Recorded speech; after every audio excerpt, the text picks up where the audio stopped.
Chapter 1 Prologue. An invitation for a trial from the NBA after a failed confession. I'm sorry, but I already have someone I like. Upon hearing this evident rejection, Li Qingming was momentarily taken aback before quickly retorting, I know you don't have a boyfriend, I've already inquired. If it weren't for his affections, who would persistently cling to such a fleeting chance? Li Qingming was acutely aware that failure in this endeavor might jeopardize their friendship though. To be fair, they had hardly reached that level of camaraderie. Lunarian furrowed her brows, clearly displeased and growing impatient.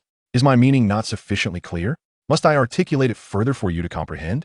I do not harbor feelings for you. My relationship status is irrelevant. Flustered, Li Qingming stammered, but during the game, you clearly shouted.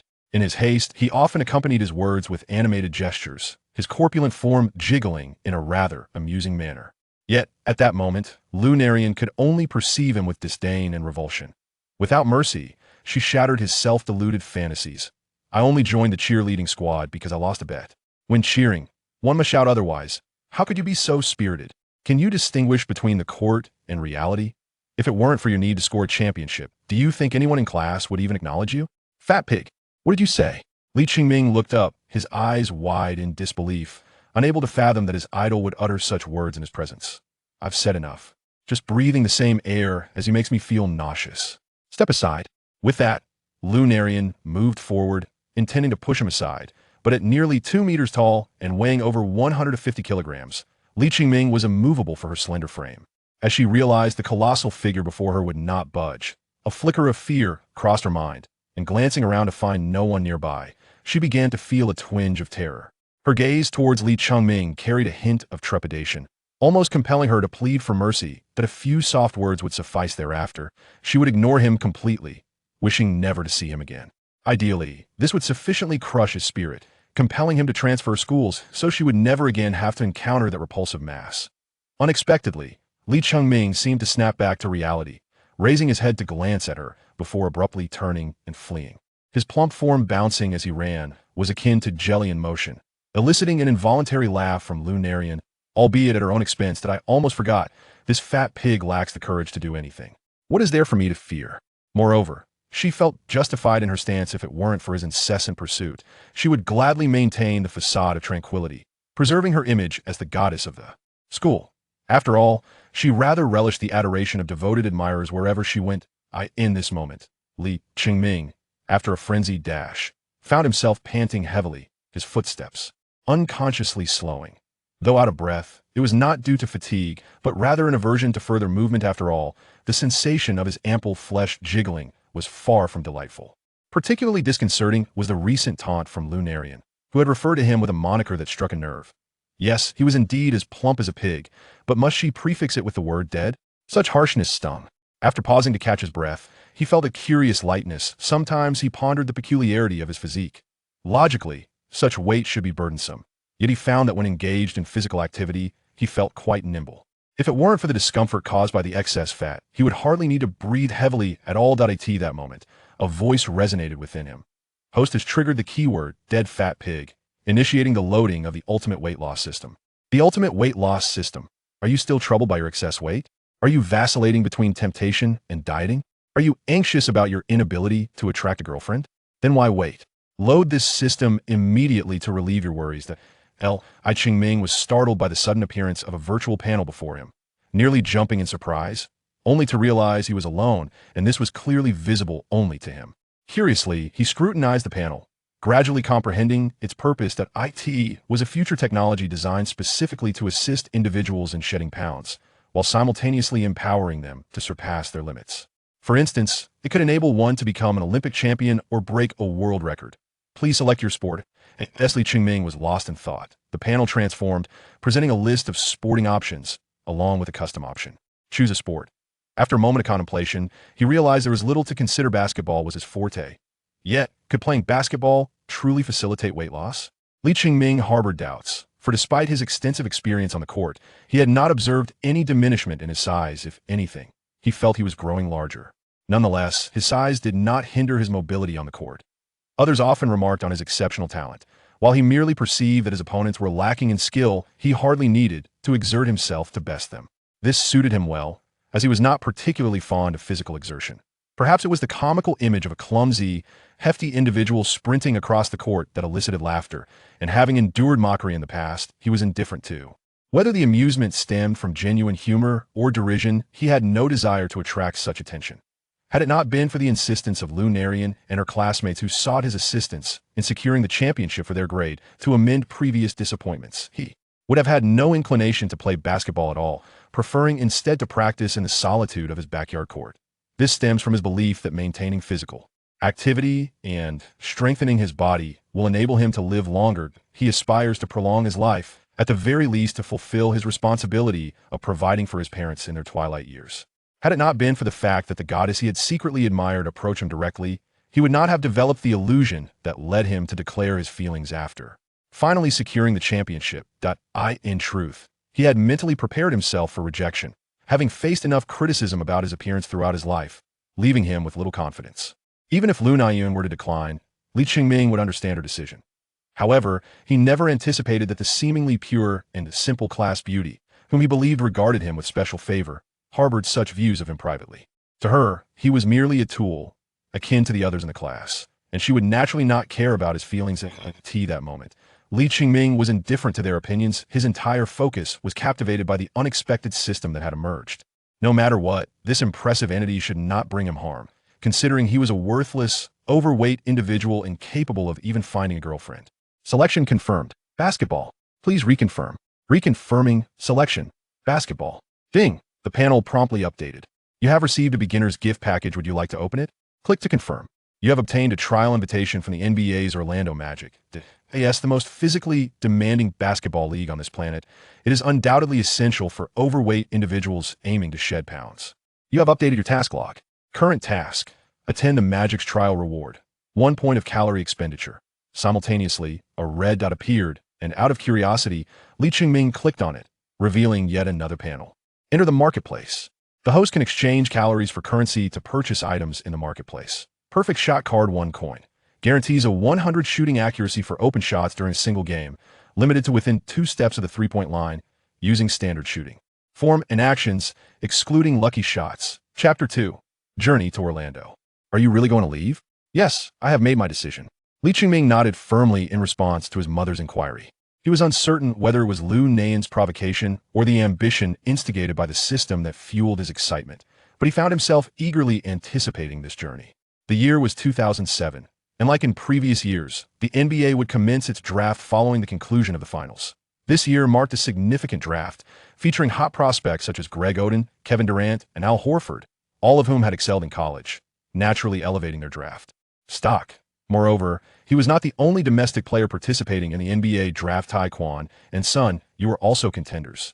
Taekong, he has emerged as a promising candidate primarily, benefiting from the advantages brought forth by the illustrious Yao Ming. Moreover, his displayed personal talents have indeed garnered considerable attention. Of course, this phenomenon is partly attributable to the backing of the domestic market. It is widely acknowledged that the NBA has been diligently striving to penetrate this market in recent years, with Yao Ming serving as a commendable starting point. Domestic media outlets are optimistic that he will eventually succeed Yao, potentially becoming a representative star for both the national team and the NBA. As for Sun Yu, he is generally regarded as a mere supplementary player, and expectations for him are quite modest, with the primary focus resting on Taekong.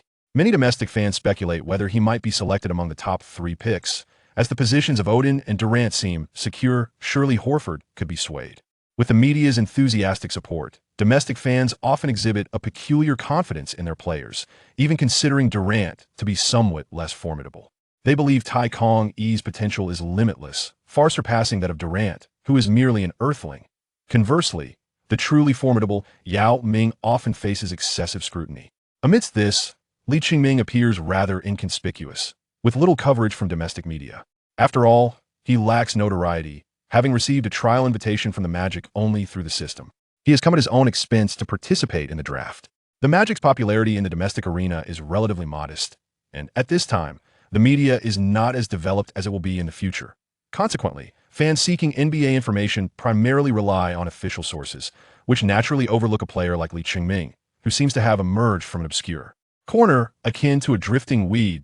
In truth, Li Qingming himself harbors doubts about this draft and the trial.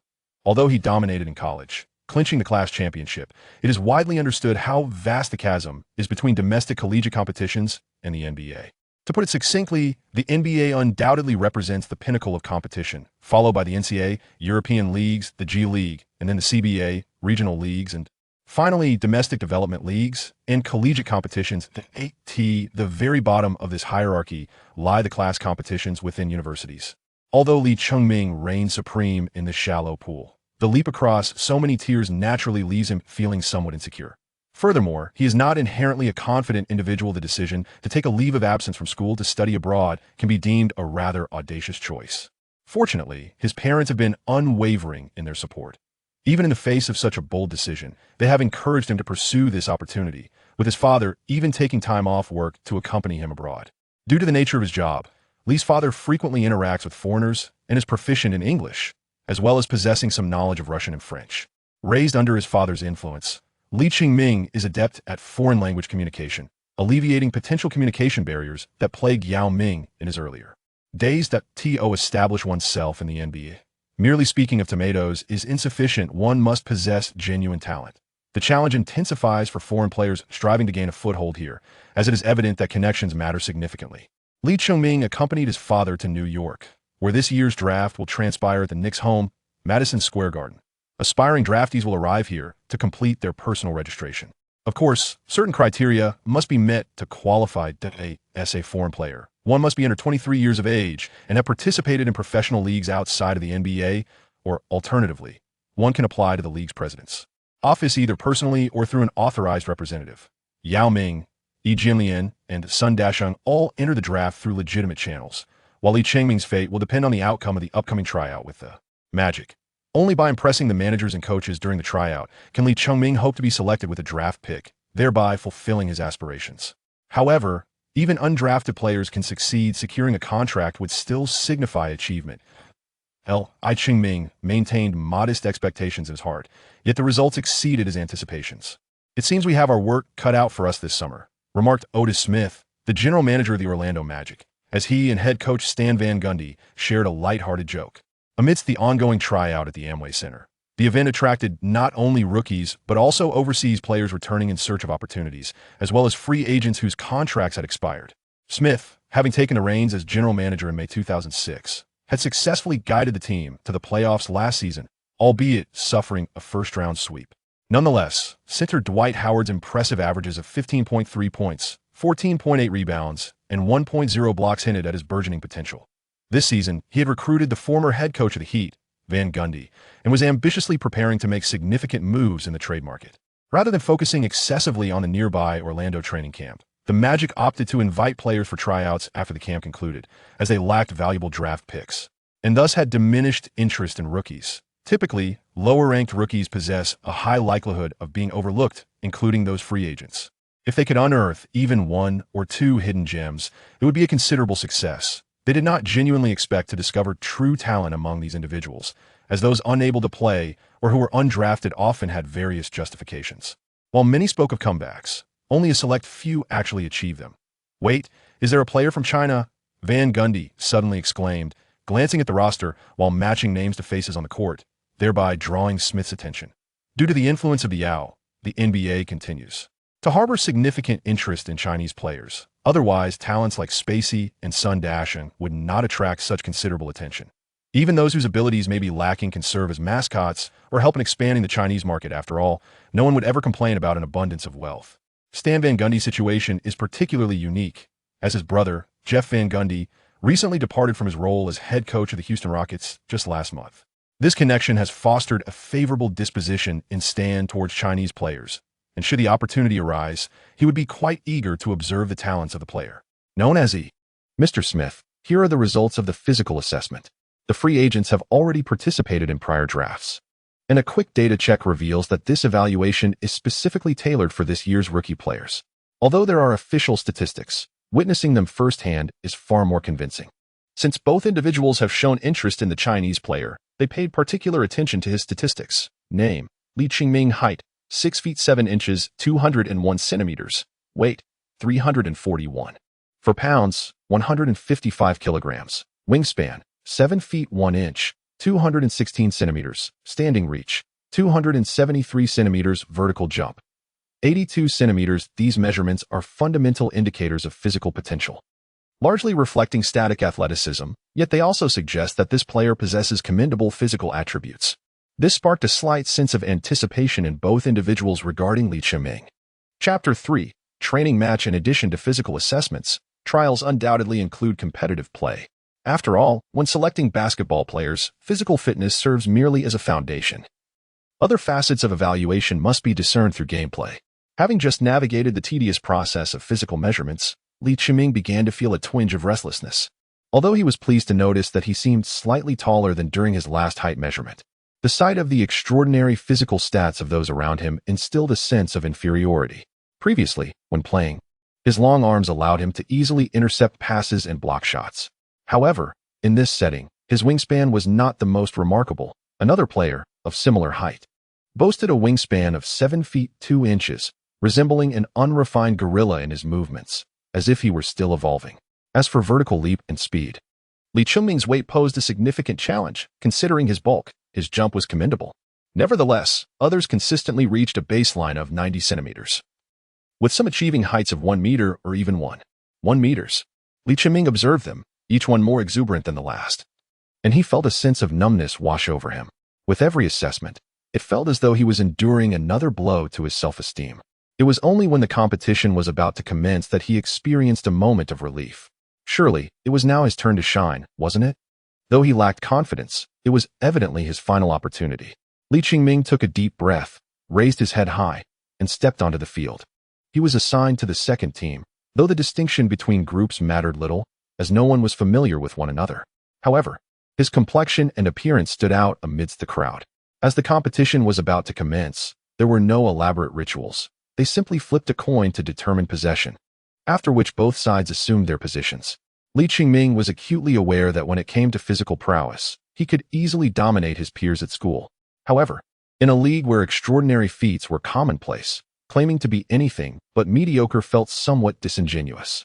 Thus, he had mentally prepared himself for the disappointing results of the recent physical assessment, yet the sting of reality still lingered. He saw his opportunity to redeem himself on the court, to the extent that he decided to employ the recently acquired perfect shot card obtained after his trial. At this moment, if he did not seize the chance to showcase his talents, he might find himself bereft of further opportunities. The time to act was now. He could only hope that this enhancement would prove reliable. If it turned out to be futile, he would rather return home than continue contemplating the draft or a potential NBA career.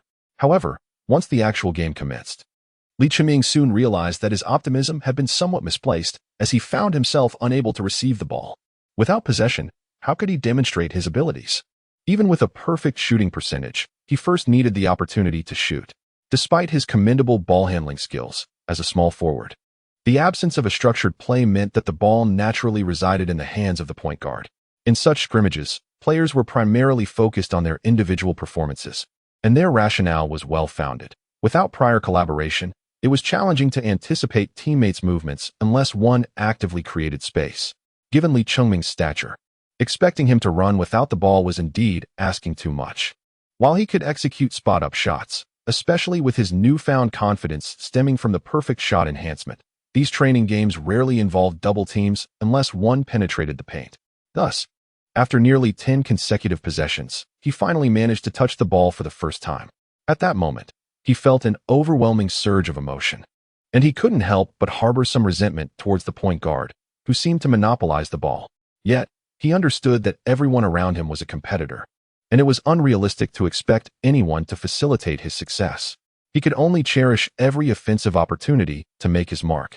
Even limited chances, if executed brilliantly, would leave a lasting impression. Once he received the ball, he immediately fell into his rhythm.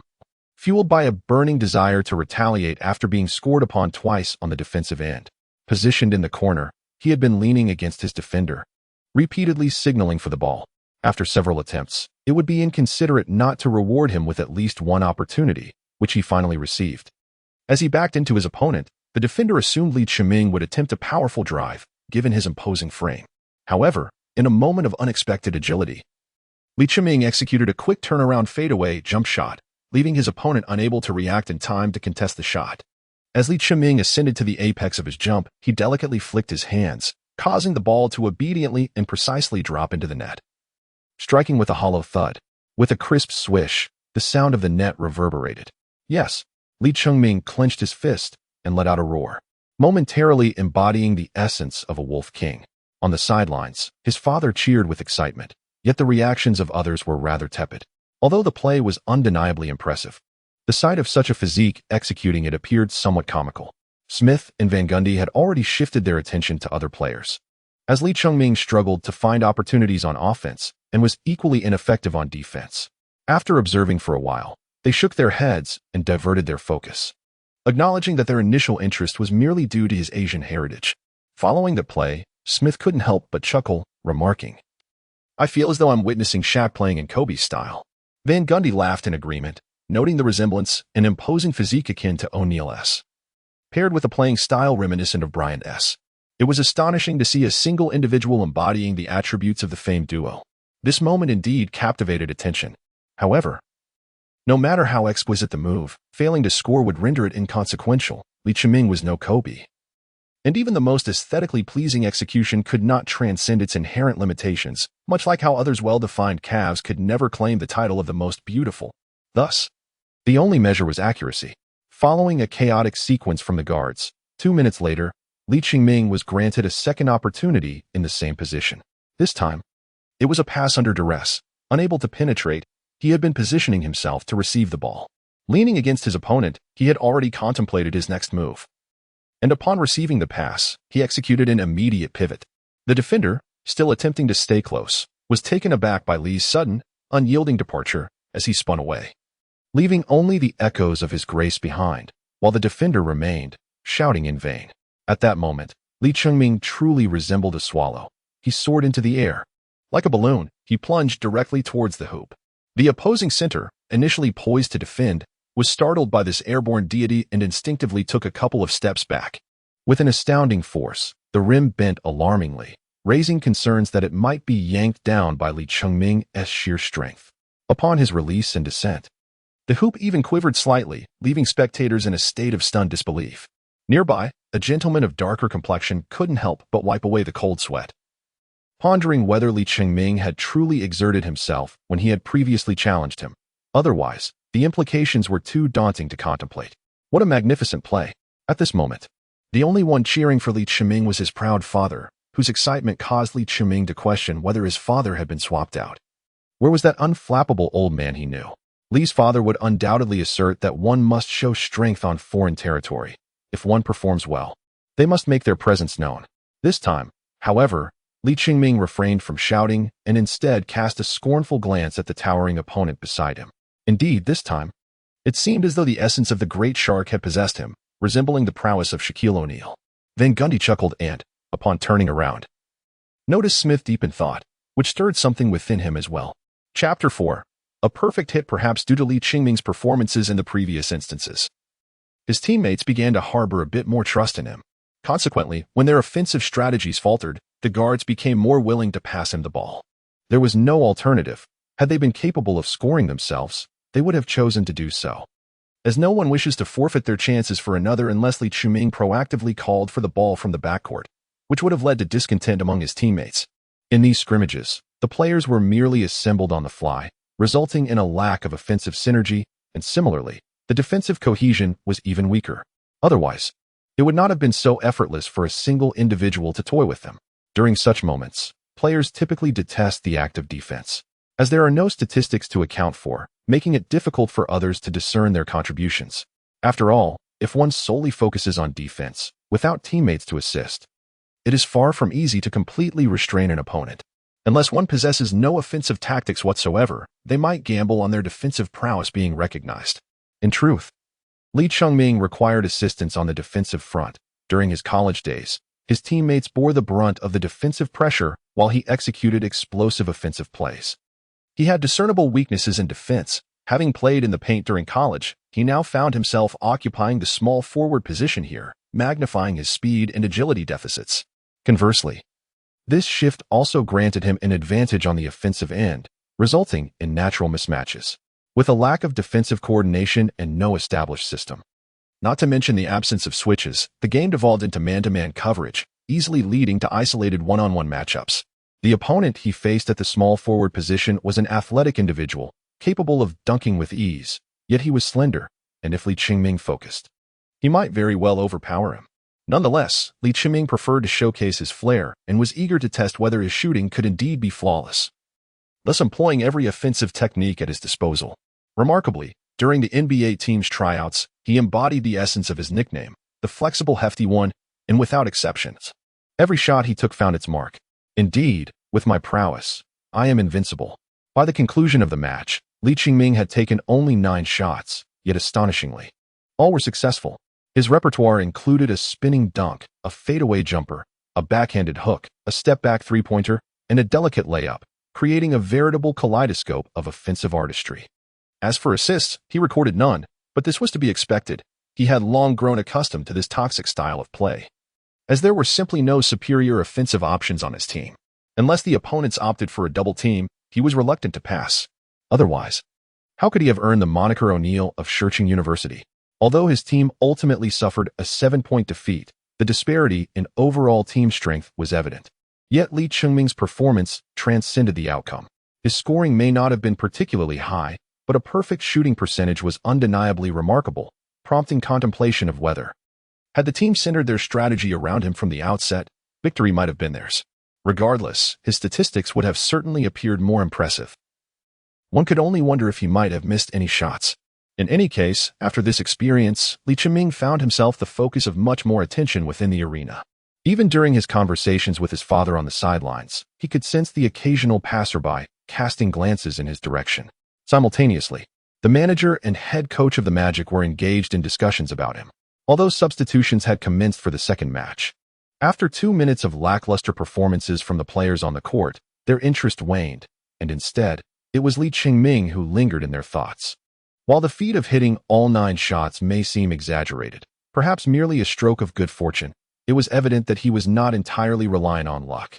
His shooting touch was soft and varied, employing low-post moves, footwork changes, and mid-range jumpers that captivated onlookers. This perception stemmed from the precedent set by Yao Ming. With a benchmark like that of a Chinese player, it is only natural to assume that other Chinese players would also exhibit proficiency in shooting. Of course, Li Qingming's shooting foundation was solid. However, his lack of confidence rendered him somewhat hesitant, leading him to employ his perfect shooting streak. This indeed left a profound impression on all who witnessed it. Were he to forego this streak, he might still have performed admirably. But not only would he likely not have shone as brightly, but if he had missed his first 2 shots, he might have found himself sidelined thereafter. Thus, despite the defeat of his team, no one would attribute the loss to him. Moreover, even on the defensive end, he was far from the weakest link. That distinction belonged to the center, who was consistently overwhelmed. Had it not been for the opponent's guards being particularly dominant, the situation could have been catastrophic. Considering the high efficiency he contributed on the offensive end, blaming him for the loss would indeed be a sign of ignorance. At the very least, Van Gundy and Smith were not oblivious. Otis Smith even appeared somewhat exhilarated, exclaiming that Li Qingming was more impressive than he had anticipated. Van Gundy cast a surprised glance at him, pondering the irony of having previously been unfamiliar with the individual, only to feel an inexplicable sense of familiarity upon encountering his name. However, the experiences garnered during his time with the Heat had imbued him with a degree of worldly wisdom, prompting him to smile and inquire, "What? Have you taken a liking to him?" Smith replied with a grin, "Do you not find him impressive? He seems remarkably suited for our team." Van Gundy remained noncommittal, aware that the Magic would not undergo significant roster changes in the upcoming season. Apart from potential acquisitions, the core of the team would largely consist of familiar faces, and he had already formulated a preliminary tactical vision for the new season. Moreover, the impact of a rookie, regardless of his fit within the team, was unlikely to be substantial. If the general manager was indeed considering the Chinese market in selecting a Chinese player, Van Gundy was indifferent to the decision. Since selecting the promising Dwight Howard with the first overall pick, the Magic had focused on nurturing him as their cornerstone, aspiring to cultivate a second Shaquille O'Neal. Howard had risen to the occasion, leading the team into the playoffs by his 3rd year. Although they had been swiftly eliminated in the first round after barely securing a playoff berth, perhaps it was a fate that befell all Magic centers. Nonetheless, this was merely the beginning, as it had instilled hope within the management, particularly given that last year's roster was just beginning to take shape, with many young players and the core yet to fully mature. In this draft, the Magic lacked a first-round pick, possessing only a mid-second-round selection. Consequently, despite conducting a training camp and trying out several lower-tier rookies, they were unable to secure many of the standout talents. This was an inevitable outcome after acquiring Howard. The team had not prioritized manipulating their draft picks, even during the 2 seasons in which they failed to reach the playoffs. Instead, they focused on developing new talent. As the current season approached, it was time to reap the rewards, especially with Howard's rookie contract nearing its expiration. Although there was an intention to extend, they needed to instill confidence in Howard's future with the team. Currently, they were exploring trade opportunities in the free market, having identified potential targets. However, with the finals still underway, they could only continue their evaluations of rookies and free agents, awaiting further developments. Throughout the entirety of the proceedings, particularly during the concluding scrimmage, the individual who left the most profound impression was undoubtedly the Chinese player, Li Chiming. Smith had recently sought out his information, only to discover that it was sparse. He had not played in the American Professional Basketball League, nor had he participated in the professional league in China. Yet, considering his talent and age, one would expect him to shine in the collegiate league if placed in America. However, reflecting on the enigmatic nature of that distant land, the two men refrained from hastily reaching a conclusion. Chapter 5. The Magic's Commitment. So, what is your perspective? Smith inquired of Van Gundy, placing considerable trust in him due to their prior interactions during his playing days. As a head coach, it is essential to possess an understanding of the players under his guidance, including the rookies. Consequently, the decision of whether to select Li Chiming necessitates Van Gundy's counsel. Van Gundy, however, maintains a rather indifferent disposition, at least among the candidates undergoing trials. Li Chiming's performance, while not exceptional, stands out as one of the best. During his tenure with the Miami Heat, he found himself at odds with Riley regarding their respective philosophies.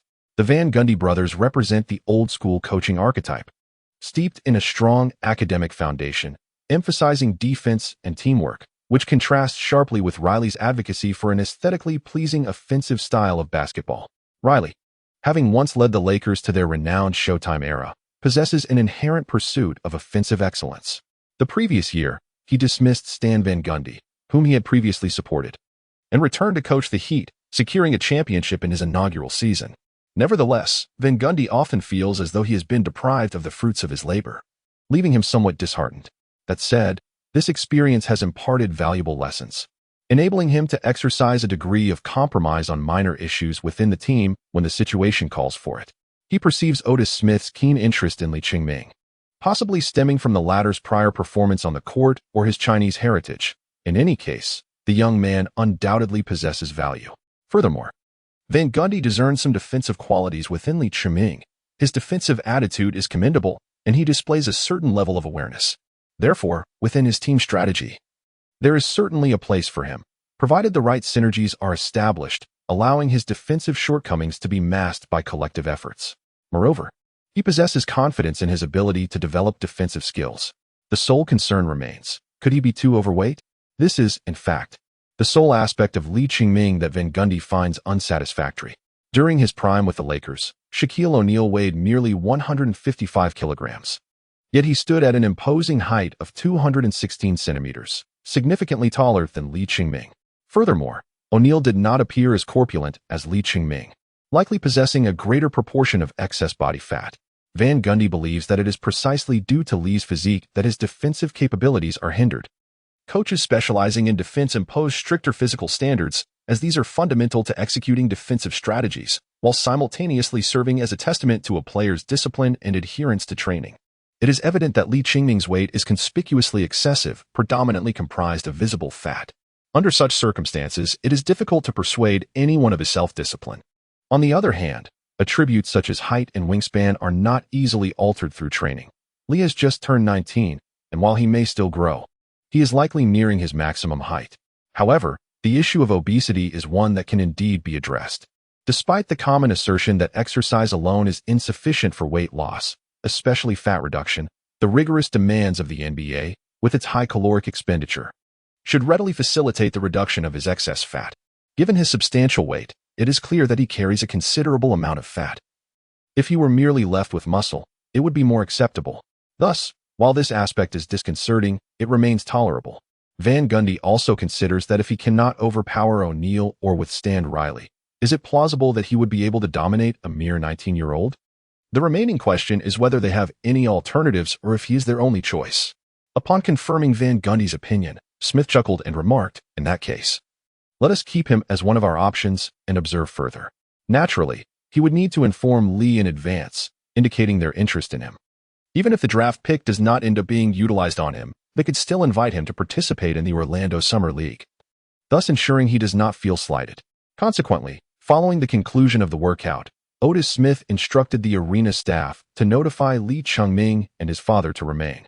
And after attending to other matters, he received them in his office.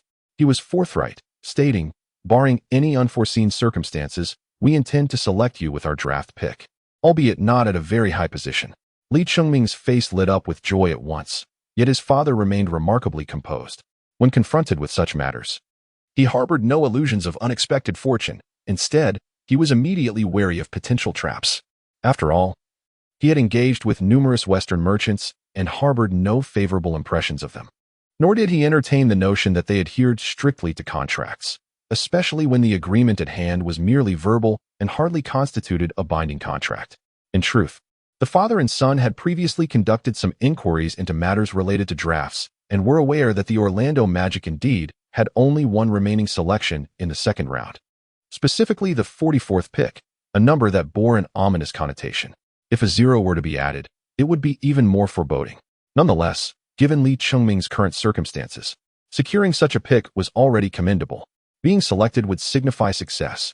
Lee Chung-ming was elated. However, his father was acutely aware that the stipulation from the other party implied that, barring unforeseen circumstances, they were likely anticipating such occurrences. Reflecting on it, it became evident that although Lee Chung-ming's recent performance was indeed commendable, the opposing side undoubtedly had alternative candidates in mind and would not place all their hopes solely upon them. Yet, the other party could not articulate this directly. They needed to maintain their composure to prevent Lee Chung-ming from seeking opportunities with other teams, only to find themselves without suitable alternatives, resulting in a void on both sides.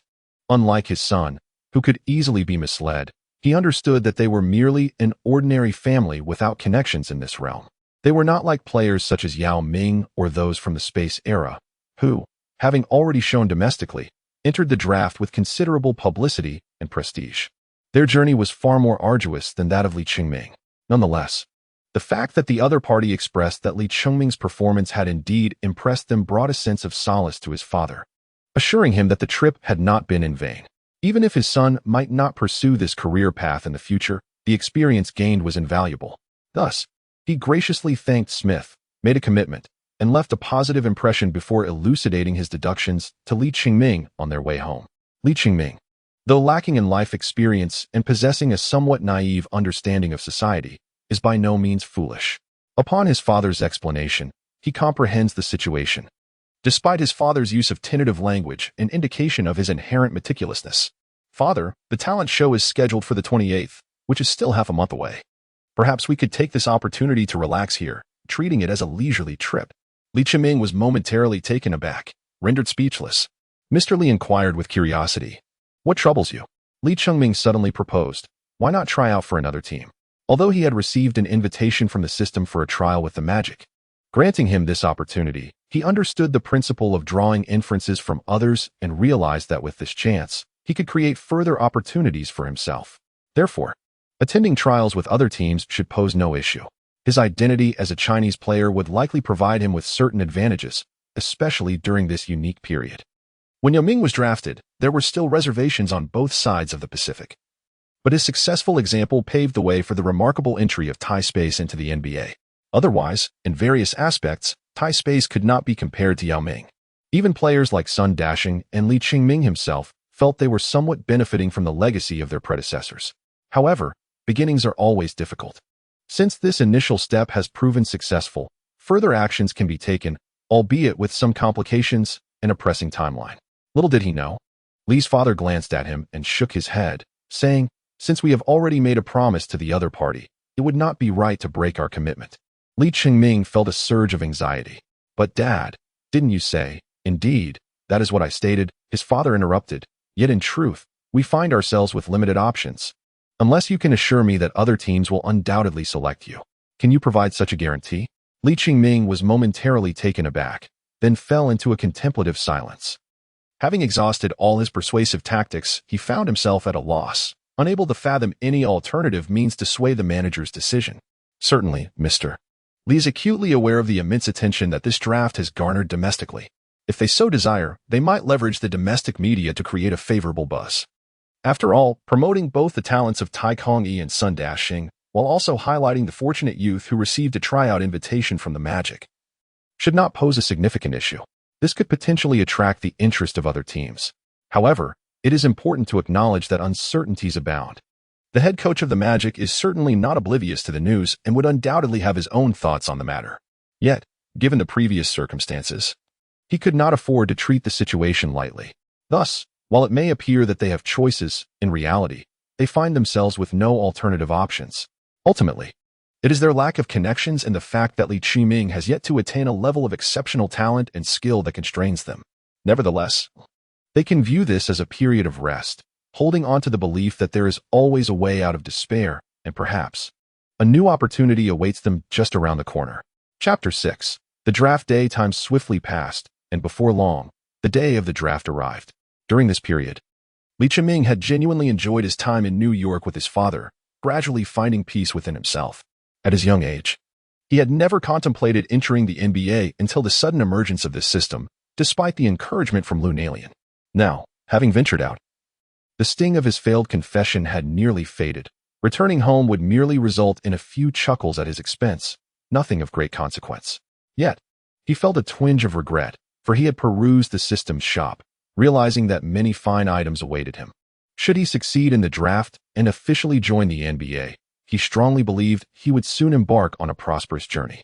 Following the conclusion of his training camp, he received a new task. Current task: participate in the 2007 NBA draft and achieve selection. Reward: 10 calorie consumption.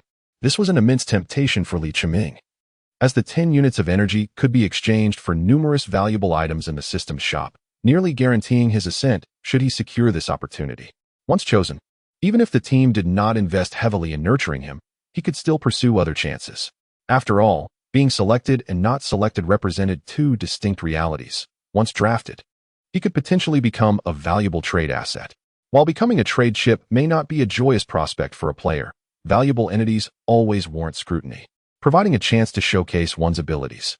As long as he could demonstrate his skills, the opportunity for signing would naturally arise, leading to eventual performance and success.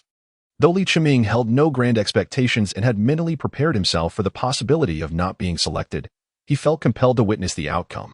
Regardless of how it turned out, he wanted to see it through to the end. Of course, he did not attend the event in person, not out of a belief that he would surely go undrafted, but rather due to a lack of opportunity. The interest in this draft was notably high, especially with domestic players participating, capturing the attention of both Chinese and American basketball communities. Consequently, the venue was filled with media and spectators, with ticket prices soaring. Without a firm assurance from the Magic, Li Qingming preferred not to burden his father with unnecessary expenses. Ultimately, whether he was present or not would not alter the results. So he opted to watch the live broadcast from the comfort of their hotel room. When the time came, father and son settled on the sofa, attentively watching the draft unfold on television. The early selections unfolded as anticipated, affirming that the media's projected rankings held some merit. Each team had specific needs and made corresponding choices, particularly with top prospects who, even if not core players, would receive focused development and rarely be traded. The Portland Trail Blazers selected Greg Oden with the first pick, the freshman from Ohio State University, who had nearly dominated Joakim Noah and Al Horford's formidable interior duo during the NCAA championship game. Although the team ultimately lost, his talent was unmistakably recognized by the NBA. The Seattle Supersonics claimed the second overall pick, choosing the high school prodigy Kevin Durant from the Capitol. Al Horford was selected third by the Atlanta Hawks, while the Milwaukee Bucks snatched up Spacey at the sixth position. As the draft progressed, Li Qingming's interest waned. He felt detached from the proceedings. Despite the multitude of speculations circulating leading up to the draft, none were particularly outrageous, indicating a conservative selection strategy this year. Soon, the second round commenced, and Li Qingming's heart raced. He He understood that hope now hinged on these moments. The Los Angeles Lakers chose Sun Dashing with the 40th pick, and the Magic's selection was imminent, causing his heartbeat to quicken further. After 3 unfamiliar names were called, the 44th pick in the second round was announced. The Orlando Magic chose Rashawn Terry. Upon hearing that he was not selected by the Magic, Lee Ching-ming initially felt a pang of disappointment, followed swiftly by a surge of indignation at being deceived. Yet, he soon sighed softly, recognizing the futility of his anger. Lee's father turned back and gently patted his shoulder, offering him some words of comfort. Fortunately, having been mentally prepared beforehand, Lee Ching-ming felt a little less distressed now. "It's all right. As I mentioned earlier, let's just treat this as a chance to enjoy ourselves," he reassured. However, deep down, Lee's father felt a tinge of disappointment. For no parent wishes to see their children fail. Moreover, Lee Ching-ming had indeed exhibited remarkable talent, and although he had relaxed his mind in recent days, a veil of anxiety and a shadow of gloom still lingered in his eyes, which did not escape his father's notice. Lee Ching-ming forced a smile and shook his head, indicating that he remained unaffected. Yet, how could that possibly be true? Just as Lee's father was about to turn off the television, Lee Ching-ming suddenly exclaimed, "No." This prompted Lee's father to turn around, regarding him with a look of curious bewilderment. Lee Ching-ming hesitated for a moment, sighed, and with a wry smile said, "I still intend to finish watching, even if there is no opportunity." Father Lee observed him in silence for a moment, then smiled and nodded, saying, "Very well. I shall accompany you in watching."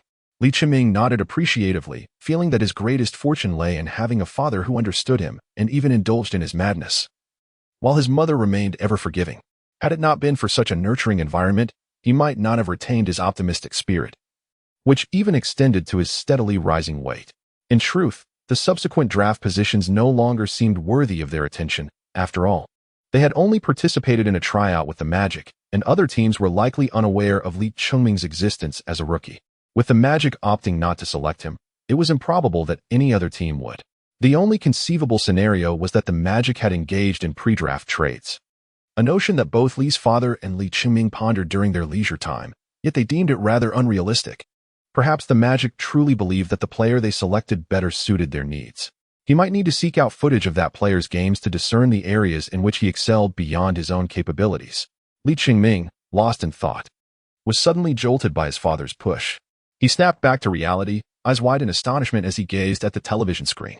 In the 60th pick of the second round, the Dallas Mavericks had chosen Lee Ching-ming, hailing from China. The attention surrounding the second round was naturally eclipsed by the first, and as the selections progressed, interest waned. Beyond the 50th pick, it was merely a matter of picking up the scraps. Lee Ching-ming had indeed contemplated the possibility that some teams might suddenly recognize the presence of a Chinese player, considering the vast potential of the Chinese market.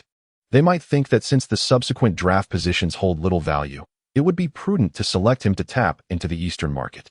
Although this notion may seem rather absurd, their considerations would undoubtedly extend beyond such a simplistic perspective. Furthermore, if there had been genuine interest, they would have likely acquired some information from the Magic regarding his tryouts and reached out to him beforehand. However, during this time, not only did these NBA teams overlook him, but even domestic media failed to acknowledge his existence. He appeared to be a mere specter among this year's rookies, particularly when compared to his two compatriots. Yet, he never imagined that this very thought would materialize into reality. Chapter 7. A Ray of Hope Amidst Darkness. Have I truly been selected? Lee Ching-ming felt a mix of disbelief and confusion.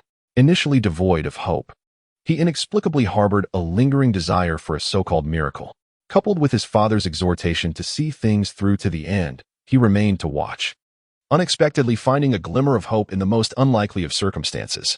It was only after his father repeatedly nodded in affirmation that he broke into a smile, exclaiming, "Dad, I have truly been chosen." Father Lee also chuckled, exclaiming, "Indeed, we've been chosen." He felt a sense of relief, recognizing the challenges they had faced.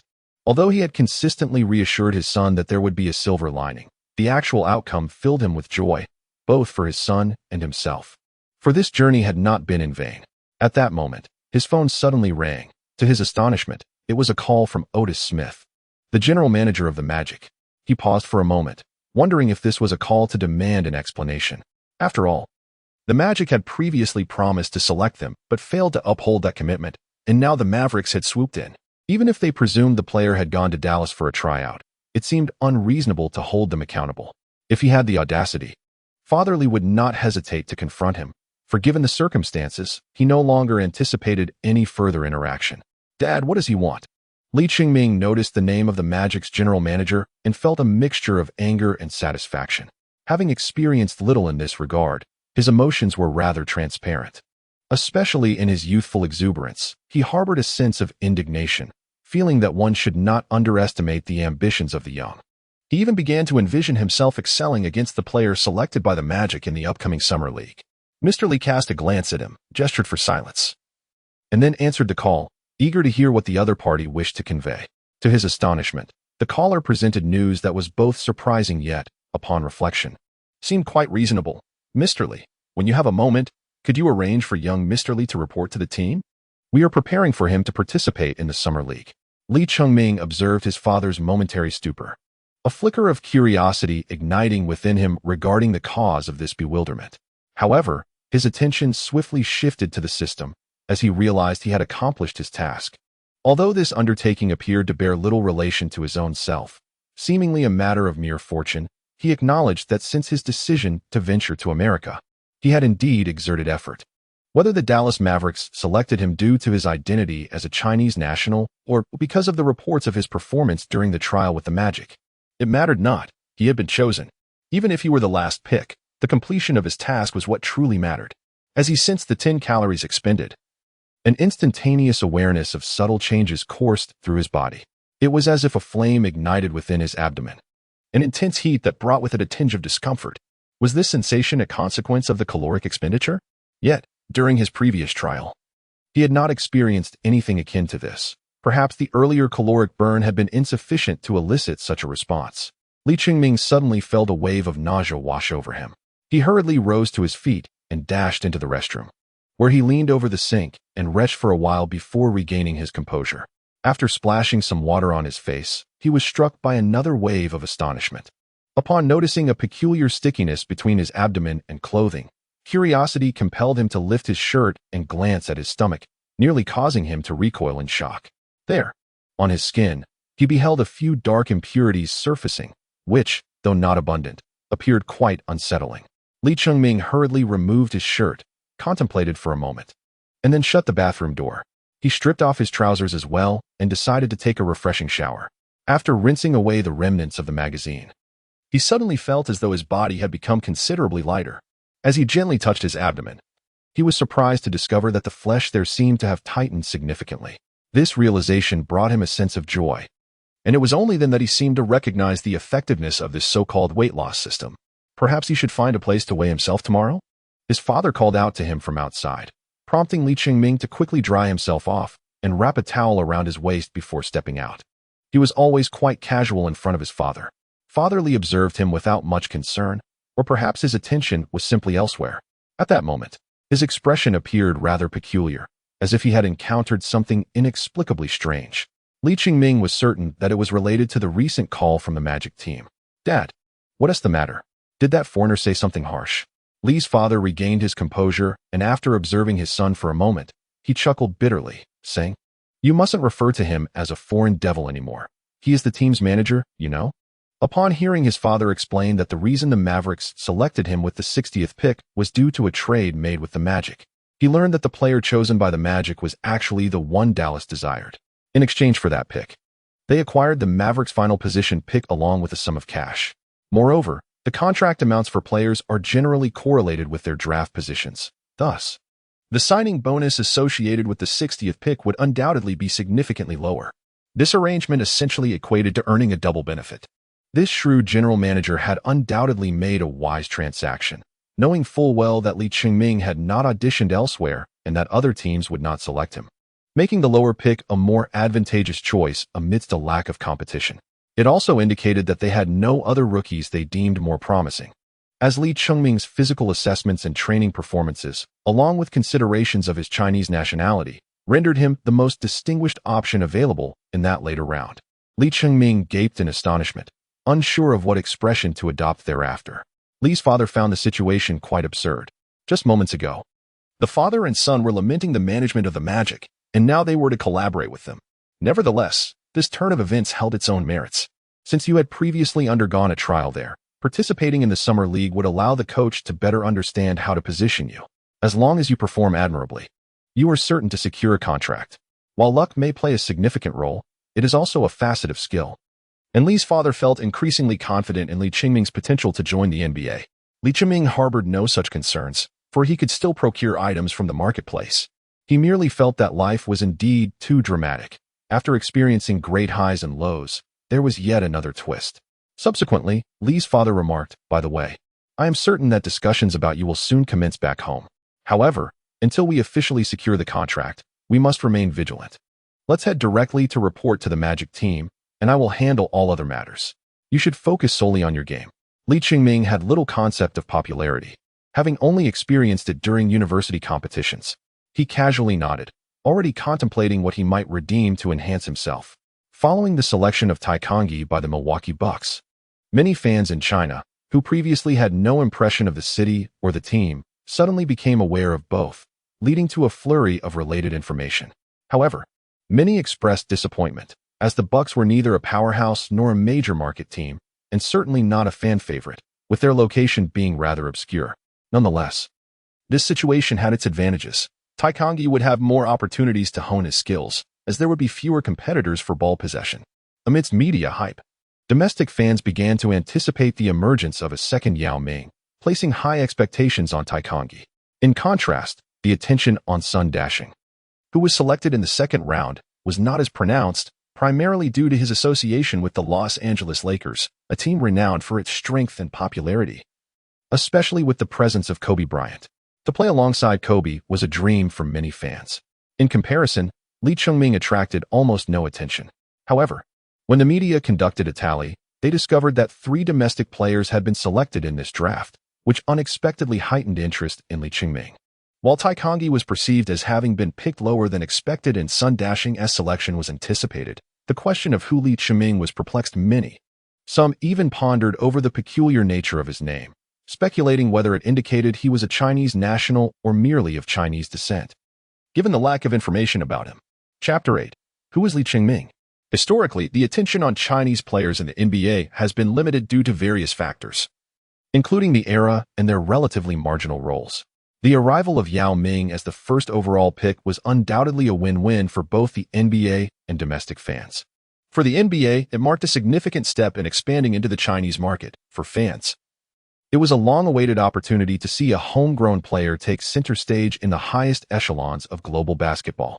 Yet, over the years, it seemed that only 3 Chinese players left their mark in the NBA. Who could have imagined that in the same draft, 3 domestic players would be selected? This was a tremendous surprise for the audience in China. However, much like the media, a big question soon loomed over all domestic fans. Who exactly is Li Qingming? Due to the fact that the name is spelled in English, they were momentarily perplexed as to what it actually was. However, the origin from the Chinese nation is unequivocal. The assertion that the NBA made an error is merely speculative. This highly commercialized professional league is certainly not akin to the makeshift CBA. If they were not certain of the circumstances, how could they directly label it? Soon, a journalist reached out to the management of the Mavericks, hoping to glean some insights, especially since it was they who selected Li Qingming with their last pick. The general manager of the Mavericks, however, was quite bewildered, exclaiming, "How on earth am I supposed to know which Li Qingming it is?" It was the Magic that suggested the selection. The draft pick has been traded away, and even if they intend to select an unknown player, it is virtually impossible. At the very least, they must choose a registered rookie. The journalists were further bewildered to learn that the team that truly selected Li Qingming was the Orlando Magic. Although Li had previously participated in a tryout with the Magic, the team was not considered a current sensation, leading to a lack of media attention in his home country. Thus, the trials went largely unnoticed. Unless, of course, Sun Dashing also participated. At such moments, it is widely understood that securing first-hand information can be a pivotal opportunity for one's career, prompting several domestic sports journalists stationed in the United States to immediately fly to Orlando upon receiving the news, only to be met with closed doors. While the organization confirmed that they indeed selected Li Qingming and that he hails from Huagua, they were not at liberty to disclose further details. Subsequently, they began promoting their Orlando Summer League, established in 2001 and hosted by the Magic, who often field both a white and a blue team simultaneously. This league essentially provides teams the opportunity to evaluate and adjust their rosters following the conclusion of the draft, predominantly featuring rookies, undrafted players, free agents seeking contracts, and international players. This year's Orlando Summer League is set to take place from July 8th to July 12th, with 6 participating teams: the Magic, Nets, Pacers, Thunder, Heat, and Bulls. With July now upon us and merely a week remaining, waiting does not seem too burdensome. Nevertheless, some journalists persistently linger outside the arena, hoping to catch a glimpse of the Chinese player once training concludes. Although no one yet knows what Li Qingming looks like, they remain hopeful that luck may be on their side. Meanwhile, Li Qingming is engaged in competitive training within the arena, practicing alongside the undrafted players invited by the Magic who had previously participated in tryouts. He is also testing the abilities he recently acquired from the system's marketplace. Initially, after receiving his 10-point energy boost and noticing changes in his physique, Li was overwhelmingly pleased, feeling as though he could take flight. However, as he explored the marketplace further, he found himself confronted with difficult choices. The available items were enticing, yet their steep prices rendered them unattainable. Thus, he resolved to seek more affordable abilities. First and foremost, he undoubtedly desired the perfect shot card, having experienced the thrill of playing at an enhanced level once before. In all honesty, he wished he could purchase 10 of them. However, since each card could only be utilized in a single game, using it during training or less significant matches would be wasteful, while not using it could expose his true capabilities. Furthermore, such reliance could lead to dependency, compared to the fleeting thrill of a temporary enhancement. Li Qingming preferred to accumulate and later exchange for more enduring skills. Therefore, he temporarily redeemed 2 cards for necessary moments. He then exchanged for a shooting accelerator, valued at 3 points, which would enhance his shooting speed while maintaining his original shooting touch. Li felt that his release speed was a weakness, as evidenced during the training match at the tryout when, against a leaping defender, his shot release was too slow and prone to interference. Had it not been for the perfect shot card, his performance would have undoubtedly suffered. In practice, he attempted to quicken his shooting pace and found that, if he chose to shoot faster, it felt akin to using a shooting machine, both swift and accurate. His shooting touch was naturally soft, a skill honed through previous practice. He was not solely reliant on his physical attributes to excel in the game. Then, with gritted teeth, Li Qingming exchanged for the ability of the iron-blooded jump shot. This so-called iron-blooded jump shot relies on self-motivation, such as glaring, clenching fists, and roaring in a triumphant display of one's iron will, thereby bestowing a beneficial effect upon his shot. This skill enhances his shooting accuracy, with the effectiveness increasing proportionately to his state of well-being. For instance, if Li Qingming typically has a shooting percentage of around 60 to 70 out of 100 mid-range shots, this ability can elevate that by at least 5 percentage points. Should his condition improve, or if he progresses in his shooting, he could potentially achieve a perfect score. Of course, this applies to practice. However, the skill is primarily effective during games. This means that if Li Qingming originally has a shooting percentage of 40 to 50%, this ability could elevate it to 50 to 60%, or even 60 to 70% when he is in peak form. With improved accuracy and shooting speed, coupled with his inherent foundational abilities, he feels confident that he now possesses the capacity to vie for a contract. The remaining factors are left to fate, as one skill is one matter, but whether a team requires you is another. Simultaneously, his task panel has been updated. Current task: join the NBA. Successfully secure a contract with a team as a rookie to complete this task and earn a reward of 20 calories. Although Li Qingming has been selected and traded to the Magic, this does not guarantee that the team will sign him. Next season, the Magic will undoubtedly strive for success. Especially after making the playoffs last season, they must achieve further breakthroughs. Thus, the trade market is of utmost importance to them. For Li Qingming to secure a spot on the team, the upcoming Summer League is crucial. He must excel and demonstrate his value in aiding the team.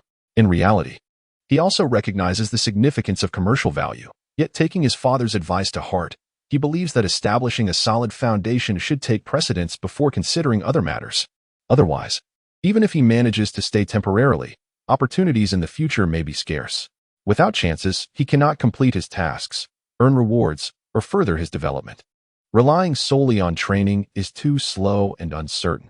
He has begun to sense that while the intensity of NBA training does foster improvement for a newcomer like him, It is far less effective than having an advantage. His starting point necessitates a rapid ascent. There is no room for gradual progress. However, he is not anxious at the moment. He awaits the Summer League to showcase his skills. Chapter 9. Summer League. A week swiftly passed, and reporters, who had been waiting for an extended period, found themselves unable to spot Lee Chungming and his father outside the Amway Center. They began to doubt the existence of the young talent. Had the magic played them for fools? Was it possible that he had returned to his homeland? They had no idea that Lee Chungming and his father were using the staff in trance these days to avoid being caught. It was not yet the opportune moment to face the media. It would be wise to wait until the contract was firmly signed before making any statements. Otherwise, a sudden turn of events would only invite ridicule. This was a conscious effort by Lee's father to protect his son, and naturally, Lee Chungming complied with his father's arrangements. Currently without a manager, his father effectively assumed that role. Once matters were settled on his end, he might even need to resign from his domestic commitments. Fortunately, his previous work was in foreign trade, which allowed him to navigate negotiations with relative ease. His father could assist him in contractual discussions for the time being. And if necessary, they could always hire a specialized lawyer to review everything later. Thus, they engaged in a week of clandestine training until the commencement of the Summer League. As the opening game between the Magic and the Nets began at the Amway Center, the sight of a Chinese face preparing to take the court stirred excitement among the journalists in the audience. Indeed, it was one of their own. I am here at the Summer League. Does anyone have questions? This was a time when the domestic internet was flourishing, with forums and discussion boards thriving. And netizens were particularly enthusiastic. The fervor for basketball ignited by Yao Ming was at its peak, and the attention surrounding this draft was unprecedented. Especially with the news that 3 Chinese players had been selected by the NBA, spreading rapidly, while the other 2 needed no introduction. The mysterious Lee Chungming garnered attention rivaling that of the legendary Sun Dashing. In fact, the number of journalists here to see him surpassed those covering Sun Dashing. Online fans were equally eager to uncover the truth about him. Can we take a picture to see what he looks like? Okay, but the photo was too blurry to make anything out. Yet, one could discern a few things. He seemed quite robust. Sure, he was overweight. It was evident he was not a muscular athlete. Wait a minute, I recognize that guy. No way, that's my classmate. Oh my goodness, that's my son. This is unbelievable. I know him from school. He was part of our championship winning team, but I heard he dropped out after a failed confession to the class beauty. And now, he is in America, having joined the NBA? To clarify, he was merely selected. It's not certain he will join. He might get cut later. Seriously? Is this for real? A failed confession leads to playing in the NBA? If that is true, it's absolutely incredible. The NBA isn't just a place you walk into. Can anyone comment on how this guy plays? Well, he did lead our entire school team to victory. But I never expected him to make it to the NBA. Oh, and by the way, LSS was right. He really is quite hefty. Is the braised dish still available? Could you possibly share insights on the performance in the competition? It has yet to commence. Lee Chungming was blissfully unaware that he was the subject of discussions among netizens back home. Adorned in the number 60 jersey, he was attentively listening to the strategic directives of the assistant coach of the Magic team. Although the Summer League was less formal and players had the liberty to choose their jerseys, Lee had already resolved to don this particular number in the future. Typically, players select their jersey numbers based on a certain rationale, often as a form of self-expression.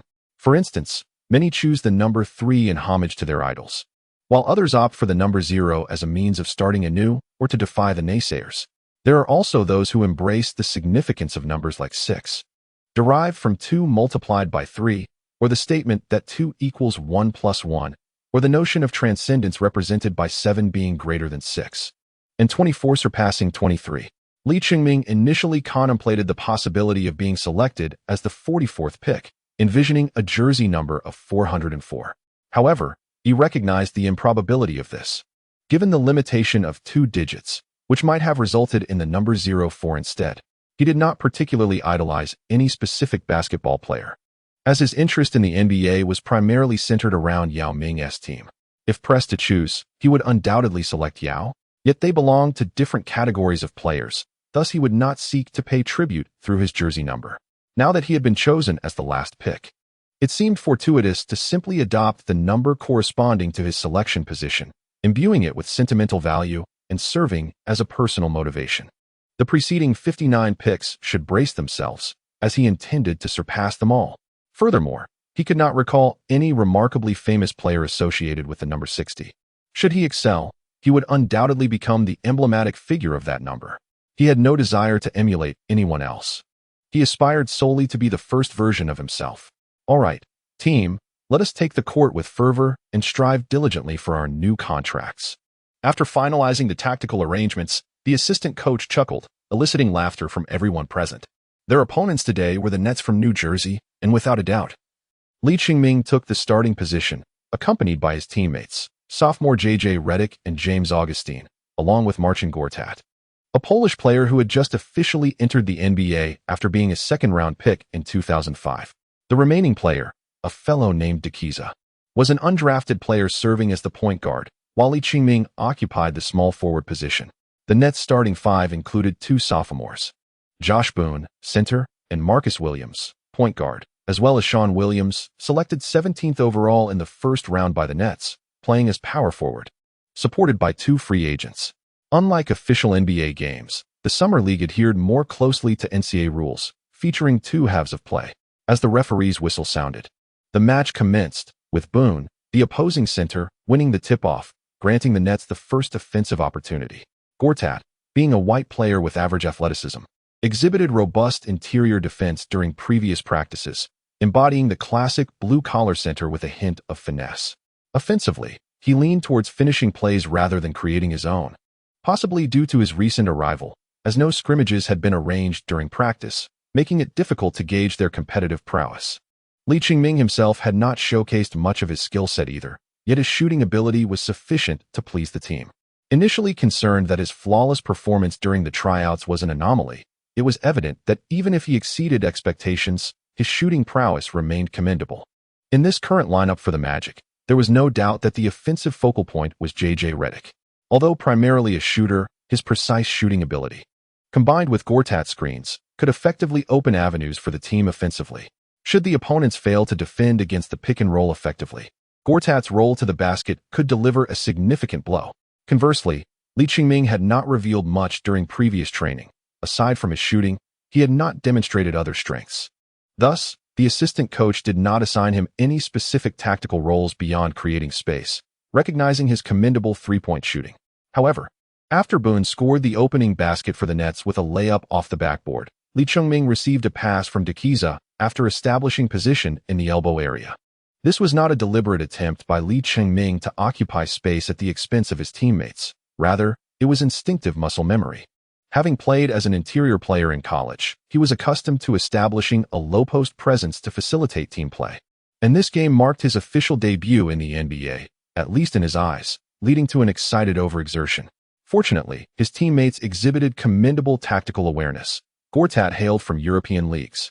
Redick was a collegiate star, and while Augustine was slightly less experienced, he had honed his skills in the development league and instinctively positioned himself to clear space for Lee Ching-ming to exploit weak-side matchups. Notably, Redick positioned himself astutely between Gortat and Augustine, poised to receive screens and create opportunities, leaving it to Lee Ching-ming to demonstrate his court vision. Chapter 10. My brother Lee. In the fleeting moment that Lee Ching-ming received the ball, he sensed an unsettling dissonance.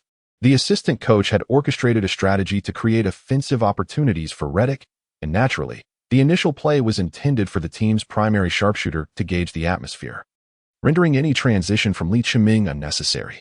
As the point guard, he was obliged to heed the coach's directives. Improvisation was not within his purview. Upon lifting his gaze, he caught sight of Duke Zay, whose somewhat mischievous grin left him questioning whether the man was deliberately seeking to witness his embarrassment. However, such doubts could be cast aside, for Lee Ching-ming could undeniably perceive that a significant portion of the team harbored unkind sentiments towards him. He was uncertain whether this stemmed from racial prejudice or simply the customary practices within the African-American community. After all, it was not solely he who faced such scrutiny. Even Redick, being white, seemed to endure a similar plight, while Gortat had previously been ridiculed for his accent. Nonetheless, for Lee Ching-ming, the disdain of others served to invigorate his resolve. The prospect of proving them wrong was exhilarating. The derision he faced was not confined to his teammates, but extended to opponents as well. Although the brother behind him bore a physique akin to that of the lean individual from his prior tryout, even if he were to withstand a challenge, he would be unable to match Lee Ching-ming's robust build. Yet, it was evident that the opposing player was not exerting himself. Otherwise, he would have at least been able to impede Li Chengming's movement. Given this, Li Chengming felt no compunction in proceeding with confidence. While he did not employ his most precise shot, he possessed faith in his shooting abilities, which were already commendable and further enhanced by an advantageous boost. Confronted with almost non-existent defense and armed with a swift release, the thought of missing the shot was mortifying. However, fortune favored him, with remarkable speed. He noticed the ball ricocheting in his direction. Without a moment's hesitation, he deftly maneuvered past his opponent to seize the opportunity and effortlessly score. The net's defense was woefully inadequate, lacking any semblance of positioning beneath the basket, and the opponent failed to react in time, allowing him to capitalize on the oversight. Li Chengming has scored his first point in the Summer League. The expressions of his opponents reveal their indifference as they immediately organize an offensive, embodying the essence of Summer League play where defense alone suffices not. Players seeking contracts must showcase their prowess on the offensive front, even if it means merely capitalizing on opportunities. Following his successful shot, Li promptly turned to give a thumbs up to the point guard, a gesture of appreciation for a well-delivered pass, albeit met with a darkened expression from him. However, it was difficult to discern just how dark that expression truly was. Given his complexion resembling that of charred coal, Li made an impressive entrance with his initial basket. Well done. In the audience, besides domestic media representatives, there were also local Chinese spectators. The number of Chinese residents in Orlando is not insignificant, although certainly less than that of San Francisco, and among them are undoubtedly a fair share of fans. They, too, were unaware of Li Chengming's background. Perhaps they simply sought entertainment amidst a lack of local events and decided to watch a game, unexpectedly encountering a familiar Eastern visage. Unlike the formal regular season, the Summer League does not offer extensive introductions, and merely glancing at the names provides little insight. Nonetheless, this did not hinder them from cheering for the friendly face, and it seemed Li could understand their words. He turned towards the stands, waving his hand and flashing a radiant smile, which naturally elicited an enthusiastic response. The reporters immediately thought to themselves, "It appears he possesses a cheerful disposition, in stark contrast to the reticent Edie, and exhibits a palpable confidence." Though that initial shot revealed little, it at least indicated a willingness to fight and strive. Returning to defense, the Magic swiftly positioned themselves, denying the opposing team a chance for a fast break. The player who had just been scored upon by Li appeared somewhat embarrassed, eager to retaliate in kind. Yet his slender frame was easily overpowered by Li, who pushed him from the corner to the block. All while their point guard had no intention of passing him the ball. Lacking coordination, he attempted a direct drive to the basket, prompting Gortat to swiftly converge, forming a double team with Augustine. Realizing the futility of his efforts, he could only pass outwards, but suddenly, an enormous figure surged from the side, intercepting the pass with remarkable agility. It was Li Chengming.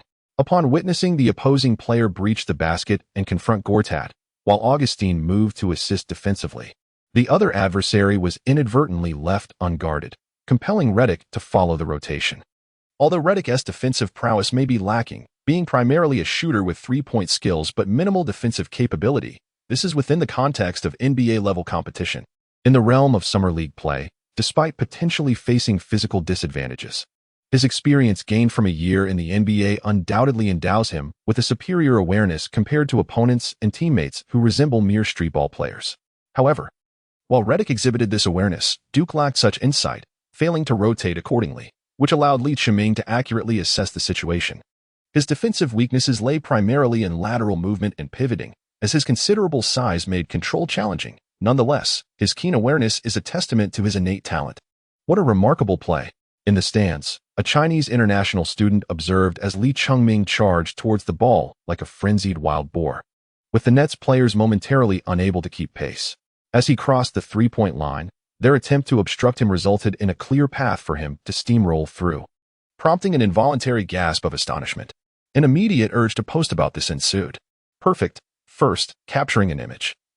He focused in time to photograph the scene of Li Chengming violently dominating the rim. Incredible. And, with that shot successfully made, he was awarded an additional free throw due to the Nets player's unstable positioning, resulting in a blocking foul. Li Chengming approached the free throw line and confidently sank his additional shot, astonishingly racking up 5 points right from the start. This Li Chengming is quite remarkable. I wonder where he hails from in our country. How come I have never heard of him before, given his impressive skills? Indeed, he seems to play with such ease. Could it be attributed to his physique? It is often said that dancing does not aid in weight loss, and now it appears that playing basketball does not either. Yet, his agility sometimes makes one overlook his build entirely. Domestic journalists are whispering among themselves, their expressions brimming with excitement, as if they have stumbled upon a hidden gem. If Lee Chung-ming can sustain such performance, he may very well be the dark horse of this year's rookie class. Should they secure an exclusive reporting opportunity, their fortunes could change dramatically. Meanwhile, a student from Huagua named Wang Shang has already uploaded photos along with a caption, "Brother Lee is amazing," scoring 5 points right off the bat. How on earth did such a talented individual end up in last place? I have heard that the Summer League consists of rookies and undrafted players, so there must surely be others who are less skilled than him. After all, this is the NBA. Merely being eligible for selection is already an impressive achievement, and perhaps in his own locale, he is considered a genius. Hence, the question arises, why has Brother Lee not garnered any fame domestically before this? What have these journalists been doing? Wang Shang glanced at the front row of the audience, smiled, and added, "I see many domestic reporters here. They must have come specifically for Brother Lee. I declare myself the first fan of Brother Lee. I second that declaration." "I am the second." Wang Shang observed the Nets completing an offensive play, finally managing to score. He turned to witness the Magic's offensive round. And the unknown African-American guard from the Magic seemed to recognize Brother Lee's prowess, generously passing him the ball. How considerate. I am indeed Brother Lee's first fan. As I am present at the scene, I might as well support you for this game. Just this one game, nothing more. Chapter 11, Iron-Blooded Jump Shot. Lee Chung-ming, in this instance, received the ball from the side, and yet, Duke chose to pass it back to himself. He felt no surprise at this decision. In fact, it was entirely anticipated.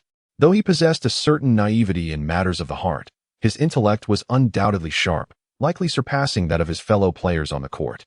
He understood that his recent impressive performances had likely stirred envy and resentment in his opponents, who probably assumed that his success was merely a stroke of luck, thus yearning to pass the ball back to him in hopes of witnessing his failure. However, this played directly into Lee Chung-ming's hands.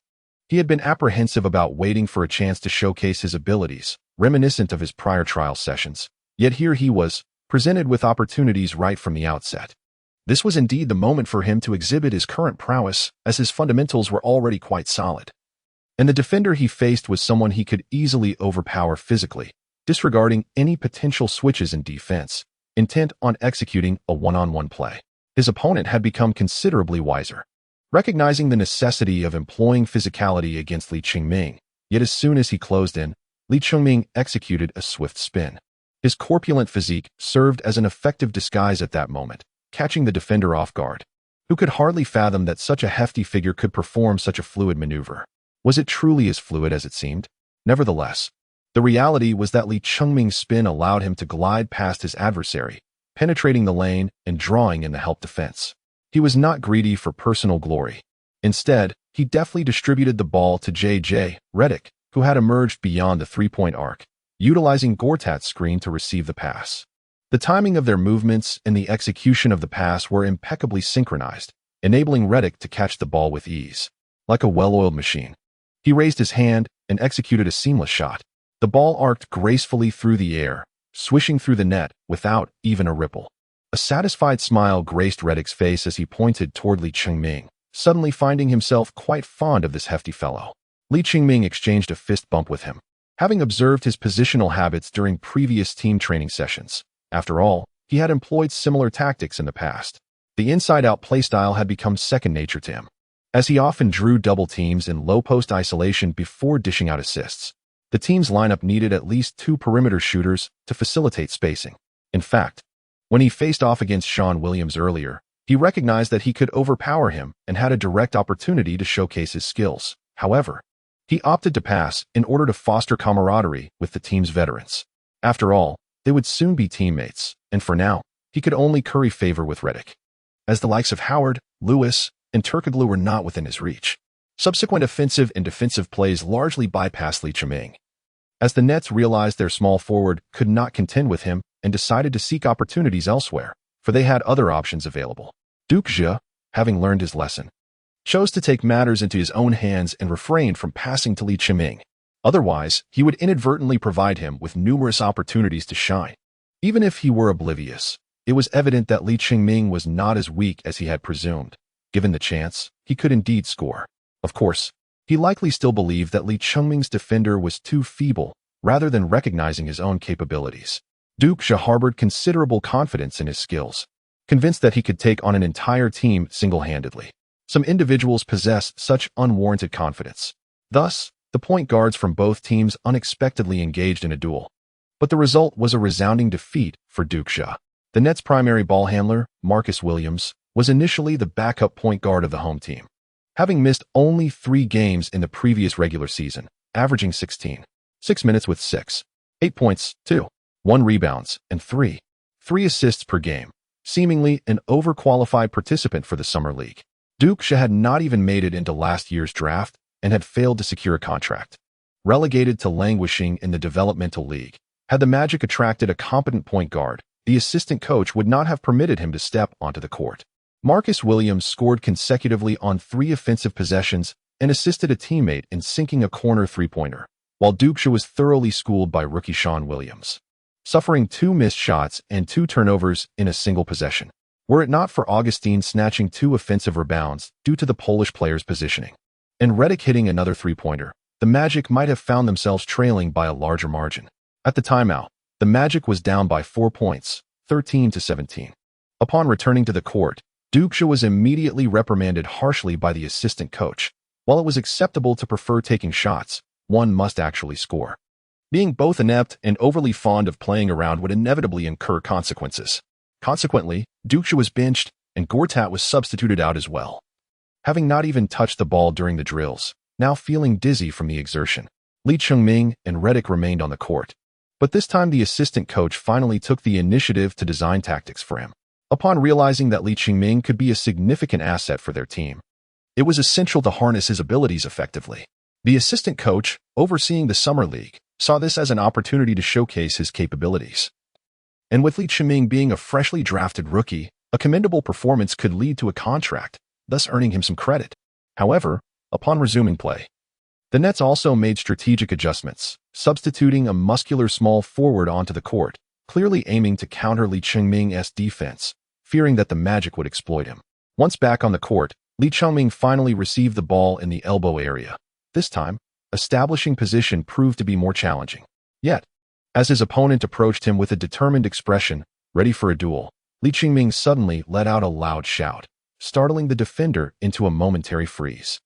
Seizing the opportunity, he executed a jump shot. Although his shout echoed loudly and his expression appeared somewhat fierce, his touch was remarkably gentle, making a smooth bank shot from a 45-degree angle. Truly impressive. On the sidelines, Wang Shang immediately applauded in astonishment, continuing to interact with domestic netizens on the forum. Meanwhile, the reporters began preparing their news drafts, contemplating how to connect with Li Qingming later, their demeanor shifting to one of caution. Previously, they had shared laughter.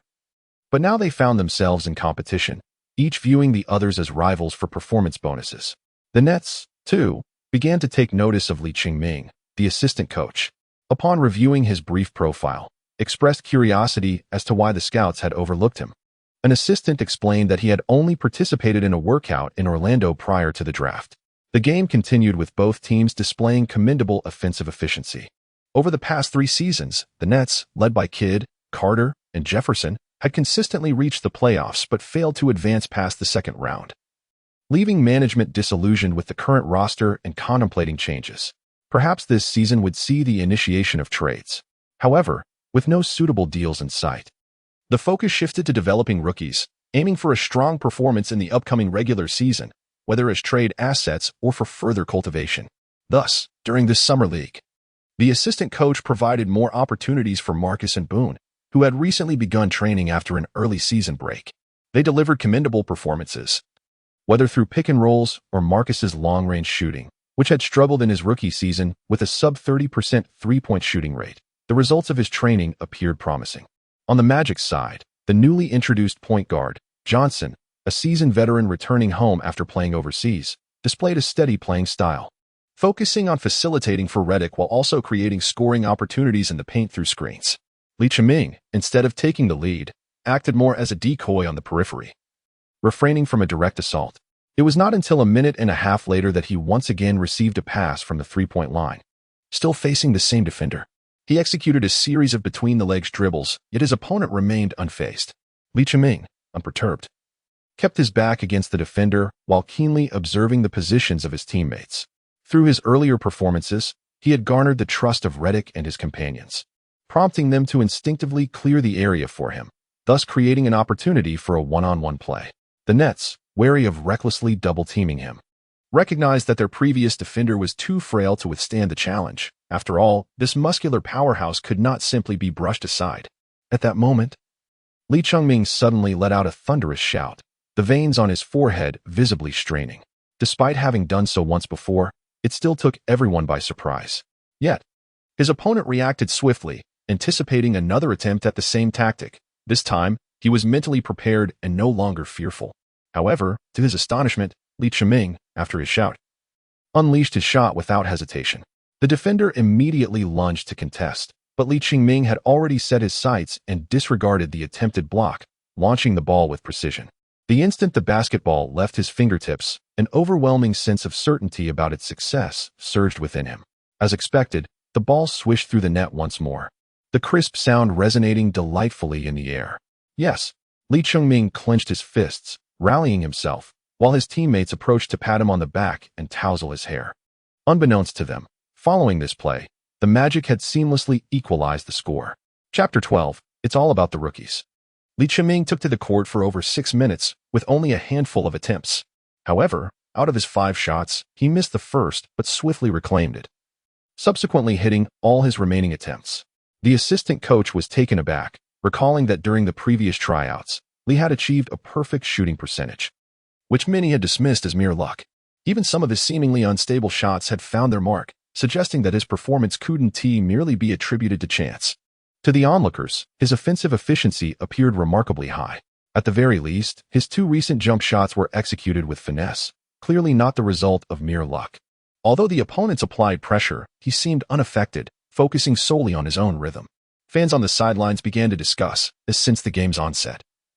Li Chiming had already captured attention with a self-rebound and subsequent steal leading to a fast break, prompting keen interest in his further performance.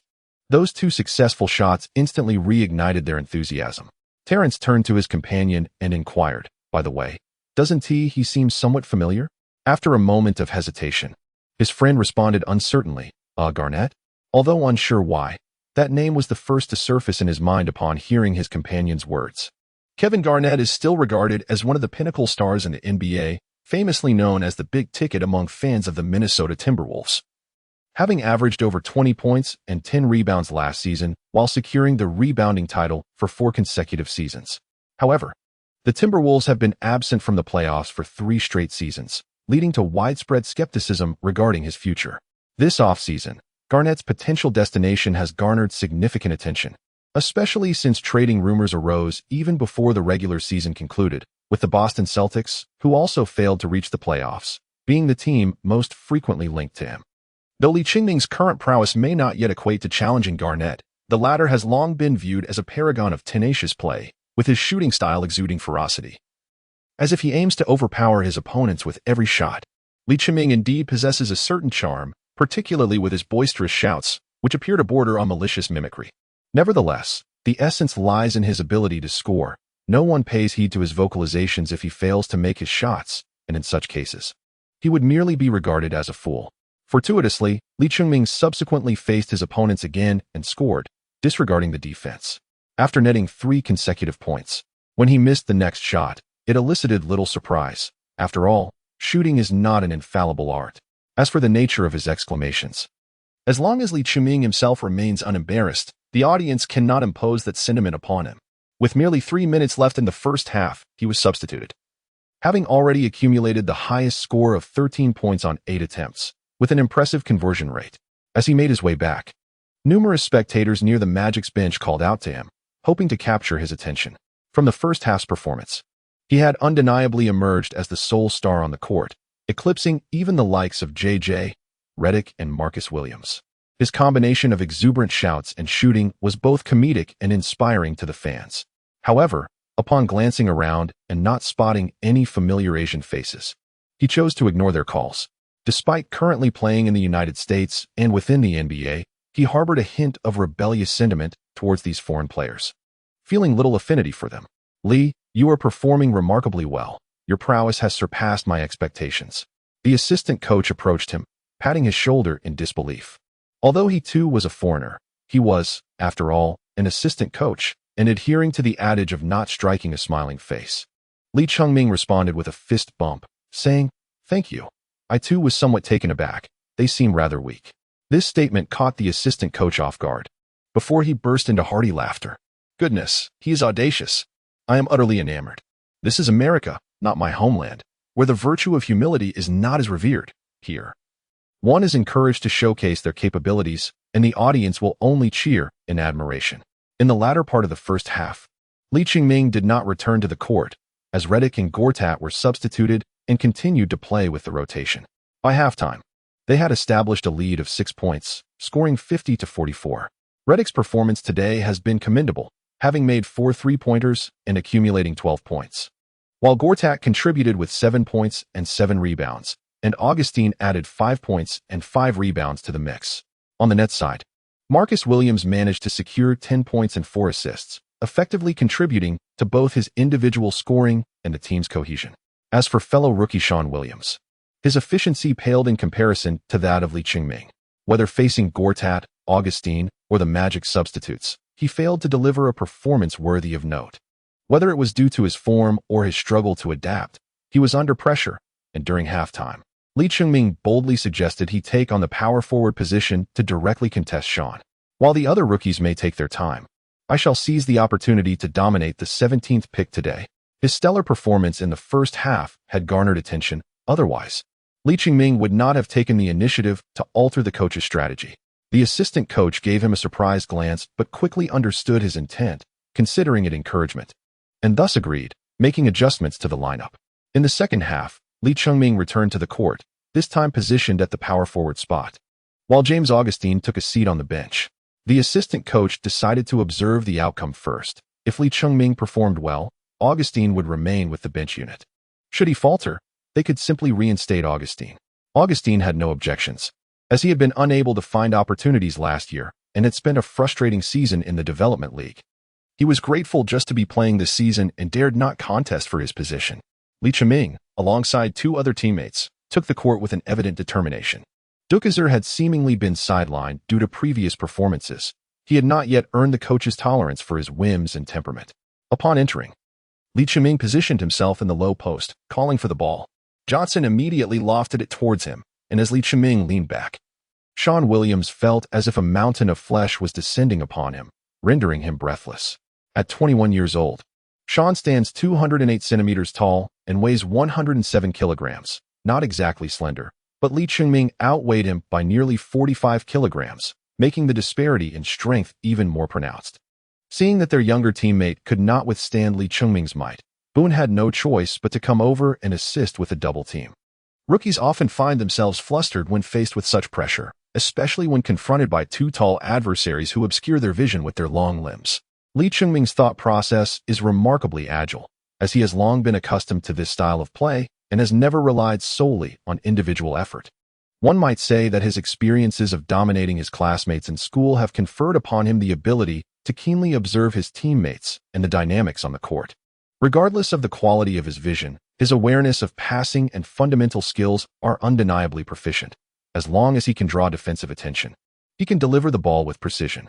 Even if he may not immediately create an opportunity, he is unlikely to succumb to errors.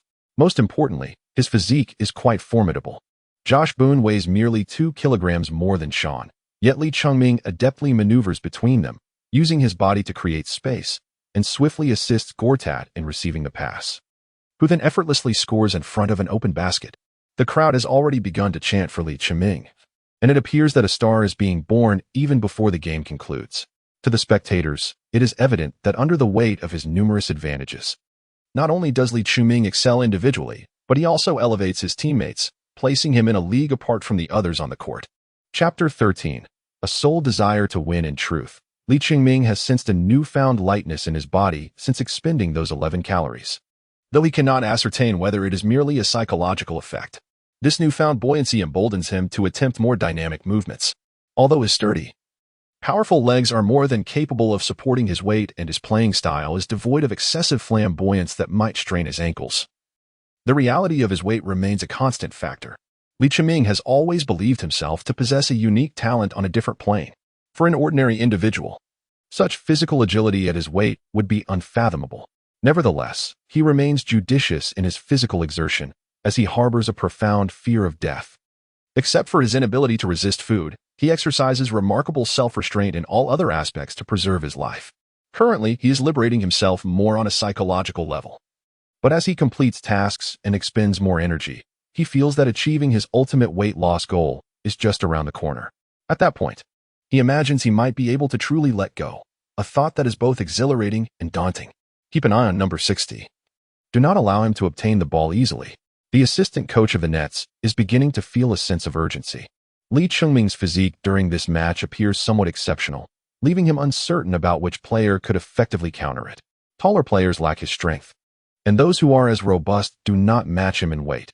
Indeed, within the NBA, one would be hard-pressed to find anyone of greater heft. Perhaps only Shaquille O'Neal compares favorably.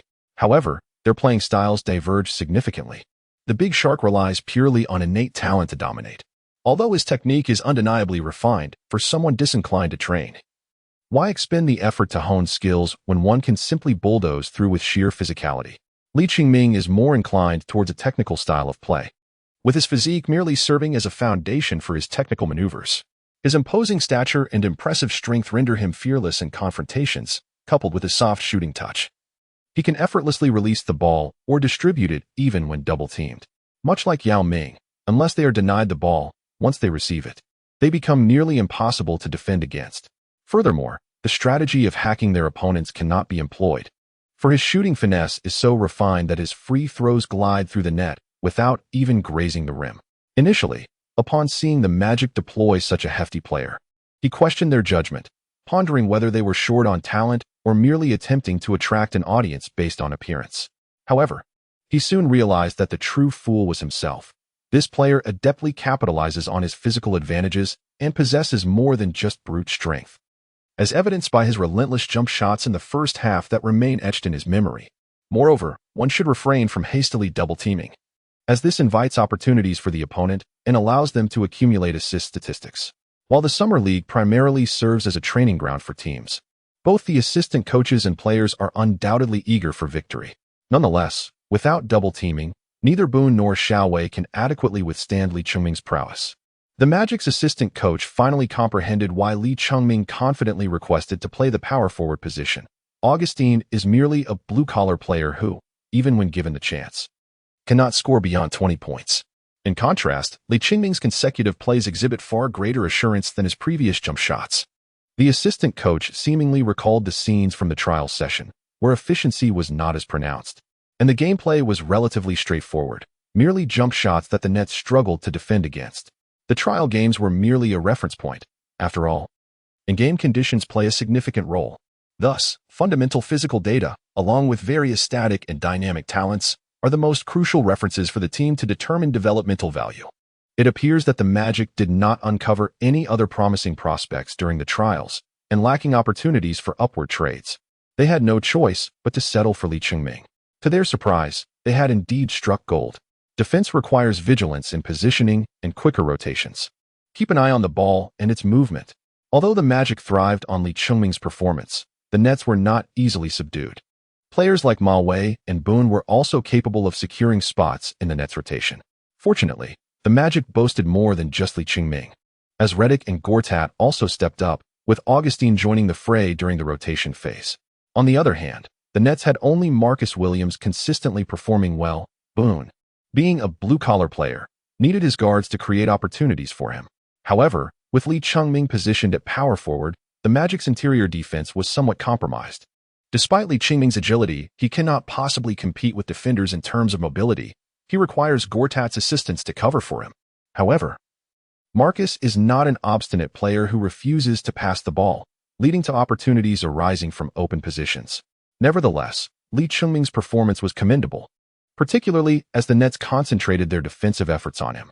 Following adjustments by the assistant coach, who directed Redick and Gortat to take the lead in scoring.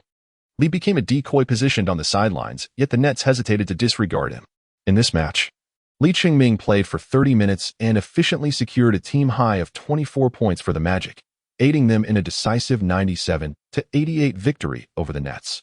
The assistant coach, noticing his stamina seemed sufficient, opted to grant him more opportunities to shine. Otherwise, he might have been substituted for a breather. With the score closely contested and Lee Ching-ming providing a safety net, the Magic managed to maintain their lead.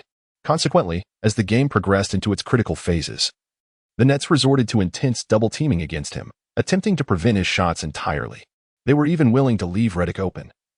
As sharpshooters are generally more manageable than a scorer like Lee Ching-ming, especially given his status as an emerging player. Allowing him to score freely would not reflect favorably on their performance.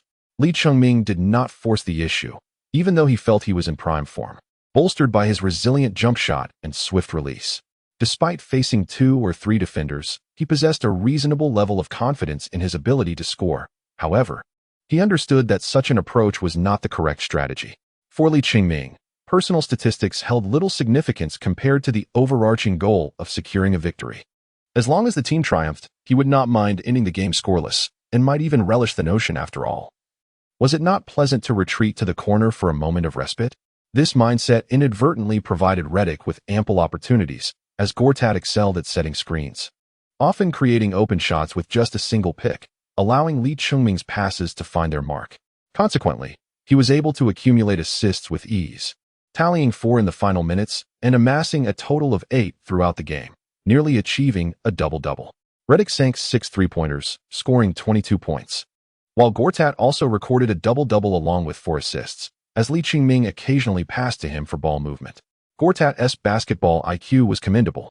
When partnering with Lee Ching-ming in the paint, their offensive synergy was quite harmonious, rendering any minor defensive flaws inconsequential.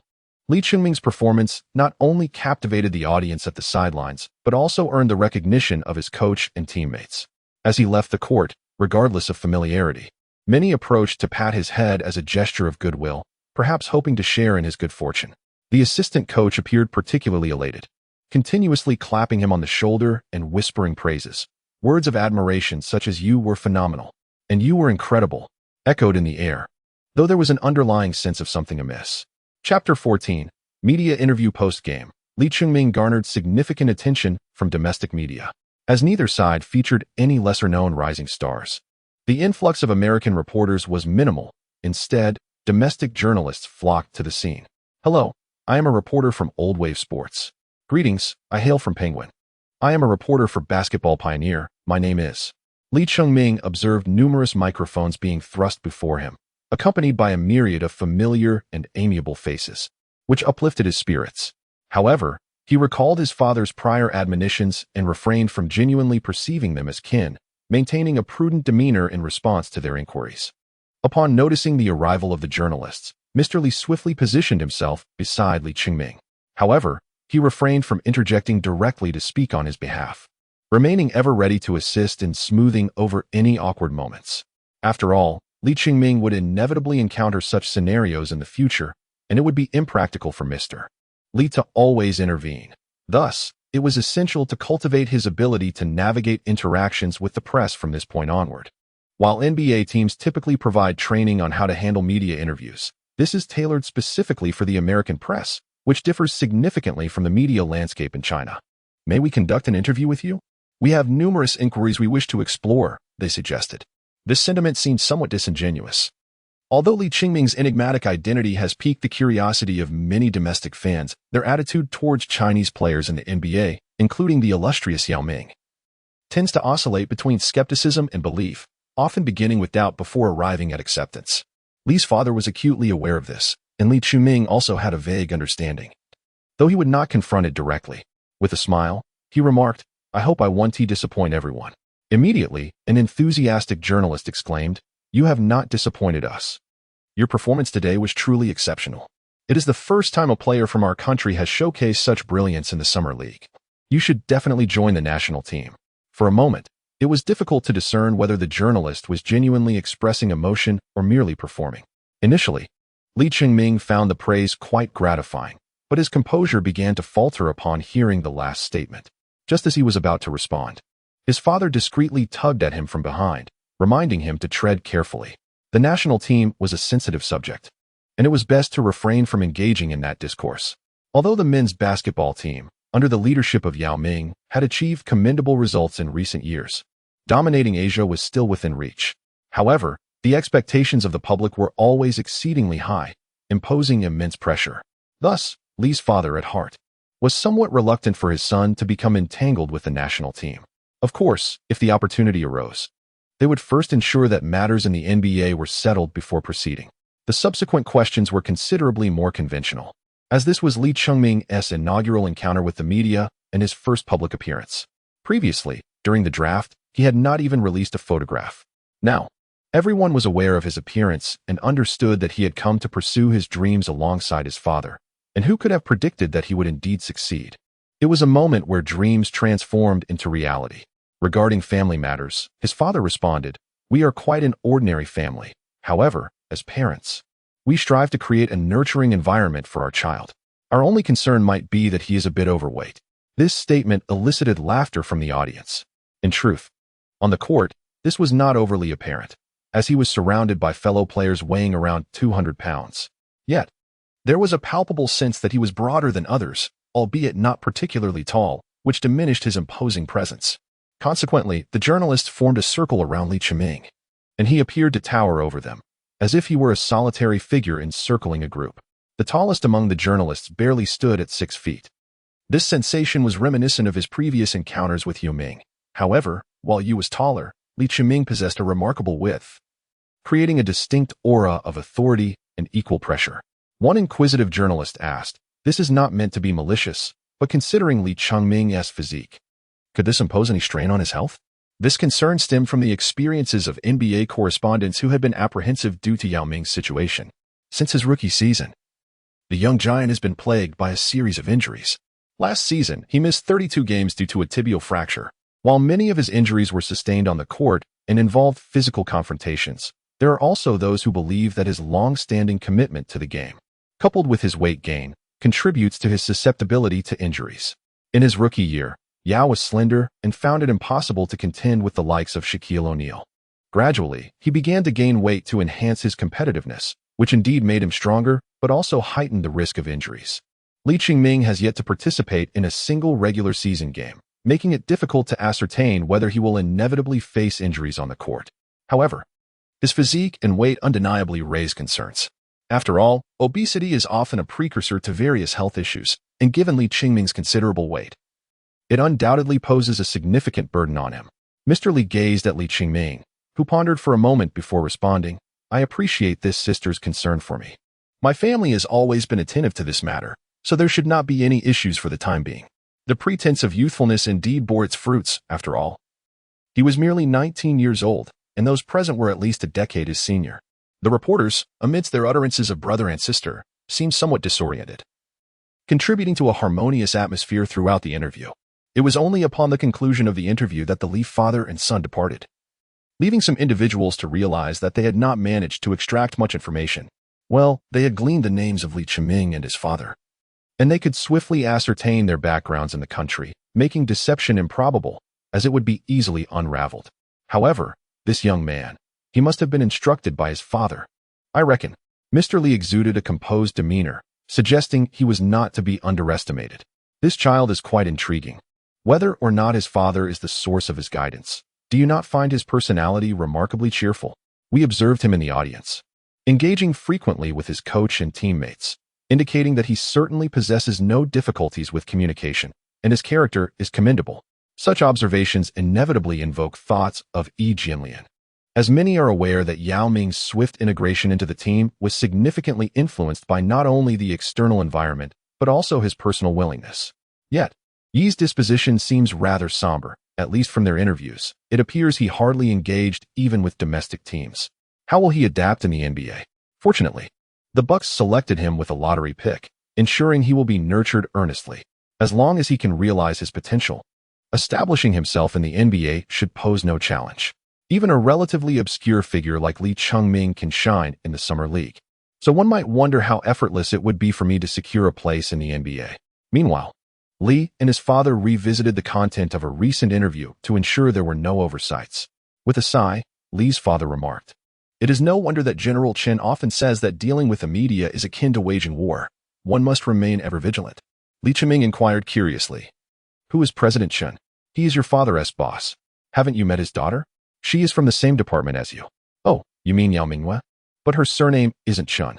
Father Lee rolled his eyes and remarked, "Children should not be burdened with such knowledge." Li Qingming held his head and muttered, "It was you who wanted to speak, yet failed to articulate clearly, and now you place the blame on me?" Li's father stands at a height of 183 meters, while his mother measures 171 meters. One may wonder how they ended up with such an unusual child as Li Qingming. Presently, his father finds it challenging to reach his forehead with ease, yet he often exhibits reflexive gestures.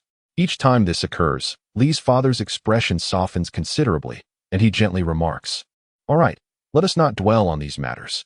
Your performance today will certainly be noted by the team. However, do not let pride consume you. Continue to strive for excellence. Mr. Smith has yet to offer you a contract, as he likely wishes to assess your performance in the Summer League before making a decision." "I understand." Li Qingming nods emphatically, motivated not solely by the prospect of a contract, but also by a desire to fulfill his responsibilities. Chapter 15. Li Qingming and the men's basketball team, our nation's promising young talent, shines brightly in the Orlando Summer League. On the morning of July 8th, Beijing time. During the Orlando Summer League, Li Qingming, representing the Magic, scored 24 points and delivered 8 assists, leading his team to victory over the New Jersey Nets. Li Qingming is the 60th overall pick in the second round of this year's NBA draft. He was previously studying at a domestic university when he received an invitation from the Magic for a trial in the United States, leaving a profound impression on the team's general manager, Otis Smith, which ultimately resulted in his selection during the draft. Li Qingming's father stated that his son began engaging with basketball serendipitously at an early age, boasting 12 years of experience. Despite his physique leading others to perceive him as a little chubby boy, as per Mr. Li's own words, he has never relinquished his passion for the sport. Now, this passion is finally poised to become his profession. As the game concluded, it was morning back home. Thanks to reports from frontline journalists, various news articles swiftly emerged, unveiling details about the much-anticipated enigmatic rookie, Li Qingming. Initially, many regarded this as a joke, harboring little expectation for Li Qingming, with conspiracy theories suggesting it was all a deliberate publicity stunt. To their surprise, Li Qingming excelled in his debut at the Summer League, establishing himself as a cornerstone of the team. Numerous images from the game surfaced. While videos were unavailable, the photos captured some of his remarkable performances, allowing observers to appreciate the weight of this young talent. Goodness, what a physique! Thus, this narrative imparts a lesson. Physical fitness does not equate to weight loss. I am curious how he manages to play with such a build. I believe it would be difficult for me to even turn over in such a form. Clearly, he is different. Just look at his wingspan and jumping ability. While it is true that he is overweight, he still exudes a sense of robustness. Is this truly a level of athleticism one might expect from an individual of Asian descent? A younger individual, lacking understanding, inquired if someone could enlighten him regarding the significance of the Summer League. A respondent replied, "The Summer League doesn't hold much weight. It serves as a platform for NBA teams to evaluate rookies, free agents, and undrafted players. If one impresses, they may secure a contract. However, poor performance in the Summer League could signal an early return home, as it likely indicates an inability to compete in the NBA. Let us put it this way. Excelling in the Summer League does not necessarily guarantee that an NBA team will take notice, as rookie selections are often heavily influenced by potential. However, a player like Li Qingming, who not only showcases impressive performance, but is also quite young, signifies a combination of inherent talent and immediate capability, which teams are bound to recognize in the future. Some may wonder, then, why Li Qingming was selected as a late-round pick. Reports suggest that only the Magic extended an invitation for a workout, possibly accompanied by some assurances, leading him to forego opportunities with other teams. This information was shared by an international student from Orlando in a previous forum post, who has been inexplicably enthusiastic during this period, frequently engaging online. The official forum capitalized on the popularity of his post, generating considerable buzz around Li Qingming, thus preparing many members for his public persona.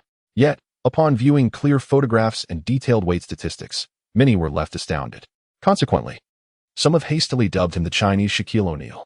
This designation, however, should not be interpreted as a compliment. Rather, it reflects an underlying societal aversion towards individuals with larger physiques. Indeed, even many overweight individuals harbor a disdain for obesity, though it is not an illness in itself. It can sometimes serve as a precursor to health issues. Moreover, excessive weight can evoke a greasy impression, akin to how one might associate fatty meat with oil, resulting in an unappealing aesthetic perception. If Li Qingming were not blessed with a towering height of 2 meters, he would likely appear even more intimidating. Of course, had he not possessed such stature, he might not have attained his current weight. Furthermore, discussions have arisen surrounding Li Qingming's connection to the national team. According to available information, it is evident that he still holds domestic nationality, thus identifying as a citizen of Huaghua, and he is indeed eligible to join the men's basketball team. However, one must ponder why the national team has yet to enlist him. Additionally, details regarding his life in the country have surfaced, encompassing insights into his familial relationships and educational background. At this moment, Li's mother, teachers, and classmates were all summoned for interviews, inquiring about various aspects of Li Qingming. School officials were frequently questioned regarding why such a basketball talent had not been promptly integrated into the national team, especially considering the previous lackluster performance of the men's basketball summer league. Yet, what could they possibly say?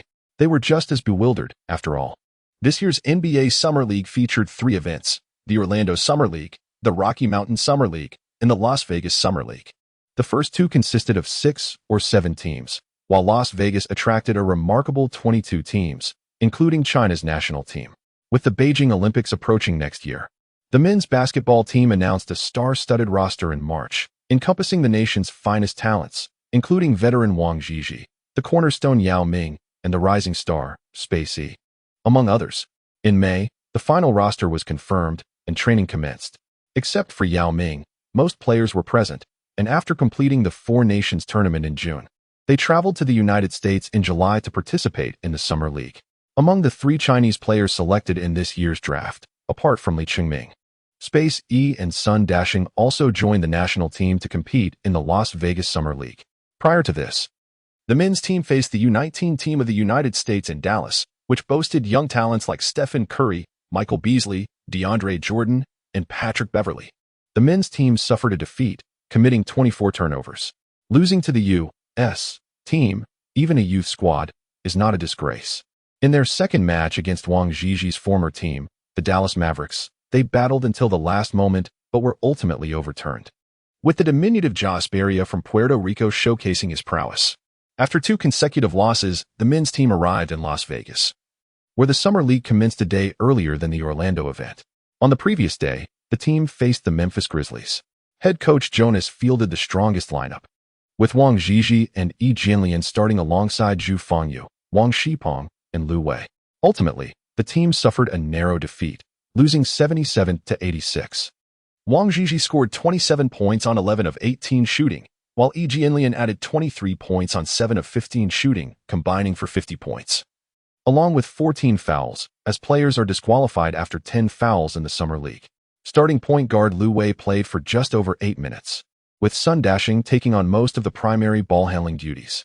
The men's team held a size advantage, yet the Grizzlies fielded formidable opponents, including last year's 2 first-round picks, Rudy Gay and Kyle Lowry, as well as this year's 5th pick, Mike Conley, who partnered with the towering Greg Oden. Even an unexpected player, Terrence Kinsey, managed to score 20 points, leading to a match where the men's team was largely subdued. The following day, Li Qingming led his team to victory. Although not many had witnessed these 2 Summer League games, recordings are available, revealing how Rudy Gay exploited his talent to dominate the court.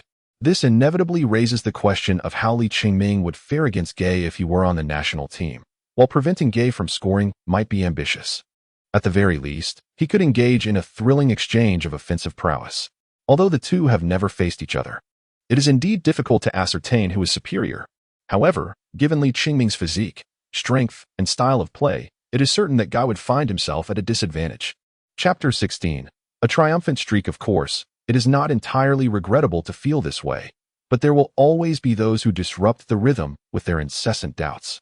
Some have remarked that, in matters of national importance, the young Li Chengming seems devoid of any sense of collective honor, opting to enter the NBA draft instead of first registering for the national team. How does this differ from Wang Zhiji's choices in the past? Back then, Wang had quite an unpleasant fallout with the Bai team and the national basketball team regarding his participation in the NBA, a situation that has only recently been reconciled. At this juncture, the national basketball team has chosen silence. They neither heed the media, since there have been no disparaging remarks made against them, nor can they publicly advocate for Li Chengming. Fortunately, Li Chengming is currently in the United States, where no one can silence him. After the conclusion of the third Summer League game, he expressed in an interview his willingness to represent his country should an invitation from the national team be extended. This is hardly a contentious point. While national honor is paramount, one cannot pursue those who do not regard him with the warmth he seeks. The ball is now in the court of the national basketball team, and they are compelled to respond. Their initial remarks are naturally filled with pleasantries welcoming Li Chengming, followed by an assertion that this is certainly not an oversight on their part, as no one had previously recognized Li Chengming's potential. Ignorance absolves them of blame. Finally, they express satisfaction with the current roster, indicating that no adjustments will be made in the short term. Do they wish to use Li Chengming to slap them in the face? Absolutely not. In fact, they might even secretly hope that Li Chengming falters in his next performance, while Taikong Yi and Sun Dashing shine in their second game. In the first match, Taikong Yi's statistics were not inferior to Li Chengming's, albeit slightly less efficient, while Sun Dashing's performance left much to be desired. Both are second-round picks. Yet there is a stark contrast in their standings. Due to the limited number of teams participating in the Orlando Summer League and the condensed schedule, each team plays almost daily. Over the past 2 days, the Magic have faced the Supersonics, Thunder, and the Heat, securing victories in both encounters. Li Chengming has participated in both games, and his performance speaks for itself. Remarkably, he has unwittingly emerged as the offensive linchpin of the team. In moments of uncertainty, the strategy is to allow Li Chengming to initiate the play, drawing attention and double teams. He then adeptly distributes the ball. This approach is astonishingly straightforward, yet opponents find themselves utterly unable to contain him. To be candid, given his physique and strength, dominating the relatively less competitive Summer League feels somewhat like a mismatch. Many remain skeptical of his prospects, believing that he currently relies on his physicality to overpower others, rendering his fellow Summer League players defenseless. However, once he transitions to the NBA, he will encounter equally robust players, not to mention the intricate strategies that will undoubtedly expose his vulnerabilities, leading to inevitable challenges. Recently, analysts have begun to compile assessments of his technical attributes. Previously, information on him was scarce, with only the Orlando Magic having conducted a workout that left them with a fleeting impression of his shooting and diverse offensive arsenal. Yet, after 3 Summer League encounters, scouts have duly noted some of Li Chengming's playing styles and personal tendencies. Ultimately, the Summer League serves not only as a platform for teams to hone their rookies but also as a precursor to potential trades. Should a player catch the eye, it is conceivable that they may become part of future transactions. Li Chengming's performance has naturally attracted the attention of other teams. Yet his physique and certain inherent vulnerabilities may deter some. These vulnerabilities are indeed related to his build, as there is a prevailing concern regarding the potential for injury.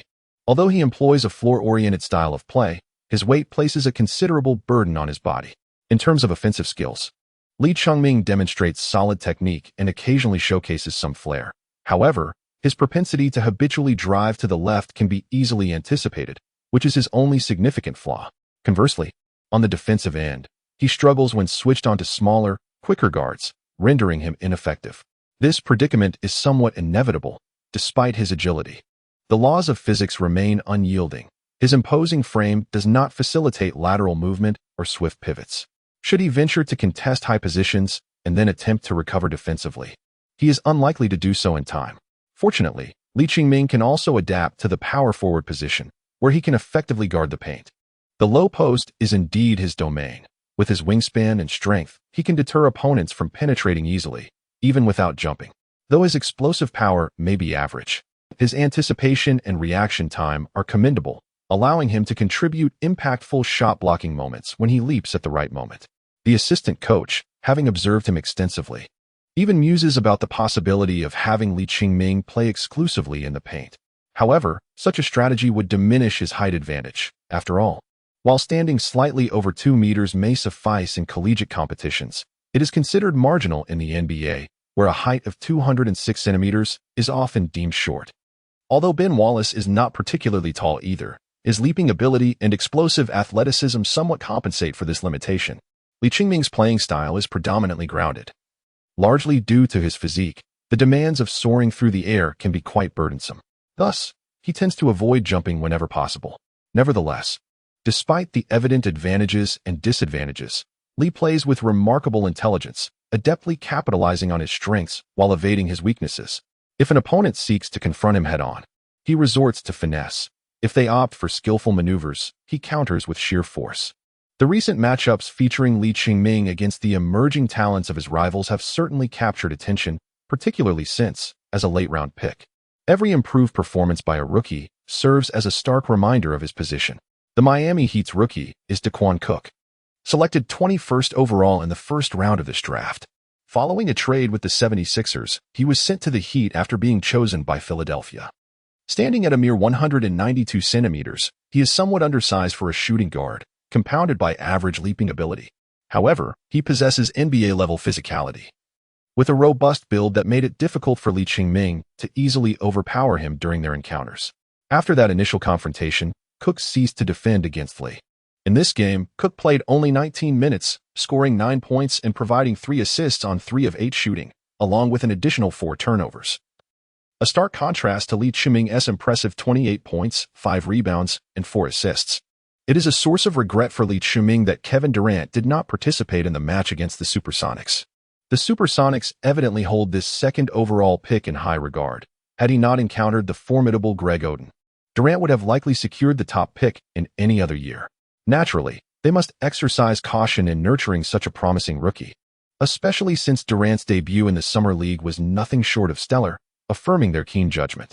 Nevertheless, he faced off against another rookie from the Supersonics, Jeff Green, the 5th overall pick acquired from the Celtics.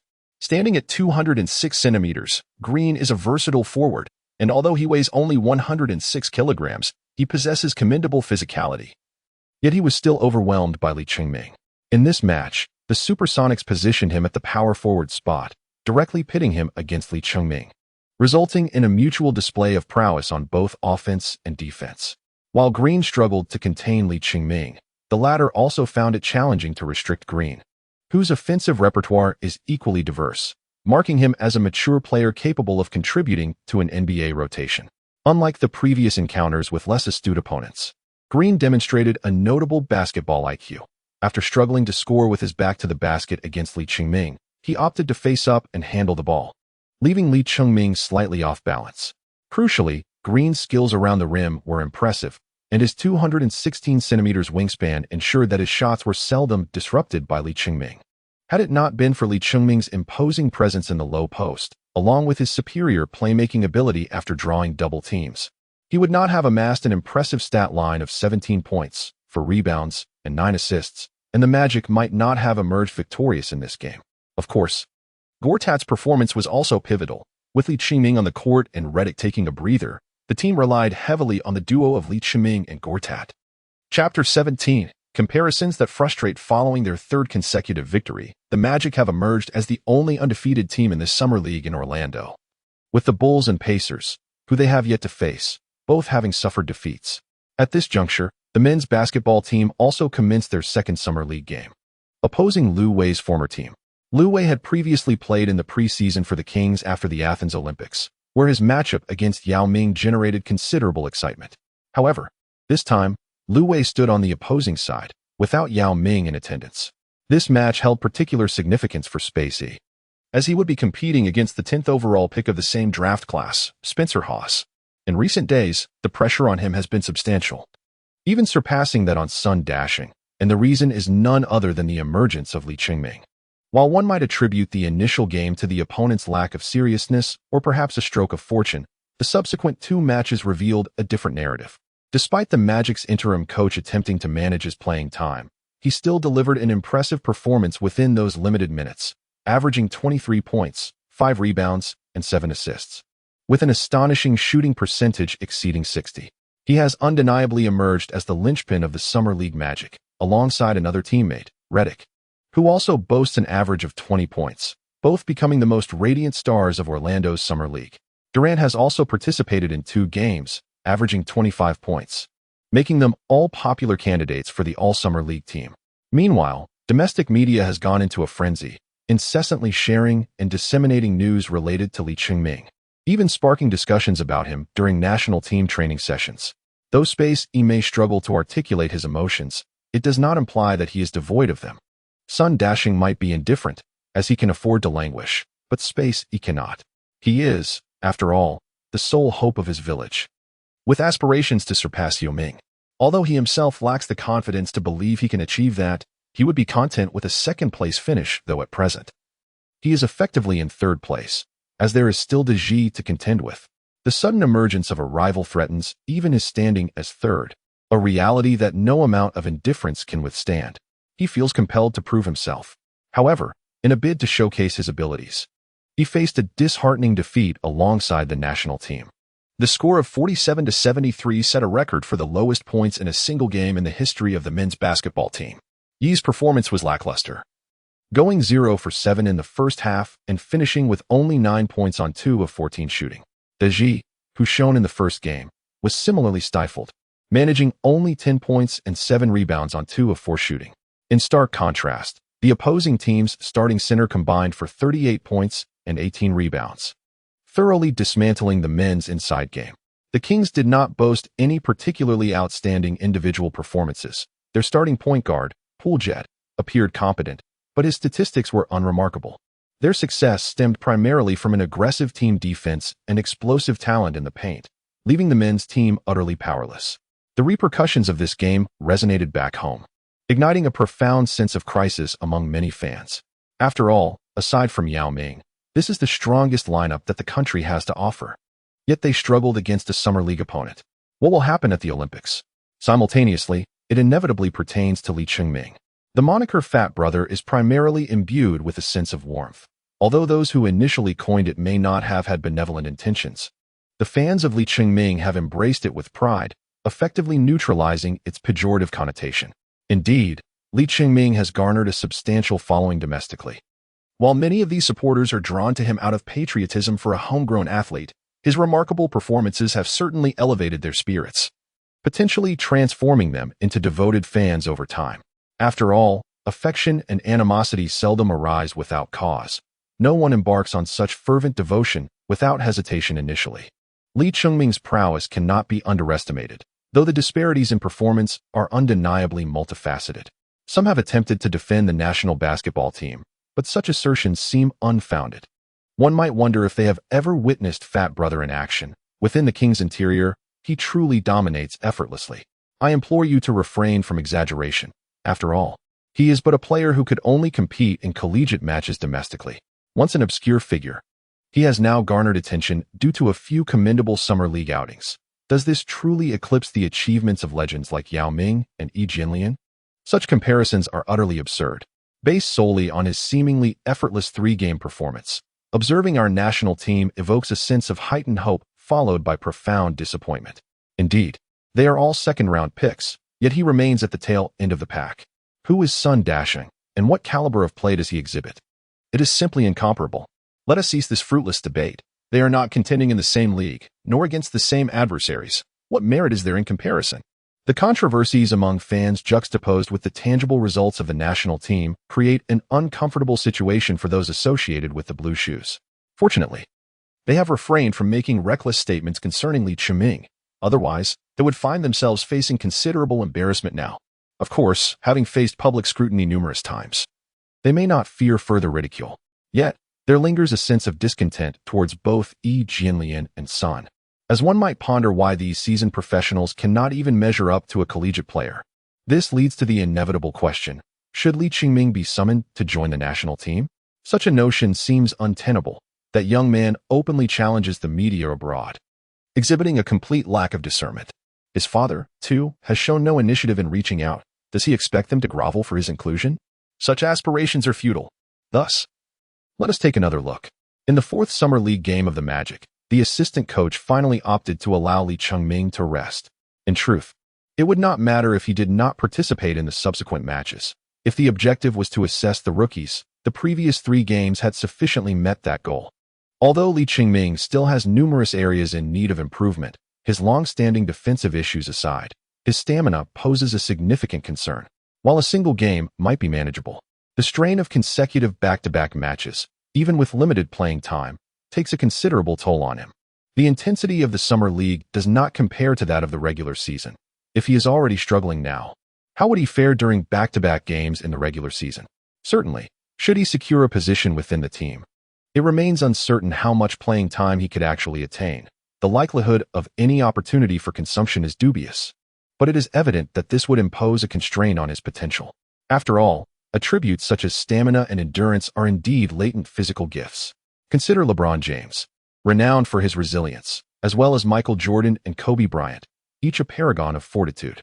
However, observing Li Qingming's substantial physique, one might wonder how he could possibly perform without experiencing fatigue. Even the assistant coach might question whether he is indeed a normal individual, given the remarkable agility his body possesses. In Li Qingming's absence, the Orlando Magic, aided by the rested J.J. Redick and Gortat, effortlessly triumphed over the Indiana Pacers. Redick excelled with an impressive 30-plus points on 6 out of 9 three-point attempts, while Gortat secured a double-double. The Pacers, featuring this year's 39th overall rookie, Stanko Balic, who was traded from the Heat post-draft, have seen him perform modestly, averaging fewer than 8 points with a dismal efficiency. It is uncertain if he will even secure a contract after the Summer League, and should he be signed, it is likely he would find himself in the developmental league. Such circumstances are not uncommon. Second-round picks often lack considerable value, and without demonstrating sufficient merit, teams may prefer to seek seasoned veterans in the free market. Moreover, as the Pacers aim for playoff contention in the new season, they cannot afford to squander time on a 21-year-old center whose talent is unremarkable and whose immediate contributions are lacking. In the 5th game, Li Qingming made his appearance once more, this time facing the Chicago Bulls, who boasted 3 rookies: the 49th pick, Aaron Gray; the 51st, Jameson Curry; and the 9th overall pick, Joakim Noah. Chapter 18. Exploiting Noah. Noah hails from a family steeped in sports tradition, yet had not made a notable impact until his sophomore year when he began to emerge. As an older rookie entering the NBA draft after his junior year, the 22-year-old Noah's selling point lies in his mature and steady defense. Although he was overwhelmed by Odin in the NCAA Finals, which somewhat tarnished his draft stock, the Bulls ultimately selected him with the 9th pick, recognizing his commendable physical attributes and basketball IQ. Since Michael Jordan's retirement, the Bulls have experienced a decade of mediocrity.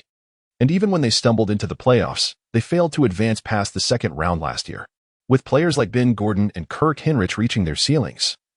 The franchise has opted to continue searching for and developing new talent, hoping to discover the next Jordan. At 33, Ben Wallace is aging. And even if he is not traded, he will need to gradually step back, necessitating the emergence of a new center. Noah is viewed as the next best option in the green room, following Odin and Horford. However, when faced with Li Qingming, Noah's slender physique appeared as flimsy as a noodle. Having previously missed the opportunity to teach Stanko Balic a lesson, Li Qingming approached this match with palpable excitement. With Gray as a substitute and Curry positioned as the shooting guard, only Noah presented a suitable matchup, thus sealing his unfortunate fate. Li Qingming took the initiative to request the center position, which, in truth, is the role he is most familiar with from his university days. After all, he stands among the tallest individuals in the school, and his height is not a disadvantage. Beneath the basket, he resembles a fierce beast. In this game, upon returning to his accustomed position, Li Qingming finally revealed his ferocity. Once he secured his position for the ball, if there was no defensive interference, he effortlessly overpowered Noah beneath the rim. The apparent 10-centimeter height difference vanished entirely, leaving Noah unable to leap. Subsequently, whether it was a hook shot, a floater, or a dunk, it all depended on Li Qingming's whim. Having played several games, the Bulls sidelines coaches, though not specifically studying him, had undoubtedly heard of Li Qingming's reputation, aware of the formidable Chinese rookie making waves in the Summer League. However, hearing about him and facing him are 2 distinct experiences within 3 minutes. Li Qingming scored 5 consecutive times against Noah, transforming him into a mere cash machine. To prevent Noah from being utterly demoralized, defensive adjustments were necessary. Yet it was evident that the harsh lessons had significantly shaken his confidence, a shadow likely to linger into the new season. The thought of encountering Lee Chungming again in the regular season is daunting. However, others similarly struggled against Lee Chungming until he was substituted. Standing at 213 centimeters and weighing 123 kilograms, alone Gray proved to be the most formidable opponent Lee Chungming had faced during this period. Remarkably, Gray's defense against Lee Chungming was surprisingly effective. It was perhaps the first time Lee Chungming felt somewhat challenged. With average jumping ability, Gray relied on strength and physicality in the low post, perfectly countering Lee Chungming's advantages. Yet, Lee Chungming is not limited to a single offensive strategy. He is not the type to recklessly confront a stronger opponent head-on. Gray's bulky physique presented an opportunity for Lee Chungming to showcase his agility. Instead of engaging in a direct confrontation, he could draw Gray out to the paint, leaving the low post vulnerable and transforming it into a playground for his teammates. However, if Gray remained anchored, Lee Chungming's resolute jump shot was not to be underestimated, resonating throughout the arena as if the very ceiling trembled in response. The audience, captivated by his performance, found themselves inexplicably invigorated, as if ignited by an internal flame ready to explode. Lee Chungming, who scored 14 points with 6 out of 8 shots, was drenched in sweat when he was substituted. Although he relished the low-post confrontations, the exertion was considerable, and he found himself gasping even while seated on the bench. He pondered whether, without the system, participating in more games like this might help him shed some weight. However, he recognized that mere exercise often does not suffice for weight loss. It more likely transforms fat into muscle. Thus, the system remained advantageous as it directly expended calories, eliminating impurities from his body. The concern, however, lingered. Would he gain weight again? After all, Lee Chungming struggled to restrain his appetite. At that moment, the assistant coach handed him a bottle of sports drink and remarked with a smile, "Lee, you performed admirably today. The victory hinges on you." Reddick, who was also substituted, couldn't help but chuckle. "Coach, I'm still here." The bench erupted in laughter, enveloped in a joyful atmosphere. Lee Chungming's relationship with the assistant coach and Reddick has grown considerably closer. They often share lighthearted banter. This camaraderie is a result of his impressive performance that won their admiration. In contrast, Duke, who initially clashed with Lee Chungming in the first match, has now been relegated to the role of the water cooler attendant, and he will undoubtedly continue to wander aimlessly after the summer league concludes. After a brief respite of 5 to 6 minutes, Lee Chungming was once again called back onto the court, while Noah returned as well. Upon seeing him approach, Noah instinctively tensed up, reaching out his hand and exclaiming, "Please don't come near." Lee Chungming's performance in the paint today was commendable, largely due to the fact that he was not easily targeted by opponents. This can be attributed to the developing chemistry among the Magic players over recent games, along with the assistant coach's strategic adjustments in defensive rotations, emphasizing the significance of timely support. Notably, the partnership between Augustine and Lee Chungming in the paint proved to be more effective than that with Gortat, as Augustine's agility allowed for swifter defensive switches. Additionally, the Bulls' interior offense left much to be desired. While Aaron Gray possesses some skills in the low post, he is unable to effectively counter Lee Chungming, who in turn can neutralize him. Once Lee is pushed out of the low post, Gray becomes predominantly ineffective offensively, apart from setting screens. As for Noah, he is currently employing a blue-collar style of play, lacking proficiency in back-to-the-basket moves, and primarily seeks to block shots when facing the basket. Curry, as the point guard, displays commendable shooting accuracy. However, his gameplay is heavily perimeter-focused, excelling in three-point shooting while exhibiting average driving abilities. The Bulls' lineup presents minimal threats from the perimeter, which significantly eases Lee Chungming's role. Ultimately, he concluded the game with an impressive tally of 31 points, 9 rebounds, and 5 assists, achieving a new high in the Summer League, along with 1 block and 2 steals, thereby earning the MVP title for the match. A day later, the national team's third Summer League game commenced, but the Magic announced that Lee Chungming would not participate further, thus concluding his Summer League journey. He averaged 25 points, 6 rebounds, and 5 assists over 4 starts, a performance sufficient to earn him a spot on the Summer League first team, while Durant may miss out due to insufficient appearances. Furthermore, teammates J.J., Reddick, Gortat, and Augustine also delivered commendable performances, leading the Magic to a perfect record of 5 wins, likely securing at least 2 first-team selections. In this context, domestic fans are increasingly focused on the national basketball team, particularly on Taekwondo and Sun Dashing's performances in the Summer League, hoping for a remarkable showing from them as well. Their opponents in this match were the Cavaliers, featuring sophomore players Shannon Brown and Daniel Gibson, as well as P.J. Tucker. The Cavaliers, reigning Eastern Conference champions, had just suffered a 4-game sweep by the Spurs in the June finals.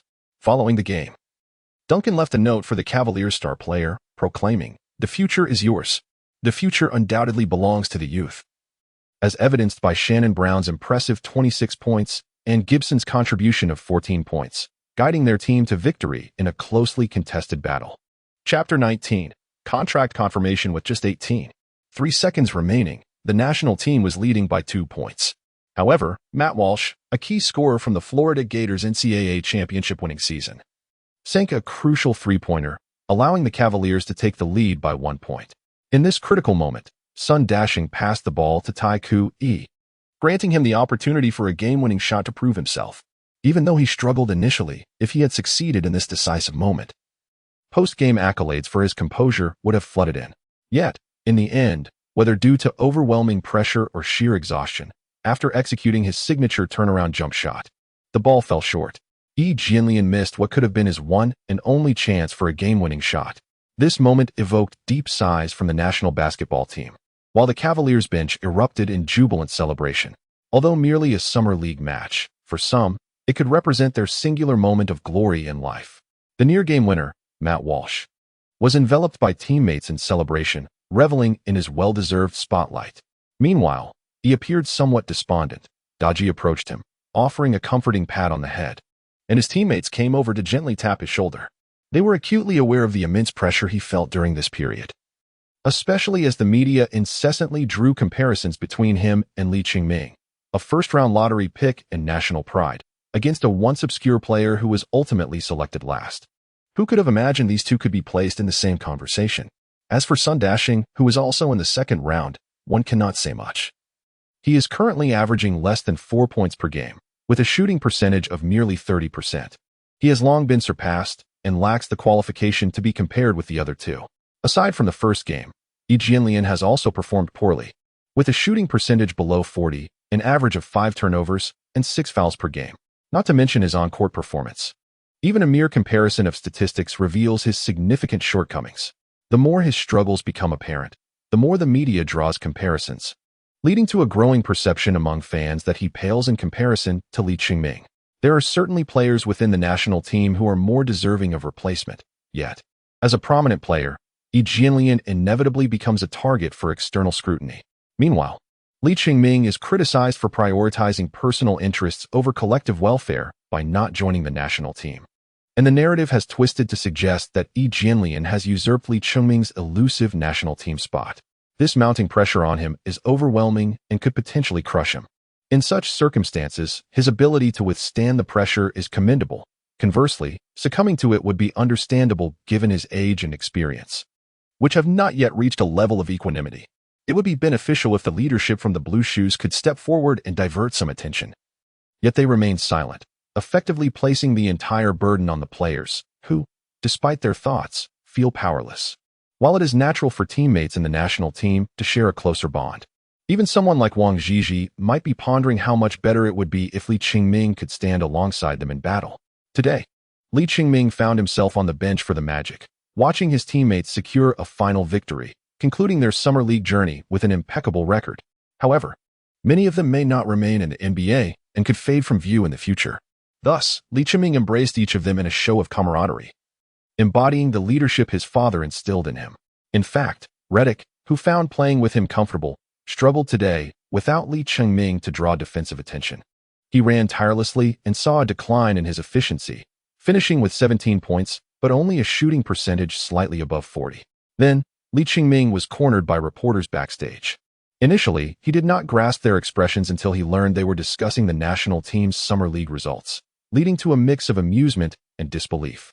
Did they truly perceive him as the savior of the men's basketball team? I am not fully aware of the situation. I may need to return and review it to provide you with answers. In recent days, after each match, he has found himself besieged by reporters. And as his performance continues to improve, American media have begun to take notice as well.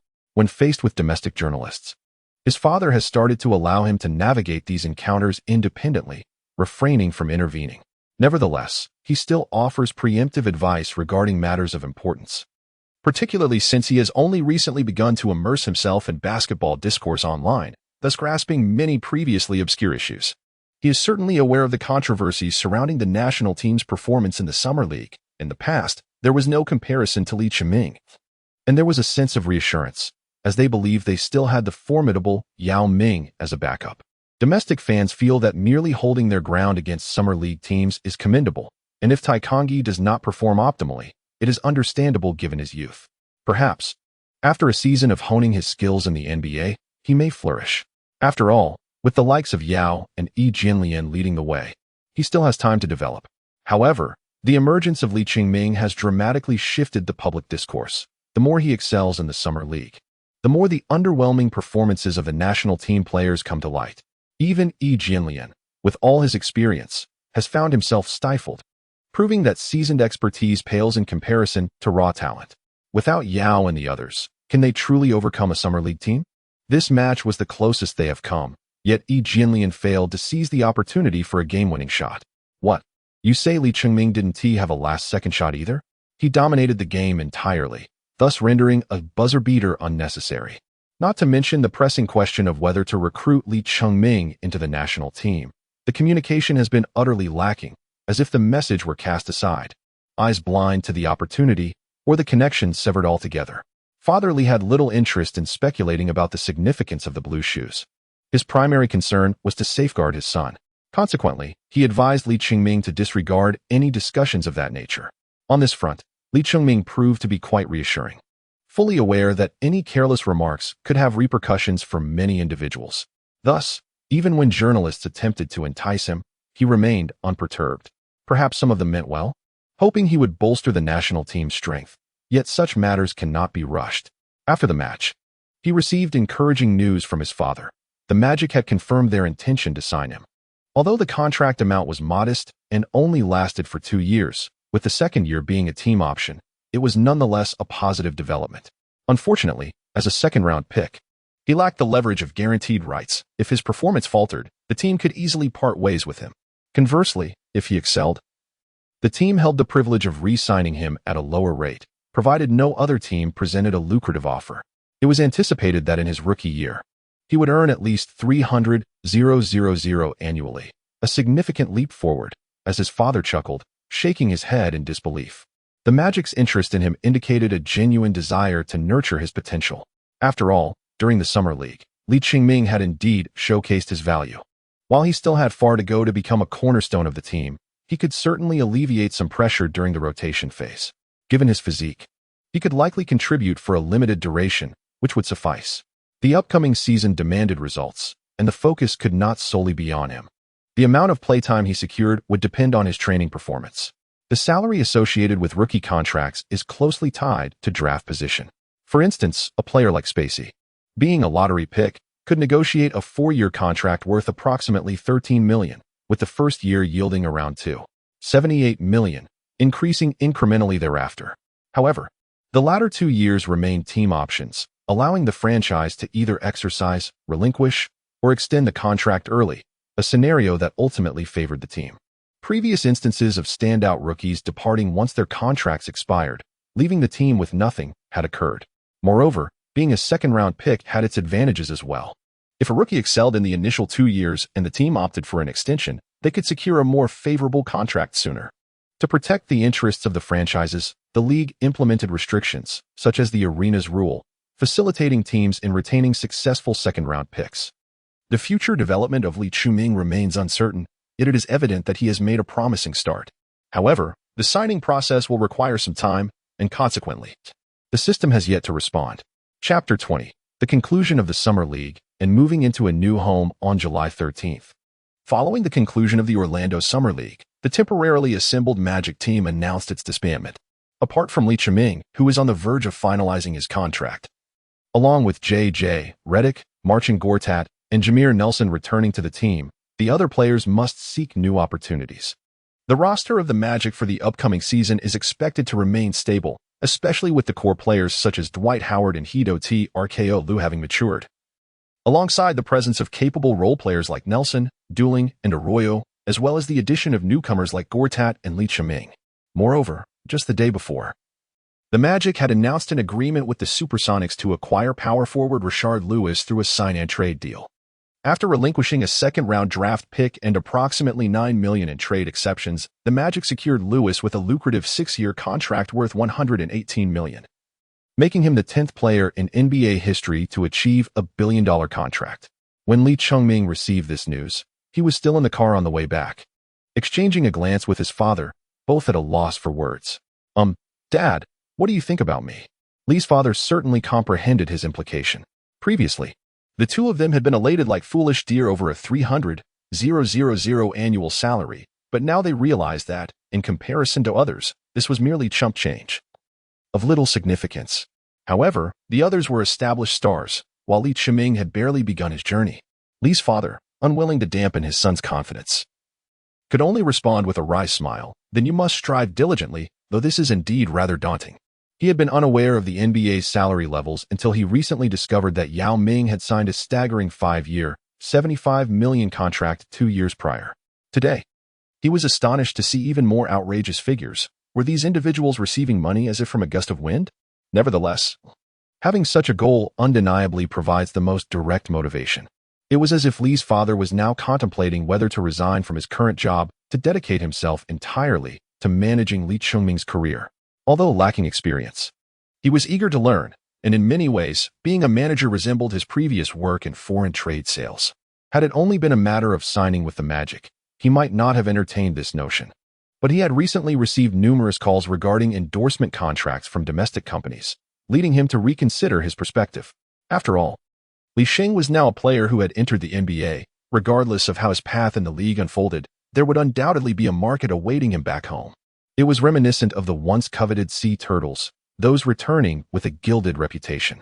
Of course, they were still in Orlando and were about to relocate to a new residence arranged by the team, since they had confirmed the contract. At least for the first half of the upcoming season, Li Chongming would certainly remain with the team, necessitating a departure from hotel living. Alongside securing a house, they also required a vehicle. Li's father had already solicited assistance from the team to arrange a car viewing in a couple of days, planning to purchase a second-hand vehicle to start with. In America, the market for used homes and cars thrived. No one perceived this as undesirable, especially for young people's first vehicles, which were often pre-owned, bought for initial use before contemplating an upgrade. However, the uncertainty surrounding Li Chongming's future and his father's job had led to this decision being postponed until after the contract was confirmed. This shift was indeed reliant on Li Chongming's newfound fame, which had generated considerable discussion domestically, with numerous journalists eager to unearth any information related to their family. While Li's father insisted they were merely an ordinary family, one could hardly describe a small foreign trade manager earning an annual salary of $500,000 as such. Li's mother, though merely an ordinary middle school teacher, hails from a lineage of intellectuals, which has contributed to the cultivated atmosphere and upbringing within their household, undeniably nurtured by a favorable environment from a young age. Consequently, Li's father's workplace has also reaped benefits, as awareness of his employment there has even led to an uptick in business orders. Thus, when Li's father recently requested leave, his employer readily acquiesced. Presently, they find themselves in the vehicle of the team's assistant coach, whose role in accommodating players is indeed a fundamental duty. This assistant coach, having collaborated harmoniously with Li Chongming during the summer league, took it upon himself to assist them with their relocation during what should have been his downtime. In truth, they possess few belongings, merely some personal garments, and considering the necessity of bedding and other essentials for their new residence, it was decided that rather than making multiple trips, the assistant coach would first guide them to the market for procurement, allowing them to efficiently organize their new abode. However, upon arriving at the destination, the assistant coach received a phone call indicating that the head coach required his attention, necessitating his early departure. Li Chongming and his father expressed their gratitude, assuring him that it was perfectly acceptable for him to leave early. Nonetheless, the teaching assistant assisted them in carrying their belongings into the house before bidding them farewell. The father and son straightened up and surveyed their surroundings, exchanging a glance that ignited smiles upon their faces. "This is the house that Mr. Smith helped us secure. What do you think? It appears quite satisfactory, doesn't it?" It seems that according to local customs, we ought to introduce ourselves to the neighbors upon arriving at a new place. Let us go and extend our greetings. Lee's father remarked as he turned back to his son after setting down their items, not yet having organized their new abode. Li Qingming harbored no objections and was, in fact, quite pleased with the residence. During the process of moving, he took the opportunity to survey the general surroundings of the house. It was not an expansive villa sprawling over a vast area. Rather, it was easily comprehensible at a glance. Apart from the modest front garden and the small courtyard at the rear, the structure comprised a quaint three-story building.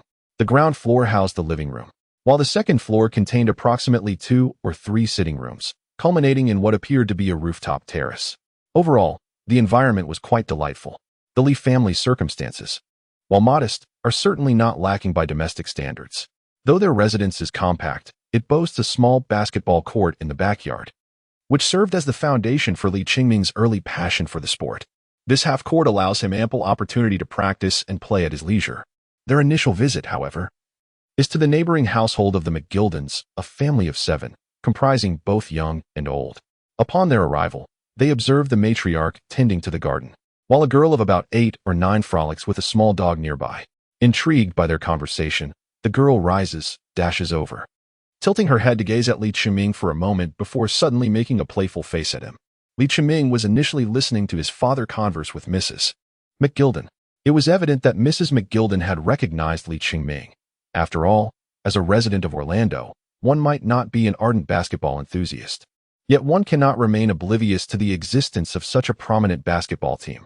Li Qingming, having shone brightly in this year's draft and summer league, had his visage gracing the pages of newspapers. Since Otis Smith had made the decision to sign him, he would certainly not skimp on promoting him. His exotic features were captivating enough, and the team could also seize the opportunity to expand its business across the ocean, a win-win situation. Therefore, it is hardly surprising that Li Qingming was recognized in this city. It merely depended on the level of interest of the observer.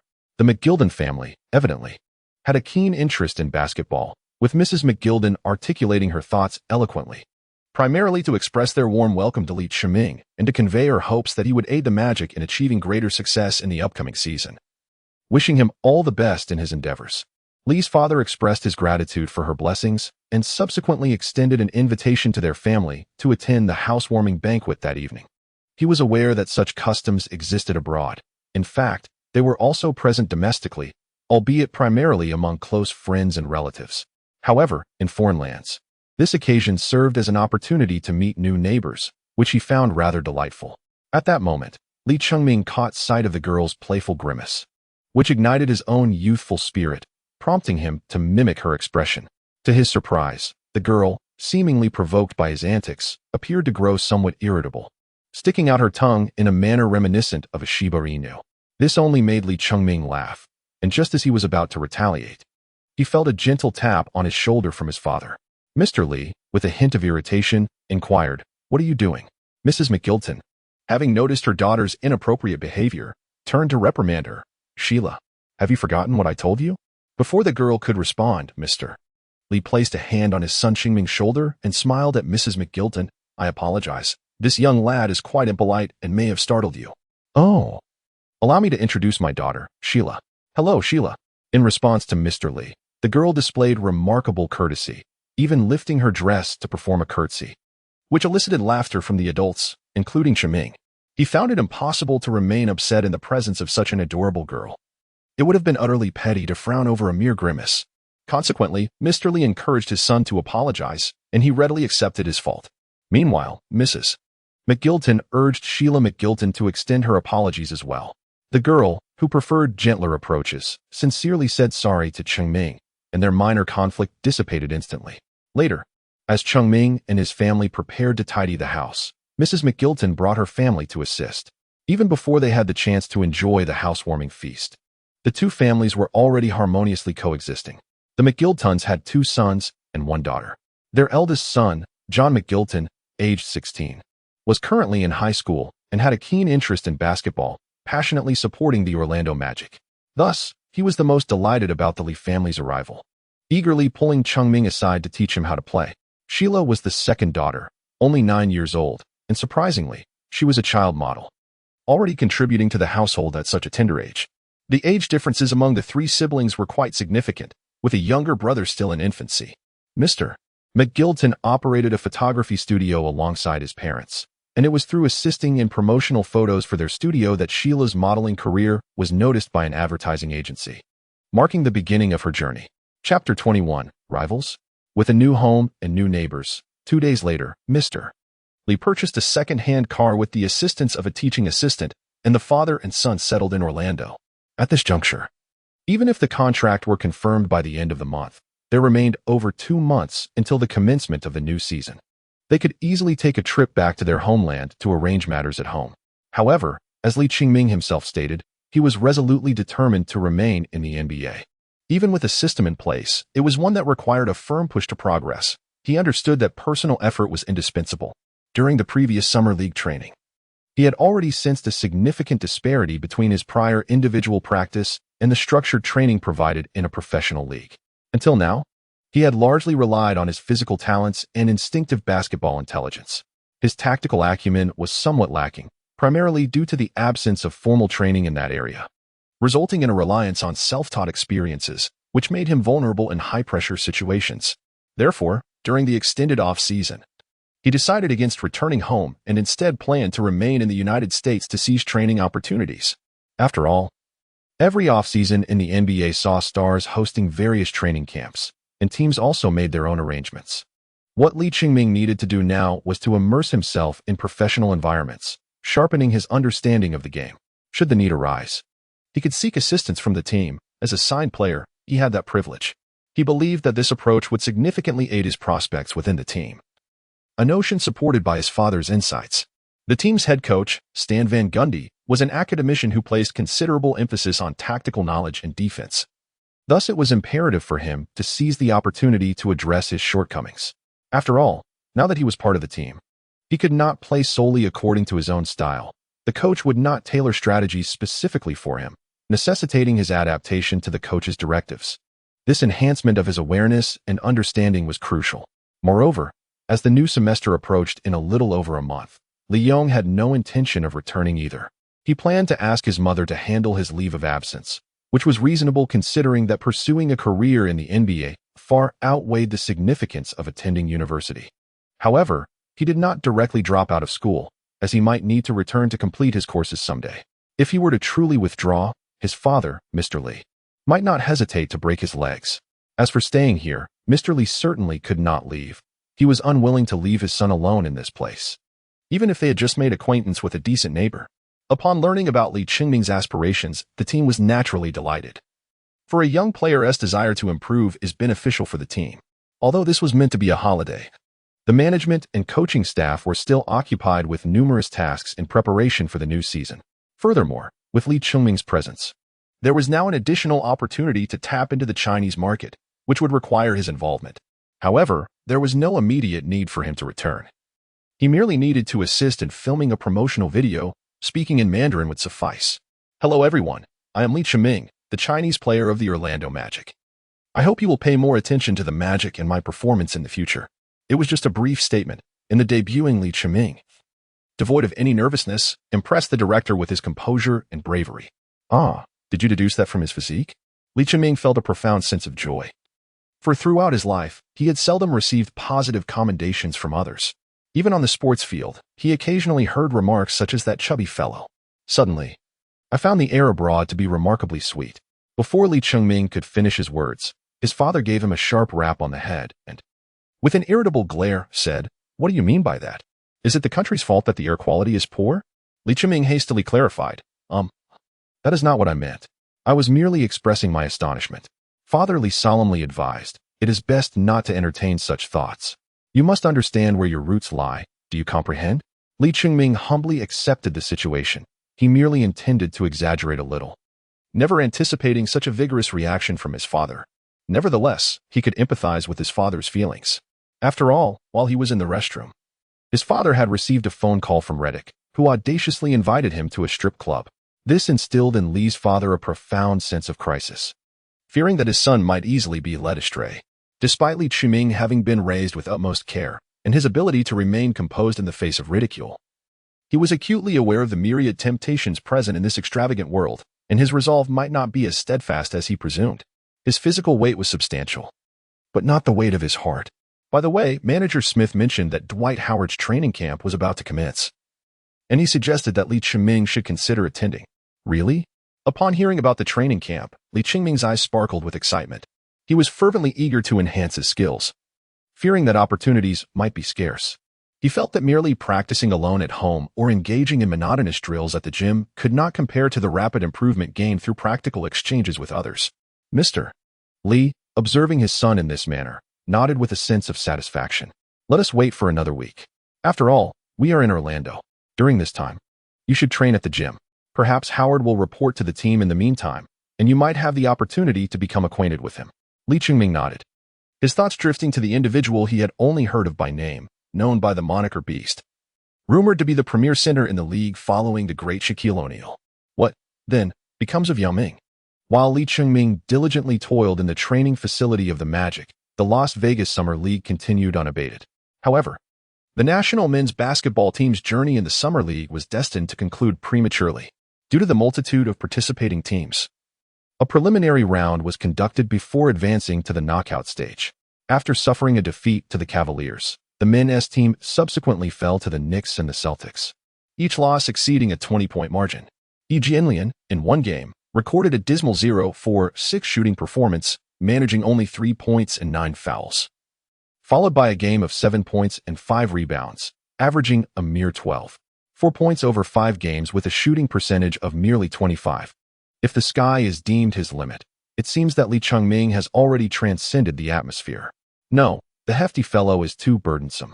The sky would merely collapse under his weight, forcing Space E back down to Earth. Forget Earth. Perhaps he should hasten back to Mars. Such disappointment is overwhelming.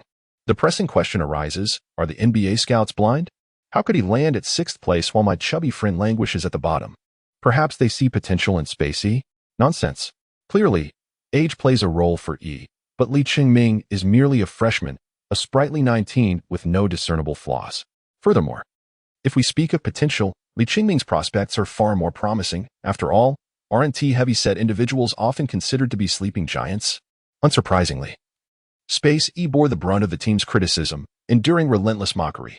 The greater the hope, the deeper the disappointment. This cannot solely be attributed to E, for it is the media that has inflated expectations, and it is they who find themselves smacked with reality. Yet, in this moment, silence enveloped everyone, leaving only the spotlight to illuminate the burden on E. To wear the crown, one must bear its weight. The upcoming season's clash between Yi Jianlian and Li Qingming is sure to unfold into an enthralling spectacle.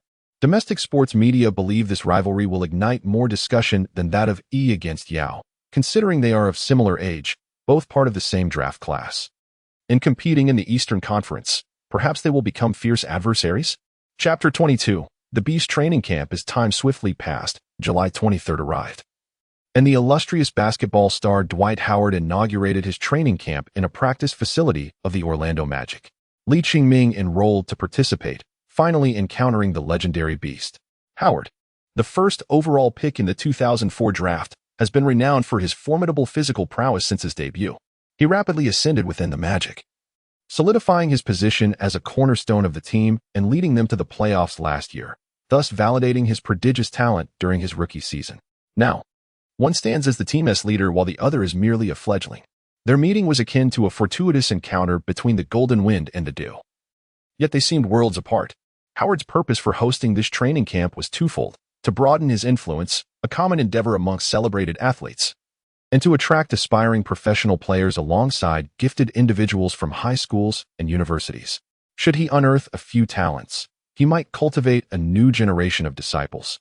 Much like the Lakers' iconic number 24, who, despite not clinching another championship after parting ways with Shaquille O'Neal, elevated his popularity through his individualistic style of play. Last season, he averaged an impressive 35.4 points per game, claiming the scoring title and reaching the zenith of his fame. Even in the subsequent season, he maintained an average of 31.6 points, ultimately usurping Anthony to reclaim the scoring crown, all while astonishing audiences with over 40 minutes of gameplay per match. If Shaquille O'Neal epitomized laziness, then Kobe Bryant personified diligence, inspiring numerous Mamba disciples.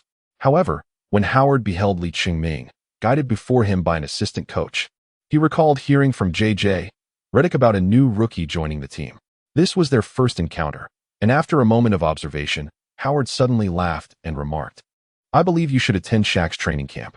Lee Chung-ming was devoid of any language barriers and, of course, could discern the jest in his words. Yet, his countenance darkened.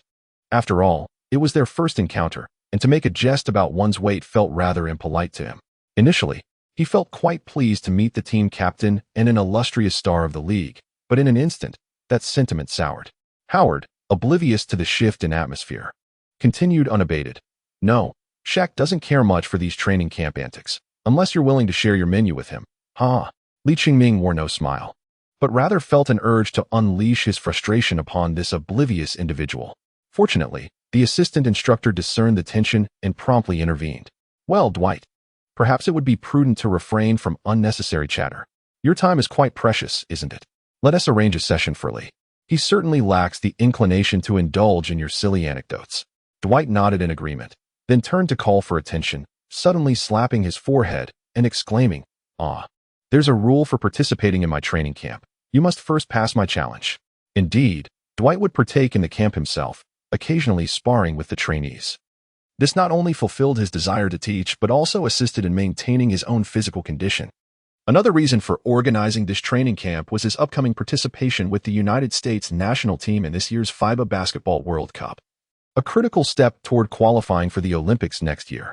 The regional competitions were structured in such a way that teams would first compete within their respective areas before entering the Olympic finals.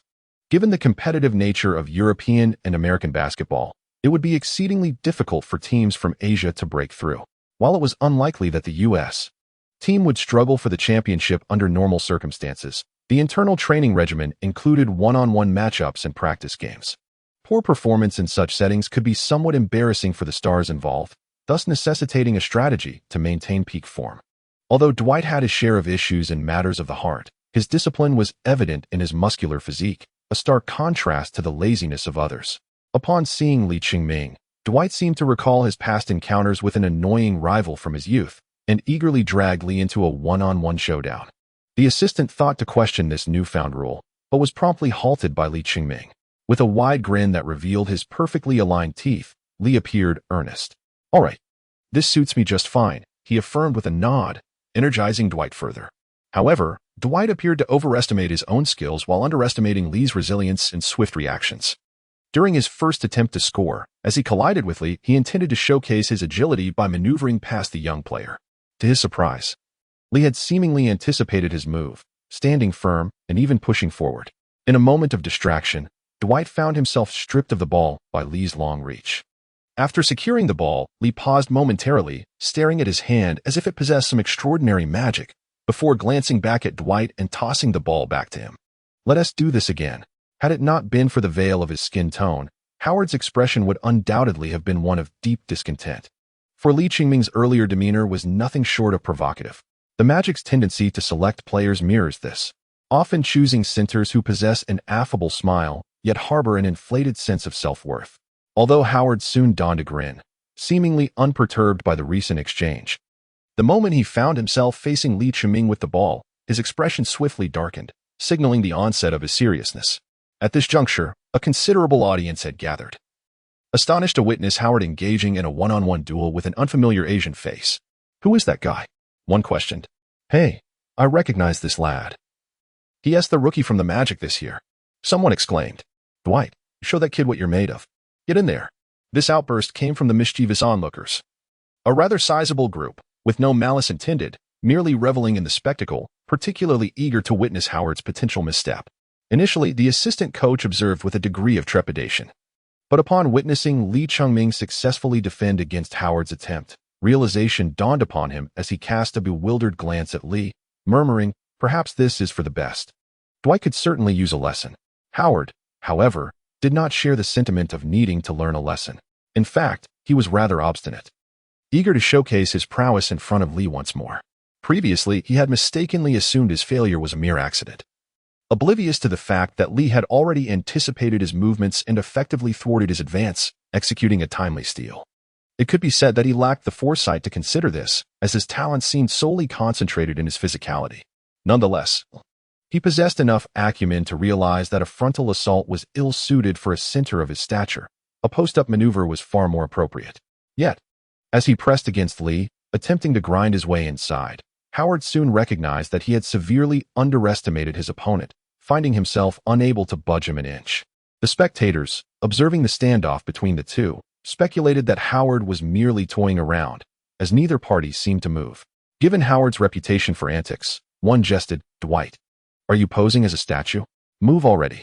"I would if I could," he retorted inwardly, feeling as though he had encountered an immovable barrier. No, not a wall. Walls do not possess such softness. Yet, despite its seemingly pliable exterior, Howard was met with an unexpected firmness. With no other options available, he resorted to a last-ditch effort. Seizing the moment while Lee was momentarily caught off guard, he pivoted, dribbling and preparing for a low layup. Suddenly, a hand shot up behind him, swatting the ball away with such force that it nearly sent Howard tumbling to the ground. Gasps filled the air. OMG, what just happened? Indeed, both individuals were not particularly swift. They observed everything with clarity, yet this very clarity left them astonished. Chapter 23. Howard's olive branch. Howard's offensive maneuvers are rather singular, especially in one-on-one situations where his options are limited. He either bulldozes his way to the basket for a powerful dunk, reminiscent of the legendary Shaquille O'Neal, who relied on his formidable elbows, creating a fierce rivalry with the West's agile Kobe Bryant. One favored the elbow, while the other opted for a nimble finesse. It remains unclear who truly outshone the other in this duo. Regrettably, the legendary Karl Malone has since retired. Otherwise, a comparison of their formidable elbows could have been quite intriguing. Alternatively, Howard often capitalizes on assists from the perimeter, executing alley-oops with remarkable frequency. Last season, he developed an increasingly harmonious collaboration with Nelson and Turkoglu, who frequently set him up for scores, while his lower body strength is somewhat lacking. This is only apparent when juxtaposed with the likes of Yao Ming. In fact, among the league's interior players, he holds his own. Consider Shaquille O'Neal, now in his twilight years, whose movements have slowed to the point where he can no longer keep pace with Howard. However, with the emergence of Lee Chiming, the agile fatty is aptly named. While his spins are sluggish and lateral movement is limited compared to perimeter players, Howard remains relatively more agile and quicker. Yet, to attempt to showcase footwork against him is akin to challenging strength. It would be a fruitless endeavor. Footwork is a complex aspect. Everyone acknowledges the prowess of Hakeem Olajuwon's dream shake, yet achieving even a fraction of that skill is commendable. Howard, it is evident, lacks this innate talent. Technical finesse eludes him, and while he might eventually hone his shooting, including three-pointers, other skills seem to have reached their peak. In this context, Lee Chiming harbors no fear of him. To put it plainly, Howard has emerged as a rough-edged gem in an era where centers are fading. It is no wonder that numerous interior legends scrutinize his play, lamenting that he flourishes in such a favorable epoch. A blue-collar style transitioning into superstardom. Who would have believed this possible in times past? In the realm of competition, the adage "one thing overcomes another" rings true. Although Lee Chiming currently stands leagues apart from Howard, in a one-on-one scenario, certain constraints could level the playing field. He even contemplated a solo return, but the assistant coach, quick to recognize the situation, promptly intervened to prevent this. There was genuine concern that Lee Chiming might embarrass Howard. For defending against Lee Chiming would evoke a sense akin to Mutombo guarding Shaquille O'Neal. Despite being a former Defensive Player of the Year, the dominant Big Diesel would simply overpower him.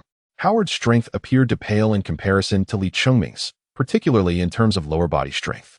While Lee Chiming possessed a reliable shooting touch and agile footwork, Howard lacked a definitive height advantage, with reports suggesting he stands at 208 centimeters. Though a more realistic estimate would place him around 205 or 206 centimeters. In the absence of familiarity with Lee Chiming's style, Howard could find himself at a disadvantage in the initial exchanges. If his attempts to score faltered and his defense proved ineffective, his reputation would be jeopardized. Should he be thwarted in his one-on-one attempts, critics might merely label him as lacking in offensive prowess, yet everyone recognizes that Howard's true strength lies in his defensive capabilities. However, if his defense were compromised, it would indeed be a significant blow to his standing. It resembles his encounters with Yao Ming, where he consistently sought to reclaim his pride after being outplayed. Yet, this was not a formal match, but rather a casual exhibition. Any lingering animosity would be unwelcome. Howard, visibly perturbed by the prospect of being bested by an upstart, nevertheless retained his optimistic disposition. With the assistant coach offering encouragement, he soon found himself on amicable terms with Li Qingming. Li Qingming, naturally unperturbed, found satisfaction in seeing his opponent falter. Yet he yearned to seek out others to test his prowess. Following his one-on-one encounter with Howard, the other trainees in the camp began to regard Li Qingming as a reclusive master. These individuals were either undrafted hopefuls or students from high schools and universities. And in terms of physicality, they simply could not contend with Li Qingming. Moreover, unlike Howard, who brought fame to the victor, a win or loss for an unknown like Li Qingming bore little significance. To avoid confrontation, they opted to steer clear of him, leaving Li Qingming in a state of melancholy, relegated to practicing his three-point shots in solitude. He had adopted the shooting technique of Ray Allen, believing it to be the most precise and aesthetically pleasing. Now, with his shooting speed enhanced, Li Qingming's form remained unchanged, yet to the observer, it appeared somewhat awkward. Since experiencing a setback at his hands, Howard had grown increasingly curious about him. After watching from the sidelines for a time, he inquired with a hint of perplexity, "Is there something amiss with your shooting form?" Li Qingming halted, perplexed, and inquired, "Isn't this my normal shooting posture? What seems to be the issue? Are you deliberately trying to provoke me?" He found nothing unusual in his actions, as they were merely his accustomed rhythm, and he assumed this individual was feeling embarrassed and sought to regain his dignity. Howard pondered for a moment, genuinely unsure how to articulate his thoughts, as he himself did not shoot three-pointers and wondered if everyone approached them in this manner. Having observed others shoot three-pointers, he simply felt that Li Qingming's method appeared somewhat peculiar. This was practice, not a three-point contest. Why the urgency in your shots? After scratching his head in confusion, Howard, under Li Qingming's bewildered gaze, suddenly had a revelation and, with a spark of excitement in his eyes, asked, "Hey, kid, in the near future, would you be interested in joining me for a national team training camp?" Li Qingming was momentarily taken aback, then hesitantly replied, "Is that appropriate?"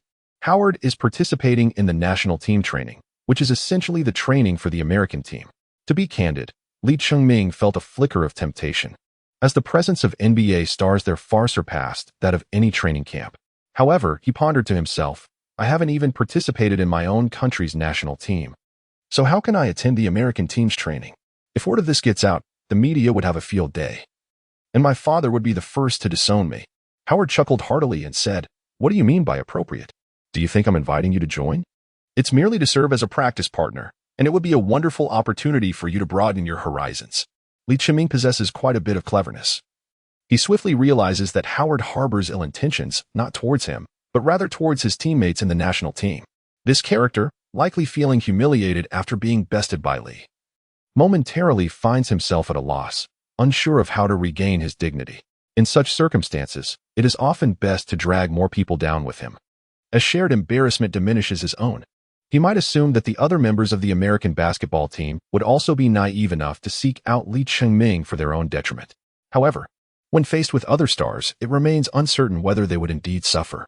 For instance, if Kobe were to challenge him one-on-one, Li would undoubtedly struggle to defend himself, merely aiming to disrupt his shots and hoping for a miss.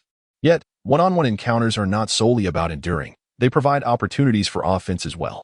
Li Qingming believes that these stars may not necessarily be able to contain him. His confidence derives from his physical prowess, which allows him to hold his own even in the NBA. As long as he is not fatigued during a game, doesn't this not make him a formidable challenger? Even if he were to fail, it matters little. At this moment, he adopts a humble apprentice's mindset, believing that being bested would only signify ample room for growth and the chance to absorb valuable experience. After all, as a rookie, being defeated by renowned stars is hardly shameful. Moreover, being in their company, even if just to familiarize himself, serves to expand his network. After all, connections are invaluable in this field, facilitating future team changes. Why do I find myself contemplating a team change? Nonetheless, such decisions cannot be made unilaterally. They must be discussed with his father. Upon hearing that he intends to consult with his dad, Howard bursts into laughter, exclaiming, "How old are you? And you still can't make your own decisions?" He then mutters to himself, "How did I end up losing to such a foolish kid?" Chapter 24, Domestic Attention. 12. Li Qingming was naturally indifferent to Howard's opinion of him. He possessed a keen self-awareness, recognizing that he could assert his own authority in the realm of basketball. However, in other aspects of life, Having spent most of his time in academia and lacking substantial worldly experience, he was acutely aware that he could easily fall prey to deception without even realizing it. Thus, prior to making decisions, he did not hesitate to consult with his father, as Lee's father undoubtedly had a wealth of life experience that could help him avert mistakes. After listening to his son's words, Lee's father fell into a moment of silence before responding with a question. Is it something you truly desire? Lee Chiming scratched his cheek and said, Father, I truly desire to go, but if you say I cannot, then I shall refrain from going. Staying here to train is also acceptable. At most, my progress will merely be a tad slower. Father Lee couldn't help but chuckle, saying, You little rascal. How dare you speak so boldly? Lee Chiming chuckled, fully aware that his little secrets were unlikely to escape the notice of the other party. After a moment of contemplation, his father nodded and remarked, If it's merely to serve as a practice partner, it should pose no issue. However, let me consult someone first. Although he had not returned to the country, he had heard from domestic media reporters and inquired about the situation from his wife's side, confirming that Lee Chiming had indeed gained fame domestically. It must be said that this recognition was largely attributed to the Yao and the buzz surrounding the recent draft, particularly with the participation of Tai Kong-yi. On a national level, Lee Chiming certainly could not compare to the athletes on the national team like Tai Kong-yi. His performance in the Summer League was of interest only to dedicated fans, yet confined within a single city. The fact that Lee Chiming hailed from this locality meant that reporters were eager to unearth his past, leading to numerous interviews in the area. Moreover, especially among schoolmates, relatives, and friends, including those at his father's workplace and other acquaintances, there seemed to be an overwhelming influx of information regarding Lee Chiming. This was due to local media relentlessly digging for stories, as well as the community's own curiosity. Consequently, Lee Chiming's father felt that every action of his son was being scrutinized by the public back home, which naturally called for greater caution in their conduct. In truth, this sensation was not entirely illusory. Many in the country still held the simplistic belief that being interviewed by reporters signified one's remarkable status, rarely delving deeper into the nuances. That said, it must be acknowledged that Lee Chiming was indeed remarkable, as he was one of the only 3 compatriots with a formal contract with an NBA team alongside Sun Dashing, who also had an existing contract. Although he was drafted by the Lakers, he could not sign with them immediately. Furthermore, considering his performance in the Summer League, the Lakers retaining his signing rights was indeed a gesture of goodwill towards his nationality. Lee Chiming, however, had entirely earned his opportunity through his own efforts, as images of his impressive performances in the Summer League circulated widely online. At the very least, his face matched his name, after all. While there were countless individuals of his stature, it was rare for someone to reach his level.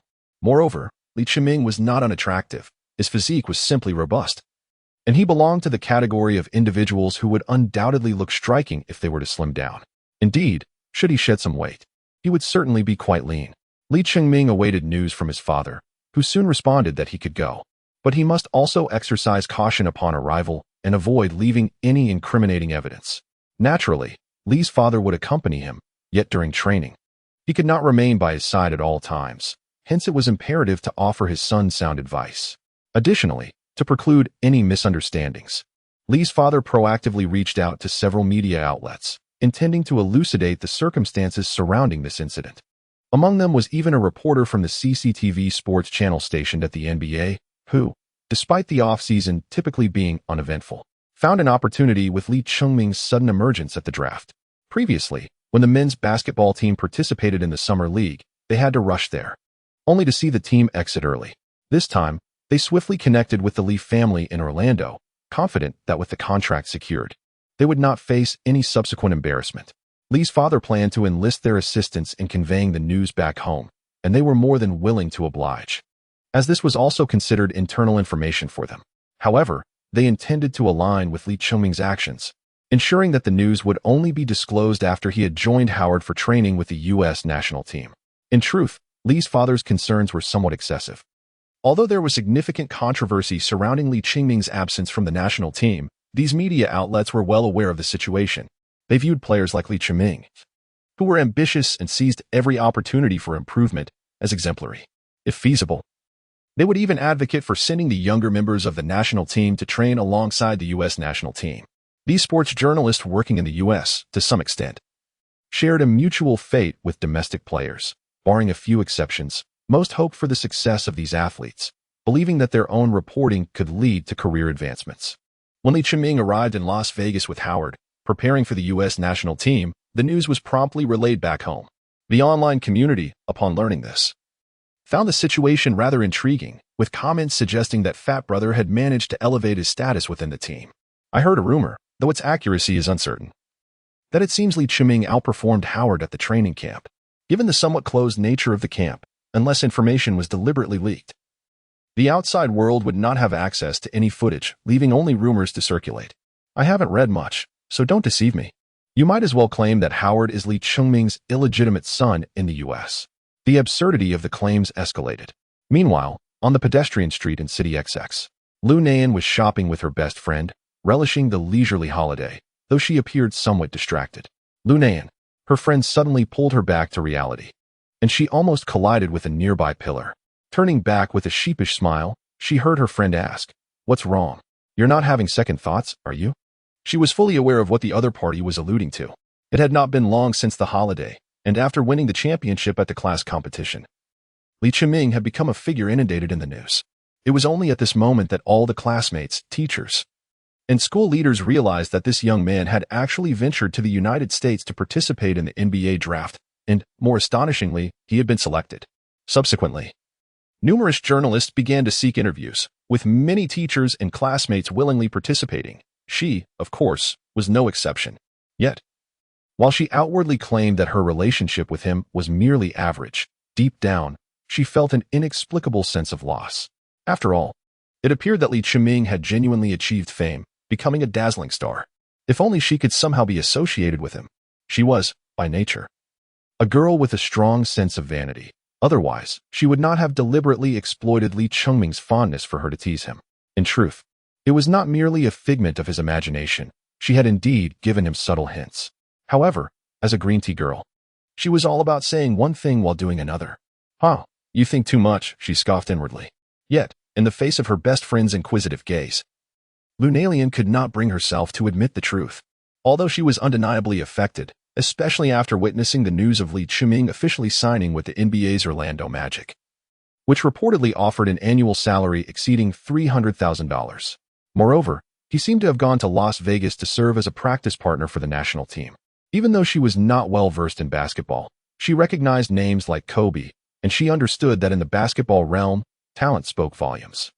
The thought of potentially meeting such prominent figures made her wonder how Li Chiming's future could possibly be anything less than bright. Her best friend merely smiled and chose not to press further, while Lu Nayan continued to feel a twinge of regret within. If only he were not the very fat boy she despised the most, even if he were somewhat ordinary in appearance. His basketball prowess would undoubtedly have garnered attention within the school. Perhaps, if that had been the case, she might have actually accepted his confession. Of course, such thoughts were influenced by his newfound fame. Had she agreed to his proposal, she would have been the girlfriend of an NBA star. Alas, what if he were to return to China and seek her out again? Upon reaching this thought, Lu Nayan suddenly felt a jolt in her heart. Chapter 25. The All-Star National Team. 22. The Copa America is currently taking place in Las Vegas, USA, which is why the American men's basketball team has chosen this location for their training camp. Las Vegas, situated in Nevada, is renowned as a world-famous gambling city and a globally recognized destination for tourism, shopping, and leisure, welcoming a multitude of visitors daily. The hosting of the Copa America has recently attracted a significant number of basketball enthusiasts to the area. Howard, as a rising star in the NBA, enjoys considerable popularity here, with many fans calling his name upon his appearance. The Beast is a joyful creature, graciously greeting them and readily accepting requests for autographs and photographs. Naturally, Li Chiming, who is accompanying him, is often overlooked, likely mistaken for his bodyguard, given his imposing physique, which indeed serves well in clearing paths and navigating obstacles. Upon arriving at the training site, Li Chiming joined Howard in getting acquainted with the players of the American team. While not all of them are guaranteed to compete in the Copa America, they are all part of the national team, contributing to the practice sessions. This is partially due to the American men's basketball team's setbacks in the 2002 World Championship, the 2004 Athens Olympics, and the 2006 World Championship. Although the strength of the national team is unquestionable, these defeats stemmed from various reasons, often due to the failure to identify the most suitable or outstanding roster. For instance, during the Athens Olympics, many opted out due to concerns over bomb threats, believing that merely sending a few players would suffice to dominate the competition. These arrogant Americans failed to recognize the advancements in global basketball, resulting in a harsh awakening to reality. To reassert the strength of American basketball on the world stage and secure qualification for the 2008 Olympics, the American Basketball Association is placing immense importance on this tournament. Simultaneously, the star players are determined to uphold the prestige of the NBA, leading to the participation of numerous NBA stars in the Copa America, spanning across all generations. Kobe, LeBron, Anthony, and Howard are at the forefront, alongside Amare Stoudemire, Tyson Chandler, Prince, Reed, Mike Miller, and Kidd, with newcomers like Durant and young stars such as Bosh also joining the training squad. The American men's basketball team is indeed a cradle of talent. While the 96 generation has not yet faded, the 03 generation is already beginning to emerge. Wade has already clinched a championship title and was named Finals MVP. Anthony competed with Kobe for the scoring title last season, and LeBron led his team to the Eastern Conference Championship and his first career Finals appearance last season. However, the most captivating figure in this tournament remains Kobe, who serves as the leading elder statesman. Lee Ching-ming cannot be considered a fan of any of them. However, upon witnessing so many dazzling NBA stars, previously only seen on television, before him, he could not help but feel a surge of excitement. Naturally, with Howard's example in mind, Lee Ching-ming would no longer be dazzled by their allure. After all, they are merely a group of exceptionally skilled ordinary individuals. In fact, it could be said that some of them may not even possess intelligence surpassing that of the average person. After all, I do not harbor racial prejudice. I simply have a personal aversion to certain individuals. Allow me to introduce myself. This is Lee Ching-ming, who found the name Howard somewhat difficult to pronounce at first and took the liberty of shortening it to CM. Lee Ching-ming, having faced futile resistance, resigned himself to the situation. After all, even if he were to clarify the meaning of his name, it would remain elusive to others. He pondered whether he should adopt an English name, as his own did not possess the succinctness of someone like Yao Ming. Perhaps famous would serve him better? Becoming a practice player for the American team is not a role one can simply assume. Despite having Howard's endorsement and qualifying for the NBA, he still requires the consent of the coaching staff or the star players. His unconventional entry into the team, compounded by the fact that he is not an American, necessitates a suitably compelling rationale for the U.S. men's basketball team to justify his presence to external parties. Nevertheless, Lee Ching-ming was prepared for multiple outcomes. Should he fail to secure the necessary approvals, he could merely consider himself a guest accompanying the team leader. After all, who could contest his participation in one-on-one matchups with the stars? The distinction lay only in the titles, official or unofficial. The coaching staff expressed no objections. D'Antoni conveyed their position, effectively passing the decision to the star players. Their agreement would suffice, and any ensuing complications would fall upon their shoulders, though it was unlikely that issues would arise. Naturally, the stars were inclined to grant Howard a favor, yet ironically, Howard himself was reluctant. He harbored ulterior motives and soon proposed that everyone should assess this newcomer as capabilities, asserting that only upon passing such tests would he be deemed worthy. Lee Ching-ming remained speechless beside them. Were it not for his own desire to challenge these basketball stars one-on-one, he would not have been so easily accommodating.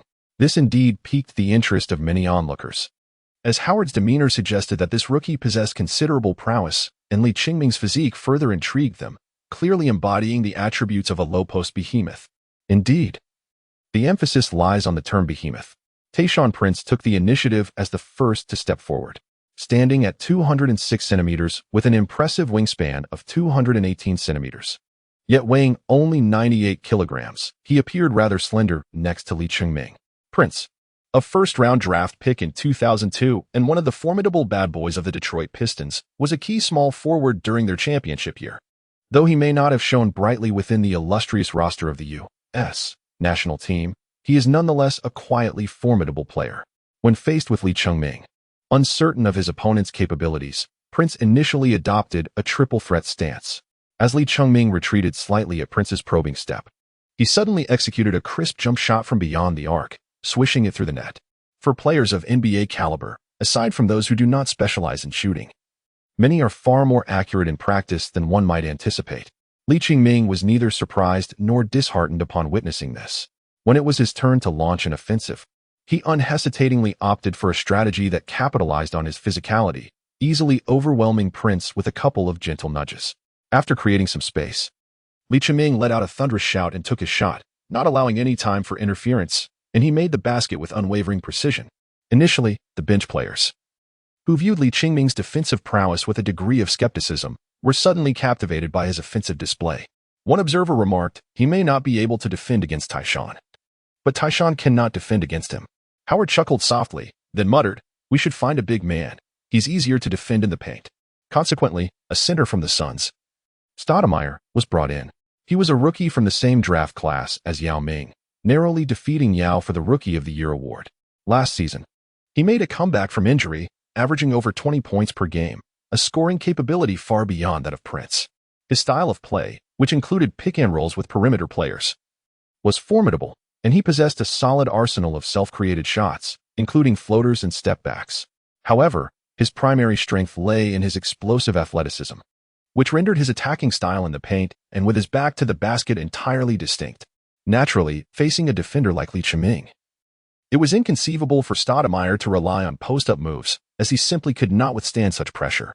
Li Chingming found himself unable to keep pace with the nimble steps of Little S, merely watching as he elegantly maneuvered for layups or dunks. Conversely, Little S was equally incapable of containing Li Chiming. This time, facing the towering figure of 208 centimeters and weighing 111 kilograms, Li Chiming showcased a more agile performance, deftly employing his footwork in the paint.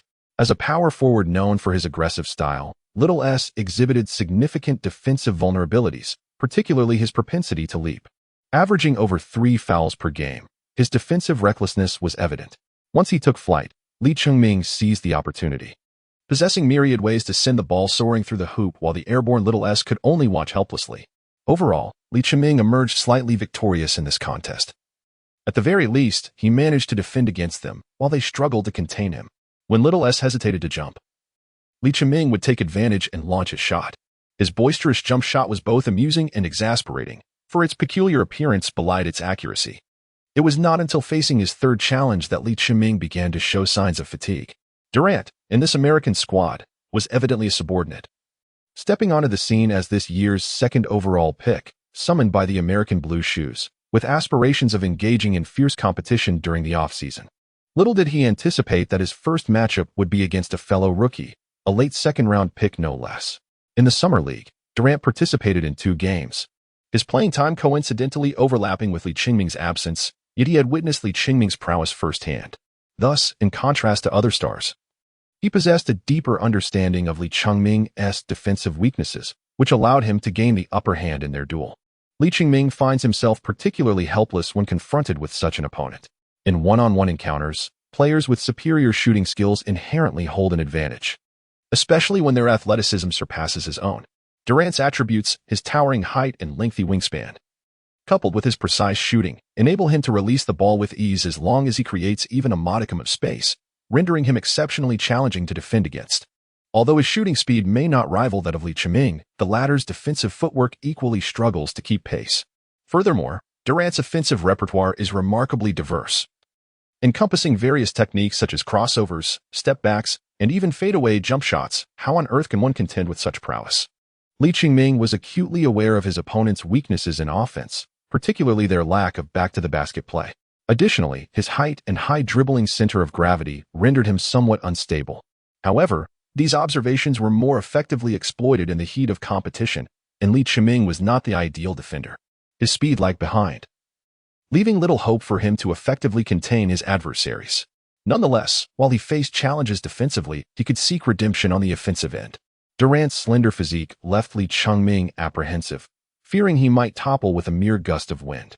Prince and Stoudemire, having endured the rigors of NBA-level competition, could at least devise ways to disrupt Li Chingming, whereas Durant struggled to even elicit a bead of sweat from him. Although it was true that Li Chingming did sweat, it was merely a result of physical exertion, largely linked to his own fitness rather than his opponent's prowess. Chapter 26. The Clash of Titans. Subsequently, Li Chingming engaged in several rounds of practice with Kobe and Anthony, who mercilessly exploited his defensive shortcomings. Through Durant's style of play, they discerned Li Chingming's vulnerabilities, which were evident merely by observing his physique. In such circumstances, the offensively versatile Kobe and Anthony instinctively understood how best to counteract Li Chiming. Kobe even executed a clever through-the-legs move to toy with him, culminating in a thunderous dunk, although he later patted Li Chiming on the shoulder as a gesture of camaraderie. Li Chiming remained disheartened, quietly vowing to exact revenge one day. While Li Chiming wrestled with his frustrations, Howard's discontent was even more pronounced. After all, even Mike Miller managed to score over Li Chiming, his three-point shooting precise enough to create space beyond the arc without the need to penetrate the paint. Li Chiming managed to successfully disrupt his opponents twice by keenly observing their lower body movements. It seems that everyone possesses the capability to play, except for me. Nevertheless, it is fortunate that although Li Chiming struggles defensively, he can effectively retaliate on the offensive front. Particularly, he capitalizes on their unfamiliarity with his style, creating a significant informational advantage. After all, they would never anticipate such agility from a man of his stature, alongside his myriad subtle variations. This way, he maintains some semblance of dignity, while Howard also saves face, as he would never admit that his previous one-on-one encounters with Li Chiming involved only offense and no defense. In reality, Li Chiming's current playing style is exceptionally suited for American-style one-on-one matches, as his ball-handling skills are rather ordinary by NBA standards. However, his footwork and foundational skills are remarkably solid, complemented by his rapid shooting and a formidable jump shot. When encountering newcomers, a mere shout from him sends shivers down their spines, for his physique resembles that of a robust tenor, and his powerful voice resonates with an awe-inspiring intensity, particularly evident in the relatively quiet training gym. This leaves a lasting impression on everyone. Of course, if he cannot defend and fails to score, he risks becoming the subject of ridicule. Nonetheless, the most they can say is that he excels in offense while being weak in defense. Moreover, when faced with a plethora of uniquely styled stars, he exhibits a diverse range of performances, not merely relying on a single trick. While players like Stoudemire and Chandler, who possess explosive athleticism, can manage to keep pace and impose some limitations once they become familiar with his playing style, they still find it challenging to defend against him, primarily due to Li Chiming's accurate shooting, which amplifies his offensive threat. As he settled down to rest, Li Chiming suddenly pointed at a passerby and remarked, "Oh, why didn't he participate just now?" He found this individual quite memorable, as there are not many mature-looking African Americans, with this year's first overall pick being one of them. Howard glanced over and chuckled subtly. LeBron James maintained a stoic expression, casting a brief look at Li Chiming, but chose to feign ignorance and remain silent. Ultimately, it was Howard who dragged the oblivious junior away, whispering with a grin, "You do realize that guy never participates in our one-on-ones, right? It's simply not suited to his style. Are you implying he is poor at one-on-one?" Li Chiming queried. "Well, I wouldn't phrase it that way." Howard thought to himself, bemused by this young man's articulateness, relieved that no one else was eavesdropping. Just then, he noticed James walking past them again, his expression still inscrutable. "You must have come here to eavesdrop intentionally, haven't you?" Li Chiming and Howard shared a moment of silence, after which Li Chiming suddenly appeared to have an epiphany, albeit with a hint of perplexity. "But I have heard that he is quite formidable back home." James entered the NBA a year before Howard, and both were drafted as the first picks. The fervor surrounding James eclipses that of Howard by a considerable margin. Not to mention, he has led the Cavaliers to the grand stage of the finals this year, despite their sweep. Currently, many fans in our country are primarily fixated on Texas Little Strong and players like Kobe and Iverson, leaving Li Chiming without any James enthusiasts in his vicinity, which contributes to his lack of familiarity with him. Howard, observing the silhouette of James, shook his head and remarked, "After all, basketball is played by 5 individuals. And just because one may falter in a one-on-one situation does not imply inadequacy in other aspects." Li Chiming still harbored some confusion. After all, he played a style of basketball that drew in defenders, much like the greats, Jordan, O'Neal, Kobe, as well as Yao Ming and Howard. Why was it that this particular individual was regarded differently? Nevertheless, he recognized the superficiality of his understanding of basketball, thus he approached the situation with humility, treating it as yet another lesson in his journey towards joining the NBA. Indeed, an individual's prowess is insufficient alone, thus. Could it be that the more stars unite, the better? It certainly seems plausible, although it appeared he had inadvertently provoked someone. Li Chiming generally found his experience here quite agreeable. After competing with those illustrious players, his skills were acknowledged by all, even if his prowess was lacking. The goodwill extended to him due to Howard's presence would afford him opportunities. However, proving himself through his own merit held greater persuasive power, fostering a willingness among others to engage with him. Even Kobe, it seemed, did not perceive him with the same animosity as Howard suggested, akin to viewing a foe O'Neal. Perhaps, much to everyone's surprise, he was quite eager to offer guidance. Perhaps it was because he noticed that some of his shooting techniques resembled his own, leading him to believe that he was a fan of his style. In truth, Lee Chiming had learned from Jordan.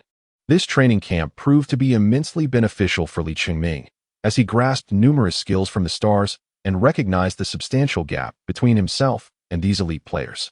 His reliance on his physique, strength, and remarkably quick release in shooting indeed astonished others. However, they gradually devised strategies to counter him, particularly by leveraging their experience to deny him comfortable positioning.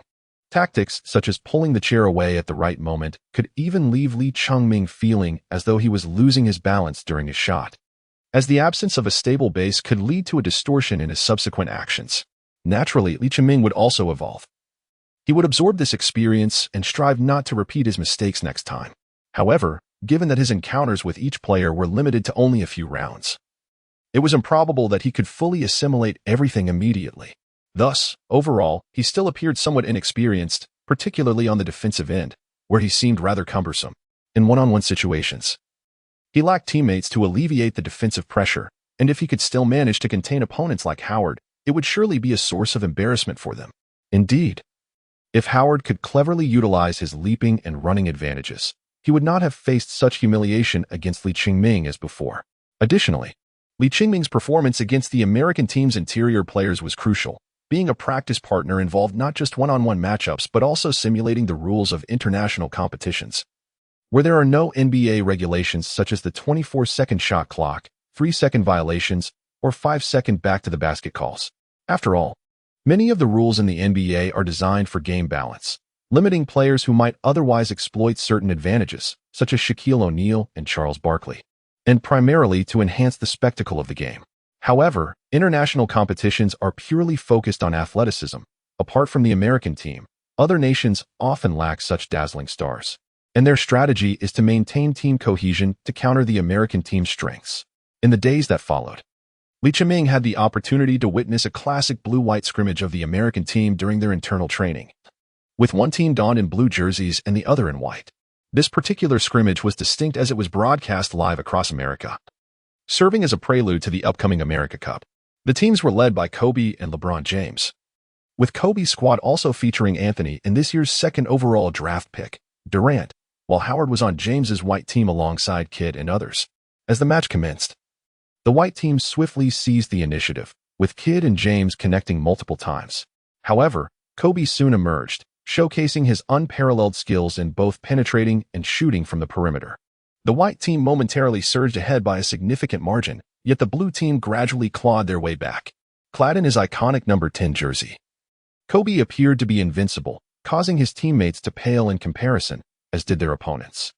It was then that Lee Chiming suddenly grasped why Howard asserted that James was not merely strong in one-on-one situations. His individual play was commendable, but when he charged through, he posed an immense threat, bulldozing through the defense like a tank, making it exceedingly difficult for opponents to contain him.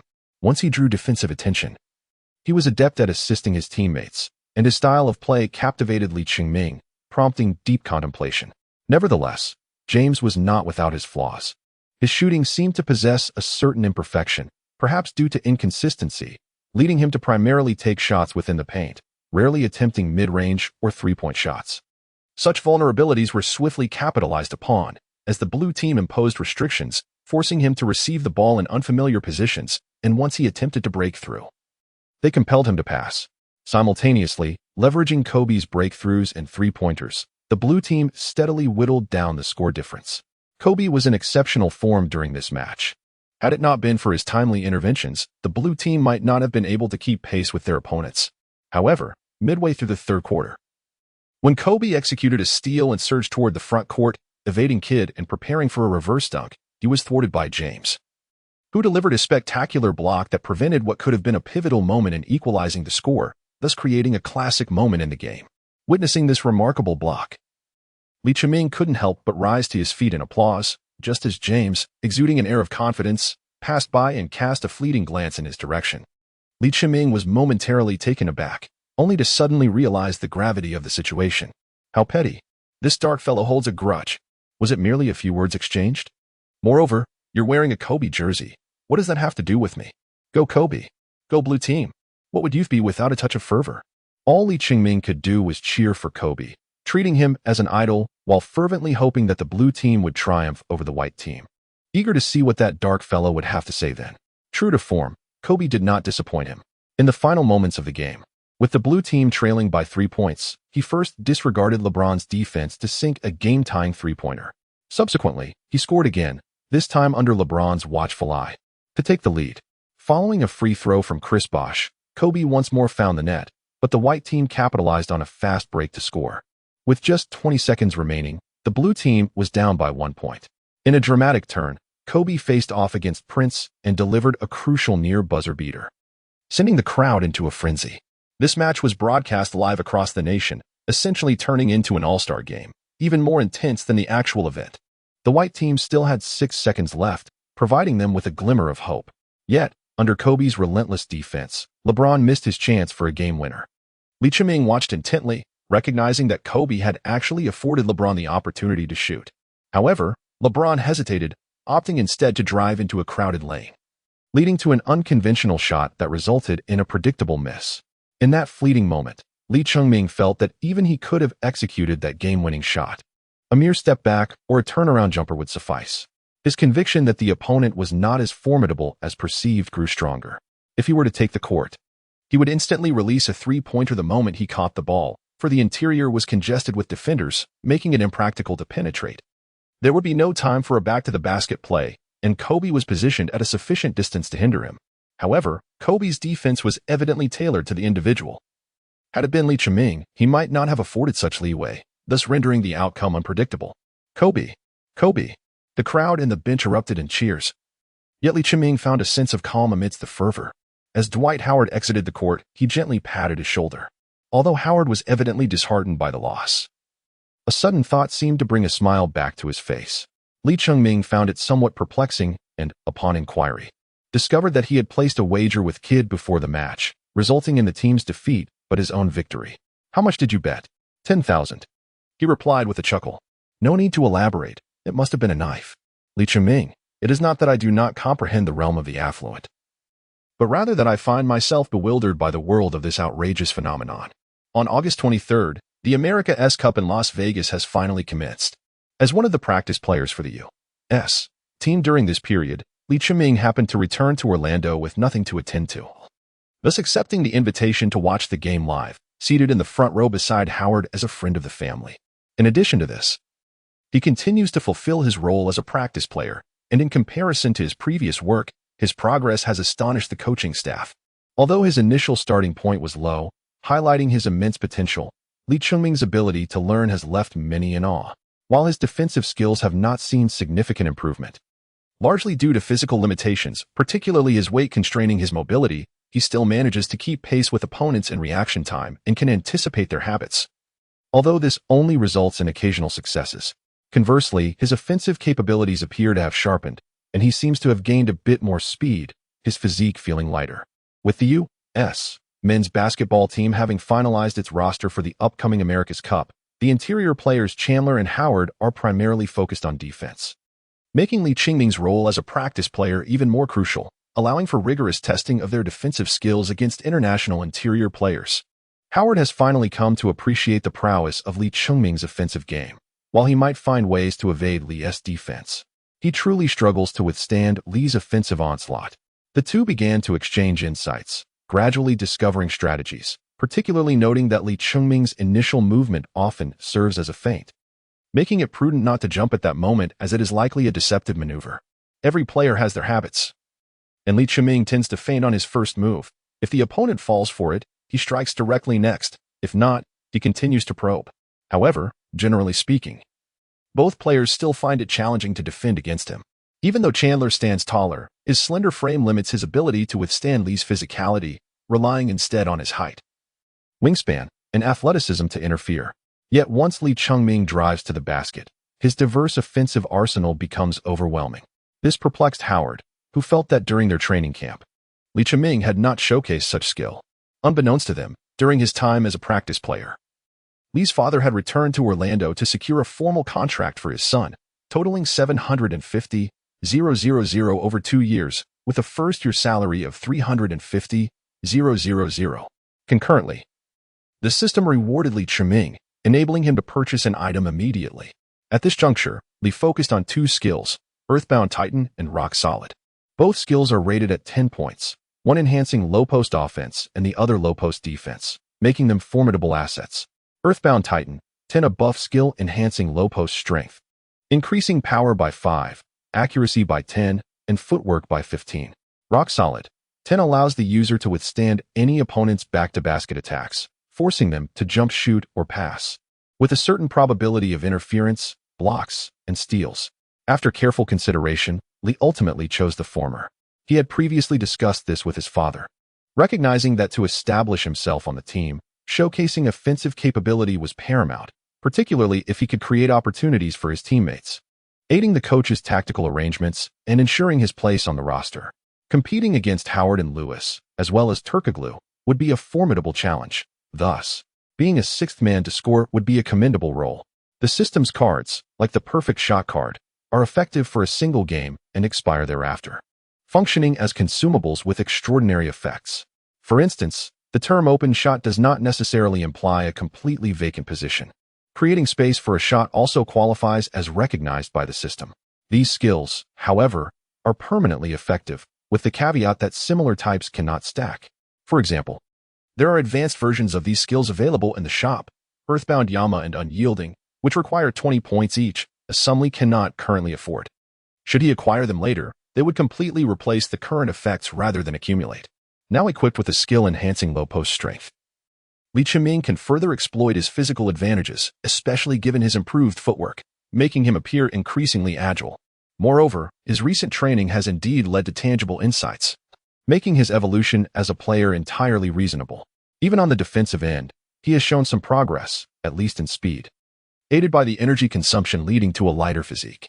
Though not visibly apparent, Lee feels that his belly has noticeably diminished.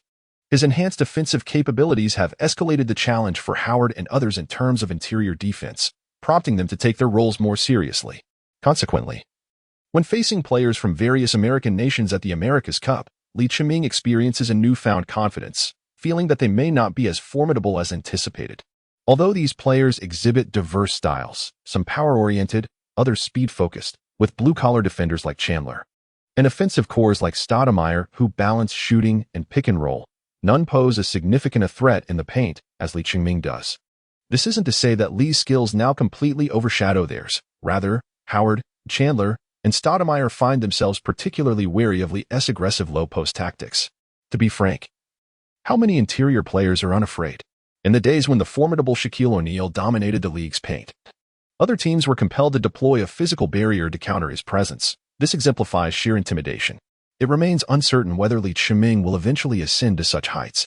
Chapter 28. Stan Van Gundy, 22. During the recent FIBA Americas Championship, there were 10 participating teams: Argentina, Brazil, Canada, Venezuela, the Virgin Islands, Panama, Mexico, Puerto Rico, Uruguay, and the host nation, the United States. The group stage was divided into 2 pools of 5 teams each, with a round-robin format. The top 4 teams from each group advanced to the quarterfinals, where teams that had previously faced each other would no longer compete against one another, maintaining the round-robin format. Rankings were subsequently determined based on points accrued in the initial rounds, leading to a knockout stage where the first seed faced the 4th and the second faced the 3rd. The victorious teams would then contend for the championship, as well as secure a berth in the 2008 Olympics.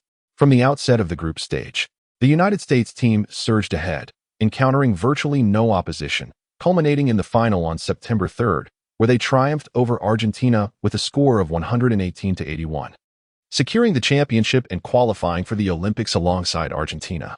During this period, Lee Chiming engaged in a delightful routine of watching games while honing his skills. Observing such high-caliber professional matches was undeniably beneficial for him, particularly in learning how star players navigate defensive challenges. Even the nuances of positioning were invaluable lessons. For instance, Mike Miller, despite not possessing the stature of his peers, carved out his niche with his exceptional three-point shooting, thereby becoming a vital asset on the team. As star players penetrated defenses, the necessity for spacing and an external threat became apparent, prompting the coaching staff to devise various screenplays for him. Previously, during the Summer League, Lee Ching-ming had coordinated similarly with J.J. Redick, and now he was witnessing the same synergy with Jason Kidd, LeBron James, and Miller. Even Amare Stoudemire and Carmelo Anthony were astute in their low-post isolation plays, often looking to shift the ball outward. The concept of inside-out was simple yet effective. Admittedly, while international game rules differ somewhat from those of the NBA, many tactical approaches bear striking similarities, particularly the fundamental pick and roll, along with a plethora of offensive schemes derived from it, such as the Hawks offense, Spanish pick and rolls, and high pick and rolls. The intricacies of double screens and cuts can become quite complex, and without a certain level of rapport, miscommunication is easily fostered. The United States team, in contrast, played a relatively straightforward game. Their roster was frequently in flux, lacking the stable personnel combinations that other national teams enjoyed. It was unrealistic to expect these stars to willingly assume supporting roles. Each aspired to showcase their individual talents. Interestingly, as the school year approached, Lee Ching-ming had his mother assist him in arranging a leave of absence from school. After requesting time off last semester, he had not participated in final examinations, leaving the timeline uncertain.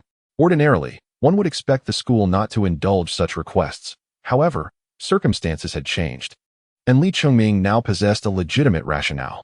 In truth, Lee Ching-ming's status as an NBA player significantly elevated his visibility and recognition domestically. Even as a bench player or role player, he might reign supreme within the confines of Asia, a once ordinary university. Now basking in the limelight due to his rise to fame, regarded him as a potential exemplary alumnus, making it improbable for them to easily relinquish such a prized asset. Without further ado, during this training camp, Lee Ching-ming also participated in an interview, wherein he mentioned his school, effectively offering them a form of promotion. Following the conclusion of the Copa América, Lee Ching-ming will bid farewell to Howard and the stars of the American team. As everyone returns to their respective homes and families, Lee Ching-ming is set to rejoin the team, commencing participation in the squad's training sessions, as well as preparing for the forthcoming preseason and the new season. After a lapse of approximately 1 month, Lee Ching-ming, accompanied by his father, returned to their residence in Orlando, where they encountered their neighbors once more. Young Sheila appeared to have somewhat forgotten him, only recalling him when he greeted her with a playful grimace. However, this time she seemed a bit shy, retreating behind her mother. Yet, they quickly rekindled their camaraderie. The following day, Lee Ching-ming returned to the gym for training, where he finally met his other teammates.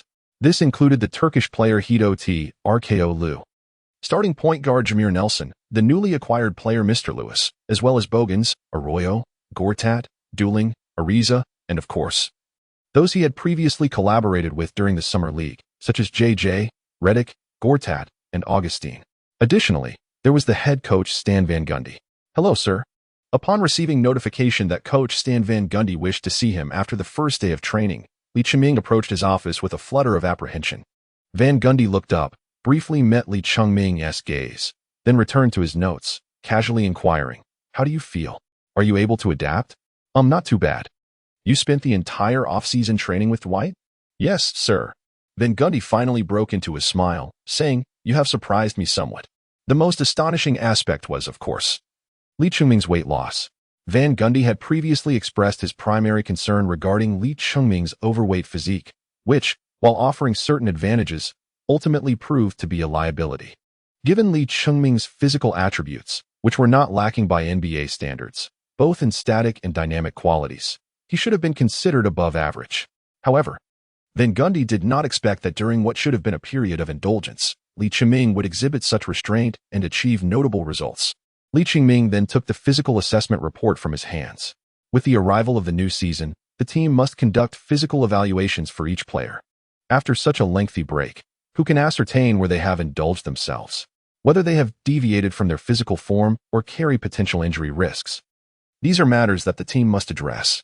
Thus, during this period of preseason training, it is essential to assist in managing these concerns. Before Lee Ching-ming, he had not deliberately measured his weight during this period. Now, upon seeing the scale read 148.9 kilograms, he found himself momentarily at a loss for words. Although approaching 300 pounds still appears quite hefty, such matters are relative. Additionally, there may be psychological factors at play. as Lee Chungming sometimes feels as if he walks with an effortless grace. Your expression reflects surprise as well, doesn't it? Van Gundy couldn't help but chuckle, openly expressing his fondness for such modest and humble players. He had previously thought that Lee Chungming would struggle to shed weight. Furthermore, during training, he had gleaned quite a bit from Howard about Lee Chungming's role as a practice partner during the national team's training camp, which greatly altered his perception. Although Howard is often not the most reliable speaker, he has shown considerable care for this younger brother, consistently offering words of encouragement. Van Gundy could discern whether these praises were exaggerated or grounded in truth. Lee Chungming lifted his gaze to behold the bald, rotund figure before him, inexplicably feeling a sense of familiarity. The stout man, upon seeing another of his kind, had tears welling in his eyes. Persevere and continue striving. The opportunities in the new season are contingent upon your own endeavors. Van Gundy is now also learning to offer players some motivational anecdotes, beginning with the rookies. Perhaps this approach will yield more favorable results. Lee Chungming nodded, feeling increasingly motivated. Chapter 29. Preseason. As early as August, the NBA announced the schedule for the 2007 to 2008 preseason, which would commence on October 6th. Unlike previous years, this season included several overseas venues, perfectly aligning with the NBA's global strategy. It was within this broader context that the dramatic entrance of Spacey and Sun dashing into the NBA unfolded, only to be unexpectedly interrupted by the emergence of Lee Chungming. However, the outcome has proven favorable. Lee Chungming's presence has indeed heightened interest in the NBA among the Chinese audience, further aiding their market expansion. Consequently, when the officials arranged the preseason games for the Magic, they specifically scheduled 3 matches in China. 2 of these were against the Cavaliers, taking place in Shanghai and Macau, while the third, also in Macau, would see the Magic face the Chinese national basketball team. This match would mark the national team's final game of 2007, and fans in China eagerly anticipated Lee Chungming's return. The Magic were slated to play a total of 7 preseason games, the first 3 against the Hawks, Bobcats, and Heat, followed by the 3 Chinese matches, and finally concluding with one last game. Given the addition of a strong player like Lewis this season, Van Gundy needed the preseason to effectively integrate and adjust the team's lineup. Thus, Lee Chungming had limited opportunities to play in the initial 3 games, primarily spending time on the court without significant impact. Across these 3 games, he accumulated a mere 17 minutes of playtime, taking 5 shots and successfully making 3, resulting in 7 points, 10 rebounds, 2 assists, along with 2 turnovers and 4 fouls. Nevertheless, Lee Chungming remained undeterred, as he anticipated the upcoming games in China, hoping for a chance to shine and earn his respect in front of his fellow countrymen. On October 17th, in the vibrant metropolis, the NBA preseason commenced at the Chizhong Forest Sports City Arena, featuring a matchup between the Eastern Conference champions, the Cavaliers, and the ambitious Magic, who have made significant reinforcements this season. The presence of superstars on both teams heightened the anticipation for this contest, and the involvement of Lee Chungming provided the Magic with an inherent home court advantage. Within the arena, fervent supporters rallied for the Magic. Although the majority of them could not comprehend the chants, the presence of Lee Chungming as a translator, along with the signs bearing his name, clearly indicated their support for him, effectively aligning them with his cause. This atmosphere elevated the spirits of players like Howard, who joyfully greeted the crowd with open arms. His charismatic personality naturally endeared him to the fans, garnering him widespread admiration. In contemporary society, where domestic fans often exhibit a certain reverence towards NBA stars, this sentiment transcends mere fandom. It reflects a broader tendency to idolize foreign influences, contrasting with figures like Lee's father, who steadfastly uphold pride in their homeland amidst international trade. The NBA, as the most globally renowned basketball league, occupies a revered status, especially given the less impressive state of domestic basketball. The Magic's starting lineup featured Nelson, Redick, Bogans, Turkoglu, and Howard, with Redick elevated to the starting position to enhance their three-point threat. Conversely, the Cavaliers presented a lineup of Damon Jones, Larry Hughes, James, Gooden, and Zydrunas Ilgauskas, which was commendable despite the absence of Lewis due to an unexpected injury and the contractual issues surrounding Varejao and Pavlovich. Nonetheless, the Cavaliers retained their core strength. As the game commenced, the Cavaliers quickly established a lead, with James scoring first and propelling them to a 14-5 advantage, prompting the Magic to call a timeout. Van Gundy's primary concern was the team's defense. Although it was preseason and intensity levels differed from regular season clashes, He emphasized the necessity of demonstrating resolve. Following the timeout, the Magic steadied their play, gradually narrowing the score through a balanced attack. With just over 2 minutes remaining in the first quarter, Li Qingming entered the game as a substitute, eliciting an eruption of applause and cheers from the crowd, deeply moving him. Truthfully, despite his father's constant encouragement, Li Qingming, being young and relatively inexperienced, had not fully grasped the emotional weight of this moment until now. Suddenly realizing, this is the feeling of belonging. Greetings to our esteemed audience. Today, we are here to broadcast the NBA preseason clash between the Cavaliers and the Magic. This matchup features the #1 draft picks from 2003 and 2004. This summer, the Magic not only secured Dwight Howard's contract extension but also made significant acquisitions, including the addition of Rashard Lewis. However, due to a prior injury, Lewis is not present for this game. Yet, there is another player worthy of our attention, the promising young talent, Li Qingming, born in 1988. He was the 30th pick in this year's NBA second round, entering the league alongside our own Yi Jianlian and Sun Yu. At 7:50 p.m., the sports channel aired this preseason game, with the commentary provided by the well-known duo. Wei Ping and Coach Sunday. Coach Sun began with some preliminary remarks before turning to Wei Ping to inquire which team he favored. With a chuckle, Coach Zhang expressed his support for the Magic, noting that despite Lewis's absence, the presence of their young talents makes it feel like a home game. Coach Sun agreed, appreciating the sentiment, and they proceeded to analyze the match. When Li Qingming finally took to the court, both commentators were visibly excited, particularly Coach Zhang, who, as a veteran of Chinese basketball, felt a sense of comfort witnessing the success of the younger generation. The Magic initiated their offensive play, with Li Qingming maneuvering along the wing, yet he was not given an opportunity. Nelson opted for a pick and roll, which seemed ill-advised, as he should have passed to the open Li Qingming. Meanwhile, the Cavaliers launched a fast break, with LeBron James sprinting down the court, showcasing his dominance. The play seemed irrational. Opportunities should be afforded to Li Qingming, who was ready to capitalize on them. The fans resonated with Coach Zhang's sentiments, expressing their frustration that Nelson failed to pass the ball. After all, isn't the role of a point guard to distribute the ball to open teammates? Yet, Li Qingming remained unperturbed.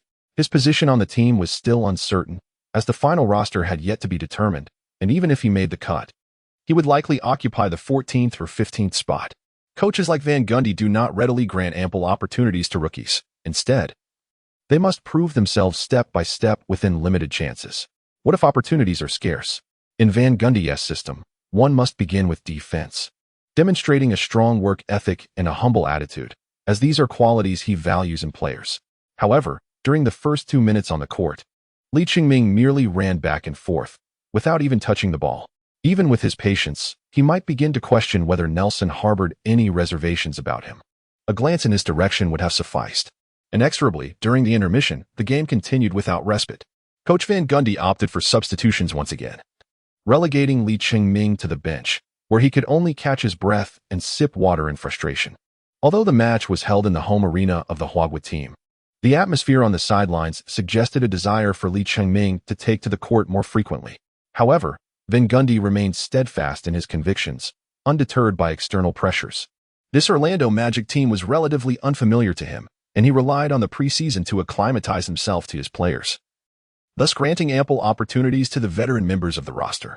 Core player Dwight Howard, for instance, provided Lee with numerous chances to showcase his talent. Neither Zydrunas Ilgauskas nor Dwayne Jones could contain him, allowing him to dominate the paint like a beast. Howard's performance also liberated Nelson, who excelled today, combining forces with Howard to narrow a 14-point deficit to merely 4 points by halftime, trailing the Cavaliers 42-46. Perhaps due to the closely contested score, Van Gundy hesitated to put the rookie back on the court in the second quarter, leaving many fans in the stands disheartened. It is worth noting that the lowest student ticket price for this game was a staggering 200 yuan, with regular tickets ranging from 800 to 4,000 yuan. The arena, capable of seating 15,000, was filled to capacity, with at least a third of the attendees eager to see Li Qingming play, and the remainder undoubtedly hoping for more of his presence on the court. During halftime, some spectators even vociferously criticized the Magic's head coach, while others expressed their discontent by demanding refunds. Discussions online mirrored this sentiment, questioning why Li Qingming was deprived of playing time during a game in Huagua. Some rational voices suggested that the coach's decisions were based on the players' performances in practice, implying that Lee's absence from the game reflected a lack of trust from the coach, a notion that held some merit. However, many dismissed this argument outright, with some stating that preseason games do not affect overall standings and primarily serve to evaluate player conditions, including rookies. They argued that if a team does not utilize its rookies during this period, when would they? Other teams typically grant their rookies substantial minutes, for instance. Jianlian played 15 minutes in his first game, scoring 3 points before fouling out. Quite disheartening indeed. Meanwhile, the Milwaukee Bucks had participated in 4 preseason games, contrasting with Lee Chingming's situation, where the likes of Spacey consistently logged significant minutes each game. Nevertheless, if Lee Chingming's playing time could still be rationalized as insufficient, Jianlian appeared to have squandered numerous opportunities. In his third game, he finally started and achieved double-digit scoring, yet his efficiency in the paint was mediocre, compounded by 8 turnovers, indicating his struggle to adapt to the NBA's rules and pace. For young players, it is indeed permissible to err as part of their growth journey. After all, who has not traversed the path of mistakes and failures? Yet, for fans, this reality can be somewhat challenging to accept. Chapter 30, Little Blackie. Have you revealed your crab legs? After all, during the Summer League, the performance of Spacey was rather lackluster. At that time, one could still attribute the shortcomings to the overall inadequacy of the men's basketball team, suggesting that his role was constrained. However, despite changing teammates, he continued to underperform. Moreover, with a 2-month interval in participation in NBA training, one would expect improvement, and if he remains stagnant, it reflects a personal issue. Consequently, many who felt disillusioned by Spacey shifted their hopes toward Lee Chingming. Although the preseason in Houston saw the new coach's tactical system leaving Yao Ming struggling to adapt, Yao has already proven his capabilities, alleviating concerns. Instead, it is the 2 rookies that have captured their attention. The second half of the game commenced swiftly, with the Magic capitalizing on their interior strength to finally take the lead. LeBron James of the Cavaliers also intensified his efforts, quickly pushing Cleveland ahead by 8 points. At this juncture, Lee Chingming was substituted back onto the court, as Van Gundy expressed dissatisfaction with Bogan's performance. Despite Bogan's accumulating 8 points and 8 rebounds in the first half, his matchup against James was undeniably ineffective, failing to impose any restrictions whatsoever. Lee Chingming stepped onto the court as the third position player, but expecting him to defend against LeBron James was somewhat optimistic. Many fans and commentators shared this sentiment upon witnessing the scene. After all, if one merely considers their physiques, it is true that Lee Chingming might have a slight advantage in the paint. However, one cannot realistically expect him to match James's offensive prowess from the perimeter. Although LeBron is a tank when he drives to the basket, it does not imply that he solely bulldozes his way through. Could Lee Chingming keep pace with him? Indeed. Upon spotting Lee Chingming, LeBron flashed a grin, revealing a set of pearly whites, almost laughing, as if he questioned the competence of the Magic's coaching staff. Yet, Lee Chingming held a different perspective. Just before he took the court, the system issued an immediate task, current task, defend against LeBron James. Rewards will be distributed based on defensive effectiveness, with no upper limit. Goodness, is this system crafted by a LeBron detractor? Nevertheless, for Lee Chingming, the promise of rewards served as motivation, not to mention his past experiences while training with the national team, which had left him with a certain history with LeBron. The confrontation between the two came swiftly, and in the next possession, they faced off directly. Lee Chingming tightened his focus, attuned to his opponent's next move. Although he had little familiarity with LeBron, he had watched enough basketball, coupled with his previous observations of LeBron's performance during national team training, to know that he rarely took 3-point shots from the outside. Thus, he immediately created a bit of distance, ready to react to LeBron's drive. There were others who aimed to set screens for LeBron, but he waved them off, clearly intent on taking Lee Chingming one-on-one. Did I not say I wouldn't back down from a duel? Today, let me show you how it's done. LeBron suddenly made a sharp cut to the left. And while Lee Chingming's lateral movement was sluggish, his broad frame kept him from being misled by the feint, allowing him to catch up and establish contact in the paint. As their bodies collided, Lee Chingming felt a force strike his chest, and a fleeting thought crossed his mind. Love me, don't elbow me. In that moment, he was immensely grateful for the layer of fat on his chest, serving as a perfect buffer. Nevertheless, he was momentarily pushed back, taking 2 small steps in retreat. LeBron, on the other hand, was not faring much better, as the forces exerted were reciprocal. Had he not been the one applying pressure, he might have stumbled backward. However, despite the imperfect execution, the outcome achieved its purpose. The two players created space between them, and with Lee Chungming 2 steps away, LeBron leaped without hesitation. Arms outstretched for a shot, his stance strikingly graceful, evoking admiration. Lee Chungming recalled LeBron James's tendency to break through on the right side and shoot from the left. And he dared not relax for a moment, immediately lunging forward. In that instant, a surge of inexplicable energy erupted within him, compelling him to surge forward and upward. LeBron, initially oblivious, caught sight of a large mass hurtling toward him, and upon hearing that peculiar cry, he envisioned the impending doom of being crushed under a mountain, causing a tremor of apprehension that made his fingers quiver. Consequently, what should have been a certain basket veered wildly off course, clanging harmlessly off the backboard. Gary T., who had positioned himself beneath the basket, was momentarily bewildered until Lee Chungming called out, prompting him to react and instinctively toss the ball to the sprinting Lee Chungming. At that moment, LeBron regained his senses and rushed back on defense. Although Lee Chungming's speed was slightly lacking, he managed to seize the ball first. Facing LeBron's intense pressure, he executed a deft behind-the-back dribble and swiftly passed to the awaiting J.J. Redick on the opposite side. After all, trying to shake off LeBron's relentless pursuit during a fast break was still a formidable challenge for him. In such moments, he was keenly aware of the need to make judicious choices. Redick arrived a fraction of a second earlier, but Jones was equally quick to recover, charging towards him. Redick opted not to shoot immediately. Instead, he glanced and chose to pass, just as Lee Chungming galloped into position. Receiving the ball, he took 2 steps and leaped. LeBron, of course, was not so easily shaken off, rushing in from the side to disrupt his catch and subsequently to contest the shot. "I blocked Kobe. Am I afraid of this hefty fellow?" At that moment, LeBron, fueled by embarrassment and anger, yearned for a humiliating block to redeem himself after his earlier misstep. To his astonishment, Lee Chungming did not take the shot directly. Instead, he switched the ball to his other hand. Due to his physique, he could not hover in the air like others, so he was left with no choice but to release the ball just before landing. Beep. The referee, perhaps feeling lenient due to the home crowd, recognized the blatant contact between the two players.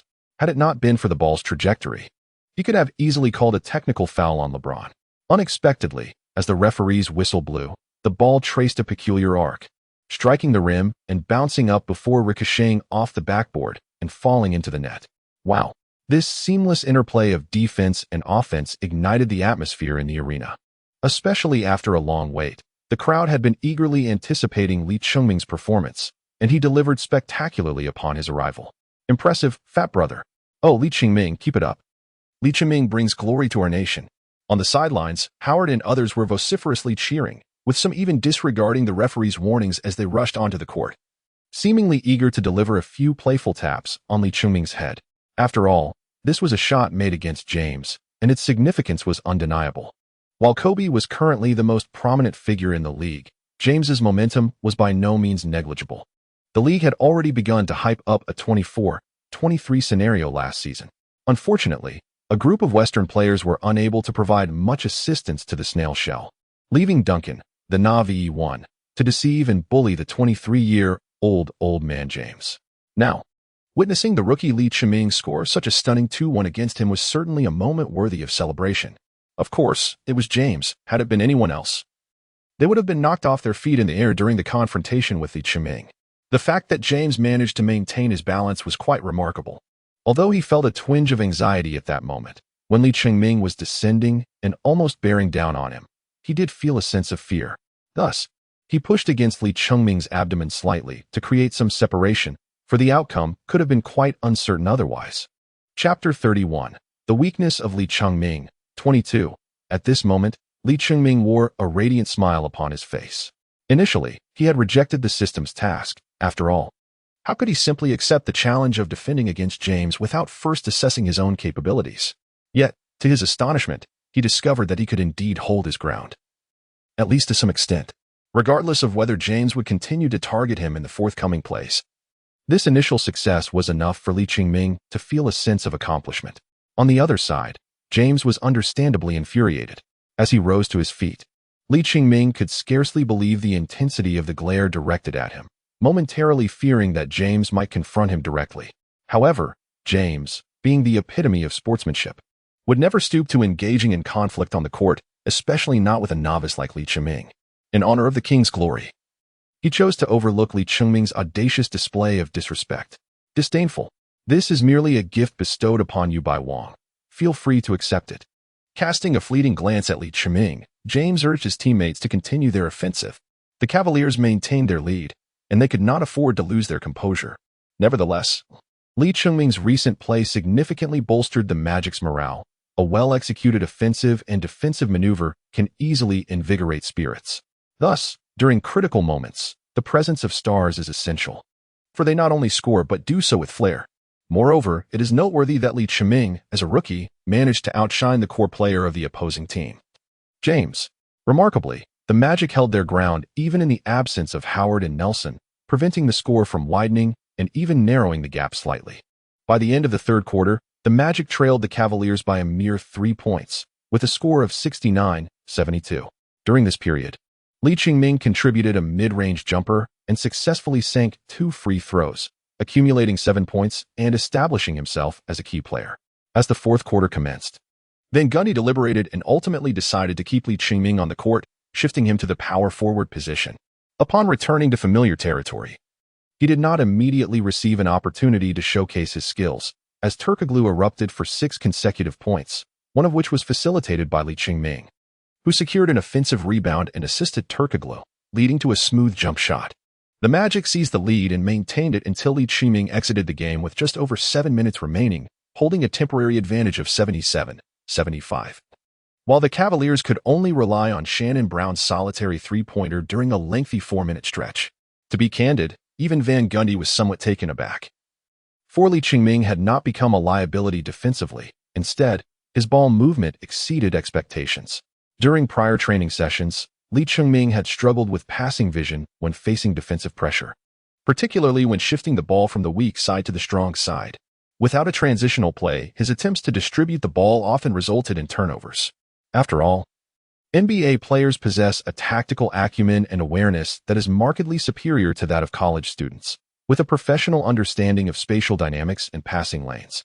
Having developed a well-established set of experiences, it would be unrealistic for Li Chiming to apply the strategies he employed in college at this level. Yet, through diligent practice, he recognized his shortcomings and began to glean valuable insights. Although he would not claim significant progress, he now understood the importance of relying on his teammates, who were no longer the ineffectual players he once carried. After Li Chiming took a seat, both teams gradually reintegrated their starters into the game. This evening, Redick's shooting was not particularly sharp, prompting Van Gundy to opt for Garrity, who could provide three-point shooting and partially substitute for Lewis's role. Given the stakes of the match, what initially seemed inconsequential had escalated to a point where neither side was willing to concede easily. With just over 3 minutes remaining, the score was knotted at 84. The Cavaliers' role players surged, with Anthony Tolliver and Ira Newbell each hitting consecutive shots, leading Van Gundy to call a timeout. As he observed the players gathered in a circle, he contemplated for a moment before summoning Li Chiming to begin outlining their strategy. Remember our tactics. Focus on penetrating the paint and emphasize ball movement, he instructed. On the defensive end, it is imperative to maintain our guard. Assist me in restraining LeBron's passing and let your energy shine through. Yes, sir. Now, let us step onto the court and seize this victory. Returning to the game, Li Chiming has taken Gary's position for the first time in the preseason during a critical moment, which exemplifies a gesture of trust from the coach. Even if it is just for this one match. The other players were taken aback by Li Chiming's substitution at this juncture, and the audience was naturally exhilarated, for they were eager to witness Li Chiming in action. The outcome of the game had become secondary in their minds. Before Li Chiming's remarkable play against James became etched in their memories as a classic, it began to replay in their minds. The Cavaliers' head coach, Mike Brown, bald and bespectacled, with a rather amiable countenance, observed Li Chiming's entrance onto the court with a momentary pause before falling into silence, seemingly attempting to emulate Zen-like composure. Unfortunately, his gaze lacked the depth of transcendence, missing that elusive aura. James's fans were left in anguish, lamenting how their team had found itself under such a coach, questioning when they might encounter a true maestro. As the game resumed, the two commentators, who had previously gasped at Li Chiming's earlier play, now chuckled upon witnessing his return to the court during the live broadcast. Although it seemed that the Magic's coach was granting Li Chiming additional opportunities to appease domestic fans, They were nonetheless quite pleased, particularly as Li Qingming's performance was commendable, further enhancing their satisfaction. The replay of his earlier play continued to air during every timeout, with the commentators elaborating exuberantly, making it seem as if Li Qingming single-handedly led the team, while in reality, the highest scorers were Howard and Nelson. Let us now observe the Magic's forthcoming offensive play, with just over 3 minutes remaining, as the score remained tightly contested, likely to remain in a stalemate until the very end. Li Qingming positioned himself in the low post, receiving the ball and matching up against Gowton. The Cavaliers' defense remains remarkably reliable. Mike Brown may delegate offensive responsibilities to LeBron James, yet his adaptability during critical moments appears somewhat lacking. However, he possesses a commendable approach to defensive training, especially with the assembly of numerous defensive elites within the Cavaliers. Their journey to the finals last season was underpinned by one of the league's premier defenses. Conversely, their offensive strategies seemed misaligned with the system centered around James, resulting in the former 20-point scorer failing to showcase the expected prowess, ultimately leading to a reliance on James as the sole offensive engine. The monotony of their offensive play, coupled with the Spurs' astute recognition of James's shooting deficiencies, culminated in a swift sweep during the finals. Although Gooden had managed to limit Duncan alongside Big Z in June's finals, thereby thwarting the Big Fundamentals' quest for the finals MVP, his performance faltered against Li Qingming. Naturally, upon receiving the ball, Li Qingming found it challenging to execute his shot with Gooden's hands creating disturbances behind him. He sought a comfortable angle to shoot, yet the opponent was not inclined to grant him such an opportunity. Given the changing dynamics of the game, every offensive possession was crucial, and Li Qingming ultimately made what he deemed the best decision. On the sidelines, Van Gundy observed as Li Qingming opted to pass to Turkoglu and couldn't help but shake his head in disapproval. While it was somewhat unreasonable to expect him to shoulder the team's burden at this moment, and his choice was indeed logical, a glimpse into the situation revealed that Li Qingming appeared to lack self-confidence or perhaps hesitated in critical moments. Fans shared a sense of disappointment, yearning to witness Li Qingming take charge. The commentators in the CCTV broadcast began to defend Li Qingming's decision. This choice is indeed quite reasonable. Li Qingming's positioning was not deep enough, and Gooden possesses considerable defensive experience, with potential interference from the side. It was wise for him not to shoot directly. A return pass to reorganize would be more advantageous. When Nelson executed a pick and roll to assist Howard in a successful dunk, Director Zhang immediately remarked, "See, this play validates Li Qingming's decision. A reorganization leads to a more viable scoring opportunity, and Li Qingming's presence creates sufficient threat, deterring the Cavaliers from applying aggressive pressure." At this point, Li Qingming's supporters could hardly suppress their eye rolls, realizing that even the slightest action of his could be framed as an opportunity for the team. After several exchanges of offense and defense, the Magic maintained a 2-point lead over the Cavaliers. At that moment, Devin Brown emerged to receive a pass from James, preparing to drive to the basket when Li Qingming, alongside Turkoglu, quickly formed a defensive circle. This play had been foreshadowed by a nearly identical sequence earlier, showcasing a rare moment of synergy between Li Qingming and his teammates. As Brown attempted to return the pass to James, Li Qingming intercepted it with an assertive block using his body, subsequently extending his arm to snatch the ball. Meanwhile, Nelson, with his short legs, was already sprinting ahead. And ironically, it was James who was the first to catch up. Li Qingming executed a lofty pass over half-court, a maneuver that required no extraordinary practice for him, having performed it numerous times before. Nelson received the ball with great ease and, before James could arrive, made a flawless 3-step layup, bringing the score to 89-85, thus widening the gap to 4 points. With merely 18 seconds remaining, the outcome of the match had become apparent. Chapter 32, Matters Beyond the Court. As the final whistle blew, the Magic triumphed over the Cavaliers with a score of 91-86, securing a resounding victory in this inaugural match of the Huagua competition. Li Qingming took to the court for a commendable 15 minutes, the most since the preseason, and demonstrated remarkable efficiency by making 5 out of 7 attempts, accumulating a total of 11 points, 4 rebounds, 2 assists, and a steal, without any free throws. His contribution was significant. However, the true heroes of the game for the Magic were Howard and Nelson.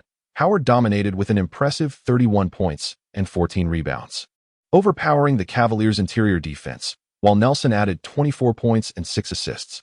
On the Cavaliers' side, James managed only 17 points alongside 5 turnovers. Hughes and Shannon Brown displayed commendable form, leaving the Cavaliers fans with reasons to rejoice in their performance and hope for consistency in the regular season.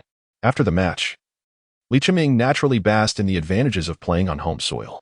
Although Howard and James garnered more attention from media due to their star status, the local fans vociferously supported Lee Chiming, affirming that attending the game was well worth it. The intensity of the contest remained palpable until the very end, with several plays, including Lee Chiming's, worthy of highlights. The game was not only competitive, but also entertaining. As for the jeers directed at Van Gundy during halftime, it seems there was a misunderstanding. They were directed at Jeff Van Gundy, presumably due to his role in Yao Ming's injury, as fans felt compelled to express their discontent. Hello, Lee Chiming. I am a reporter from Jiulan. How do you feel about your performance today? Although Lee Chiming may not be the most prominent player on the court, domestic reporters were still keen to interview him. Today, however, Lee Chiming was in good spirits, buoyed by both the team's victory and his personal performance, particularly after receiving a 5-point bonus for successfully defending against James, which he considered a minimal yet encouraging acknowledgement. Nonetheless, he remained grounded, especially towards the end of the game.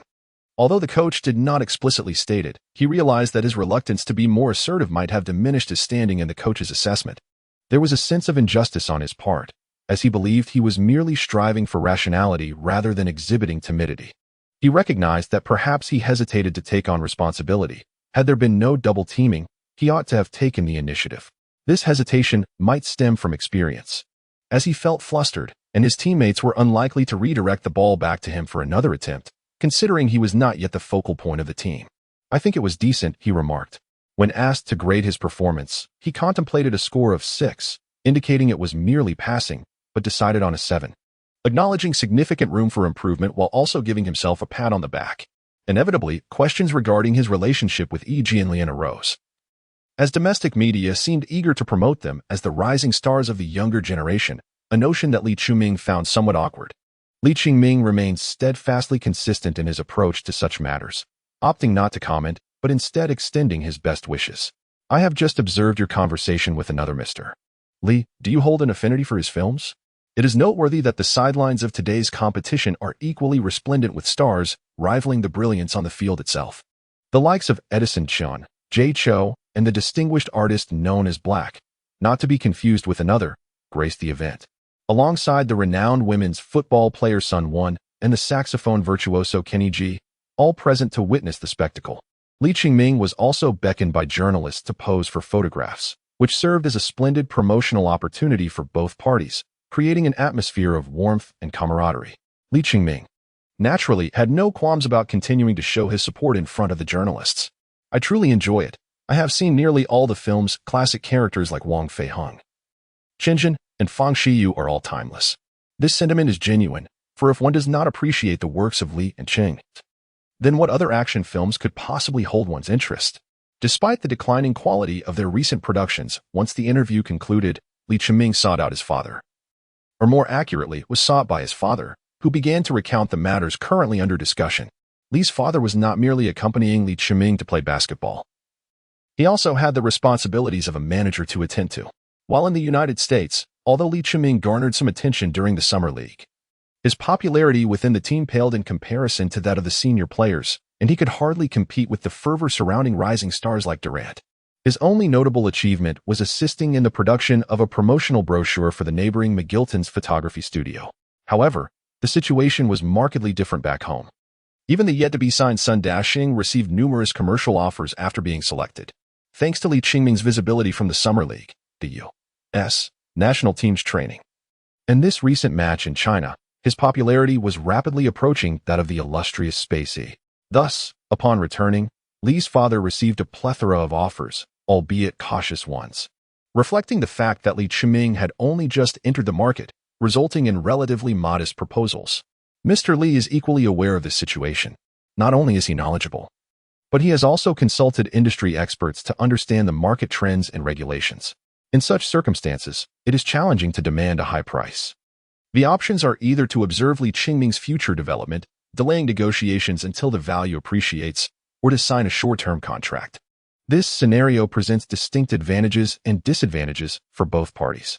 For the brand, a short-term agreement mitigates risks. The lower price and brief duration allow for termination at any moment. However, Should Li Chengming's subsequent development prove successful, the brand may incur losses, as they would then have to negotiate at a higher price to secure future collaborations. Li Chengming's short-term earnings may be unstable. However, in the long run, akin to a rookie contract, he may have the opportunity to secure a more lucrative deal early on. Ultimately, it will hinge on his potential for greater development in the future, should he manage to solidify his position within the team's rotation. Even if he does not reach the valuation of Yao Ming, he undoubtedly holds the promise of becoming the second most prominent figure in the domestic basketball arena, at least from a commercial perspective. By the way, a representative from Coca-Cola's Asia region has also approached us, expressing a desire for you to serve as the ambassador for their promotional endeavors in the region. Li Chengming was somewhat taken aback, then chuckled. Does that mean I can indulge in my favorite beverage freely from now on? Li's father immediately rolled his eyes. Yet he understood that it was nearly impossible to restrict his son's dietary habits. In the past, Li Chengming had nearly developed a gastric ailment due to his eating habits, leaving both parents apprehensive. Moreover, it seemed that their son was genuinely attempting to lose weight. The comparison of his weight indicated remarkable progress. Thus, indulging occasionally was hardly a matter of concern for him. This realization further deepened his support for Li Chengming's ambition to join the NBA, as it appeared to facilitate his weight loss journey. In fact, the team employed a dedicated nutritionist to design tailored meal plans for players like Li Chengming, and even the trainers, at Van Gundy's request, had created a specialized booklet to assist him in his weight loss endeavors. However, Li Chengming found it challenging to adapt to the nutritional meals, although he was steadfast in his commitment to the training regimen.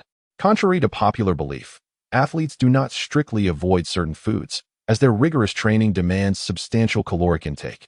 Particularly for someone like Li Chengming, who spent his days immersed in the training facility rather than socializing with teammates, a lack of sufficient caloric replenishment could hinder their performance. An occasional indulgence in junk food could be easily metabolized, having minimal impact on their overall fitness. Naturally, moderation in consumption remained beneficial. Although Li Chengming turned down nutritional meals, he diligently restrained his cravings. Nevertheless, he harbored a thought: what if the system could continue assisting him in losing weight? Once he reached a certain threshold, could he then gain weight and subsequently lose it in a cyclical manner? By the way, your mother is coming over. Mother? Li's father couldn't help but chuckle. Their marital bond was strong, and given that it had been several months since they last saw her, she had taken leave to visit. That's wonderful. I am eager to see her as well. I miss her braised pork, he mused. Clearly, thoughts of food were on his mind, prompting another eye roll from his father, who continued, when she arrives, she happened to encounter your school's physical education teacher.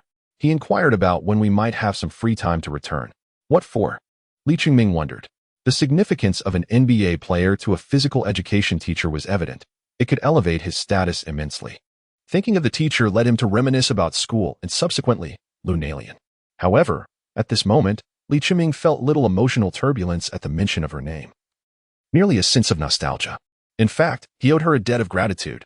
Without her, where would he be now? So, if they were to meet again, perhaps he should offer her a warm smile. Do you think you are rejecting someone else's love? He mused with a hint of irony. Chapter 33. Physical Challenges, 12.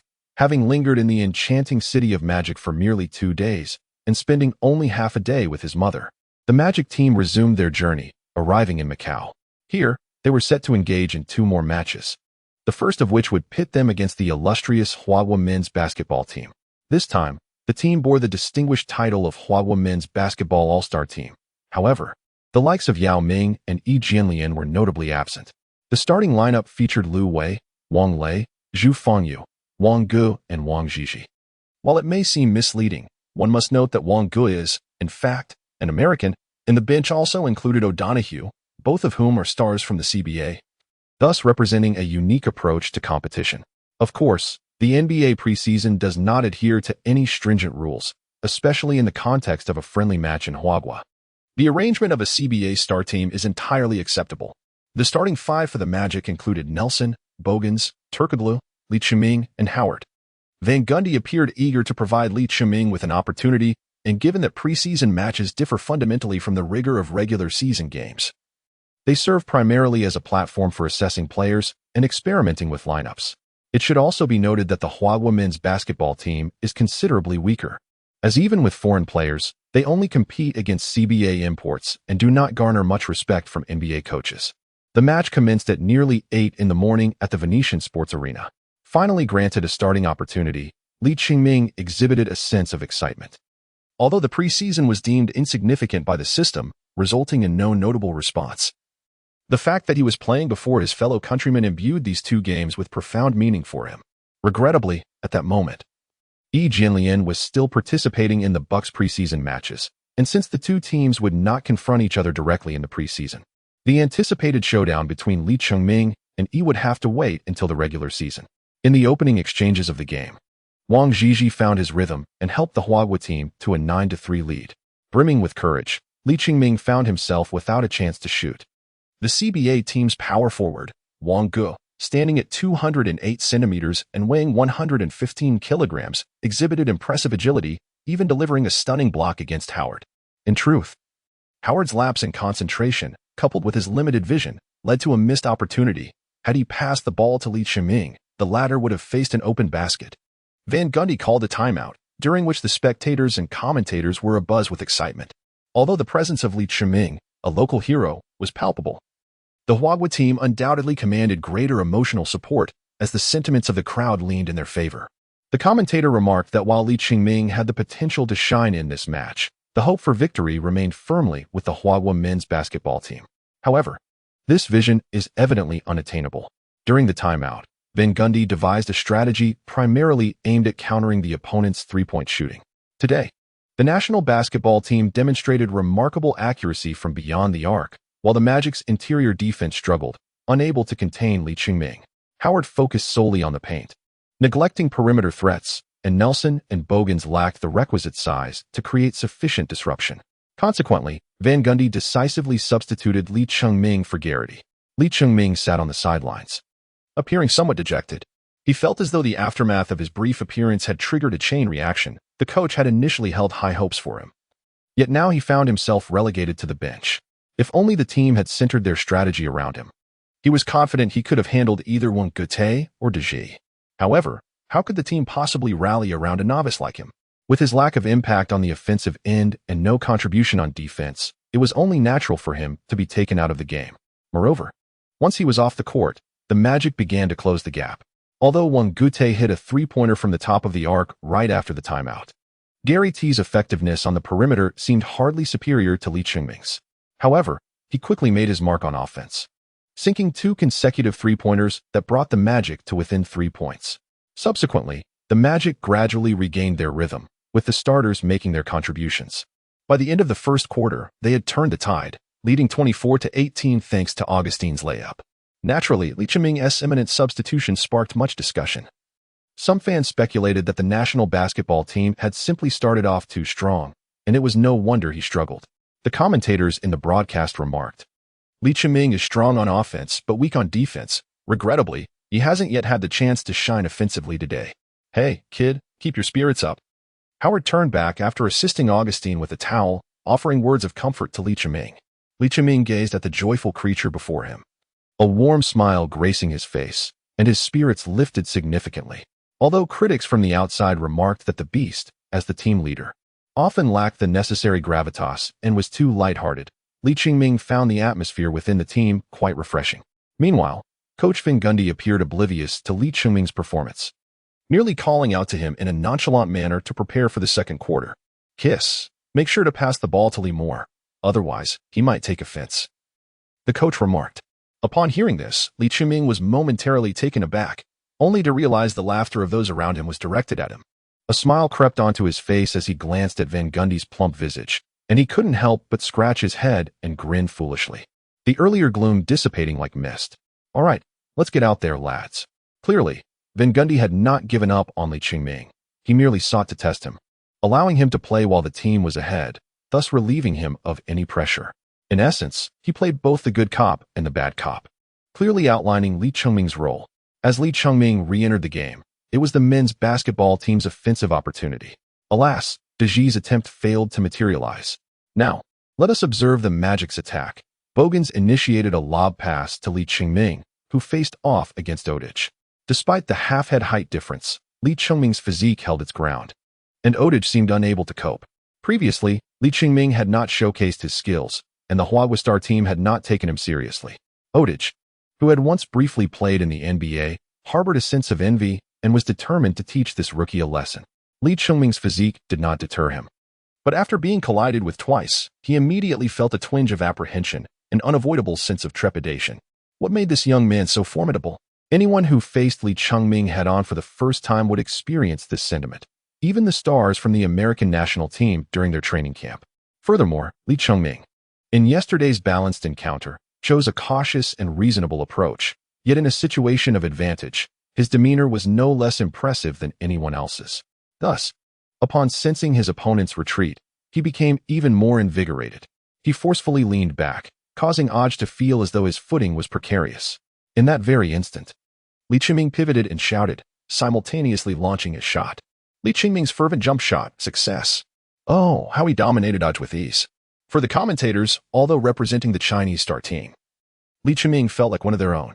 As he retreated on defense, he thumped his chest, finally releasing some pent-up pressure. The disparity in strength between the two teams was overwhelmingly evident, and with the emergence of Lee Chungming, who represented an insurmountable challenge, Odich found himself unable to defend him single-handedly. He attempted to employ some underhanded tactics, but having previously faced Master Guding, Lee Chungming was well prepared. He positioned himself deeply enough that if Odich had any ulterior motives, Lee Chungming could easily conclude with a hook or a layup near the 3-second area, without needing to engage physically. After the star team was compelled to double-team him, he assisted Bogans in landing a 3-point shot from beyond the arc, which effectively opened up the entire game. By the time nearly 5 minutes had elapsed in the second quarter, under Lee Chungming's leadership, the Magic's bench had extended their lead to 13 points, prompting the Chinese star team to call a timeout, while Van Gundy prepared to let Lee Chungming take a breather. This style of play maximized Lee Chungming's individual advantages, but it also consumed an immense amount of energy. Even though he had shed some weight, the burden remained, especially considering that playing in the low post, establishing position, and contending for space inherently required a considerable physical toll. Lee Chungming has demonstrated commendable physical prowess and remains capable of playing. However, Van Gundy deemed it unnecessary, considering that the team is not solely reliant on Lee Chungming. If it were a test of the players, the 5 minutes he spent on the court would suffice. After his substitution for a breather, he accumulated 8 points and 2 assists in the second quarter, single-handedly dismantling the opposing team. The men's basketball team faced significant defensive pressure, which adversely affected their offensive rhythm. On the side of the Huagua Star team, the foreign players primarily occupied the paint, while domestic players occupied the perimeter. Liu Wei and his teammates displayed average physical attributes and shooting skills, unable to penetrate Lee Chungming's defense even when employing pick-and-rolls. Even if they managed to bypass him, the Magic's wing defenders would swiftly provide assistance, and the team's defensive rotations were remarkably quick, leaving the opposition struggling to find opportunities and wasting time in reorganization. Following several successful 3-point attempts in the first quarter, the Magic adjusted their defensive strategy, expanding their formation akin to a 2-3 zone. With Lee Chungming anchoring the paint to compensate for his lack of mobility, the opponent's offense became increasingly disjointed, inadvertently granting the Magic several fast break opportunities. After Lee Chungming's exit from the game, the Magic maintained a firm advantage, with Arroyo suddenly erupting into a scoring spree, extending the lead to 30 points at 67-37. The fans on the sidelines fell silent, caught in a limbo of uncertainty, as Lee Chungming was no longer on the court. The stark disparity between their capabilities and those of the NBA team was unexpected, although there had been some forewarning before the match. The reality was nonetheless difficult for many to accept, and even Lee Chungming's commendable performance garnered little attention. At this juncture, the Magic refrained from exerting further dominance, opting to utilize a rotation lineup for the second half, which granted Lee Chungming additional playing time. However, with Arroyo in fine form, Lee Chungming chose not to overshadow him, instead focusing on rebounding and creating space. The Huagua Star team had initially intended to allow him some freedom, but after he made a long 2-pointer, they quickly realized the urgency of their defense. Lee Chungming's shooting ability cannot be afforded any open looks. Even in physical confrontations, his shooting form remained stable, necessitating that he either be denied the ball or forced into uncomfortable shooting situations. Of course, they could also aim to exhaust his stamina, as he played for 19 minutes. Despite being a preseason match, the level of physicality was vastly superior to that of collegiate competitions, leaving him drenched in sweat and gasping for breath post-game, as if he had been severely drained. Fortunately, his endurance and cardiovascular capacity were commendable. A brief respite would allow him to recuperate. Yet, this experience prompted a sense of unease within him, as he had never anticipated that stamina could potentially become a vulnerability. Chapter 34. Rematch against the Cavaliers. 22. Though he claims he had not foreseen this, it was, in truth, rather predictable. Lee Ching-ming once dominated in the lower leagues, expending minimal effort. Although he still boasts a physique and strength that confer an advantage in matchups, facing professional players presents a different challenge altogether. Their mature bodies, defensive techniques, and the pressure stemming from their experience are realms far removed from the training he is accustomed to. While players like Wenger and Odegaard have shown some promise, it is worth recalling how Lee Ching-ming faced considerable difficulties against the Cavaliers' interior defense. If he were to maintain such a contest throughout the entire game, his physical endurance would inevitably wane, leaving him with little strength to draw upon in the later stages. At this moment, he is reminded of why Yao Ming often displayed remarkable prowess in the first half of NBA games, maintaining decent performance through the third quarter, only to falter in the fourth due to fatigue. Even Yao, who had adapted to the rigors and tempo of the NBA, grappled with this issue. This predicament is not unique to him. It is a common challenge faced by many athletes. In the NBA, true endurance specialists are few and far between. The majority of players struggle with dwindling stamina as the game progresses, which ultimately tests the coach's ability to manage rotations effectively. Although Lee Ching-ming currently positions himself as a substitute and a vital rotational force within the team, capable of contributing 10 to 20 minutes during a regular season game, he undoubtedly possesses the stamina to endure.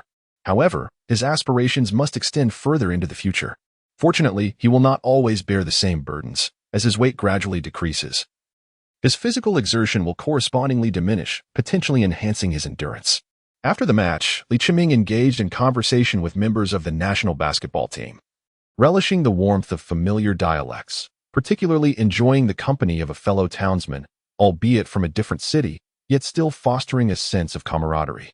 As for his inquiries regarding the national team, the representatives from the blue team have yet to express any stance on him, a matter he tactfully sidestepped during his interview.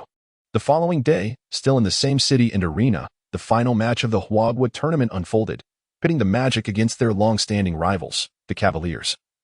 With Lee Ching-ming once again seated on the bench, the Cavaliers' starting lineup comprised Gibson, Hughes, James, Gooden, and Ilgauskas, while the Magic featured Nelson, Bogans, Turkoglu, Garrity, and Howard. The game commenced with the Cavaliers establishing an early lead, but the Magic managed to level the score at 12. Subsequently, led by James, the Cavaliers surged ahead with an 8-1 run, bringing the score to 20-13 in their favor, prompting Van Gundy to call a timeout and prepare to substitute Lee Ching-ming. This decision was not solely influenced by his immense popularity at home, but also by his commendable performances in the previous two matches, indicating that he was progressively winning over the traditionally strict head coach. Upon his entry onto the court, Lee Ching-ming swiftly made his mark. He initially received the ball in a low position, executing a turnaround jump shot over the mismatched Larry Hughes. Subsequently, as Hughes attempted to drive with the ball, Lee successfully intercepted it. There was, in fact, a hint of a foul, as Lee sensed he may have grazed Hughes' wrist. However, the referee, perhaps swayed by the crowd's presence, opted not to call it. Alternatively, it is conceivable that Lee's imposing stature obscured the referee's view, hindering his ability to discern the infraction. In the realm of basketball, the absence of a referee's signal equates to no foul being committed. After securing the ball, Lee handed it off to Arroyo, who orchestrated the play. Advancing to the front court, he found himself entangled in a struggle with Devin Brown in the corner. Once he established his position, he immediately raised his hands to signal for the ball. Despite Brown's valiant efforts, his height, weight, and wingspan paled in comparison to Lee's, and he struggled to prevent Lee from overpowering him. As soon as Lee received the ball, he pivoted, feigning a shot. Brown, without a moment's hesitation, rushed to disrupt him, only to be deceived as Lee deftly maneuvered past him, leaping under the basket to execute a left-handed layup that found its mark. Lee Ching-ming scored for consecutive points, narrowing the gap to just 3. Cavaliers head coach Mike Brown chose not to call a timeout or bring LeBron James back onto the court. However, the Cavaliers responded with a basket from Devin Brown, and on the Magic's end, Arroyo's drive to the basket missed, with Foyle grabbing the offensive rebound but failing to convert. The Cavaliers then hit a three-pointer, extending their lead back to 8 points. In the two preseason games against the Cavaliers, the players from the Cavaliers had performed admirably, with both teams exhibiting a closely matched display. Of course, the Magic had also introduced a future second-in-command, which should give them a slight edge over the Cavaliers. At this moment, Van Gundy was quick to instruct Arroyo to pass the ball to Lee Ching-ming for handling. Arroyo had been rather lackluster today, having made only one fast break layup thus far, while other players like Foyle, Dueling, and Augustine were not stepping up, leaving Lee Ching-ming as the primary offensive initiator. In the Magic's current tactical framework, the guards rarely function as the primary playmakers. The starting role is dominated by Turkoglu, while Howard typically serves as the finisher, with Nelson and others mainly facilitating ball movement or acting as shooting options. The responsibility was originally intended for Arroyo to control the ball, with the big men setting screens. But with Lee Ching-ming's emergence, Van Gundy had gained an additional offensive option. Arroyo had no objections and, upon reaching the arc, lofted the ball to the weak side for Lee Ching-ming, clearing one side for him to operate. Devin Brown, once again facing Lee Ching-ming, felt immense pressure. They had faced off in the previous game, and he remembered LeBron warning them to be cautious of this player. During the U.S. national team's training, James had encountered Lee Ching-ming, and although the reasons were unclear, the memory lingered. Indeed, that game had left a lasting impression, particularly when Lee Ching-ming had successfully taken on James in a one-on-one encounter. Just observing Lee Ching-ming's physique was enough to instill fear. Brown felt that even the largest player on their team, Gooden, would struggle against him, and Gooden himself acknowledged the challenge. Although Lee Ching-ming appeared somewhat soft around the edges, his strength was undeniable when it was engaged, and he possessed a reliable shooting touch. There were often discussions about what Shaquille O'Neal could have accomplished if he had a reliable jump shot, and Brown suddenly perceived that this young man possessed a similar potential. Even if his athleticism could not quite match O'Neal's and his style was entirely different. This time, Lee Ching-ming initiated an aggressive approach, and Brown, unable to withstand the pressure, called for support. Although the coach had not specifically arranged for a double team, the players on the court naturally exercised their autonomy. However, Lee Ching-ming was quick to respond. Just as the double team was forming, he swiftly passed the ball out to Arroyo, who attracted the help defense before immediately distributing it to Dueling. Dueling seized the opportunity for an open three-pointer, successfully converting it, bringing the score to 20-25. While it was Arroyo's assist, the credit largely belonged to Lee Ching-ming. Van Gundy applauded from the sidelines. In fact, on the other side, Augustine had also found an open opportunity, positioned even closer to the basket. However, Lee Ching-ming faced the risk of interception if he attempted to pass through the crowd, and his line of sight did not allow for such a broad view. Nonetheless, this was inconsequential. Lee Ching-ming's performance during this period had already justified his presence on the court, and Van Gundy began to contemplate whether to grant him more opportunities in the regular season. So far, Lee Ching-ming had excelled in the Summer League, receiving positive feedback during his time with the U.S. national team as a practice player, and his performance in training was commendable. His strength lay in his ability to leverage his size and power in low-post situations. No one on the team could withstand him in that regard. His technique may not have been overly flashy, but it was sufficient, and importantly, he did not merely rely on brute force to score. He possessed diverse offensive strategies. He played intelligently, made various choices, and was eager to share the ball, although he still faced some challenges with his court vision and shooting consistency. His shooting touch was remarkably soft. Despite his large frame and robust arms, he exhibited a delicate control over the basketball, maintaining the right force even under pressure. This was clearly a gift, leading Van Gundy to wonder if it was a racial talent, considering the similar attributes of a certain big man from Houston. The 6th overall pick from Milwaukee was rumored to have a good shooting touch, though he struggled with physicality and rhythm. However, many issues that had previously gone unnoticed could emerge during the regular season, especially for rookies, who were often targeted. A single misstep could hinder Lee Ching-ming's progress and negatively impact the team's atmosphere and performance, potentially inciting dissatisfaction from both the owner and the fans. As Van Gundy contemplated these matters, the first quarter concluded, with the Magic trailing by 3 points at 26-29, largely due to Lee Ching-ming's contributions. In the second quarter, Lee Ching-ming took a brief rest on the bench while the Magic, under Turkoglu's leadership, quickly reclaimed the lead. However, the Cavaliers retaliated with scores from Hughes, Big Z, and Gooden, extending their lead to 5 points. Van Gundy considered his options and decided to substitute Howard, Nelson, and Lee Ching-ming back onto the court, forming a lineup of Nelson, Bogans, Turkoglu, Lee Ching-ming, and Howard. In Chapter 35, Earning Money, LeBron James also returned to the court for the Cavaliers, clearly intent on solidifying their advantage before halftime. Their previous loss had left them somewhat wounded, and they were determined to secure a victory this time, even in a preseason matchup, as they wished to avoid consecutive defeats to the same opponent. The ensuing exchanges were intense, with Lee Ching-ming's presence primarily aimed at creating space. Given his capability to shoot three-pointers, the Cavaliers, having witnessed his shooting prowess, were understandably cautious not to give him too much room, which limited his offensive opportunities. On the defensive end, James typically favored driving to the right, leaving Lee Ching-ming unable to match up with him effectively on the left side. Of course, facing Howard presented its own challenges, as James's drives were most threatened by formidable interior defenders, particularly towering centers like Yao Ming or Big Z. Howard, with his exceptional athleticism and shot-blocking prowess, posed significant difficulties for him as well. During this period, Lee Ching-ming has not scored, yet he has not emerged as a conspicuous defensive liability within the lineup. Howard, with his remarkable athletic prowess, not only fortifies the paint but also possesses exceptional leaping ability, enabling him to extend his defensive reach almost to the three-point line. As long as Lee Ching-ming can withstand some pressure, he can create opportunities for Howard to assist defensively. His role in stretching the offense is equally significant. Van Gundy even suggests that Lee Ching-ming's impact may not differ substantially from that of Lewis, and in some respects, may even surpass it.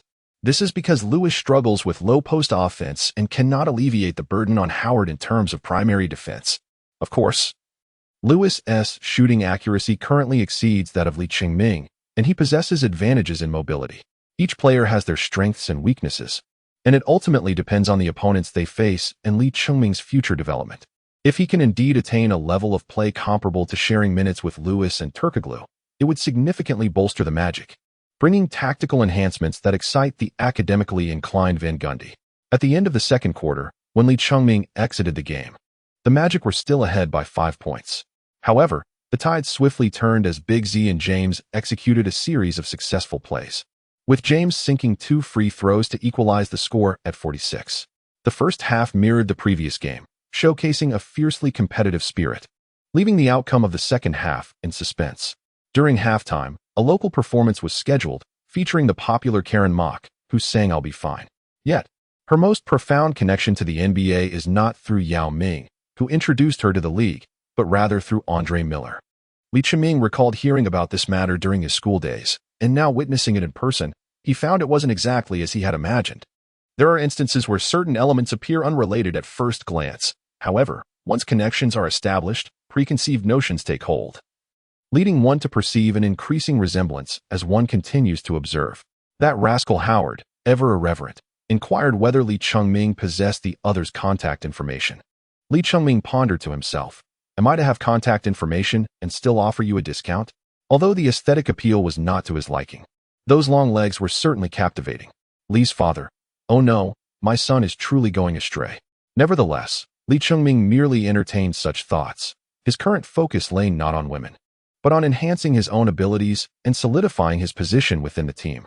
As the second half commenced, the Magic team displayed a harmonious blend of inside and outside plays, achieving a commendable start and extending their lead to 6 points.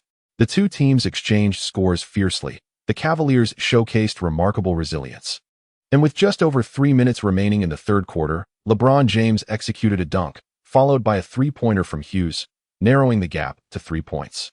Subsequently, Van Gundy summoned Lee Ching-ming once more, having averaged less than 6 minutes on the court during the earlier 3 preseason games. Lee's playing time had exceeded 15 minutes in the first 2 matches, and today appeared no different. Crucially, his presence on the court proved impactful as it had previously. After several laps of back-and-forth running, with just over 40 seconds remaining in the third quarter, Lee received a pass on the perimeter, this time unguarded. He decisively elevated for a three-pointer, demonstrating that his outside shooting served a purpose beyond mere tactics. Following a basket from the Cavaliers, Lee executed a pick-and-roll with Nelson, receiving the pass and skillfully finishing over Goudelock, extending the lead once more to 5 points. On the sidelines, Howard was elated. He had already embraced Lee Ching-ming as his protege. On the first day of training camp, he had boldly warned the seasoned players in front of the coach not to lay a finger on him. According to the unwritten rules of the NBA, players respected the hierarchy, with rookies expected to carry the bags and fetch drinks for their veterans, while the latter were obliged to offer advice and mentorship. This dynamic mirrors the unspoken rules found in various professions, where those with seniority often assert their status. Over time, such practices evolve into tradition and habit. However, with the team's veteran endorsing him, Li Qingming was spared from such treatment. Yet, he did not take this privilege for granted. He remained humble, seeking guidance from everyone. Whenever he stepped onto the court, he played with vigor, unafraid to dominate unless faced with an agile defender possessing superior skills.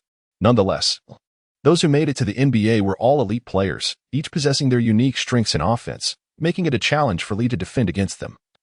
Even as they would struggle to contain him, Li Qingming currently stands as a formidable presence within the Magic team, often likened to a creature of the training facility. However, it was only during the recent 3 games of the Huagua competition that Coach Van Gundy began to unleash this beast, albeit slightly. As the final quarter commenced, Van Gundy opted to keep Li Qingming on the court, and he responded vigorously, first connecting with Garrity for a 3-point assist, followed by a step-back jumper after maneuvering into the paint.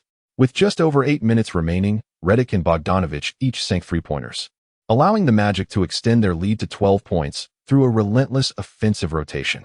Thereafter, the Cavaliers were unable to close the gap. And before Li Qingming exited the game, the Magic's advantage had swelled to 15 points. Ultimately, the Magic triumphed over the Cavaliers with a score of 103-82, concluding their Huagua tour on a high note. In this match, Li Qingming played a season high of 23 minutes, achieving an impressive tally of 17 points, 7 rebounds, 3 assists, 2 steals, and a block, which he graciously reserved for the endearing Gibson. This marked his finest performance of the preseason thus far, drawing a significantly larger contingent of journalists eager to interview him post-game. Notably, the highest scorer for the Magic was Howard, who amassed 18 points and 14 rebounds, closely followed by Li. Observers of the game recognized the pivotal role Li Qingming played, and while his contributions in the previous 2 matches were commendable, he exhibited remarkable steadiness throughout this contest. It is worth noting that Coach Van Gundy, having identified Li's stamina issues in the prior game, adeptly managed his playing time, ensuring he played optimal minutes each quarter before resting to maximize his effectiveness. Domestic sports journalists have begun to herald Li Qingming as a rising star, eagerly anticipating his performance in the regular season.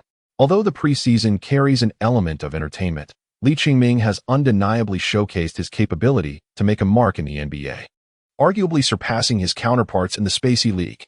In the recent matchup between the Bucks and the Timberwolves, the performance of Spacey was notable as he achieved a double-double.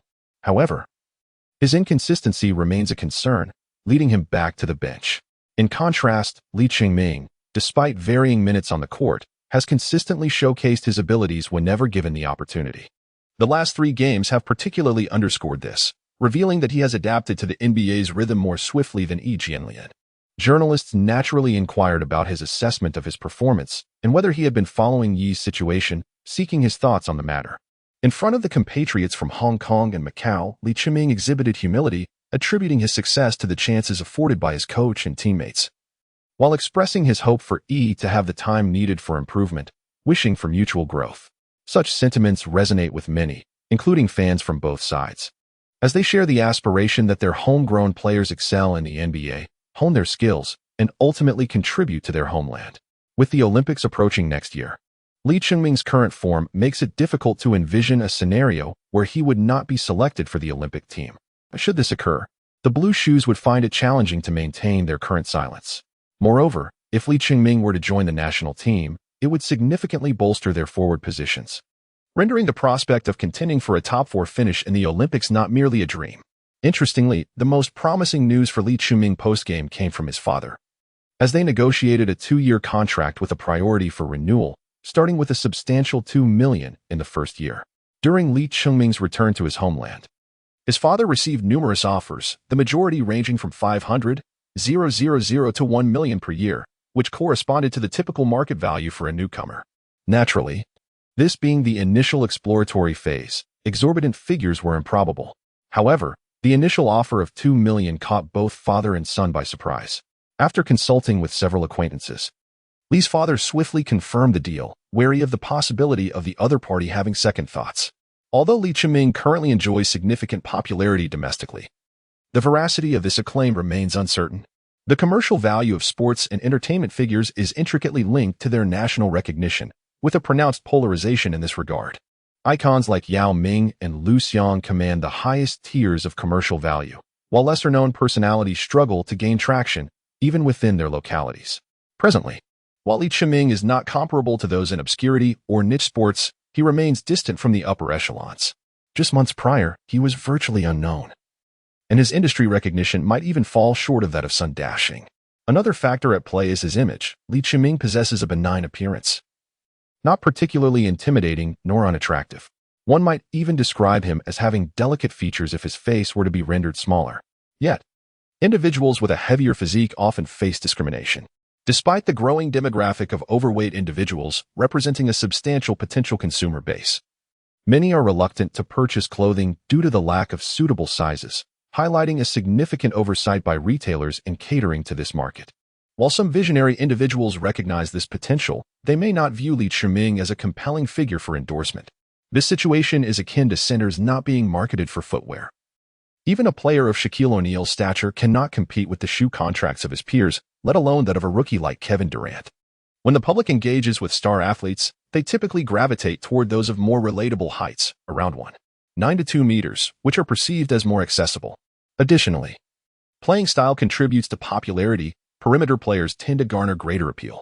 For instance, during Hakeem Olajuwon's back-to-back championships, even David Stern had to plead for Michael Jordan's return from retirement to bolster NBA viewership, despite the presence of all four prominent centers at the time, which proved ineffective.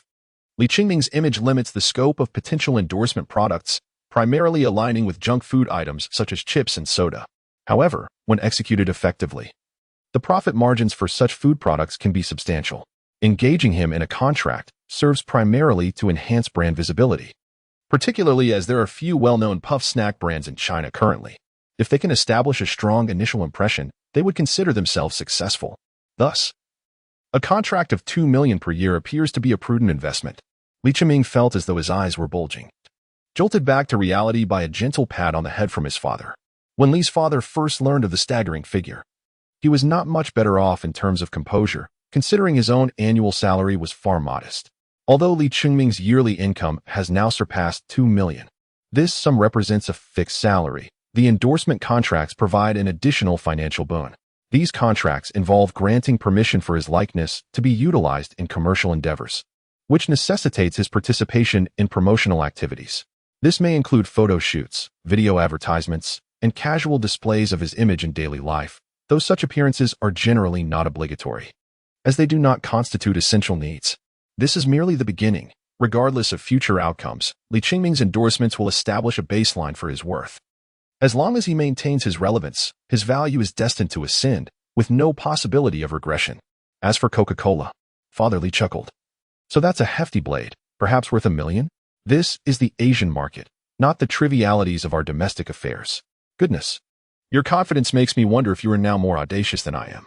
Li Chiming harbored unspoken grievances against his father. Yet discussions on the other side would not be expedited. His father insisted on remaining in the country for a couple more days to finalize arrangements. He realized that managing everything alone was becoming increasingly strenuous, prompting him to contemplate enlisting assistance. At the very least, he required someone proficient in contract comprehension, as continuously consulting lawyers proved to be quite cumbersome. Li Chiming did not linger long with the magic. After engaging in a fan meet-and-greet event that afternoon, he boarded a flight that evening. Although he had departed, his 3 matches in the Huagua tournament left the domestic media with ample material to discuss for quite some time. The young domestic talent, Li Chiming, participated in 3 games for the Magic, averaging 19 minutes on the court and achieving impressive statistics of 13.3 points, 6 rebounds, and 4 assists, with a shooting percentage nearing 70%. Such remarkable efficiency has unequivocally solidified his prospects of establishing a foothold in the NBA. In stark contrast, another rookie's performance during the preseason has been somewhat disheartening. The journey ahead for Yi Jianlian appears daunting.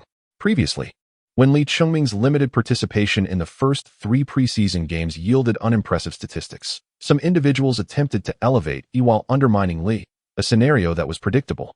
However, for certain observers, their desire to witness Yi's rise has been met with disappointment. As for Li Chiming, This seemingly ordinary young man has traversed a remarkable path to reach this juncture. It is worth noting that Yi Jianlian has been embroiled in significant controversy, particularly regarding allegations of age falsification during the draft, a topic even American media have acknowledged, while it remains largely unspoken in domestic circles. This factor directly influences perceptions of his talent and potential, while an older player might be expected to exhibit greater maturity. The current reality is that both his potential and maturity evidently pale in comparison to Li Qingming. Prior to the draft, Yi's camp consistently evaded scrutiny, whereas Li Qingming eagerly accepted the Magic's invitation. The team has since released his physical assessment results, indicating a bone age of 19, thus dispelling any doubts regarding his age. Furthermore, his vertical leap has sparked considerable discussion domestically, as knowledgeable observers recognize the astonishing nature of this statistic.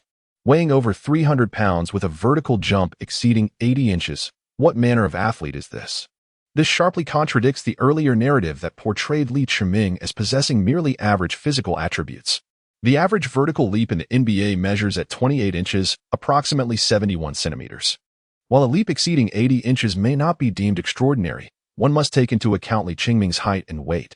The NBA is a realm populated by exceptional athletes, with numerous individuals capable of achieving jumps of 90 centimeters or more, particularly among those towering at or above 1.9 meters. In contrast, forwards and centers exceeding 2 meters who can leap 80 to 90 centimeters are considered commendable, especially when factoring in their height and wingspan.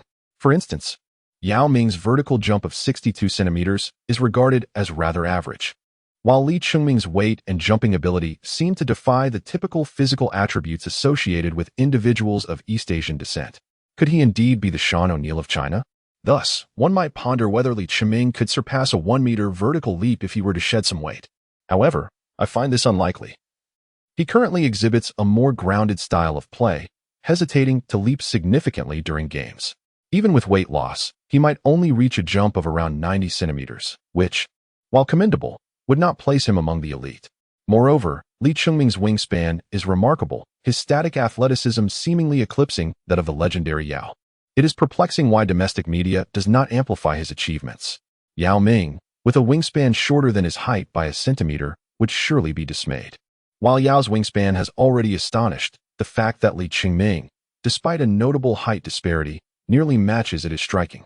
Nevertheless, the most conspicuous aspect of his physical assessments appears to be his speed. During shuttle run tests, Li Qingming ranked last among his trial group. Given the confined nature of basketball courts, the game often involves short sprints, making this aspect more indicative than mere 100-meter sprint times. However, it is comprehensible. If Li Qingming were devoid of any shortcomings, his authenticity would be questioned. In essence, his performance parallels the impressions garnered during games.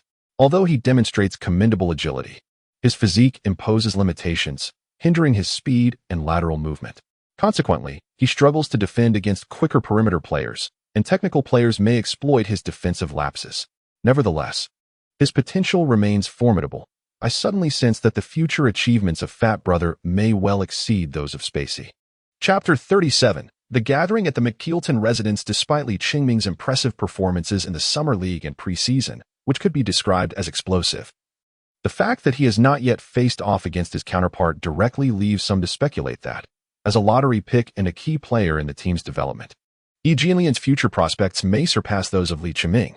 The notion that his current struggles do not signify perpetual inadequacy is undoubtedly valid. However, following the revelation and dissemination of Li Qingming's physical assessment data, an undercurrent began to suggest that he might indeed possess greater potential. His present state could merely be a modest beginning, and it is essential to remember the adage that heavier individuals often represent untapped potential. The only concern remains whether Li Qingming can successfully shed excess weight. Failing to do so may impose limitations on his potential ceiling. Even Shaquille O'Neal's prodigious talent has been curtailed by the myriad injuries associated with his weight, subsequently diminishing both his peak performance and career longevity, an outcome likely applicable to Li Qingming as well. However, should he manage to lose weight, the narrative may shift. At this juncture, Li Qingming has little regard for domestic discussions surrounding him. Following the conclusion of the Huagua Games, the Magic had one final preseason match against the Spurs back in the United States. In this encounter, Van Gundy seemed to feel that he had sufficiently assessed Li Qingming over the previous 3 games, opting to grant more opportunities to Redick, Augustine, and Gortat. These 3 teammates, who had participated in the Summer League alongside Li Qingming, had previously garnered some chances during the preseason. Redick showcased his shooting prowess beyond the arc, positioning himself favorably for a spot on the upcoming season's roster. Conversely, the prospects for the Polish player and Augustine appeared precarious. While Gortat's distinctive skill set could significantly enhance the team's interior presence, his adaptability posed a concern, and Augustine had already squandered a year in the developmental league. The Magic's frontcourt currently boasts Howard, Lewis, Gortat, and others, with Turkoglu and Li Qingming also capable of playing the power forward position, resulting in a crowded roster that offers limited opportunities for the newcomers. Unless the Magic engage in subsequent trades to adjust their lineup, the chances for these players may remain scant, contingent upon their ability to seize any opportunities presented to them. Meanwhile, the Spurs fielded a similarly understaffed lineup, with none of their starters participating. Remarkably, the contest proved to be fiercely competitive. After a few minutes on the court, Li Qingming was substituted out, concluding with a modest tally of 6 points and 6 rebounds, while his teammates engaged in an exhilarating match against the Spurs. Although the game took place at home, the preseason crowd was not particularly large, with many fans attending primarily to see Howard and his fellow players, who ultimately did not take the court. Fortunately, the thrilling conclusion of the match justified their attendance, culminating in a near game-winning shot in the final 10 seconds, a dramatic turn of events featuring both a potential game winner and a counterattack. Ultimately, the Magic secured a fortuitous victory, with Redick's outstanding performance in the final moments capturing the attention and applause of all. As the preseason came to a close, Li Qingming's responsibilities were promptly renewed. Current task: take to the court in the regular season and officially commence your NBA career, with a reward of 5 calories expended. Li Qingming, upon receiving this task, felt a surge of confidence, perceiving it as devoid of difficulty. Perhaps this was also the reason the reward was rather modest. Indeed, there was little challenge involved. The Summer League did not truly reflect the situation, merely serving as a means for him to secure a contract. Given his performance in the preseason, he was assured of securing a position within the team, particularly after 3 games in the Huagua matches. If Van Gundy were to overlook him or relegate him, the fans would certainly not tolerate such a decision. Moreover, apart from the crucial 6 or 7 players on the Magic, none could confidently claim superiority over Li Qingming, whether in terms of skill or contribution. Li Qingming possesses a remarkable confidence in this regard. Although he still harbors certain weaknesses, the NBA has never been a realm where one merely measures shortcomings. Rather, it is a stage for showcasing strengths.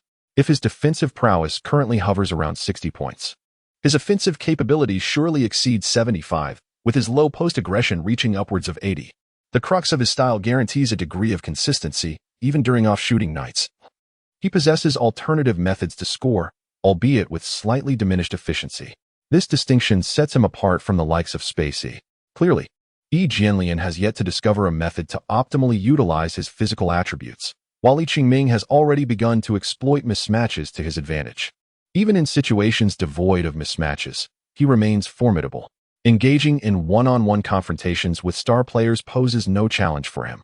Provided he is not targeted during the game and his stamina remains unencumbered, he is bound to deliver an impressive performance.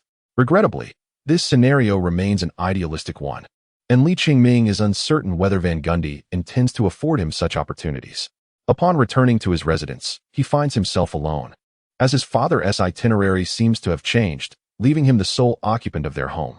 However, he does not feel isolated. His neighbors, aware of his solitary state, warmly extend an invitation for him to join them for dinner. Mrs. McGilden, a gentle soul, encourages him to make himself at home and inquires if he has any dietary restrictions or if he is unaccustomed to Western cuisine. Li Qingming chuckled as he patted his belly, saying, "Do you believe that someone with a belly like mine could possibly be picky about food? His greatest flaw lies in his hearty appetite, which has contributed to his current state, yet it is also his most commendable trait, making him easy to care for." Presently, he has formed a fairly amicable relationship with the McGilton family, yet Miss Sheila remains somewhat distant, perhaps due to their initial encounter that left her with a subtle sense of aversion towards him. For children, first impressions undoubtedly carry significant weight. Nevertheless, the girl is well-mannered and polite, and while she does not harbor dislike for Li Qingming, she may simply perceive him as a mischievous older brother. Hence her reluctance to draw too close to him. Li Chiming believed that his external appearance played a significant role in how he was perceived. Indeed, being overweight often invites prejudice, and children tend to express their genuine feelings without restraint. However, among children, the little Michael, still in his infancy, seemed to take quite a liking to Li Chiming. Each time Li placed him on his belly, the child would fall into a deep slumber, only to awaken and cry when he was picked up, unless something more captivating diverted his attention. Of course, the child who was closest to Li Chiming was the eldest, John, who openly expressed his admiration after witnessing Li's contest with LeBron James. "You were simply magnificent, Li. The guys in our class have been bragging about that LeBron James. But you certainly gave them a taste of humility." This conversation evidently pertained to the Huagua match, a topic that had garnered some discussion in the United States, though not nearly as extensively as it had in the homeland. Li Chiming chuckled lightly, choosing to remain silent. However, Mrs. McGilton, well acquainted with her son, promptly inquired, "Have you been wagering with your classmates again? What other reason could there be for your concern over this matter?" John, taken aback, stammered, No, that's not the case." Mrs. McGilton retorted with a cold smirk, "You had better hope your father does not catch you in the act, and furthermore, apologize to Li." Without hesitation, John turned to Li Chiming and offered his sincerest apologies, explaining that it was never his intention to gamble with his classmates using him as the subject. He had merely been unable to resist interjecting when he overheard their conversation, which inadvertently led to the bet. Li Chiming chuckled softly. Although betting with others is not an admirable habit, it nonetheless signifies his genuine support for himself. After all, the average fan is well aware of the vast disparity between Li Chiming and LeBron James. Moreover, it is quite natural for a child to act on impulse. He certainly would not harbor anger over such trivial matters. To put it plainly, he has nothing to lose, and should any unfortunate incident occur, he bears no responsibility. Well then, let us dine first. Chapter 38. Father and son in just 2 days. The regular season is set to commence, and at this juncture, Li's father has also returned to the United States. Li Chiming has been diligently training at the gym during the day and returning to the McGilden household in the evenings to enjoy their hospitality. Of course, he is not without his own means of reciprocation. His father instilled in him the importance of gratitude from a young age. And since the McGilden couple has no particular demands of him, his gratitude is directed towards their child. Young John is an ardent supporter of the Magic, and his favorite player, unsurprisingly, is Li Chiming himself. Li has even secured autographs from every member of the team for him, including his idol, the Turkish player. Perhaps it is due to their similar physiques and playing styles that John admires him so, at least, that is what John claims. Although Li finds it difficult to see the resemblance. Moreover, whenever John has the time, Li is more than willing to impart some of his knowledge. For he is now a player of NBA caliber. The insights he shares from his own experience and training could significantly benefit John. At just 16, John stands at a modest height of 182 meters, which makes a career in the paint unattainable. His physical capabilities are rather ordinary, relegating him to the role of a bench warmer on the school team, making a professional career virtually impossible. However, if he pursues basketball as a hobby, with a bit of technical improvement, he could still enjoy playing at local courts. John has come to terms with reality early on, relegating basketball to a passion. He may very well take over the family business in the future, as he appears to possess a natural talent for photography. Although, he refers to the photos he shows Li as private shots, featuring strikingly attractive girls, which suggests that John is quite popular at school. His appearance also embodies that of a charming playboy, and his frequent starry-eyed demeanor around Li nearly bewitched him. This has led Li to occasionally contemplate the intricacies of human anatomy and the differences between genders. However, being a pure-hearted young man who has never experienced romance makes it difficult for him to take that first step, even after experiencing heartbreak. His desire to find a girl he genuinely likes remains unwavering. Naturally, there are more pressing matters at hand. What girl is he to think of when he hasn't perfected his game? Upon his father's return, Li has been further motivated to focus. Recognizing that his father's efforts are all for his benefit, and these sacrifices are indeed worthwhile. Although their family was not lacking in resources, his parents often seemed exhausted, occasionally forcing smiles in his presence. Now, however, his father radiates happiness, not merely due to financial success, but primarily from witnessing his son's growth and potential. The desire for their child to achieve greatness is indeed a parent's greatest hope. Li is determined not to disappoint this expectation, Thus, he resolves to strive relentlessly, aiming to elevate Chinese sports on the global stage. Upon his return, Father Li was naturally concerned about whether Li Chiming could manage on his own. Although Li Chiming was no longer a child and was capable of taking care of himself, with the support of his team and the watchful eye of their neighbors, parents' worries often arise without reason. Observing Li Chengming's carefree laughter, however, eased his father's anxiety. He then shared with Li Chengming the fruits of his recent endeavors in the country. Having secured 3 contracts, endorsements for chips, cola, and a handheld pancake. Handheld pancake? Li Chengming had certainly tasted this delicacy before, but he never imagined it could attract commercial endorsements. Father Li chuckled and said, "This is a company in the magical city, and they are currently engaged in promotion. Coincidentally reaching out to you. Indeed, your appearance is quite persuasive." Li Chengming's forehead suddenly bore 3 dark lines. What does it mean to be persuasive in appearance? Yet, in an instant, an image flashed through his mind of himself on the television screen, indulging in a hand-grabbed pancake, followed by a catchy slogan, "Once you eat it, you'll crave it again." He then tugged at the corner of his mouth, as if genuinely convinced by the persuasive nature of it all. Might this, however, be somewhat of a degradation in taste? Upon finishing his statement, Li Chengming received a light tap on the head from his father. "You are merely a basketball player. What pretensions do you have? Come on, Dad, refrain from using coarse language. Why not? I speak as I please. All right, esteemed father, you have your way." However, despite his seemingly casual remarks, Li's father took the time to elucidate further. "I have given this considerable thought and have researched your current reputation online. Are you aware of how many grassroots individuals regard you as an idol?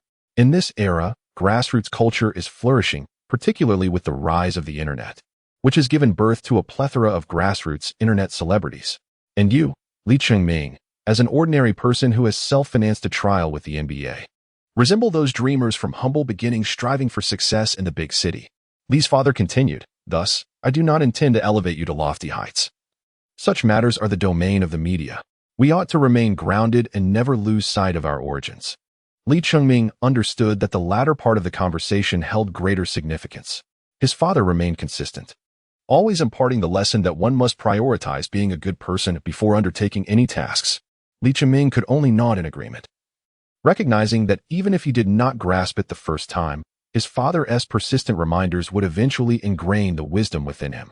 At that moment, Li Chengming was suddenly struck by another consideration. Should he engage in advertising? The demands of Coca-Cola were one aspect, while the other 2 involved portrait rights and varying endorsement fees. Coca-Cola's endorsement fee had soared to $1.5 million annually, primarily targeting the Asian market, although it was evident that the domestic sector remained the focal point. After all, Li Chengming had yet to attain the popularity of the illustrious Yao Ming, and his recognition in Japan and South Korea was comparatively modest. Naturally, given his physique, he felt that appearing in a Coca-Cola advertisement might be a form of self-deprecation for the brand. "Enjoy a drink, and join me in becoming a hefty fellow?" he mused. Fortunately, Coca-Cola, being an American corporation, could easily film the advertisement here and send it over, eliminating the need for Li Chengming to traverse back and forth. Additionally, he had recently hired someone to oversee affairs in the domestic market. Beyond managing commercial endorsement contracts, this individual would also handle certain operations on social media platforms. Social media? You must have QQ, which is somewhat similar, though they also engage in blogging and Weibo, which I am not entirely familiar with. However, I have heard that numerous celebrities and public figures in the country utilize these platforms to interact directly with fans and followers. If you are interested, I can provide you with the account details later, and you can occasionally check in yourself. Furthermore, there was currently no one in the country who could effectively communicate on their behalf, so it was imperative to cultivate good relations with the media. The connections established with CCTV and Weibo in the past needed to be maintained, and these responsibilities would fall to him. He was concerned that Li Chengming might misinterpret his intentions as capricious hiring. It was essential to clarify these matters. Although Li Chengming placed unconditional trust in him, his father desired for him to cultivate greater critical thinking abilities rather than allowing others, even himself, to lead him by the nose. Li Chengming nodded quietly. Although he did not fully comprehend, his intelligence allowed him to infer some of his father's sentiments, and he endeavored to understand what he needed to know. At that moment, his father could not help but chuckle, saying, "Now, we shall see how you perform in the regular season. The better you play, the easier our work becomes. Of course, do not feel pressured, Simply showcase your true abilities. Initially, all I wished for you was to lead a healthy and joyful life. To my surprise, not only are you able to support yourself, but you are also capable of providing for both your mother and me. Son, I am immensely proud of you. Li Chengming felt a tinge of embarrassment at his father's words, scratching his head and breaking into a sheepish smile. Upon hearing his father call him to training, he promptly responded with enthusiasm, filled with fervor and determination. Li's father observed his son with a bemused smile. The two had practiced basketball for a while. Although Li's father had been remiss in his own exercise due to work commitments, he seemed to have developed some skills during the summer spent alongside Li Chengming. Of course, if he were to truly serve as a sparring partner for Li Chengming, his abilities would fall short. He could only offer symbolic defense, retrieve the ball, and assist in timing and counting shots.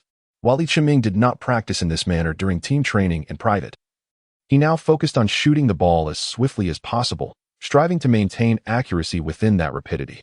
Without the aid of a shooting accelerator, he would hesitate to train in such a way, fearing it might disrupt his shooting rhythm. 99, 100, good. Let's switch to another position and try again. The rhythmic sound of the bouncing basketball mingled with shouts, creating a lively atmosphere in the golden-hued yard as the sun began to set. With beads of sweat falling, the sun gradually sank below the horizon, ushering in the night.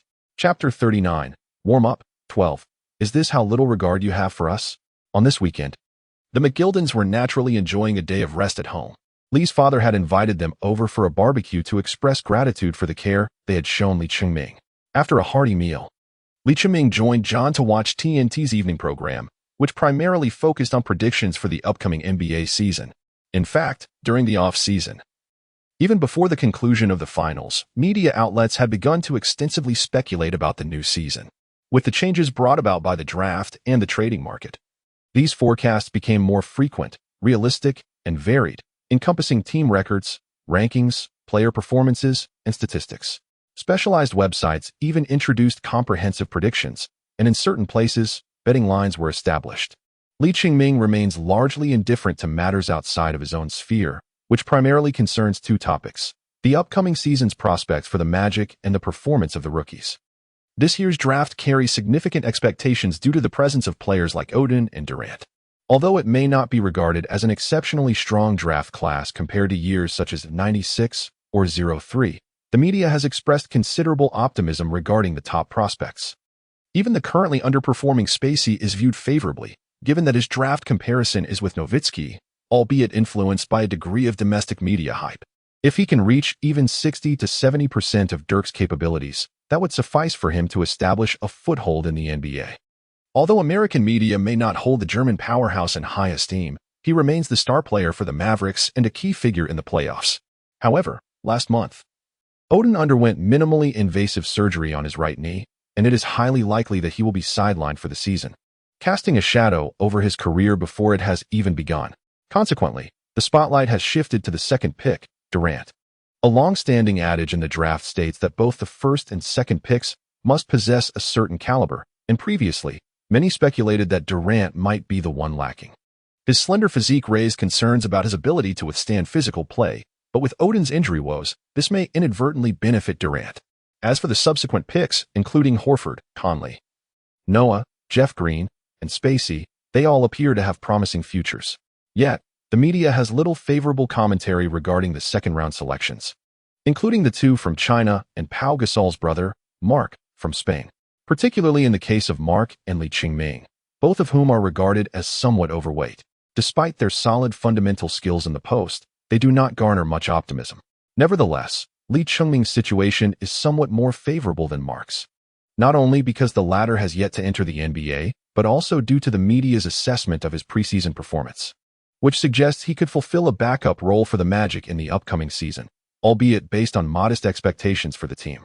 Despite the acquisition of Lewis, one of the Seattle duo, his tenure with the Sonics did not showcase his prowess, and while the media considers him a boost for the Magic, the team is still not in a position to contend for a title, especially with the East being fiercely competitive this season.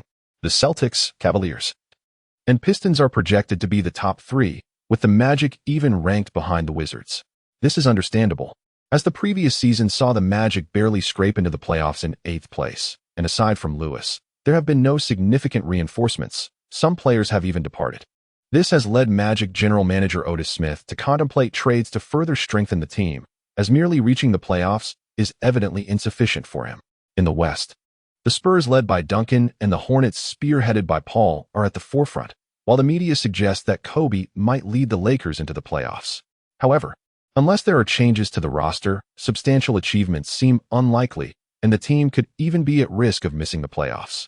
Other playoff contenders include the Jazz, Mavericks, Nuggets, and others, making the Western Conference quite competitive, while the East may very well become the domain of Boston.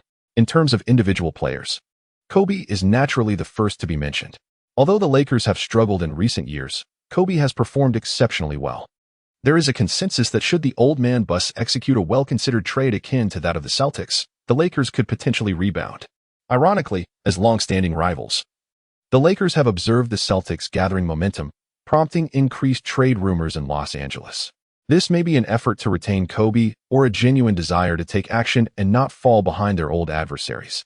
However, due to the Lakers' previous failure in assembling the F4 and the subsequent departure of Shaquille O'Neal, much media speculation suggests that Kobe sought to seize control, leading to the Lakers parting ways with O'Neal, who subsequently left in frustration.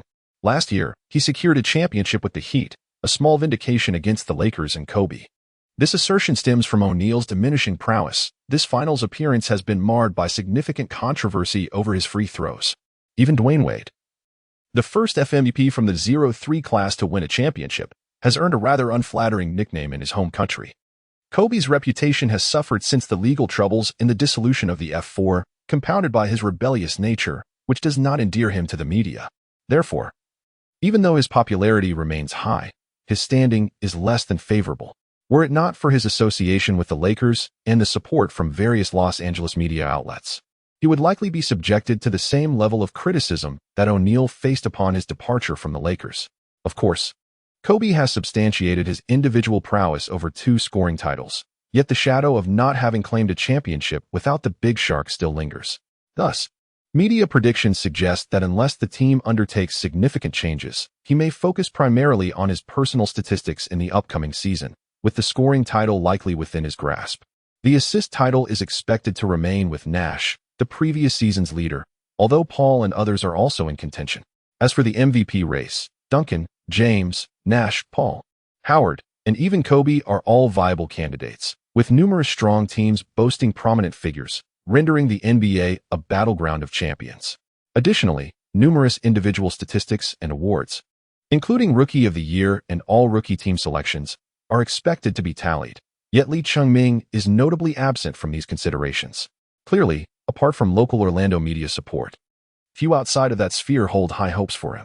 Meanwhile, TNT has not only ranked various players but also aims to create an engaging program, featuring iconic commentators such as Charles Barkley and Kenny Smith on the screen. "I do not like that fat guy," Lee Chung-ming remarked, prompting John to glance at him curiously before asking, "Why?" Lee Chung-ming inquired, "Are you acquainted with Yao Ming?" "Yao Ming? Indeed. He is my compatriot and a source of pride for our nation. Although I was mocked by this fellow during the rookie season, and despite his acceptance of defeat, I still harbor a certain disdain for him." John shrugged in response. "What a coincidence. I too am not particularly fond of him." It remained unclear whether his sentiment was genuine or merely an echo of Lee Chung-ming's feelings. As the conversation progressed, they observed Barkley and others discussing the current crop of rookies. Kenny Smith, whether intentionally or unintentionally, emphasized the 3 Chinese rookies of this season and invited Barkley to offer his assessment. Having learned from his previous encounters with Yao, Barkley adopted a more cautious stance this time, subtly indicating that if the age of the space ace was not a concern, he held a favorable view of the player's potential. However, he acknowledged that adapting to the NBA was no simple task, as many talented international players had faltered at this stage. When discussing the 2 second-round picks, he spoke candidly. "As for Sun Dashing, he is yet to enter the NBA, so let us set him aside for now. As for Lee Chung-ming, I am rather skeptical." He further asserted, "I believe his playing style is flawed. Despite possessing significant size and strength, he prefers to linger outside and shoot. He is too soft. Yao is far more tenacious. Yet he is still young," Barkley conceded. "I acknowledge his youth, but young players should not assume that their age affords them ample room for growth. In the NBA, teams will not grant you countless opportunities. If you cannot seize the moment, you will naturally be cast aside." This is not directed at anyone in particular. All rookies face the same reality, including myself back in the day. As the 5th overall pick in 1984, Barkley made a name for himself by averaging a double-double in his first playoff season and earning a spot on the All-NBA second team in his sophomore year, thereby lending credence to his assertions. Moreover, it is worth noting that Lee Chi-Ming shares a somewhat similar playing style with him. Both are shorter in stature yet possess considerable bulk. However, Barkley's athleticism was undoubtedly more explosive. Standing at 198 centimeters with an astounding wingspan of 218 centimeters and a vertical leap of 92 centimeters, he compensated for his height disadvantage in defense, proving formidable against the towering big men of the 80s and 90s, even earning the MVP title. Nevertheless, times have changed. Frankly, Lee Chi-Ming does not perceive any wrongdoing in his outside shooting. After all, if one is accurate, why not shoot more? Furthermore, he has demonstrated prowess in the low post. His role within the team may dictate fewer opportunities for isolation plays. As a current role player, he often finds himself in positions to space the floor or box out for rebounds, akin to a blue-collar worker. It is evident that Barkley's critique is not aimed at him specifically. Rather, he harbors a general disdain for players who primarily rely on shooting. In this regard, Lee Chi-Ming finds himself inadvertently caught in the crossfire. Hey, don't take it personally, Lee. John initially thought he was unhappy and sought to comfort him. However, Lee Chi-Ming chuckled nonchalantly, remarking that it was fortunate he did not wager against Kenny, as he was certain he would have lost. Kenny Smith, that cunning fellow, had laid the groundwork with ulterior motives, aiming to trap Barkley. Yet, Barkley was not deceived this time. He merely stated that his remarks were intended as advice for all rookies and were not directed at Lee Chi-Ming. Chapter 40. The regular season commences. 22. As the seasons transitioned, a coolness began to emerge, with the winds of Orlando heralding the start of a new season. The regular season commenced on Tuesday, October 30th, 2023, local time in the United States, featuring 3 opening games. The Warriors hosted the Jazz.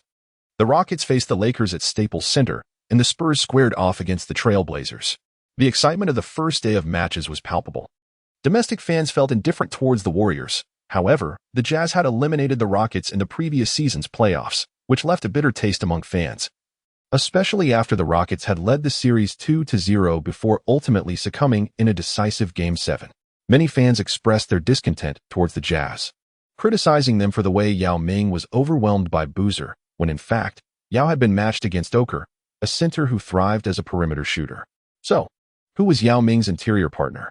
Chuck Hayes, who stands at just under 2 meters with an abysmal free throw technique and minimal offensive prowess, certainly faces the daunting challenge of stamina issues that plague Yao Ming in the fourth quarter. To merely assert that he did his best would be an understatement, as one pair of fists is hardly a match for 4 hands. This has led to a curious phenomenon where, despite a general indifference towards the Warriors, many harbor hopes for their victory simply because they are up against the Jazz. As the newly crowned champions, the Spurs lack a marquee superstar. Their core player, Duncan, possesses immense skill yet embodies a humble and understated demeanor, resulting in diminished visibility within the domestic arena. Meanwhile, the Trailblazers, boasting last year's second overall pick Aldridge and Rookie of the Year Roy, find themselves overshadowed by the Spurs' considerable strength, rendering the matchup devoid of suspense. The most fervent interest from domestic spectators undoubtedly centers on the matchup between the Texas Rockets and the Los Angeles Lakers. The clash between Tracy McGrady and Kobe Bryant serves as a major draw, further amplified by Yao Ming's presence in Houston, which naturally endears the team to local fans, especially with the team's colors resonating with their emotions. This season, aside from Houston, domestic fans have also developed a keen interest in the Bucks and the Magic. As for the Lakers, with Sun dashing sidelined this season due to contractual obligations with the AOSHN, fans are left to focus on the 3 teams featuring domestic players. The contemporary trend of categorizing shooting guards into the 4 great shooting guards, East AI, West Kobe, North Carter, South McGrady, reflects the domestic fans' comparisons to the quintessence found in martial arts literature, particularly following the retirement of the legendary Jordan. In the United States, however, the emphasis is not merely on accolades or skill, but rather on the league's promotion of its stars. During the Lakers dynasty, Kobe's All-NBA selections and championships, Iverson's finals duel with the formidable duo of Shaquille O'Neal and Kobe, McGrady's scoring titles, and Carter's status as the All-Star voting leader all contributed to their immense popularity. each possessing a flamboyant playing style and unique talents. Aside from Carter, the other three players have also garnered tremendous popularity in the domestic sphere, especially the camaraderie between Kobe and McGrady, who are often viewed as equals. While Kobe may lead in accolades, many believe the gap between them is not as vast as perceived, possibly influenced by Yao's presence. The highly anticipated match culminated in an electrifying contest, meeting the expectations of domestic fans. Though Kobe exploded for 45 points, 8 rebounds, and 4 assists, he found himself outmatched as the Lakers roster proved woefully inadequate, leading to a bitter defeat in their home opener. In contrast, McGrady scored 30 points while Yao contributed 25 points and 12 rebounds, supported by Battier and Mike James, whose performances eclipsed those of the Lakers players. Aside from Kobe, the standout for the Lakers was Fisher, who managed to score 17 points, with no other player reaching double figures. This season may see the Lakers in a state of upheaval, as a mid-season blockbuster trade might be their only hope for revival. Otherwise, Kobe's frustration could lead him to consider leaving Los Angeles in pursuit of victory, a notion not entirely unfounded, especially given the recurring trade rumors. Meanwhile, the Magic's inaugural game is set for the following day, where they will host the Bucks, marking the season debut for both teams, and finally, the long-awaited showdown between Lee Chiming and Yi Jianlian will take place. Domestic basketball enthusiasts are undoubtedly thrilled. Who would have anticipated that the inaugural match of the new season would feature two promising rookies in a highly anticipated domestic derby? The future of men's basketball appears bright. Prior to this, when the NBA schedule was released, numerous fans were engaged in discussions, some even jesting that the schedule seemed crafted by locals. The first regular season game of the new season will see these two teams face off, marking the debut encounters of both players in the NBA. Is this not a rivalry in the making? Furthermore, as they are both situated in the Eastern Conference, these teams could potentially clash 4 times within a single season. There is certainly much to anticipate. Naturally, supporters of Lee Chiming have already taken to social media, asserting that Alien can hardly be compared to Lee Chiming at this juncture. Lee Chiming has the potential to serve as a practice partner for the national team of the United States. His performance in the Summer League and preseason has been remarkable, showcasing his exceptional talent at a young age, hinting at an illustrious future ahead. Following the legacies of Yao Ming and Yi Jianlian, he emerges as a promising leader for the national team. In contrast, what can one say about Yi Jianlian, whose performances in the Summer League and preseason have been lackluster? How can you even dare to draw comparisons with our esteemed Chiming? Lee Chiming himself has not uttered much, yet his admirers are presently extolling him to an extraordinary degree. It is often the case that individuals derive a sense of superiority from their admiration for someone exceptional. Consequently, the so-called greatness amidst obscurity manifests itself. Although Lee Chiming may not have engaged in any controversy himself, the naive remarks from fans, who sometimes blur the lines between supporters and detractors, have inadvertently brought him considerable contention. Presently, within domestic forums and online communities, numerous individuals express a desire to see Lee Chiming falter, driven solely by their disdain for his overly exuberant followers. In contrast, the fans of Yi Jianlian, having witnessed his previous lackluster performances, have adopted a more subdued demeanor, or perhaps temporarily retreated, resulting in minimal backlash against them. In such moments, they even manage to masquerade as a righteous coalition, uniting to vociferously criticize the incensed fans of Lee Chiming. However, the debates among domestic fans invariably do not impact the players themselves, and given that Lee Chiming is not particularly active online, his recreational pursuits predominantly revolve around watching films, especially classic cinema. Currently, in the United States, he has indulged in numerous classic films that are hard to find back home, some of which he borrowed directly from his neighbor's collection of tapes. At the game venue, prior to the commencement, during warm-ups, Lee Chiming took the initiative to engage Yi Jianlian in conversation. It brought a measure of joy to Yi Jianlian to encounter a fellow compatriot. Nevertheless, his reserved nature and lack of previous interaction with Lee Chiming hindered him from making the first move to greet him. Lee Chiming is not inherently inclined to be proactive either. However, having heeded his father's counsel, he understands that he will inevitably join the national team. With external parties stoking tensions, they may not articulate their feelings clearly, yet they must maintain an awareness of the situation.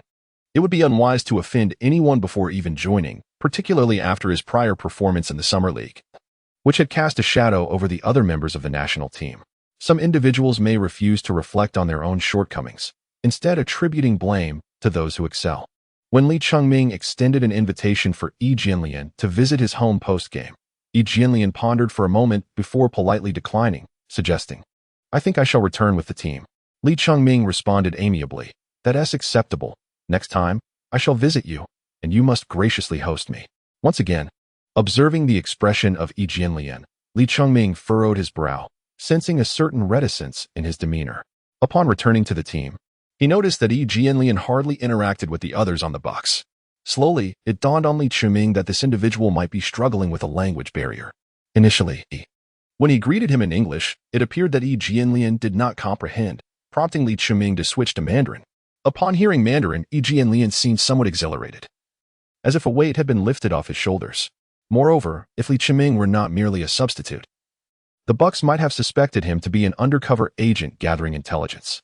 However, if the issue were solely a lack of language proficiency, it would be manageable, as Yu Ming had also faced similar challenges upon arriving in the United States, relying on a translator. Yet, he now converses fluently in English.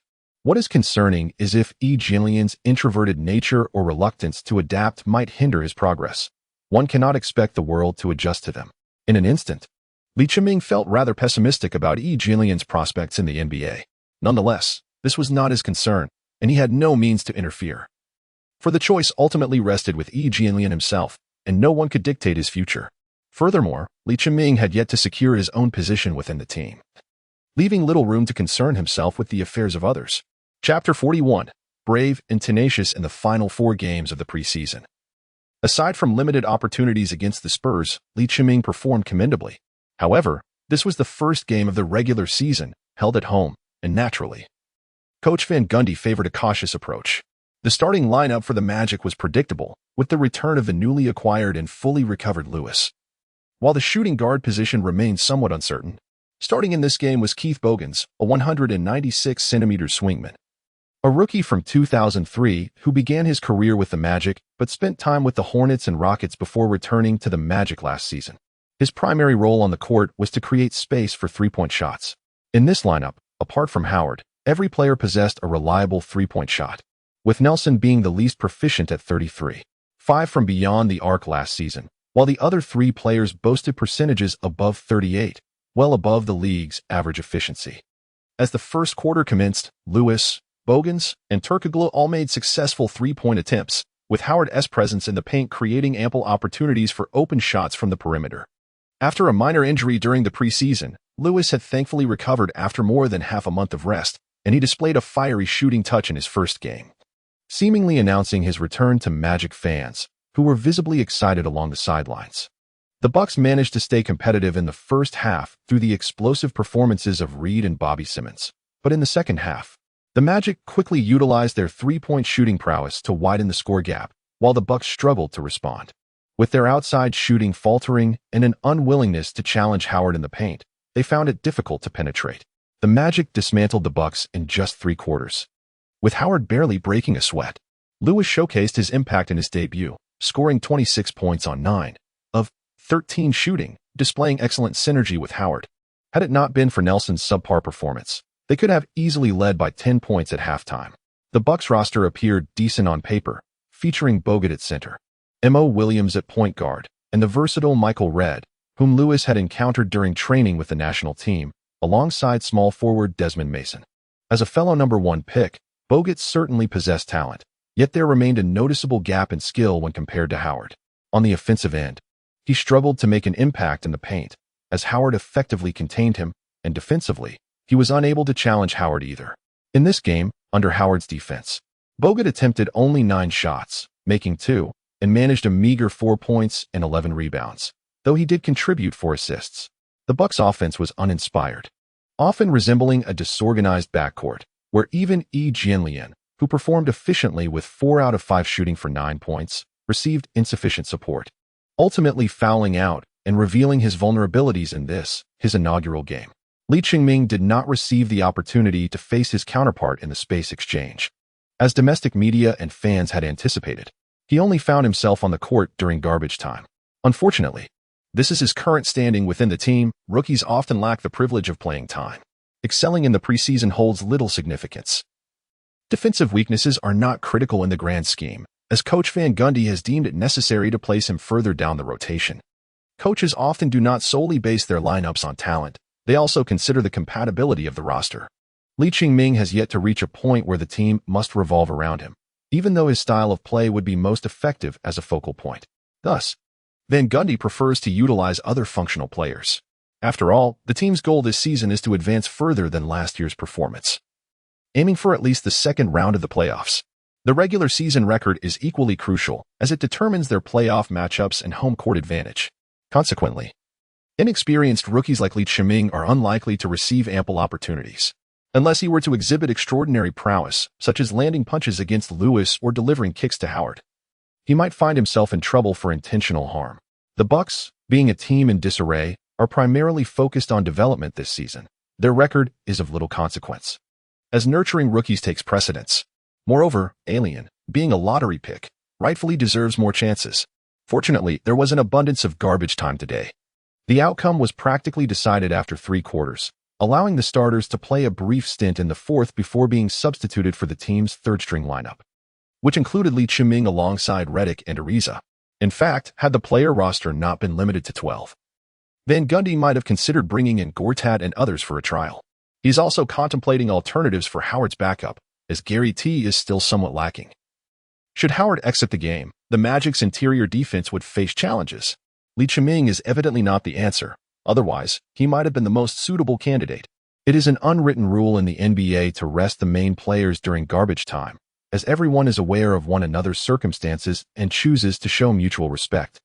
After all, the opposing team has also benched their starters, which is akin to conceding. If a player remains on the court in a starting position, it risks the appearance of stat padding and bullying lesser opponents, which could tarnish both the players and the team's reputation. However, this inevitably means that Lee Ching-ming will not have the opportunity to match up against Yi Jianlian, as he has also been taken off the court. In fact, the two have never played together. This circumstance is bound to leave domestic fans and media, who have eagerly anticipated this matchup, feeling profoundly disappointed. They had been fervently promoting the event for quite some time, and now it feels like a case of false advertising, akin to being duped.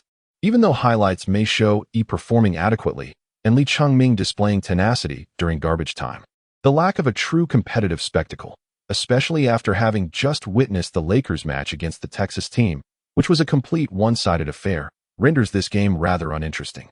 With the sole point of intrigue now absent, criticism is surely forthcoming. Lee Ching-ming remained oblivious to these matters and was utterly indifferent. For him, every opportunity to take the court was a chance not to be squandered. He would not merely play for the sake of passing time. His performance during these moments was crucial in impressing the coach, thereby fostering trust that might lead to increased playtime in future games. Naturally, this was not solely dependent on his own desires, but also hinged on the team's arrangements and the cooperation of his teammates. Fortunately, due to their synergy during the Summer League, J.J. Redick had developed a degree of confidence in him. Thus, upon entering the game, he wasted no time in positioning himself, directly receiving a pass. Van Gundy had evidently been briefed by his assistants, and, considering the physical advantages Lee Ching-ming displayed in training, assigned him to the power forward position from the outset. Opposing him was the 30-year-old forward Michael Ruffin, a journeyman who had often played a peripheral role throughout his career. This year, joining the Bucks, he might have found more opportunities, yet against Lee Ching-ming, he was completely dominated. With minimal chances to score, as Lee Ching-ming skillfully positioned himself to obstruct his movements, making it difficult for him to even receive the ball. The Bucks had no intention of leveraging Ruffin's position, with Charlie Bell and Villanueva controlling the ball, unless Ruffin found himself unobstructed beneath the basket. On the defensive end, the Magic treated Lee Ching-ming as the focal point of their offense, a strategy reminiscent of their Summer League approach. However, the Bucks had failed to devise appropriate defensive tactics, allowing Lee Ching-ming to repeatedly overpower Ruffin, who, at 206 centimeters and 112 kilograms, certainly could not be deemed small. Even after shedding some weight, Lee Ching-ming could still easily dominate him. He sensed that while his weight had decreased, his strength had not diminished. In fact, it had intensified, particularly in his core, as he found it easier to generate power, indicating that the fat he lost was primarily in that area. This distinction between systematic weight loss and conventional dieting is perhaps its greatest advantage, retaining strengths while eliminating weaknesses, and not merely due to the speed of the weight loss process.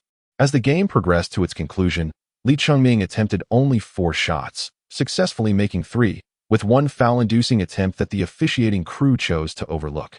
He soon realized that as a rookie, it would be futile to rely on the referees for leniency. Instead, he would need to hope that his opponents would foolishly engage him physically. Moreover, he attracted defensive attention on 2 occasions, facilitating passes to Reddick, who unfortunately converted only one of his 2 attempts, squandering an assist opportunity. In his debut match, Lee Chungming played just over 8 minutes, scoring 7 points, grabbing 3 rebounds, and dishing out 1 assist, all without any turnovers or fouls, and missing just 1 shot. This remarkable efficiency was bound to be highlighted in domestic post-game reports. Ultimately, the narrative would blur the lines, presenting Lee Chungming and his teammate as having scored 9 and 7 points respectively, both with commendable shooting efficiency. While Spacey struggled at the charity stripe, missing 3 out of 4 attempts, continuing a trend from preseason. Those who did not watch the game would not delve deeper into the statistics, leading to potential disputes among fans, generating the kind of buzz media outlets thrive on. However, in America, aside from Orlando, few knew who Lee Chungming was, and even Spacey, he only recognized him as a fellow Chinese national with considerable physical talent. Yet the Bucks were a team with very low visibility. Thus, the Magic's victory garnered little attention beyond the 2 teams' fans, with American media more focused on the performance of the new multi-million-dollar star. Did he perform well? After taking a shower and changing clothes in the locker room, Lee Chungming heard Reddick and the others talking about going out to celebrate. He contemplated for a moment, offered a silent apology to the dancers, and instead returned to the gym to continue his practice. Though he engaged in a mere garbage time, it felt insufficient for him. Nevertheless, it was his first official NBA game, and there were certainly aspects worth savoring. Of course, this did not include the players' body odors. Chapter 42, Awaiting Opportunity 12. Once the game concluded, the task of participating in the regular season was deemed accomplished, and the rewards naturally followed. Lee Chungming swiftly utilized his previous rewards, including the 5 points earned from defending against James, which he spent on an item known as a jack. This so-called jack is designed to bear weight, specifically for the legs, enhancing the load-bearing capacity of his feet. In another sense, it also aids in alleviating stress, which is crucial for preventing injuries, especially given that the intensity of the NBA's competition has evolved significantly. He must exercise caution. However, this time Lee Chungming hesitated, ultimately deciding to reserve the 5 points for the moment. Although directly enhancing his defense would be straightforward and effective, he was reluctant to be relegated to the role of a mere supporting player. If his role became constrained, breaking free from it later would not be easy, especially considering the team's expectations. Additionally, he felt that these 5 points would not suffice to acquire defensive skills, as there were no affordable options that could significantly enhance his defense, unless he were to immediately shed 100 pounds, thereby improving his speed and agility. The outcome might be entirely different. Nonetheless, after entering the regular season, the frequency of system tasks increased. Just as one task was completed, new ones emerged. Current task: score over 10 points in a single game for the first time in his career, including 10 points. Reward: 5 points of caloric expenditure. Pending task 1: achieve over 10 rebounds in a single game for the first time in his career, including 10 rebounds. Reward: 10 points of caloric expenditure. Pending task 2: record over 5 turnovers in a single game for the first time in his career, excluding 5 turnovers. Reward: 10 points of caloric expenditure. Lee Chungming felt a surge of determination and pondered for a moment, resolving to give himself a mental cue. He must not be swayed by the task at hand. Rather, he should focus on playing well. If he performed admirably, the scores would naturally follow. Pursuing points relentlessly could not only lead to an imbalance in his mindset, but also hinder his performance, ultimately leaving a negative impression on the coach and affecting his future opportunities. This pursuit also contradicted his core belief that winning for the team should come first. He had never been concerned about statistics, and he must not allow this to alter his mindset. Such a radical shift was something he dared not contemplate. As his father often advised, one should steadfastly adhere to what they believe is right, undeterred by external influences. As for the appearance of a seemingly predetermined task, it might stem from the expectation that it could be completed swiftly, considering he had already scored 7 points in this game, albeit during garbage time. However, the notion of accumulating 5 turnovers in a single match, was that even a good thing? Such action should not be taken lightly. While Li Chengming believed that achieving 5 or 6 turnovers would certainly be easier than securing 10 rebounds, it would jeopardize his position. He was not Yi Jianlian. And this was not a preseason game. A rookie with 5 turnovers in a single match would be discussed for quite some time. After Van Gundy exited his office, he heard the sound of a basketball bouncing within the arena. Curiosity piqued. He approached and saw the young Chinese player diligently practicing his dribbling. At that moment, he was the only one remaining in the vast arena, with even the staff taking a break. Before him lay a series of obstacles, and he dashed back and forth, his robust physique glistening with sweat as the basketball obediently danced between his hands and feet. Occasionally, a minor mishap would cause the ball to bounce away, but he would promptly retrieve it and restart from the beginning. Van Gundy observed silently for a while, becoming somewhat engrossed in the scene, until he was startled by the presence of another person beside him. Turning around, he recognized the identity of the individual. It was the boy's father. "Mr. Li? Good to see you. I didn't expect you to remember me," Van Gundy smiled. "Your son is quite remarkable. It is impressive to raise a child of such caliber." The father, flattered by the compliment, reciprocated with a few words of praise, hesitating as if he wished to say something further, but ultimately refrained. Van Gundy, noticing this, chose not to press the matter, bidding farewell to Mr. Li instead. As Mr. Li entered to call his son back, Li Chengming acknowledged him but then listened intently as his father recounted the earlier observation of the coach watching him train. Li Chengming was momentarily taken aback, then inquired with curiosity, "Coach Van Gundy?" Father Li chuckled and remarked, "Who else could it be?" However, he did not come in. He simply walked away. Li's father couldn't help but say, "I initially intended to inquire about his arrangements for you, but upon reflection, I chose to remain silent." Father Li could not help but roll his eyes and remarked, "Well, it seems the emperor is not in a hurry, but the eunuchs are." Li Chengming immediately turned around and chuckled. "Dad, you were the one who claimed you were a eunuch." Li's father immediately raised his hand, and without a moment's hesitation, Li Chengming prepared to make his escape, displaying remarkable agility as he sidled over to the side of the hoop. With a playful grin, he remarked, "Dad, I believe your concern is causing you to be a bit flustered. The coach certainly has his own considerations, and the team must also deliver results. If I were to take the court too often at this juncture, it may not yield any benefits. Should my performance falter, it would only add to the pressure. It would be wiser to stabilize our current standing. Only then will there be opportunities for growth and development. I suspect that the true stage for my capabilities will come later." In truth, as he spoke these words, he was uncertain whether he was comforting his father or himself.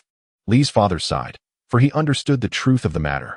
Had he not witnessed as much as his son? Indeed, as his son had articulated, concern breeds chaos. Especially since the off-season, he had observed his son's dedication. The weight that had once stubbornly clung to him had diminished by a significant amount, nearly 10 to 20 pounds. He even speculated whether his son had secretly risen in the night to train more diligently. Very well, as long as he remains unfazed, that is what matters. Li's father gazed at his son, feeling a sense of comfort, albeit finding it somewhat peculiar to require reassurance from him. Upon returning home, it was nearly 1 o'clock, and naturally, their neighbors were resting, rendering it inappropriate to disturb them. However, Li Chengming felt a pang of hunger, given the considerable exertion in his constitution. It would be strange if he were not hungry. Li's father, in a state of resignation, prepared a late-night snack for him, urging him to eat before taking a leisurely stroll to aid digestion, followed by a bath and a good night's sleep. The night passed without further conversation. The following day, there were no matches, and the team did not require training. They could simply remain at home to rest. After an exhausting game, the players' bodies and minds were understandably fatigued, and it was crucial for them to recuperate and gather their strength for the next encounter. The schedules of professional athletes, particularly in the NBA with its grueling 82-game regular season, differ markedly from those of ordinary individuals. Between each game, the intervals vary, ranging from 1 to 3 days. Typically, while exercise and training persist, it is impractical to maintain a constant state of tension in both body and mind. Hence, periods without games allow for more relaxation and rest. Nevertheless, despite the day off, Li Chengming remained diligent at home, practicing his low-post techniques, with his father having little else to attend to, assisting by retrieving the ball or occasionally playing the role of a defender. By the way, didn't John mention that his family would be attending the game? I failed to notice whether they were present yesterday. Hearing Li Chengming's inquiry, Father Li chuckled and replied, "Their family has purchased season tickets." so they will certainly attend whenever they have the opportunity. I saw them yesterday. However, they chose not to disturb you and refrained from coming over to greet you. Li Chiming smiled as well, then suddenly recalled something. Did Mom watch yesterday's match? It was morning back home, and she was in class. How could she possibly have the time? Li Chiming scratched his head, feeling a touch of frustration. However, upon further reflection, he consoled himself by thinking, perhaps it is for the best that I did not witness it. After all, I did not perform well yesterday either. I shall strive to excel next time. Surely, when the weekend arrives, your mother will definitely take a look. Indeed, to truly excel, it is not solely a matter of individual effort. One must also consider the coach's strategic arrangements. Ultimately, however, it boils down to one's own diligence and capability. If one possesses the requisite skills, a coach cannot suppress one's potential. In Chapter 43, titled Cold Reception, the Orlando Magic faced the Detroit Pistons in their second regular season game. During the years 2004 and 2005, the Pistons reached the NBA Finals consecutively, triumphing over the Lakers in 2004 to claim the championship. Last season, they achieved an impressive record, finishing first in the Eastern Conference, only to succumb to the Cavaliers in the playoffs. This season, they seem poised for a resurgence, bolstered by a solid roster. With Chauncey Billups re-signed and the other 4 key players from their championship team retained.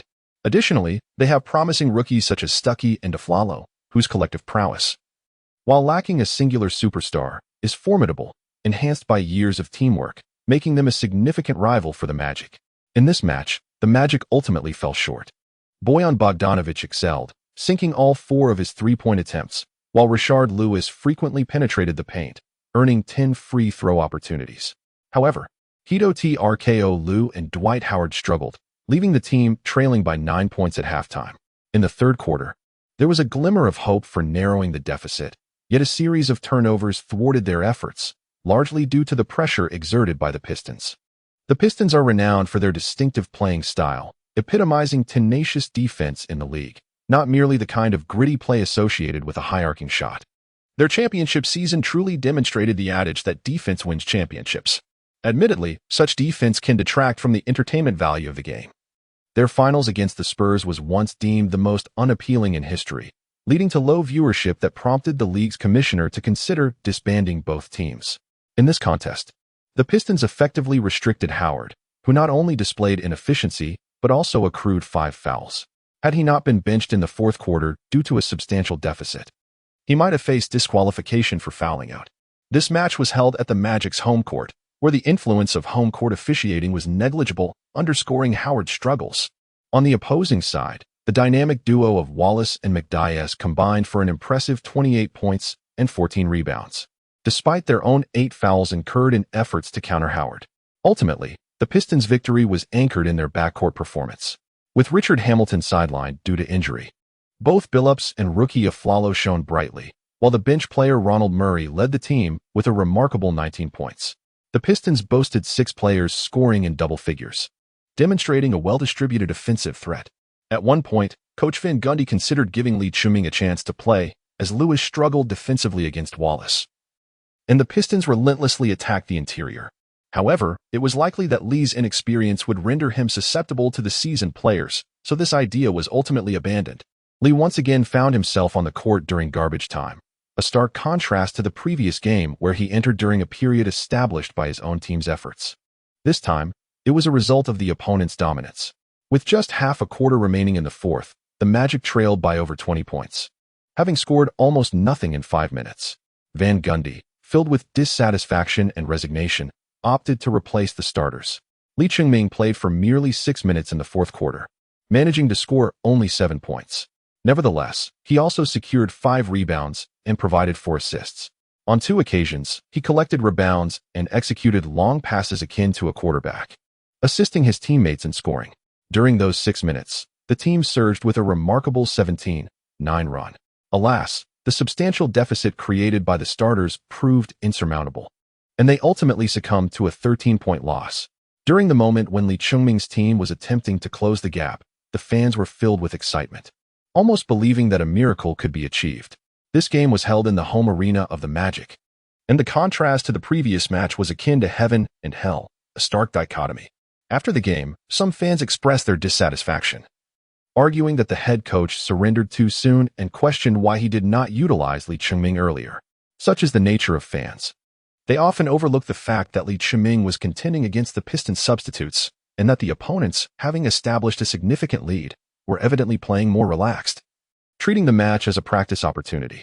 Nevertheless, thanks to this performance, Lee Chungming managed to leave an impression on many home fans, which may serve as his sole consolation.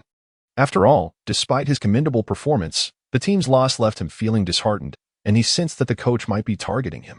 Having been relegated to the role of a peripheral player for 2 consecutive games, despite being included in the roster and taking to the court each match, this situation was clearly unwelcome for the domestic fans and media who held high hopes for Lee Chungming.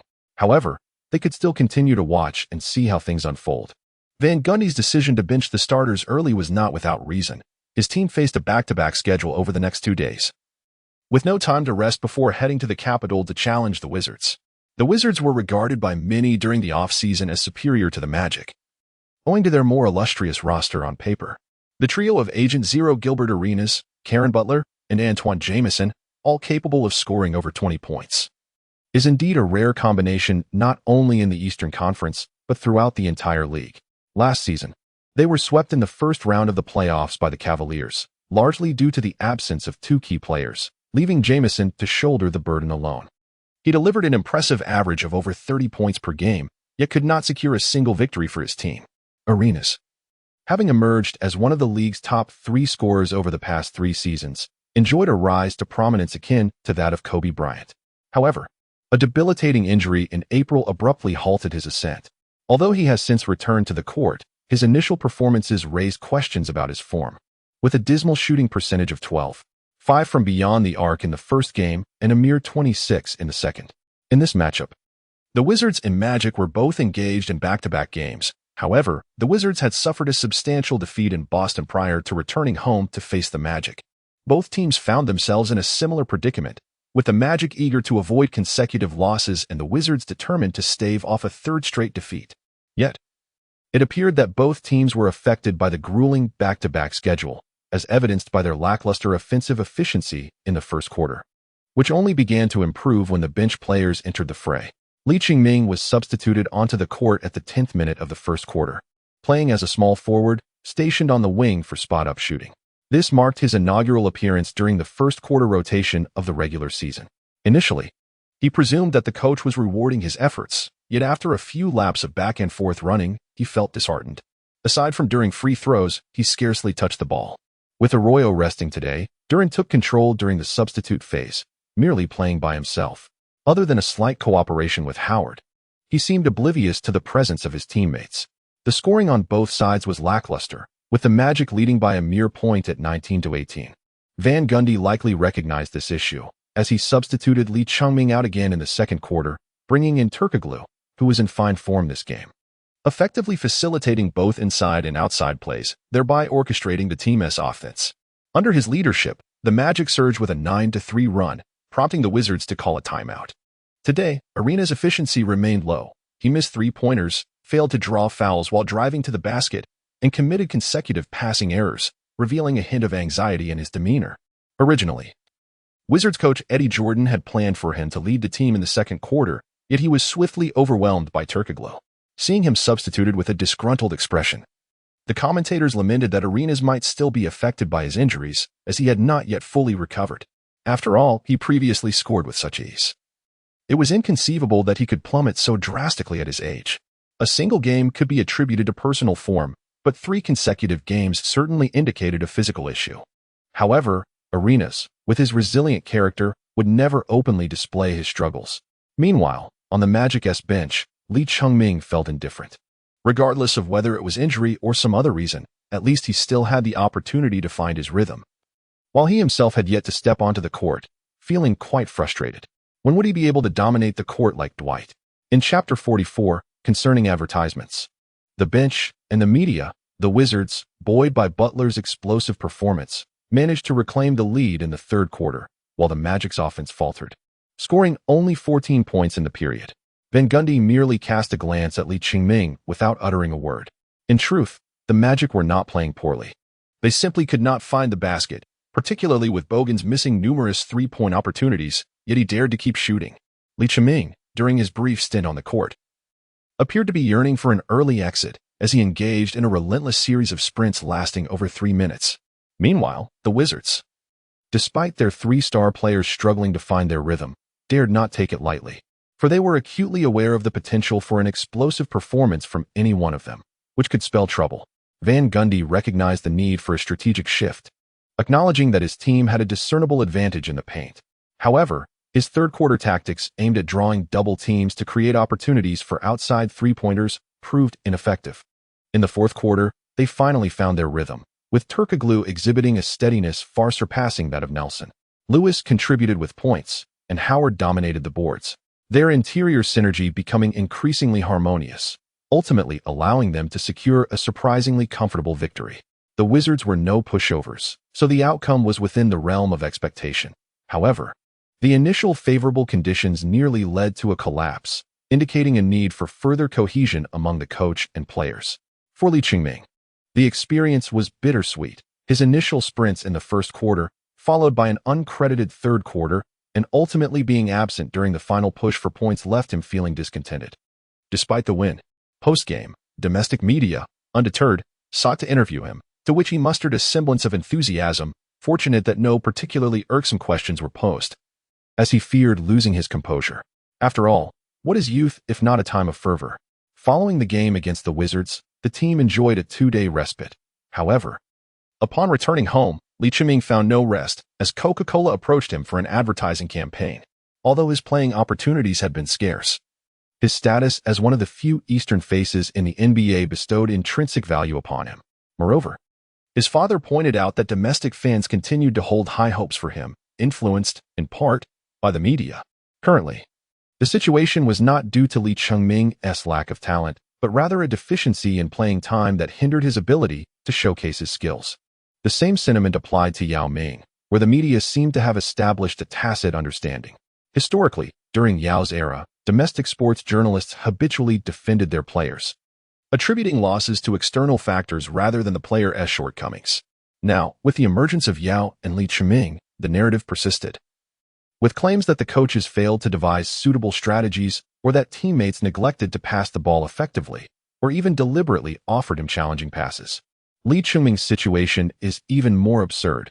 He even claims to have experienced discrimination. How could I be discriminated against without my knowledge? In truth, Li Chiming has pondered whether his limited playing opportunities might stem from such bias. Previously, he had only heard vague whispers about this, but the magazines he cherished, such as Yilan and Reader, often extolled foreign players to the heights of exaggeration, leaving him somewhat perplexed. Upon arriving firsthand, he encountered both the commendable, like Howard and his teammates who have seamlessly integrated, as well as amiable neighbors like the McGildens and numerous enthusiastic fans. However, during the Summer League, he had witnessed someone brandishing a rather offensive banner, likely under the mistaken belief that he was not proficient in English, reveling in their misguided pride as he looked on. Even with Reddick, who he had forged a decent rapport with during the Summer League, Li Chiming could sense an underlying prejudice.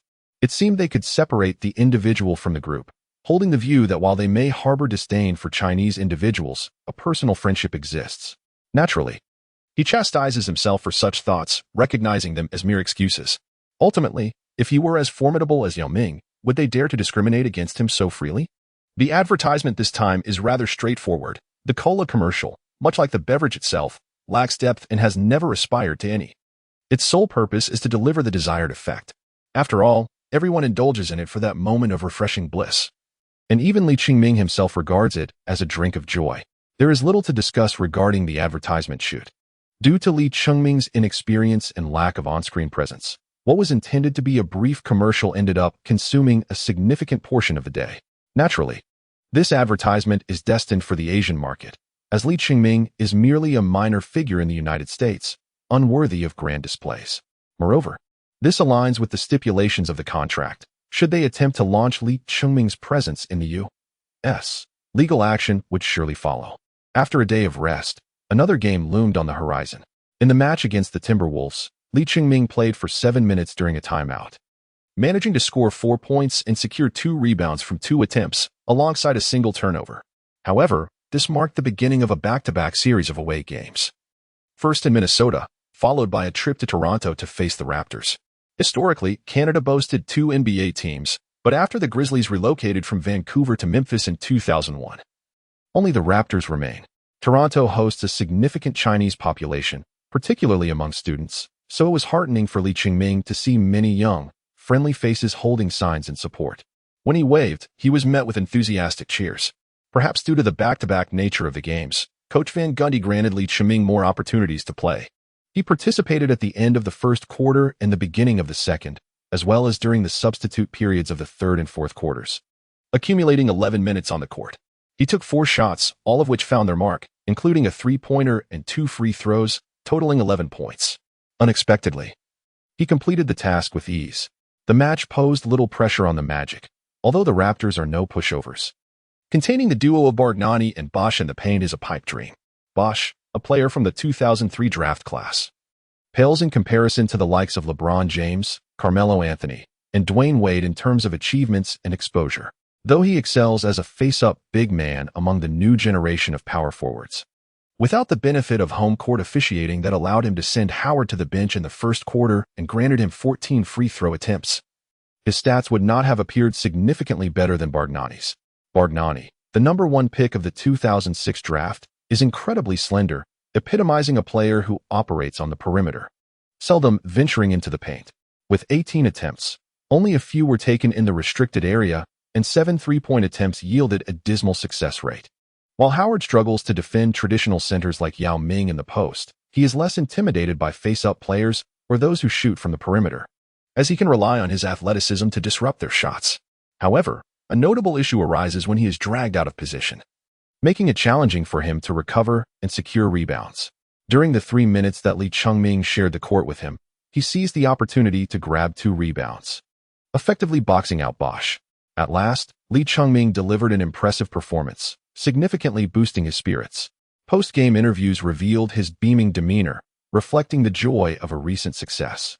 Although he has yet to establish himself in the league as one of the 3 Chinese athletes competing in the NBA, he undoubtedly captures the attention of millions of fans back home.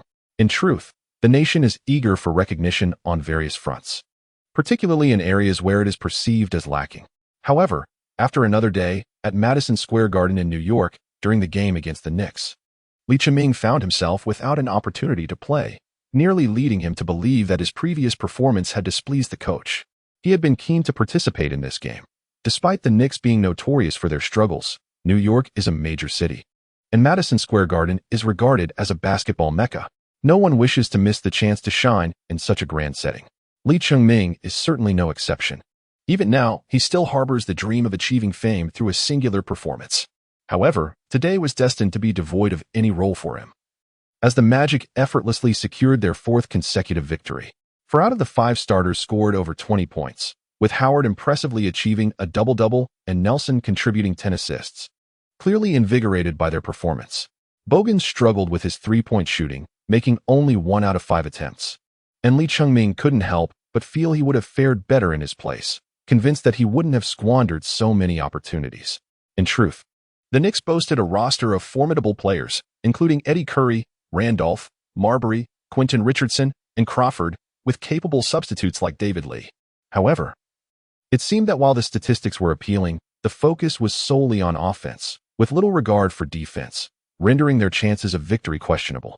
Lee Ching-ming felt a fleeting moment of envy as he observed them.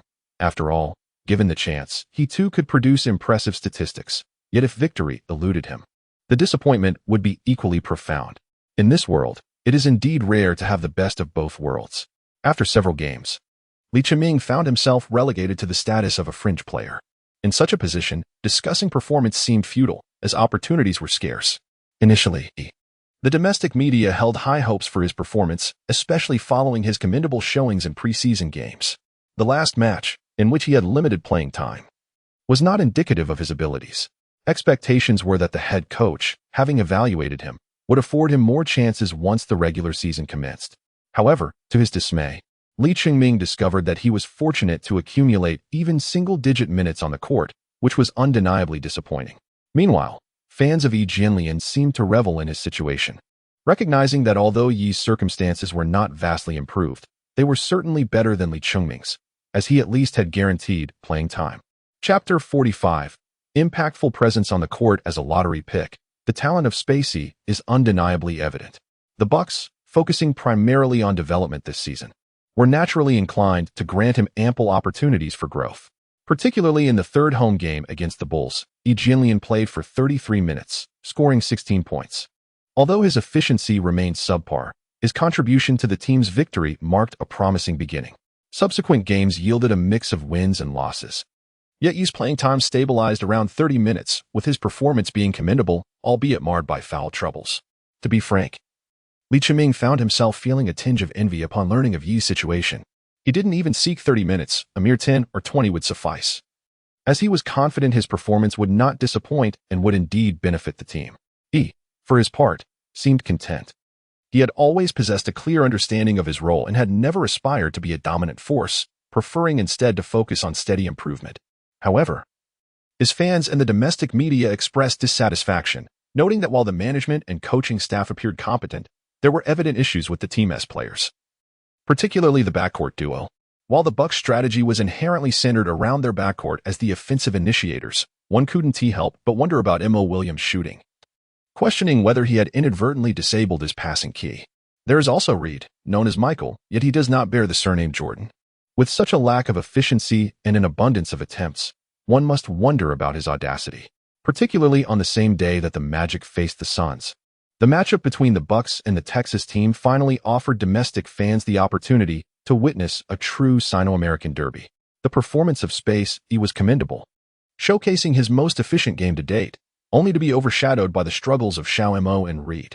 Fans yearned to see the formidable Yao overpower the #1 draft pick, yet despite Yi's impressive efficiency, he failed to surpass 20 points, which naturally drew ire from both coach and teammates.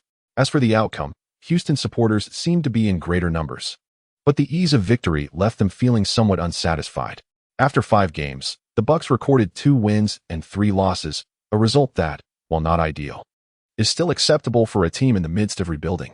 During this time, he unexpectedly reached out to Lee Chiming, offering words of comfort. It remains unclear whether this gesture was genuinely his own or prompted by another. Lee Chiming does not require consolation. He merely needs to patiently await his opportunity. However, should someone extend goodwill towards him, he would graciously accept it.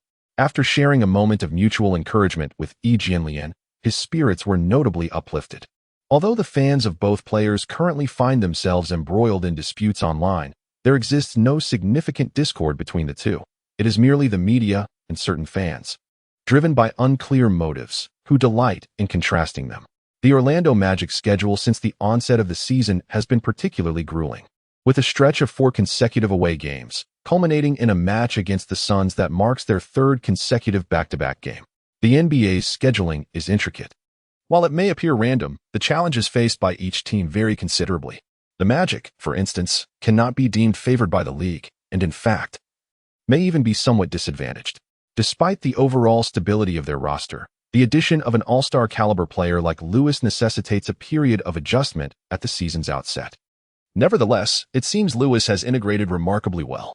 For Lee Chiming at this juncture, he finds himself wishing for more back-to-back games, as he believes that only in this manner will Coach Van Gundy afford him greater opportunities. Indeed, during Saturday's home game against the Suns, Lee Chiming was summoned onto the court within the final 3 minutes of the first quarter. At that moment, the team trailed the Suns by 5 points, with the visitors clearly exhibiting more initiative in their play. Currently, the Suns boast a record of 4 wins and 2 losses, positioning them as a formidable contender in the Western Conference.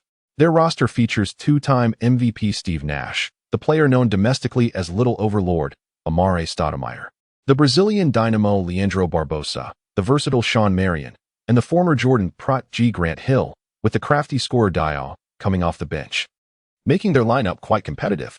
However, the Suns head coach Mike D'Antoni advocates for a fast-paced offensive style that seems somewhat misaligned with the prevailing NBA ethos of winning championships through defense.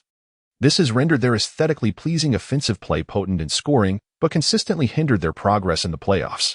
Today, facing the defensively oriented Magic, it presents a classic clash of offense versus defense. After Lee Chiming took to the court, he swiftly sensed the formidable challenge posed by his opponents, particularly due to the rapid pace of the Suns. The pinnacle of their fast-paced play aims for a mere 8 to 10 seconds of offensive execution per possession. While it is unrealistic for the Suns to achieve this consistently, their adept passing, strategic movement, and the exceptional orchestration by their captain, Nash, enable them to penetrate the opponent's defense and seize scoring opportunities in an instant. Moreover, the Suns are not entirely lacking on the defensive front. Their starting backcourt duo, Nash and Barbosa, may be undersized, but the dimensions of the other three positions are more than adequate. Similar to the Magic, the Suns benefit from Hill's contribution to ball distribution. Although he was once heralded as Jordan's successor, his style on the court resembles that of Pippen. Akin to Turkoglu's role on the Magic, the Magic's offense heavily relies on Howard's dominance in the paint. The acquisition of Lewis was strategic, leveraging his shooting range to create space and facilitate one-on-one opportunities for Howard within the 3-second area. In contrast, the Suns repositioned Stoudemire to the center position, and in terms of athletic ability, he is undaunted by Howard. Marion, playing as the power forward, utilizes his keen judgment to disrupt plays, while Hill, despite a decline in athleticism due to injury, compensates with enhanced experience and court awareness, resulting in a surprisingly robust wing defense for the Suns. In this match, they employed a 2 to 3 zone defense, leaving the top of the arc open for Nelson. Nelson, stocky and accustomed to using screens to penetrate or shoot after creating space, sometimes hesitates beyond the three-point line. In this game, he was evidently restricted, missing a three-pointer before Van Gundy, unable to tolerate his performance, substituted him for Arroyo. Upon Arroyo's entry, he made an immediate impact, confidently shooting from beyond the arc, forcing the Suns to respect his range. This phenomenon illustrates that it is not the absence of shots that is concerning, but rather the reluctance to take them, especially since Howard remains a threat for rebounds. When Lee Chung-ming entered the game, he played as the power forward, facing both Marion and Diaw without significant height disadvantage. While the Magic center position was occupied by O'Donnell Foyle, the perimeter remained manned by Arroyo and Dueling, with Ariza at small forward. Not only did Nelson struggle against Nash, flailing on offense and failing to defend effectively, but Bogans also found himself unable to contend with Barbosa. Van Gundy was compelled to allow Arroyo and Dueling to take the court together, hoping for an improvement in defensive efficacy, which, while not entirely satisfactory, was at least better than the starting backcourt. Once Lee Chung-ming was on the floor, the offensive focus subtly shifted towards him, largely due to his imposing presence. During preseason and training, Arroyo had enjoyed collaborating with Lee, readily setting him up for plays whenever he demanded positioning. The French forward, with a stature of 203 centimeters and a weight of 113 kilograms, was somewhat smaller in comparison to Lee, making it challenging for Diaw to defend against him effectively. However, Diaw's experience enabled him to maintain constant pressure, leading Lee to anticipate that a few more exchanges would leave him quite marked. Nevertheless, through the course of these games, despite limited playtime and few isolation opportunities, as well as experiences from the Summer League and preseason, Lee had encountered various defensive styles, gaining valuable insights. Thus, he chose to disregard Diaw's minor physical antics, swiftly dribbling the ball and then unexpectedly thrusting his body backward. This maneuver caught Boris Diaw off guard. Instinctively, he attempted to lean back, but the referee's glance diverted his attention elsewhere. Unperturbed by the lack of a whistle, Lee continued his actions, pivoting around the axis, and, as he turned, he noticed Stoudemire charging towards him, reminiscent of his exuberance during the U.S. training camp. Lee Chung-ming extended his long arm to deftly push the ball aside, allowing Foy to seize it and effortlessly score an unguarded layup, undoubtedly seizing such a splendid opportunity. The gap narrowed to a mere 3 points. The Magic struggled to contain the Suns' relentless offense, as Barbosa maneuvered past their defense with remarkable speed. When Lee Chung-ming turned, he could only watch as Barbosa executed a layup, refraining from reaching out for fear of incurring a foul. As the Magic transitioned to offense, Arroyo held the ball at the top of the arc while Lee Chung-ming set a screen for Dueling. Dueling emerged to receive the ball, yet found himself without a viable shooting opportunity. At this moment, Lee Chung-ming swiftly dashed down the court. During his training in recent times, he had learned that positioning himself effectively during offensive plays would yield greater opportunities, especially when a teammate had possession of the ball. His proactive movement without the ball would enhance the tactical dynamics and elevate his personal offensive threat. Most importantly, it was crucial for the coach to recognize his efforts.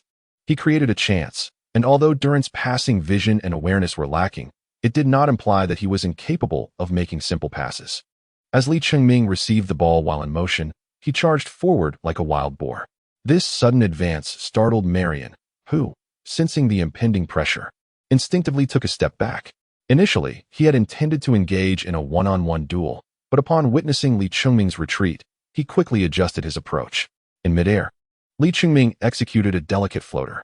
His large hands effortlessly grasped the basketball, and at the moment of release, the curvature of his wrist and the strength of his fingers were impeccably controlled, skills he had honed over the years, unique to his own technique. The score stood at 28-25. Upon Li Chengming's entry into the game, the Magic team scored consecutively twice, and he was integral to both plays, seemingly transforming the dynamics of the match. Today, the classic commentary duo, Wei Ping and Zheng Ping, graced the CCTV broadcast.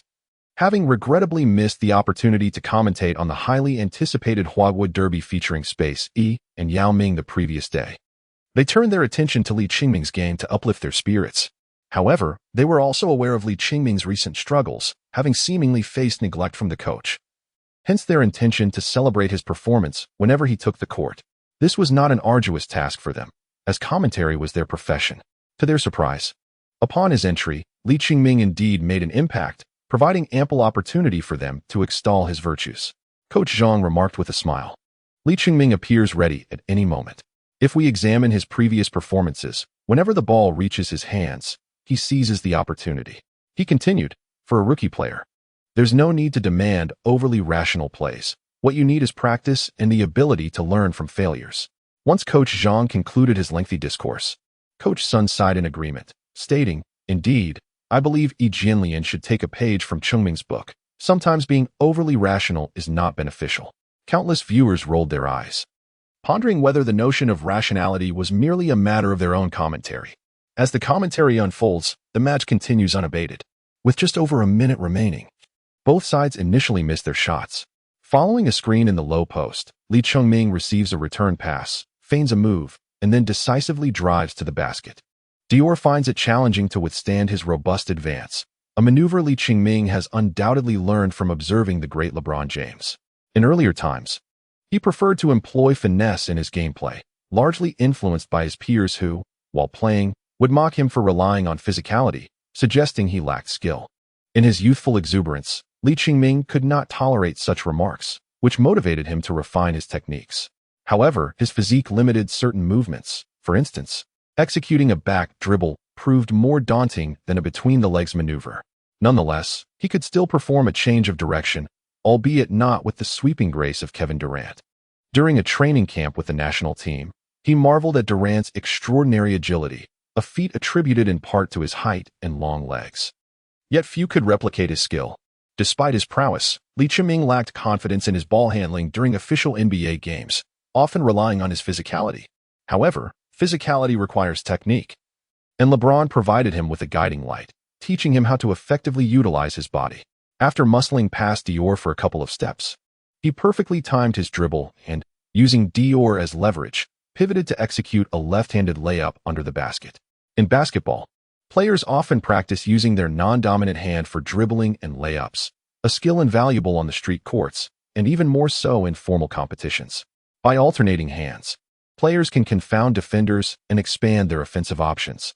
Li Chengming's deft switch evaded Skinner's help defense, and unlike LeBron's sometimes rigid form, his pivot and layup were fluid, showcasing precise footwork. The ball naturally found its mark, drawing a foul from Skinner, and he would earn an additional free throw. What a splendid play by Li Chengming. Such a beautiful execution deserves commendation. Coach Zhang's enthusiasm was palpable, as if he were about to step onto the court himself.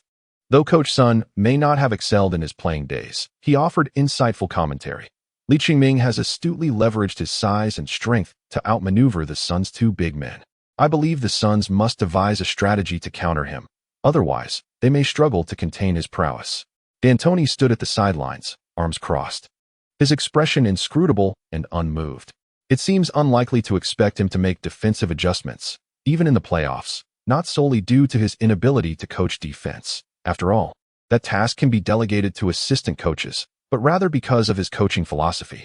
The NBA is never short of stubborn head coaches, and D'Antoni adheres fervently to his offensive tactics, perhaps believing that proving offense can secure victories holds greater significance than mere wins.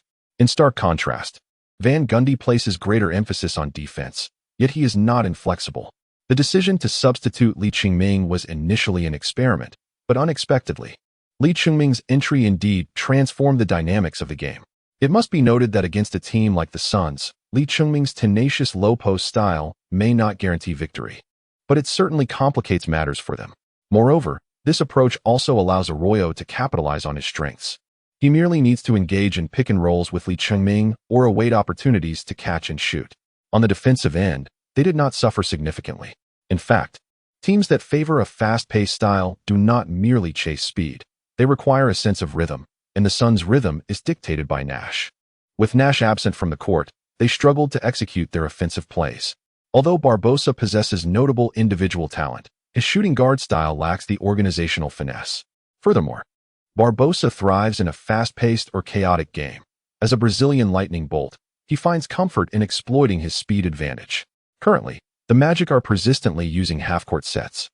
And with the addition of Li Qingming as a low-post weapon, the Suns find themselves momentarily subdued. A splendid play. Once again, after establishing his position in the low post, Li Qingming drew Skinner's help defense, facing two hefty opponents in Diot and Skinner, maneuvering between them with skill.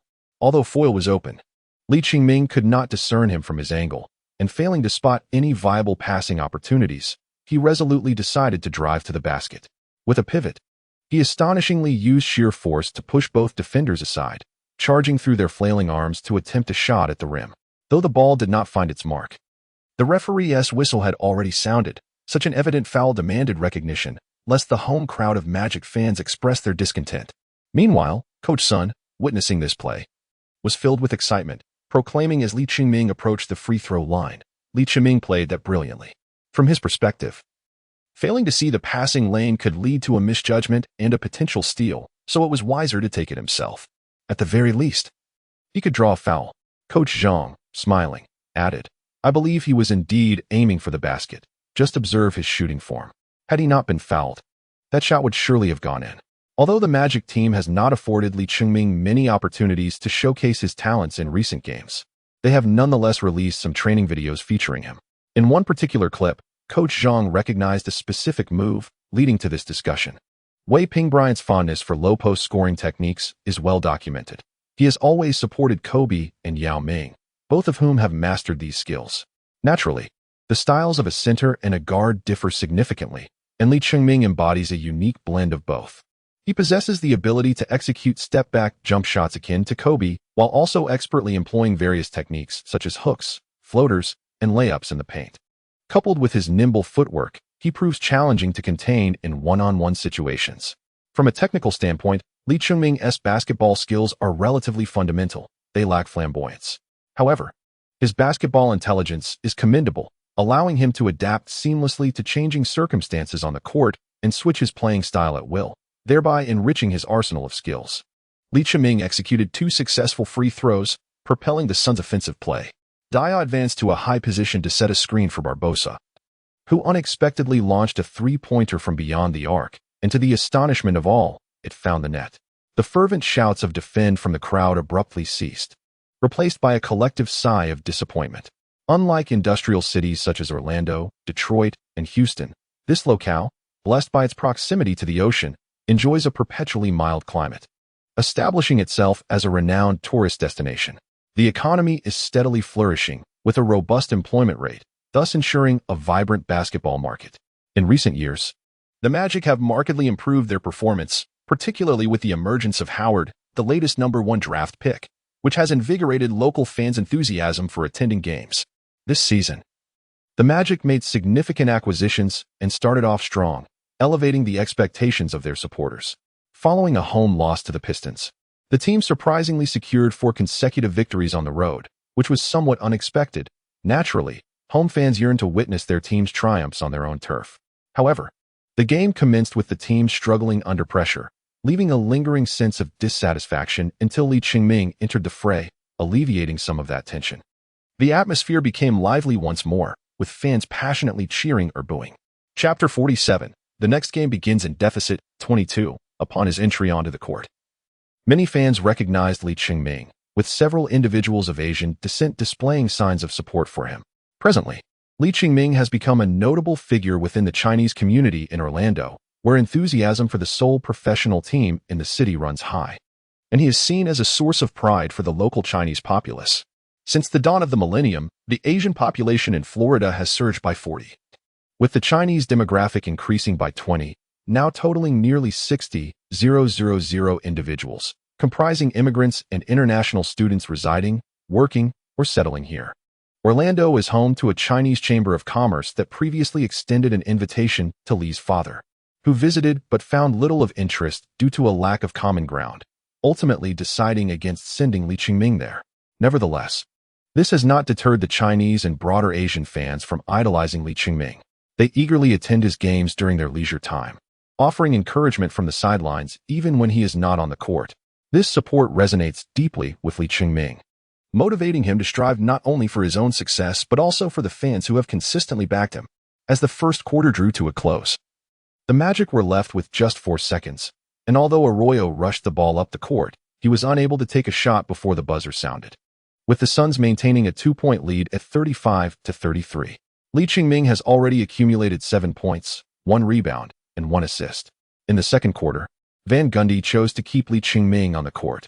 His impact was evident, easily noticeable by the fans, and the head coach was surely aware of it. Whether for the sake of victory or to appease the fans who had begun to cheer for Li Qingming, Van Gundy felt compelled to afford him more opportunities. Moreover, while his energy levels remained high and his form was optimal, it was wise to utilize him more before granting him a rest. However, there were slight adjustments in the lineup, with Turkoglu and Lewis coming onto the court.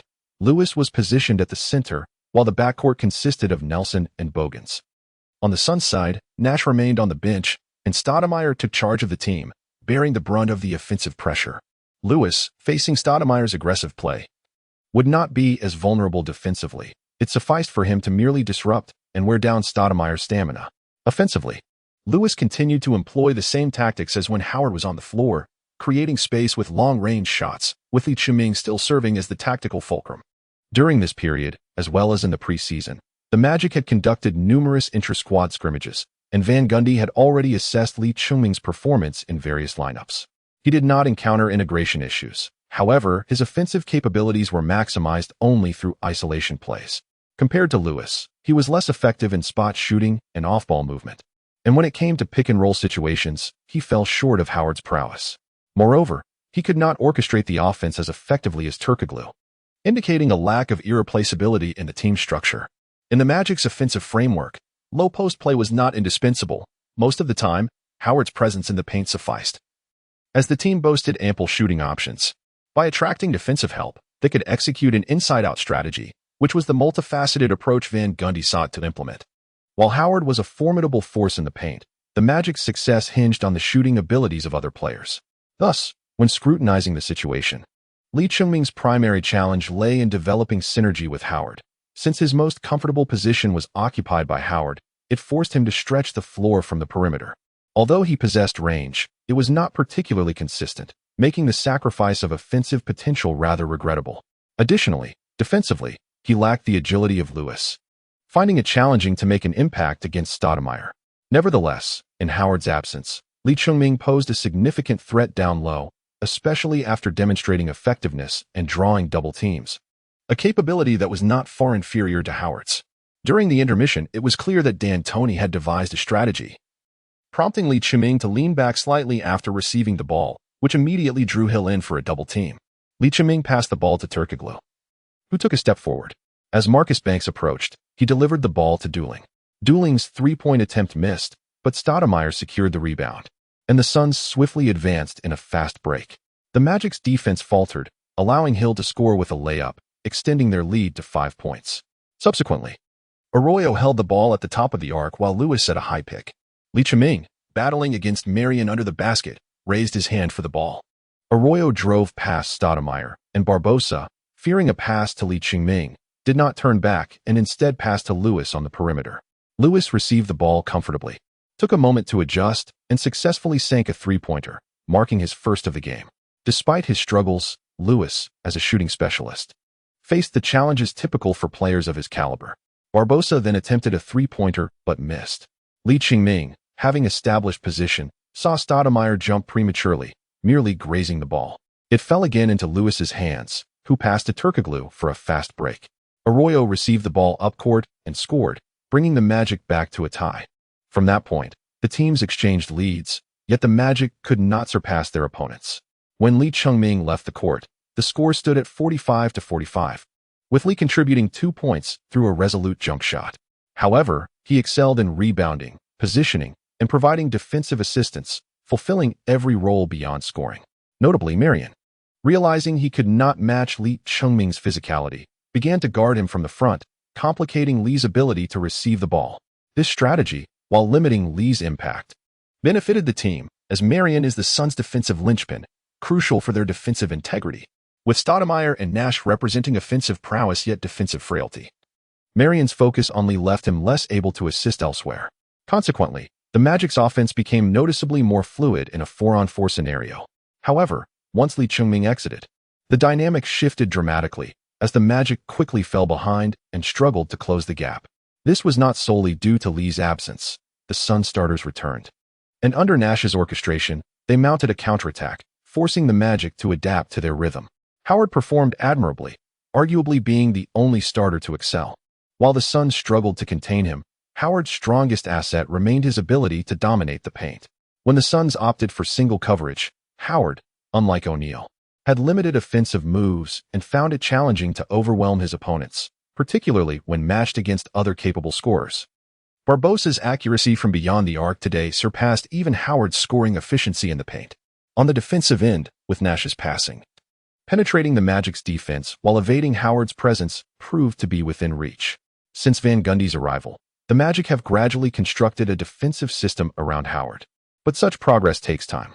Objectively, their current roster, aside from Howard, features starters whose defensive capabilities often fall below the baseline. Lewis, while offensively potent, lacks defensive prowess. Turkoglu is relatively slow, and Nelson struggles against quicker, more agile guards. Hence, it is understandable why the Magic would be overwhelmed by Barbosa's exceptional performance, which stemmed partly from their defensive shortcomings. As Li Qingming observed from the sidelines, a sense of frustration enveloped him. Yet he understood that entering the fray at that moment would likely yield little improvement. This was largely due to the contrasting styles of play. The Magic struggled to contain the Suns, causing their offensive efforts to falter as well. The rhythm and momentum were firmly in the hands of their adversaries. Van Gundy found himself increasingly restless, only settling back into his seat once the first half concluded. By the end of the second quarter, the Suns had extended their lead to 9 points, with Barbosa having already sunk 5 three-pointers, accumulating 24 points, while Nash contributed with 9 points and 6 assists, effectively dismantling the Magic's defense. During the 7+ minutes that Li Qingming was off the court, the Magic managed to score a mere 8 points. Lewis was particularly cold today, his underwhelming performance being a significant factor in the team's struggles. Additionally, the Suns employed a strategy of fouling Howard, sending him to the free throw line twice in the final 2 minutes, resulting in a 9-4 run for the Suns. As both teams retreated to their locker rooms at halftime, the Magic did not appear overly dejected. A 9-point deficit was not insurmountable, and their offensive efficiency remained relatively intact, aside from Lewis's off night. Both teams exhibited shooting percentages around 50, highlighting the competitive nature of the game. However, the Magic's difficulties were primarily evident in their turnovers and free throw shooting, particularly as Howard was unable to fully capitalize on his inside advantage, largely due to his subpar free throw performance. On a brighter note, Howard's jovial spirit uplifted the team, making it challenging for others to remain despondent. Even the somewhat disheartened Li Qingming was coaxed into a smile by Howard's light-hearted teasing. Van Gundy, witnessing this moment, felt a flicker of relief. While he preferred smiles to frowns, the team still faced a daunting task in overcoming their opponents. He could only hope that they would manage to cool down Barbosa's scorching performance during the halftime break. In the first half, Li Qingming had played just over 8 minutes, amassing 9 points, yet the true impact of his presence extended far beyond mere statistics. Upon his entry onto the court, one could observe his relentless pursuit of points. Yet the Magic team found themselves trailing once more. As the second half commenced, the commentators in the studio resumed their discourse, predominantly elevating the significance of Li Qingming's role. While many fans echoed this sentiment, A deeper examination reveals that the deficit and the chase for points cannot solely be attributed to one individual. Previously, during the encounter against the Raptors, Van Gundy had committed a strategic misstep. However, in this match, he allowed Howard more playtime, which indeed posed considerable challenges for the Suns' interior defense. Yet, Howard's free throw performance ultimately hindered their ability to convert their interior advantage into scoring opportunities. Coupled with a lackluster perimeter defense and the primary scorer Lewis struggling with his form, these factors culminated in the current predicament. In the latter half, Van Gundy opted to keep Arroyo and Dueling on the court, alongside Turkoglu, Lewis, and Howard. Despite Lewis's poor performance, his star status necessitated his presence on the court, although the effectiveness of his contributions was a different matter altogether. Nevertheless, thanks to the three-point shooting of Arroyo and Dueling, the Magic managed to remain close in the score, preventing the gap from widening into double digits. The Suns' offensive efficiency also declined, as Hill and Marion missed their attempts from beyond the arc, allowing the Magic to narrow the score to a mere 4 points. At this juncture, Barbosa emerged once more, embodying the essence of a three-point deity. His efficiency from beyond the arc was commendable, albeit not typical, yet this sporadic outburst proved troublesome for the Magic. Their inability to defend against such shooting prowess left them at a disadvantage. Furthermore, the Magic could not capitalize on the Suns' backcourt defensive weaknesses, Arroyo, being merely a role player, hesitated to seize opportunities. Thus, although his efficiency was commendable, his impact remained limited as he could not alter the opponent's defensive schemes. As the third quarter progressed, Van Gundy reintroduced Lee Ching-ming, hoping for a spark. However, with Nash on the court, Lee Ching-ming's defensive shortcomings were exposed, leading to 2 scores from Grant Hill. Offensively, while he managed to sink 2 shots, it appeared the Suns had devised a strategy to counter him, resulting in a turnover and an offensive foul. The turnover ensued when Marion unexpectedly abandoned his assignment to apply pressure, causing Lee Ching-ming to falter, a mistake typical of a novice. The offensive foul seemed indicative of a rookie being targeted, despite the fact that this was the Magic's home ground. Naturally, the referees could not escape the influence of the audience's boos, yet such sentiments would not sway their decisions. As the third quarter concluded, the Magic still trailed by 8 points, 87-79, and Lee Ching-ming was promptly substituted. The fans who had held expectations for his performance expressed disappointment. However, such sentiments were understandable. After all, Lee Ching-ming is merely a fledgling in this realm. To place the hopes of victory solely upon him was rather absurd. The Magic are not a team devoid of talent. They possess stars within their ranks. If the stars do not step up, can one truly expect a subordinate to resolve the issues at hand? Today, Lewis revealed a glimpse of his vulnerability when his shooting touch faltered. He found himself devoid of alternative strategies to alter the course of the game. Confronted by Marion's defense, his attempts to score from the perimeter proved fruitless. And as the third quarter progressed, he grew increasingly hesitant to take shots, fearing the weight of responsibility.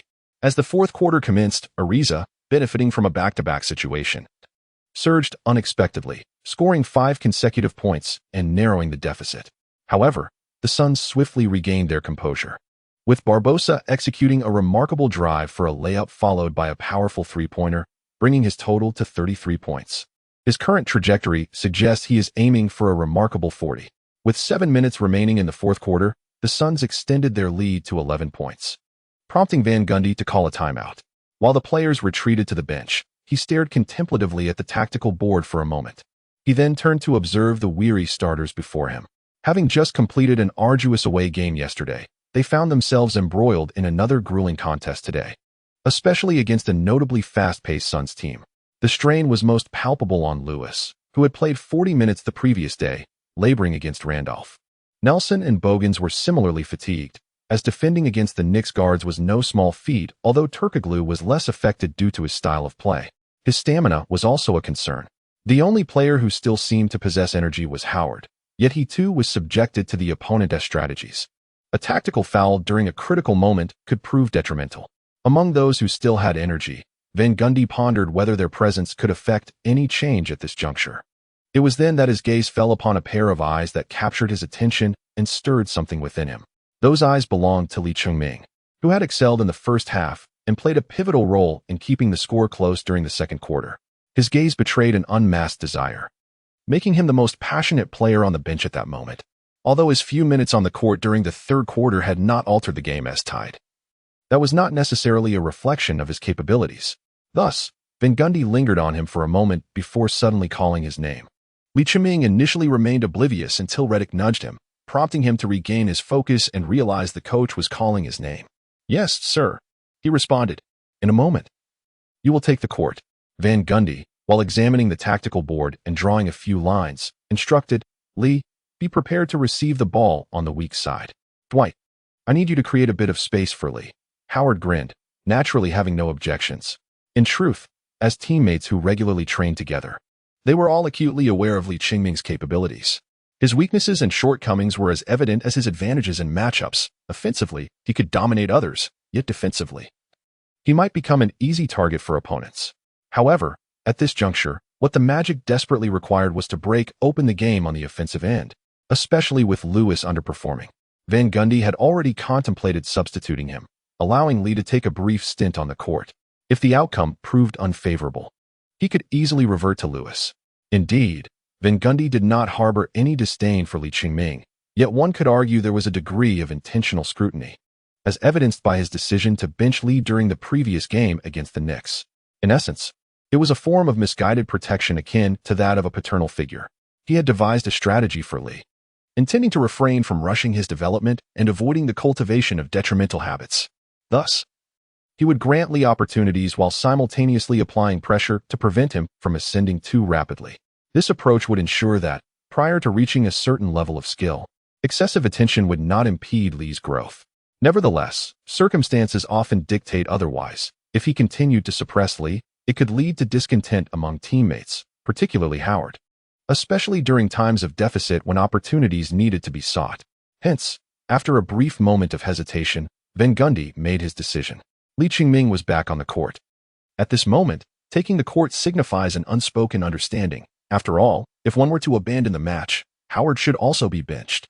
This indicates that the Magic still aspire to narrow the score. The commentary by Zhang and Sun unconsciously elevated in tone, treating the Magic as if they were the home team.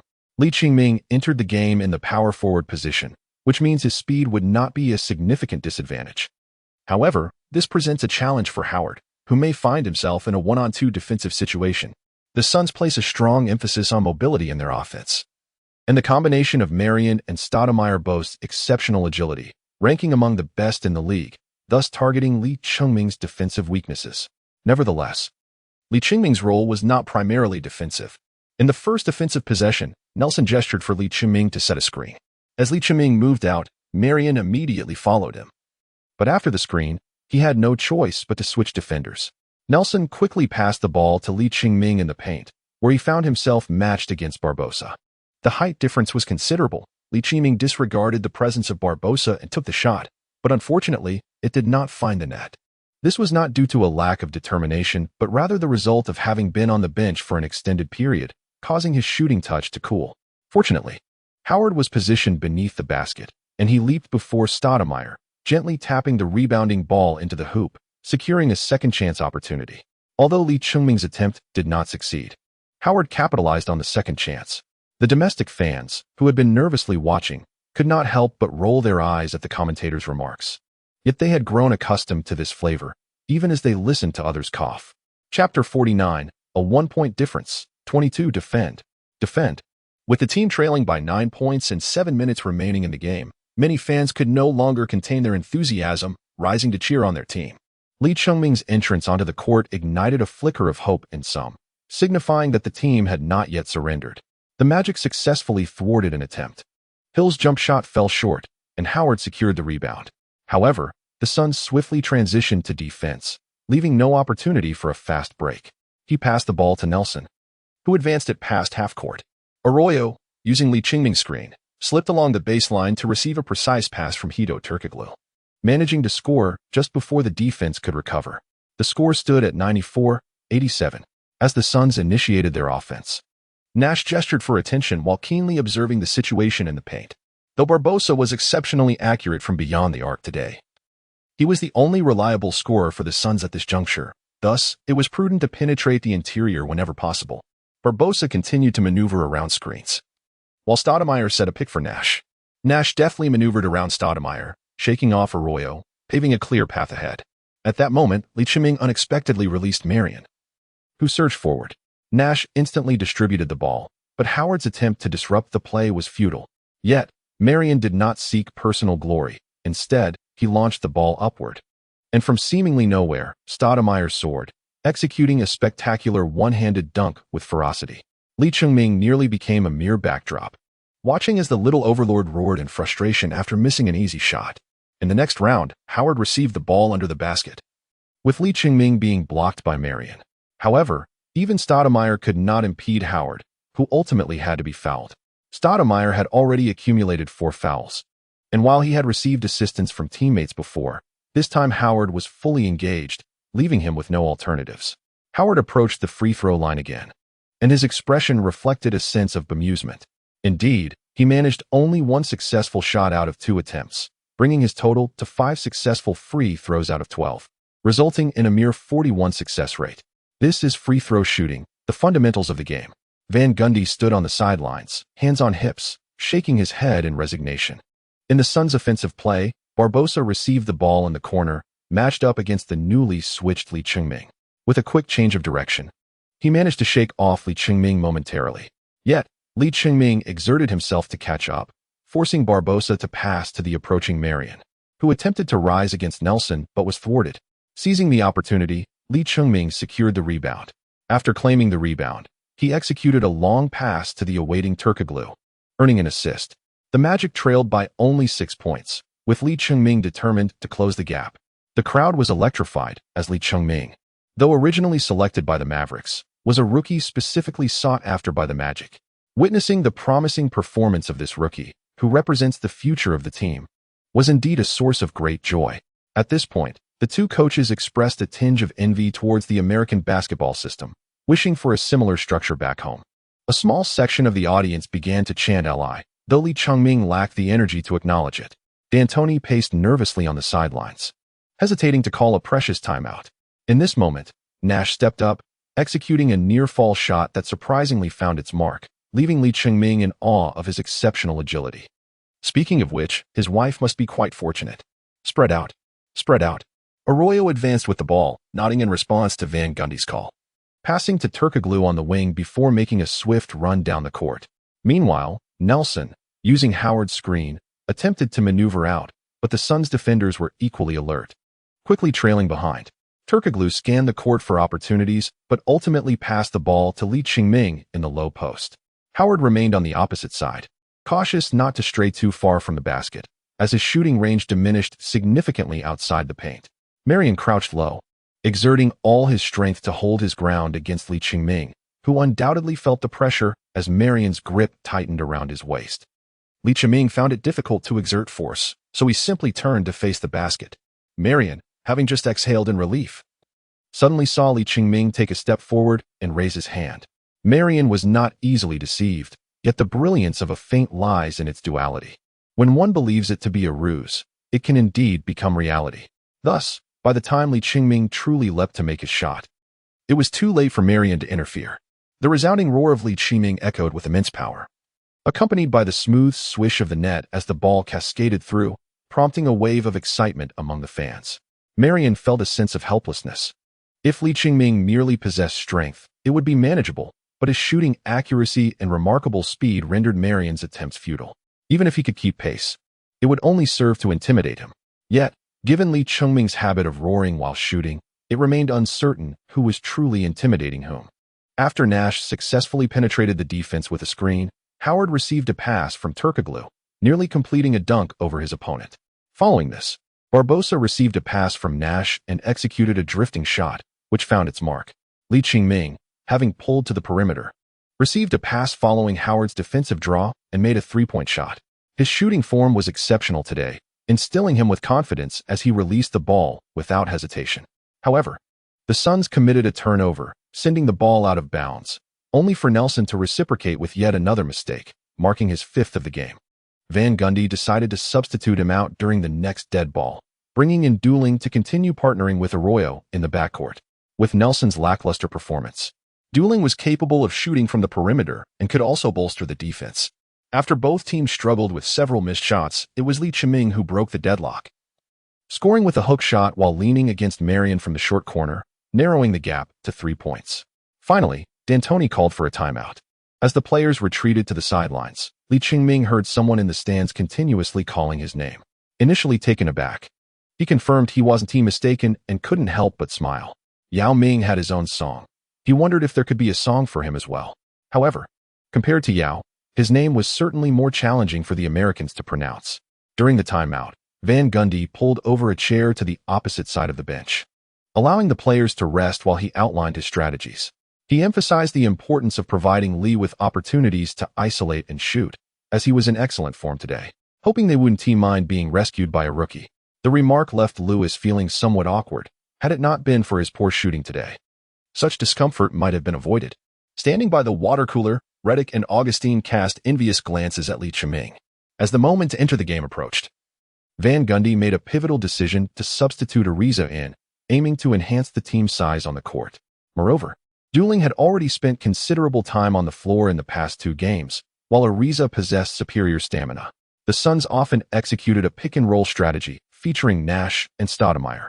Stoudemire's explosive drive posed a formidable threat, resulting in either a slam dunk or a trip to the free throw line when unsuccessful. Nash's mastery of timing and passing had reached an almost transcendental level, prompting Van Gundy to devise ways to sever their connection. Ariza, having a decent shooting day, could be utilized on the offensive end, but it was his defensive prowess that truly set him apart from Dueling. His exceptional instincts on defense had increasingly endeared him to Van Gundy over the course of the recent games. With the timeout concluded, we returned to the competition. The Magic made another adjustment, with Ariza replacing Dueling. Ariza had already amassed 11 points today. The Suns' latest offensive attempt faltered, leading to a transition where the Magic set up their half-court offense. Arroyo steadied the rhythm, dribbling along the 3-point line on the wing while Barbosa kept a watchful eye on him, wary of any impending defenders. Howard, Turkoglu, and Ariza began to consciously shift towards the opposite side, attempting to draw their defenders away. Only then did Arroyo pass the ball to Lee Ching-ming, who immediately sprinted to the arc, clearing that side to grant Lee Ching-ming some space. The Suns hesitated to double-team, for under such circumstances, Lee Ching-ming posed a significant threat if he decided to distribute the ball. Single coverage was arguably a better option to limit his impact. However, the thought alone was one thing. In reality, even substituting Marion for Stoudemire would not effectively contain Lee Ching-ming, as they had faced him during the Las Vegas training camp.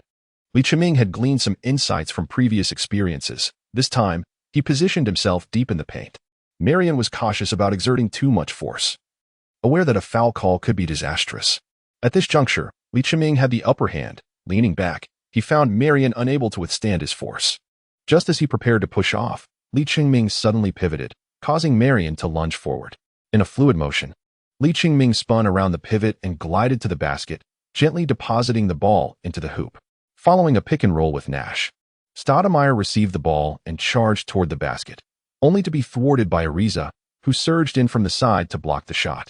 Turkoglu retrieved the ball and, noticing both Lee Ching-ming and Arroyo racing down the court, swiftly passed it to Lee Ching-ming. Lee then dished it to Arroyo, with only Barbosa managing to return in time to defend. In a 2-on-1 situation, Arroyo assisted Lee Ching-ming, who executed a right-handed layup to score. The score stood at 102-101, with the Magic trailing by a mere point. Chapter 50, a potential victory turned into a tie, leading to overtime. The Magic had narrowed the gap to just 1 point. At this moment, both the players of the Suns and their fans were inevitably engulfed in a sense of anxiety. After all, they had maintained a lead throughout the game, with a maximum advantage nearing 20 points, only to face an unexpected turn of events as the match approached its conclusion. Of course, the Magic had previously narrowed the score gap, coinciding with Lee Ching-ming's entry onto the court, creating a roller coaster of emotions. The Magic were also feeling the strain. The ensuing defensive play was of utmost importance. If the Magic could thwart this attempt, they would have a chance to reclaim the lead, with less than 2 minutes remaining in the game. Every offensive and defensive exchange held significant weight, potentially determining the final outcome. The Suns were acutely aware of this reality. However, maintaining a controlled pace was not characteristic of their play style. Thus, following the inbound, Nash deftly maneuvered past Bogan's aggressive defense and drove towards the basket, drawing a foul from Lee Ching-ming. In the face of Nash's mismatched offensive maneuver, Li Qingming inevitably revealed his immaturity, recklessly attempting to block the shot and consequently falling prey to a foul. Fortunately, he had only accrued 3 fouls at this point, and the cumulative fouls for this quarter had yet to reach a critical limit. Of course, this was a shooting foul, and Nash consequently approached the free throw line to execute 2 shots, with a 3-point deficit and just 1 minute and 42 seconds remaining. Turkoglu intended to pass the ball to Li Qingming, but was thwarted by Marian's long reach, sending the ball out of bounds. Following the inbounds play, Arroyo received the ball and lobbed it to Howard in the paint, who found himself once again at the free throw line. Although Stoudemire had already committed 5 fouls, D'Antoni chose not to substitute him out. Ultimately, Howard failed to convert either of his free throw attempts, and Ariza suddenly leaped to deflect the ball away. Li Qingming became entangled with Barbosa, resulting in the ball being knocked out of bounds, leaving the officials momentarily uncertain as to who had last touched it, leading to a jump ball decision. Today, Li Qingming played for an extended duration, yet he persevered, striving to secure yet another offensive opportunity for his team. Following a screen, Li once again received a pass in the paint and, with a powerful shout, released a shot that found its mark. With 1 minute and 10 seconds remaining, Barbosa executed a backdoor cut to receive Nash's pass, successfully sinking a jump shot. At 58 seconds, after a screen, Li received another pass, but his jump shot missed the target. The rebound was claimed by the Suns. Nash swiftly advanced, aiming for a fast break. While the Magic players sprinted with remarkable speed, Hill caught the ball on the wing, faked a move, and Turkoglu soared past him. Hill then charged towards the basket, only to encounter the formidable Ariza. Without hesitation, he passed to Marian on the opposite side, who took a dribble before attempting a layup. Suddenly, Howard emerged from the side and executed a powerful block, snatching the ball with an emphatic rejection. Observing this from just past half court, Li immediately pivoted and shouted in response. Howard glanced back and promptly tossed the ball over. As Li Qingming received the ball just beyond the 3-point line, he found himself confronted by an astonishingly swift Barbosa, who had completed a full-court sprint. In a surprising turn of events, Li Qingming, instead of advancing, retreated beyond the arc. Before Barbosa could react, he took a decisive shot and immediately dashed towards the basket. The 3-pointer found its mark. Once again, Li Qingming rose to the occasion, demonstrating remarkable decisiveness. His choice was indeed sound. With only Barbosa remaining beneath the basket, he was compelled to defend. After his shot, Li Qingming still had time to contest the rebound. This moment epitomized a psychological duel, and his successful shot showcased his unwavering confidence. Even Li Qingming himself seemed taken aback. He had indeed followed Coach Sun's speculation, thinking that if he missed, he could still battle for the rebound, with teammates ready to support, thus avoiding a fast break against them. However, since he scored, it was undoubtedly the right decision. The teams were once again tied, and with 42 seconds remaining, D'Antoni deliberated but chose not to call a timeout, trusting his players, primarily Nash. Yet, this time, Nash's influence seemed diminished. He found an opportunity to pass to Stoudemire, who, while advancing, faced a double team from Li Qingming and Ariza. Ariza successfully intercepted the ball, allowing Li Qingming to sprint down the court. Barbosa and Hill quickly retreated on defense, setting up a 2-on-2 situation. After maneuvering past Barbosa, Arroyo passed to Li Qingming, who feigned a shot against Hill. Remembering the earlier 3-pointer, Hill was momentarily fooled, allowing Li Qingming to seize the opportunity and drive to the basket. He leapt and executed a dunk. His physique raised some concerns about his landing, which felt precarious. Nevertheless, with this basket, the Magic finally took the lead, shifting the pressure onto the Suns. Fans in the stands erupted, all rising in anticipation, though they had longed for this moment. Experiencing it live was exhilarating. The camera then focused on the Magic's head coach, Van Gundy, who was seen patting his forehead in disbelief before breaking into a chuckle and shaking his head, seemingly in astonishment. Coach Zhang remarked with a smile, "I think this game should make Coach Van Gundy realize the necessity of giving opportunities to rookies like Li Qingming. He will undoubtedly yield rich rewards." Coach Sun nodded in agreement, stating, "Without Li Qingming during this scoring run, achieving such a result would have been challenging. He provided the Suns with an insurmountable threat." Even the defensive concerns he initially raised transformed into unexpected advantages due to his astute assessment of the situation.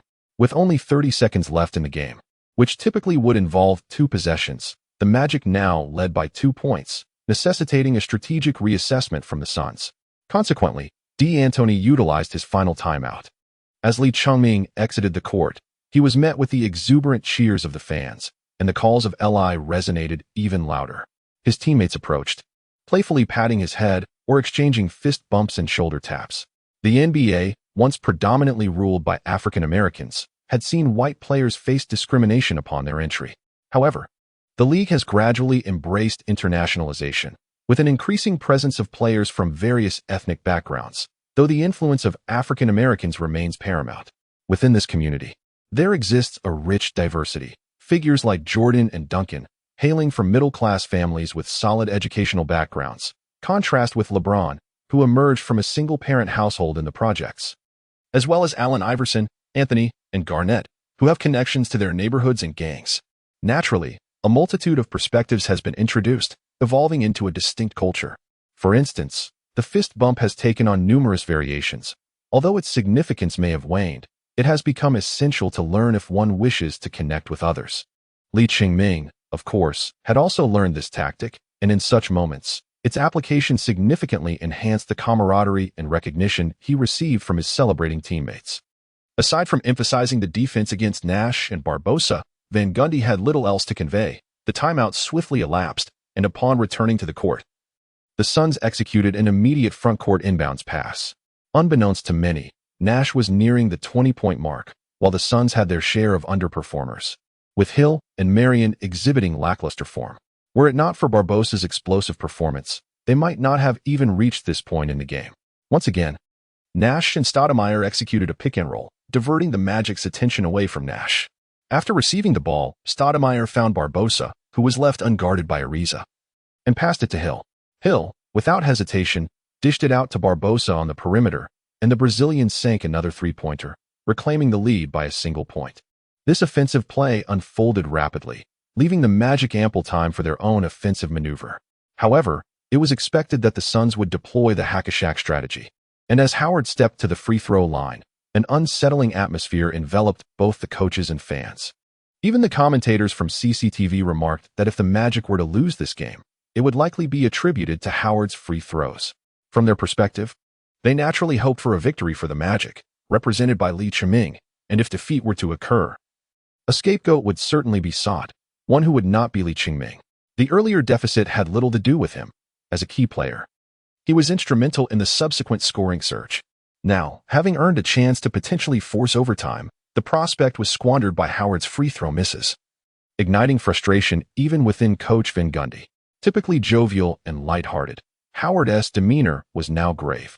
The more serious he appeared, the more his nerves seemed to affect his shooting, and after hitting just one of two free throws, the Suns retained 16 seconds for their offensive play, prompting Van Gundy to call a final timeout. The purpose of this timeout was to strategize defensively.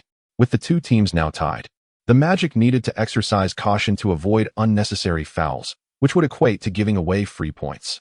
Additionally, should they successfully defend, time would remain for a direct shot attempt. Concluding the game in regulation would undoubtedly be ideal. Yet, it was evident that the Suns would not grant them such an opportunity. In a pivotal moment, Barbosa found an opening once again, with the ball in Nash's hands.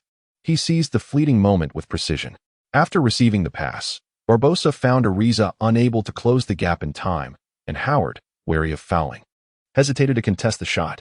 Consequently, Barbosa made the basket, leaving only 2 seconds on the clock. The challenge for the Magic now was that they had no timeouts remaining. They had to inbound from the backcourt.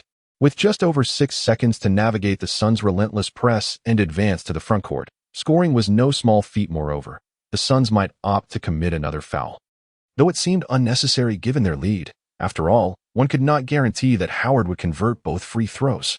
Turkoglu initiated the serve, while Arroyo and Ariza darted about frantically. Li Qingming and Howard provided cover, simultaneously seeking opportunities to receive the ball. As the countdown approached 5 seconds, Turkoglu began to feel the pressure. Suddenly, he noticed Li Qingming break free and sprint forward. Without a moment's hesitation, he launched the ball with great force towards the front court. The sphere arced gracefully through the air as the Suns players hastened toward it, with Stoudemire even attempting to leap for an aerial interception.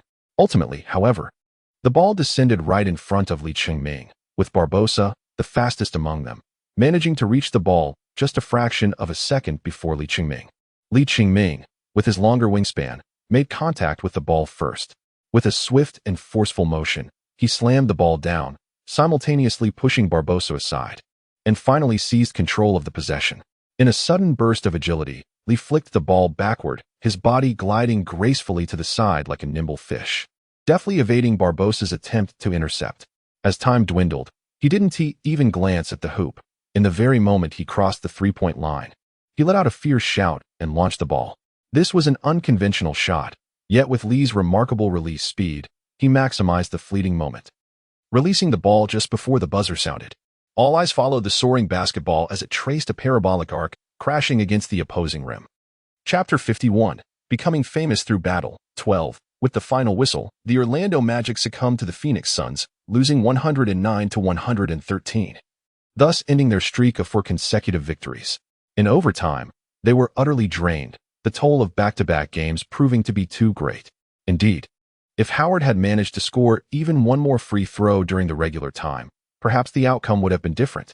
Coach Zhang's words were laden with regret, for the result was indeed a mere hair's breadth away. In the final moments of the regular season, Lee Chungming executed an unconventional shot to score. While Barbosa appeared to have committed a foul, yet the referees chose to remain silent, leading to a tie that ushered the teams into overtime. During overtime, Van Gundy opted to continue placing his faith in Lee Chungming, allowing him to remain on the court, but at that juncture, fatigue had clearly set in. Lee Chungming had already exceeded 25 minutes of playtime in regular time, and for him at this stage, such an exertion was nearing its limits. It became evident in overtime that his movement was significantly impaired. Ultimately, in the overtime period, Lee Chungming managed to make only one mid-range shot, contributing 2 points, and he could not rise to the occasion to save his team. Conversely, the seemingly unassuming Nash scored 6 points single-handedly in overtime, steering his team to a hard-fought victory and averting potential ridicule from a comeback. Of course, it was not solely Lee Chungming who was fatigued. Howard, Turkoglu, and Lewis all exhibited signs of exhaustion. In the final moments, Howard's jump height, while defending Stoudemire, showed a marked decline in energy. After the game, Lee Chungming, having played a total of 30 minutes including overtime, recorded 22 points, 6 rebounds, and 5 assists, thus becoming the focal point of post-game discussions. Joining Howard at the press conference, the jovial beast no longer wore a smile, fatigued and frustrated by the loss, particularly as he felt it was the result of his own shortcomings at the free throw line. When questioned by reporters, Howard acknowledged his need to practice free throws more diligently, while Lee Chungming could only smirk subtly. The issue with Howard's free throws was not a lack of practice. It was perplexing how he could perform adequately in training yet falter under the pressure of a game. Whether it stemmed from psychological factors or muscle tightness post-contact, it had become a glaring weakness.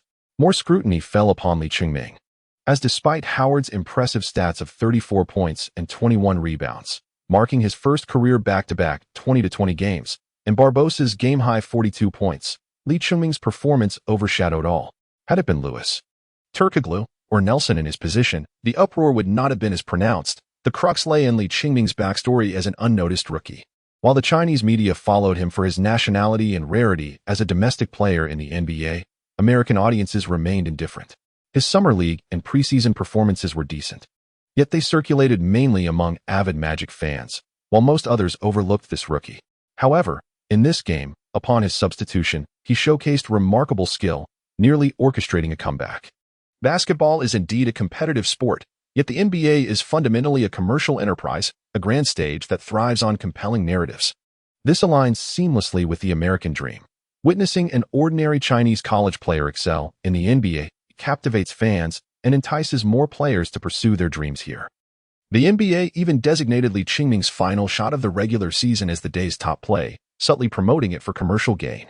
This bodes well for both the Magic and Lee Chungming, as despite the loss, the team seems to have unearthed a gem in this rookie. And Lee Chungming's stellar performance has significantly elevated his standing within the coaching staff. While consistent training may not always garner trust, showcasing one's capabilities in high-pressure situations earns genuine recognition. Even Van Gundy felt there was little reason to restrain Lee Chungming any further, though his visibly exhausted state post-game startled the team until medical checks confirmed he was in no critical condition. Fortunately, there were 2 days of rest following this game. Although it was unfortunate that the next match was yet another back-to-back, leaving one to ponder the league's rationale, a day's interval between games would have been preferable. After the press conference, In the hallway, Lee Chungming spotted Howard, who wore a gloomy expression. Noticing Howard's phone, he couldn't help but jest. "Dwight, are you surfing the web again?" Howard possesses a playful disposition. Although he is not as indolent as the big shark, who neglects training, he tends to spend his leisure time engaging in flirtation and perusing flattering comments about himself online. However, to seek post-match commentary after today's game would undoubtedly be a source of torment, especially since even Howard's own fans might struggle to endure it. At that moment, Lee Chungming felt a twinge of frustration, akin to disappointment in an unyielding student, though it was fleeting. He understood that the Magic still relied heavily on Howard. His rebounding, defensive prowess, and intimidating presence in the paint were indispensable. Without Howard, Lee himself would not enjoy such a comfortable game. Under these circumstances, how could one be overly critical of him? If he were devoid of any weaknesses, Howard would undoubtedly be the premier center by now, and he is approaching that status. Given the scarcity of formidable centers in this era, one could name power forwards like Duncan, Nowitzki, Garnett, or even Randolph and Boozer, but when it comes to centers, there are very few who stand out. Howard now carries a hint of the monkey claiming kingship, yet he is not as lacking as some might suggest. Though rough around the edges, his impact on the game remains significant. Furthermore, in terms of skill, as long as it suffices for the present, he should adapt if his physical prowess diminishes in the future. He showed Lee Chungming several comments that Howard had curated, those that disparaged him while praising Lee instead. Lee, well aware that Howard lacked ulterior motives, recognized it was merely a gesture to let him see. He chuckled and remarked, "Dwight, consider this a favor owed to me." Howard furrowed his brow and questioned, "What does that have to do with anything?" After all, everyone believed the team lost due to his shortcomings, leaving him indebted to Lee. Was it not? Howard tapped his head, feeling that there might be some truth to it, yet he sensed something was amiss. Lee Chungming chuckled softly. It was evident that Howard, having entered the NBA straight out of high school, possessed a rather limited educational background. Coupled with the persistent intellectual challenges often attributed to the African American community, it was not his intention to cast aspersions upon them. However, the players he had encountered did often seem rather lacking in intelligence. Of course, he had also observed individuals of greater intellect, such as Otis Smith, who navigated life with considerable acumen. Yet such examples were exceptions rather than the rule. Moreover, when God closed one door, he opened a window. Their physical attributes were indeed enviable, with extraordinary agility and leaping abilities. As Lee Chungming watched Howard perform various dunks during practice, he couldn't help but fantasize about acquiring a skill akin to a rocket-powered leap. By the way, it seemed he had completed yet another task during this game. After achieving 10 points previously, a new objective had been set, to score 20 points. Today, he had certainly met that benchmark and would receive a reward of 10 points, bringing his total to 20, prompting him to contemplate a shopping spree. Chapter 52. Heated discussions between China and America. 22. The Magic rookie's miraculous shot saves the day, achieving instant fame. In the recent match where the Orlando Magic faced off against the Phoenix Suns, the remarkably talented 19-year-old rookie Lee Siem, selected 60th overall, showcased his prowess by scoring a critical basket while losing his balance, thus extending the game into overtime. Although he was not as miraculous during the extra period, he still managed to score 22 points, significantly contributing to the team's efforts to equalize the score multiple times, despite the impressive statistics of the beast in this game. With back-to-back performances of over 20 rebounds, his free throw shooting became Orlando's Achilles heel. The Suns' foul strategy repeatedly disrupted the Magic's rhythm, and Coach Van Gundy's decision to place his faith in an improving young player was nothing short of audacious. Lee did not betray that trust. His performance last night was nothing short of spectacular. I can hardly believe he was our last pick. Thank you, Dallas. OMG, I declare myself a fan of his now. If he would be willing, I would love to invite him to my room. Lee's performance was astounding. This hefty fellow had previously only played during garbage time. Was Stan Van Gundy nurturing a monster, waiting for a moment of desperation to unleash him? As a Phoenix fan, I swear I was terrified last night. I failed to see where he stepped and thought he had made a three-pointer, recalling a previous heart-stopping shot he had made. Thank God he stepped forward just a bit. His physique appeared rather unremarkable, reminiscent of those around us who struggle with obesity. Yet his performance resembled a shrunken version of Shaquille O'Neal, utterly dismantling the Suns' interior defense. Phoenix has sunk by an inch. No, by a foot. Yet, they still lost, did they not? In the NBA regular season match held at 9 a.m. Beijing time, The Orlando Magic faced off against the Phoenix Suns. Our young player, Lee Ching-ming, delivered an outstanding performance, hitting a buzzer beater to force the game into overtime. Unfortunately, fatigue took its toll in the extra period, resulting in a disappointing defeat. Throughout the game, Lee Ching-ming played for 30 minutes, scoring 22 points, securing 6 rebounds, and providing 5 assists, along with 1 steal. His remarkable display made him the second rookie, following Durant, to achieve 20 points in this season. I truly did not anticipate that he would perform at such a level, although I always believed in his potential. It seems the coach's oversight in giving him opportunities was rather misguided. Previously, when it was suggested that he was being sidelined, some fans dismissed it as mere speculation. Where are those voices now? Howard truly lives up to his reputation, as he has been consistently guided by Yao Ming, yet his performance leaves much to be desired. Even my grandmother would not miss as many free throws. Oh, has O'Neal arrived? The concerns regarding Lee's stamina remain, as he struggled in overtime. If he is to play for over 30 or even 40 minutes in future games, will he be able to endure? I have heard that Lee Ching-ming is currently on a weight loss regimen. Given the high intensity of the season, I find it hard to believe he won't shed some pounds. It is indeed remarkable that this year's crop of promising rookies is substantial. However, among those who have secured a starting position right from the outset, excluding the injury-stricken Odin, only Durant, Horford, and the enigmatic Yi Jianlian stand out. The remaining players, drafted later, are afforded fewer opportunities, as their lower draft positions typically indicate the relative strength of their respective teams and the limited potential of the players themselves. Nonetheless, it is clear that Durant is the only one truly showcasing his skills among the rookies. Currently, he enjoys an unprecedented freedom to shoot with the Supersonics, resulting in an impressive 27 points in his second game. While his shooting percentage may not be particularly high, largely a product of sheer volume, his scoring ability as a rookie has undeniably garnered recognition. After all, some players struggle even to capitalize on their shooting opportunities, whereas he demonstrates a promising potential for scoring. In contrast, Lee Ching-ming exhibited a significantly higher quality of scoring in this match, where he was the highest plus-minus player for the Magic. His performance on the court speaks volumes about his capabilities. Thus, although the Magic ultimately lost the game, Lee's efforts sparked considerable discussion across both American and Chinese media, overshadowing the outcome itself. Sometimes, it is these imperfect endings, laden with a sense of regret, that leave a more lasting impression. Much like in cinematic and literary narratives, tragedies often resonate more profoundly, with many timeless classics being rooted in such themes. Moreover, the Magic faced a red-hot Barbosa, and given the negligible difference in team strength, the fluctuating state of play significantly influenced the match's outcome. Lee Ching-ming's attempts to rally the team in both halves were met with disappointment from his teammates. Even the Magic's fans expressed frustration regarding Howard's free throw performance, feeling he was underperforming. This has not been an isolated incident. Last season, free throws also cost him games, including a loss against the Pistons. Despite evident improvement and more consistent performances over the past 2 seasons, Howard's free throw shooting remains a persistent issue. In the past, teams employed a hack-a-shack strategy against Shaquille O'Neal due to his overwhelming scoring ability and poor free throw shooting, which allowed opponents to exploit his weaknesses. The same principle applies to current strategies against players like Ben Wallace and Howard, aimed at disrupting their team's offensive rhythms. While O'Neal could still lead his team to victory even when fouled, the same cannot be said for Wallace or Howard at this stage. The current iteration of Howard has yet to reach the heights of the legendary Shaquille O'Neal, although he is gradually establishing himself as a prominent center in the league. The weight of expectations leads to disappointment in his performance.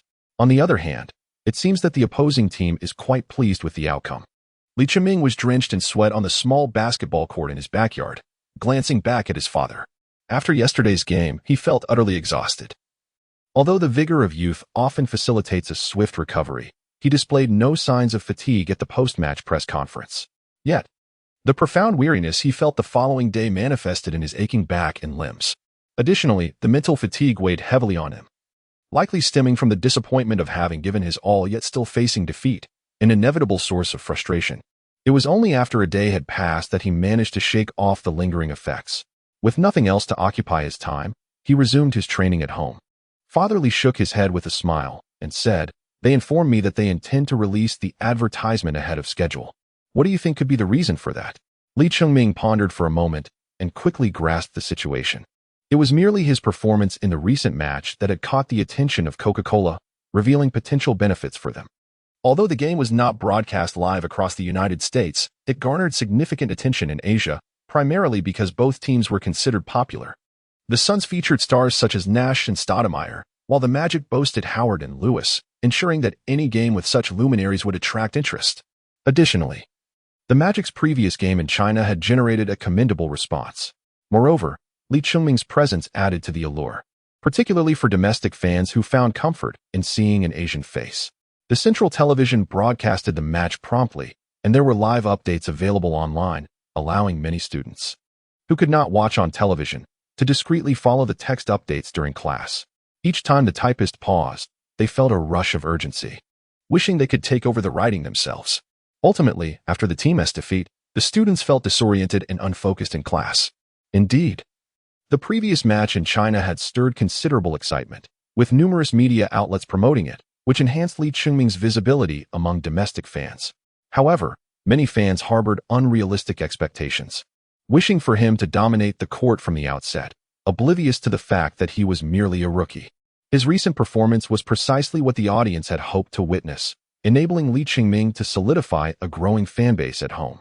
In truth, every star athlete has traversed a similar path. Some remain unremarkable until they suddenly deliver an explosive performance that captivates the masses, while others achieve scores of 40 or 50. He merely managed to secure 20 points. Yet, this was only the beginning, and there was a collective belief in his potential. Chapter 53, The Coach's Inspiration. On November 13th, the Magic faced the Supersonics at home, marking Lee Chungming's first opportunity to compete against this year's second overall draft pick, Kevin Durant, although they might not directly face off. Given that the Supersonics' objectives this season appeared to revolve around development and rebuilding, their dismal performance thus far placed them among the Eastern Conference's weakest teams. For the Magic, failing to secure a victory against such an opponent would be deemed a setback. It could very well result in a three-quarter performance, with Durant possibly sitting out during garbage time. According to Van Gundy's usual practice, even if a player performed admirably in one game, they might still find themselves benched in the next. However, to everyone's surprise, Van Gundy exhibited a rare inclination towards development, bringing Lee Chungming onto the court with 4 minutes remaining in the second quarter. The Supersonics lineup included players acquired through trades made by the Celtics to form their own Big Three. At first glance, these players did not appear weak, featuring several notable veterans. Lee Chungming found himself matched up against the backup power forward, Kurt Thomas, who entered the league in 1995. His peak years were with the Knicks, and his current stint with the Supersonics seemed merely transitional. Despite still possessing some skills, the 35-year-old Thomas, standing 6 feet 9 inches and weighing 230 pounds, struggled to keep pace defensively. His survival relied heavily on his defensive capabilities, but time is relentless, and his lateral movement had slowed even compared to Lee Chungming, with his athleticism nearly diminished. Lee Chungming found it relatively straightforward to overpower him in the paint, as Thomas could barely leap to contest his shots. Fortunately for Thomas, he was not just a typical interior blue-collar player. He possessed a reliable jump shot and, with age, had honed his skills in rebounding, positioning, and timing, significantly surpassing Lee Chungming in that regard. Lee Chungming, in the past, relied on his height and physique to dominate the rebounds, seldom encountering difficulties. But that was against domestic collegiate players. Upon entering the NBA, he realized that many seemingly mundane aspects of the professional arena require a level of skill. A renowned center from Japan once remarked, "He who secures the rebounds, secures the world." In the NBA, as the competition intensifies, the significance of rebounds grows ever more paramount. After Lee Chungming was continuously outmaneuvered by Thomas on 2 occasions, failing to secure the offensive rebounds, Van Gundy decided to substitute him during a timeout. This was not only due to the timing and the natural rotation of players, but also because he felt the need to communicate with him. Aware that Lee Chungming was a player eager to learn and improve, he candidly expressed, "Your positioning is abysmal. I initially thought your struggles were limited to one-on-one defense, but it appears you are also failing to protect the boards." The essence of the game transcends merely scoring points. It encompasses attention to myriad details. Many players who can solely score often find themselves overshadowed by those versatile role players who manage to sustain their presence in the NBA for a longer duration. It has long been acknowledged that Lee Chungming's defensive shortcomings are evident. However, at the very least, he possesses the awareness to keep pace. Nonetheless, significant issues arise in his ability to secure rebounds. Defensive rebounding constitutes an integral aspect of protecting the paint. Otherwise, successfully defending a possession only to allow a second-chance opportunity undermines the efficacy of one's defense. This is why players like Camby, who prioritize accumulating block statistics over maintaining control of the paint, face skepticism when awarded the title of Defensive Player of the Year. Li Qingming, in times past, possessed an undeniable physical advantage, rendering the subtleties of his mental weaknesses less apparent. Thus, it is not without reason that the flaws of rookies become increasingly evident as they compete. Moreover, such shortcomings may have eluded Li Qingming during his extensive training. For who among them would contemplate rebounding in practice? I sensed Li Qingming exhale a sigh, his spirits somewhat diminished. Ultimately, his challenges stemmed primarily from a lack of experience, particularly when faced with a seasoned veteran like Thomas. One does not thrive in the league without possessing a few tricks up one's sleeve, leading to a lack of proper positioning awareness in critical moments, resulting in a lost opportunity. In such circumstances, sheer strength proves less effective. A slight exertion can prompt a clever opponent to exploit the situation and draw a foul, leaving a rookie without recourse. Although that seasoned player was not so overt in his tactics, Van Gundy nonetheless brought this potential pitfall to Li Qingming's attention. Li Qingming was suddenly filled with trepidation. And as he gazed at Thomas, there was an undercurrent of resentment in his eyes, leaving even the seasoned veterans bewildered.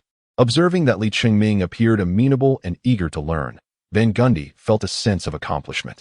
After all, since his arrival at the team, players like Howard, Turkoglu, and Lewis had already matured into polished athletes, while Redick, though promising, displayed pronounced strengths and weaknesses, limiting his opportunities.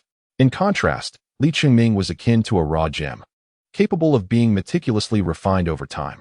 This was precisely why Van Gundy initially refrained from granting Li Qingming excessive chances. He sought to avoid hastening his development and preferred to patiently await the right moments, such as today's opportunity, to facilitate his gradual growth. Van Gundy harbored considerable expectations for Li Qingming, pondering what heights he might eventually reach. At his current pace, he was destined for far more than merely occupying a spot on the bench. Moreover, it seemed he was overly eager to assume the role of a hero. Van Gundy's words today were particularly abundant, evidently influenced by the aftermath of yesterday's game. Li Qingming is the sole freshman in the team and the youngest member as well. Currently, he appears to possess the greatest potential. Howard and others have already ascended to stardom, effectively realizing their innate talents. Li Qingming is not lacking in perception. He can certainly sense the shift in the coach's attitude and promptly seeks guidance. In truth, Van Gundy did not impart anything particularly novel. He merely advised him to observe more, learn diligently, and accumulate knowledge gradually. During the third quarter's rotation phase, Van Gundy once again afforded Li Qingming an opportunity. As the Supersonics posed little threat to them, they do have a few competent players, such as Jeff Green, who performed admirably today, and Corda Thomas, who used his experience to exploit Li Qingming. Yet these instances did not alter the overall outcome. The team's core player struggled with his shooting touch today, revealing the instability often seen in rookies after entering the NBA. Durant, upon being substituted, was visibly frustrated, as the Magic's defense made it exceedingly difficult for him to receive the ball comfortably and take his shots. Although the team had established his position from the outset, the influx of veterans from the Celtics made it challenging for the rookies to gain their full respect without showcasing sufficiently impressive performances. Conversely, after clarifying his role, Li Qingming displayed a remarkable stability in his performance. He believed that as long as he had a good shooting rhythm, he could take more shots. Despite the team's loss in the previous game, it held significant importance for him personally, even if Van Gundy maintained his previous stance. The management would inevitably begin to apply pressure, perceiving rookies as treasures. Given opportunities like today's, Li Qingming felt it was acceptable to be a bit more audacious, especially since the point differential had already reached 30. He could practice his shooting, as long as he did not play recklessly. Moreover, with another game scheduled for the following day, Van Gundy, mindful of earlier issues, consciously reduced the playing time of Howard and others, thereby allowing Li Qingming more chances to shine. With 9 minutes and 47 seconds remaining in the third quarter, Li Qingming first received a pass from Nelson in the paint. Facing Thomas, who was 2 steps away, he let out a shout and executed a jump shot, scoring with precision. A mere 30 seconds later, at the same position, Thomas followed him out, but Li Chiming smoothly executed a spin move, effortlessly bypassing him. Thomas's slow mobility became evident, and once he was outmaneuvered, he could not keep pace. At that moment, experience proved inconsequential. Upon driving to the basket, Li Chiming faced the help defense from Sebiak and swiftly executed a bounce pass to the corner, where Redick awaited. Redick successfully sank a three-pointer. In the next offensive possession, Li Chiming received the ball in the low post, drawing a double team. He extended his hand outward in a deceptive manner, attracting both defenders' attention. This was a feigned pass. Li Chiming then pivoted and leaned against Thomas, leaping to execute a reverse layup, scoring deftly. Had it not been for the rookie's lack of recognition, he might have even secured a 2-1 play. Li Chiming is acutely aware that his experience and certain technical details are his shortcomings. Mastering them in a short time is implausible. Thus, he resolves to excel in his offensive capabilities. Presently, he possesses a shooting accelerator, a fierce jump shot, and the ability to perform a standing leap. Complemented by months of training under NBA professionals, his skills are now sufficient to secure a place within the rotation. Always prepared, he is poised to showcase his talents whenever the coach grants him an opportunity. Fortune favors the prepared, which has brought a sense of delight to Van Gundy on the sidelines.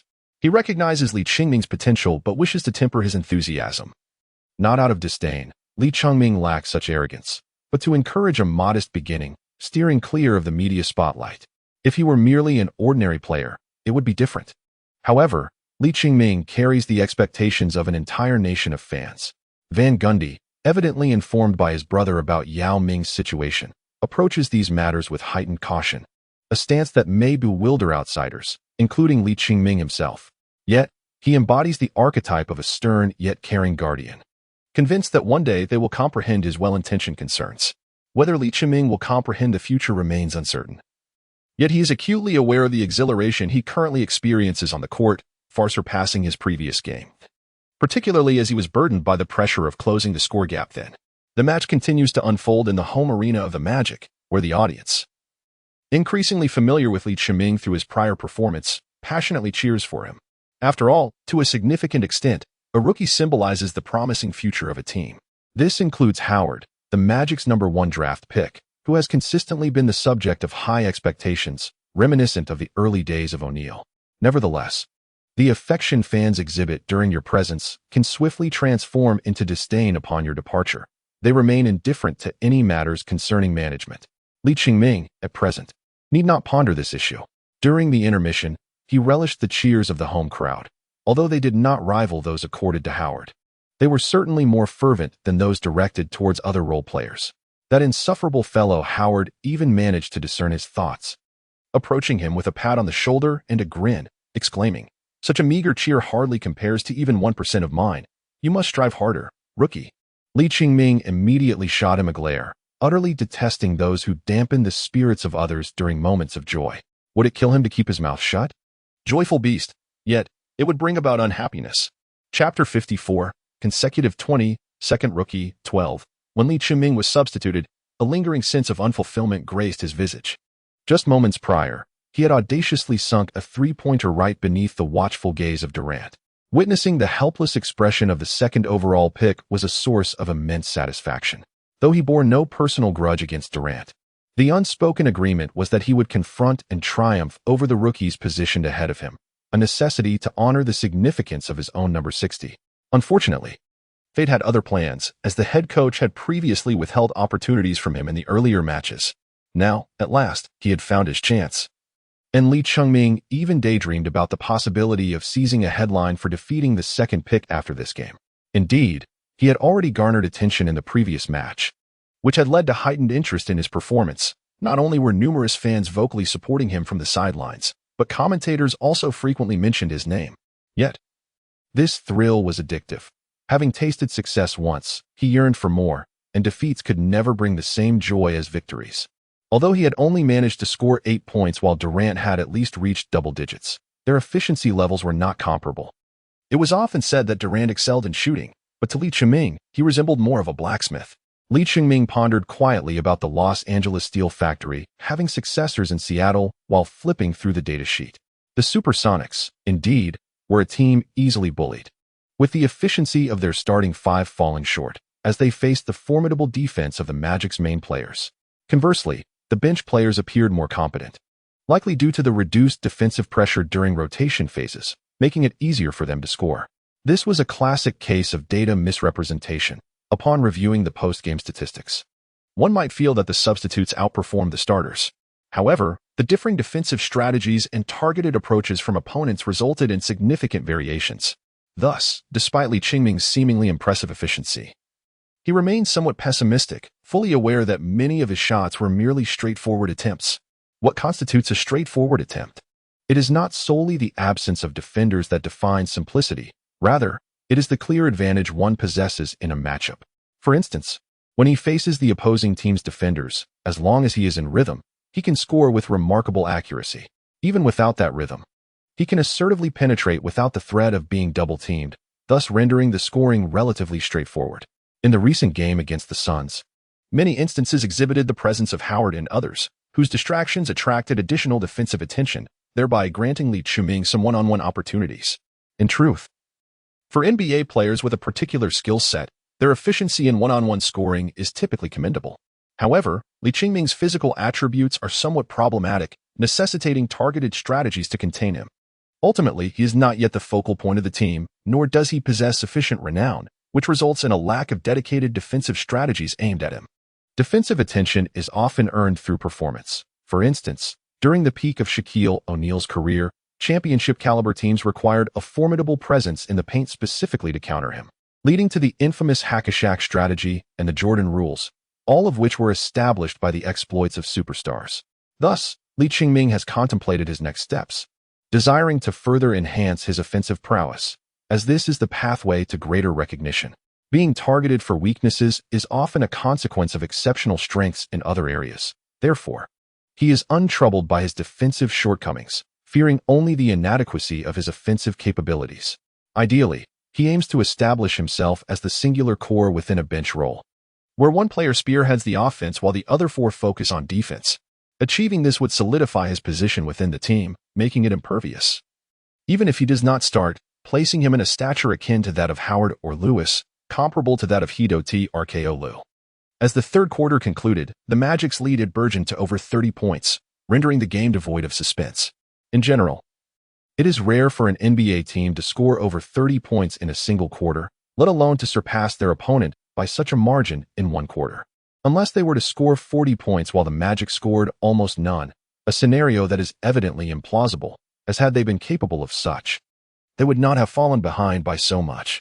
Consequently, in the fourth quarter, Van Gundy decided against utilizing his starters, allowing Lee Ching-ming to re-enter the game, albeit this time in a purely dominant fashion. When he held the ball and turned to face Grabble, the latter's eyes widened with a mixture of fear and dread. "Please, don't come any closer." Lee Ching-ming, unfazed by his opponent's thoughts, boldly approached. La Gobel, as if afflicted by a form of cleanliness, recoiled the moment Lee came near.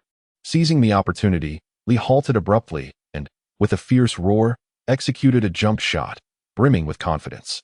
The ball clanged against the rim, a resounding miss. No matter. It was not embarrassing. Has SEI ever truly missed? Lee Ching-ming's shooting prowess does not guarantee success with every attempt, especially considering he currently ranks as merely an above-average player in the league. Moreover, he requires skill enhancements to improve his accuracy. His fervent jump shot can sometimes evoke the sensation of a well-prepared prelude only to culminate in an abrupt and disappointing finale, creating a significant disparity. Fortunately, Lee Ching-ming has long since acclimatized to this reality, and the home crowd is unlikely to jeer him for such occurrences. In the subsequent possession, despite Grabiel's trepidation, he had no choice but to defend Lee. Otherwise, the coach would surely express dissatisfaction. For players of his caliber, the opportunity to play holds far greater significance than any potential embarrassment. Consequently, Lee Ching-ming managed to make two decisive steps forward, forcing Grabiel to falter and stumble, allowing Lee to score beneath the basket while also drawing a foul, as Grabiel, in a fit of frustration, grasped Lee's arm as he fell. The referee, unyielding towards such antics, awarded Lee the free throw, and given the game was at the Magic's home court, he confidently converted it, adding to his three-point tally. During this period of garbage time, when the competition resembled a mere exhibition, the opponents seldom resorted to double teaming, evoking memories of preseason or even summer league games. Li Chengming's advantage in low-post one-on-one situations became manifest. In this quarter, he appeared reminiscent of his earlier trials with the Magic, showcasing an array of offensive skills, hook shots, floaters, half layups, turnaround jumpers, and even a Euro step. Due to his physique, the artistry of the Euro step was particularly pronounced, nearly causing him to land before releasing the ball. As the match concluded, the final quarter unfolded as if both teams were engaged in a tacit understanding, with the Magic even conceding a few points. Ultimately finishing with a 29-point lead, which could be seen as a gesture of respect.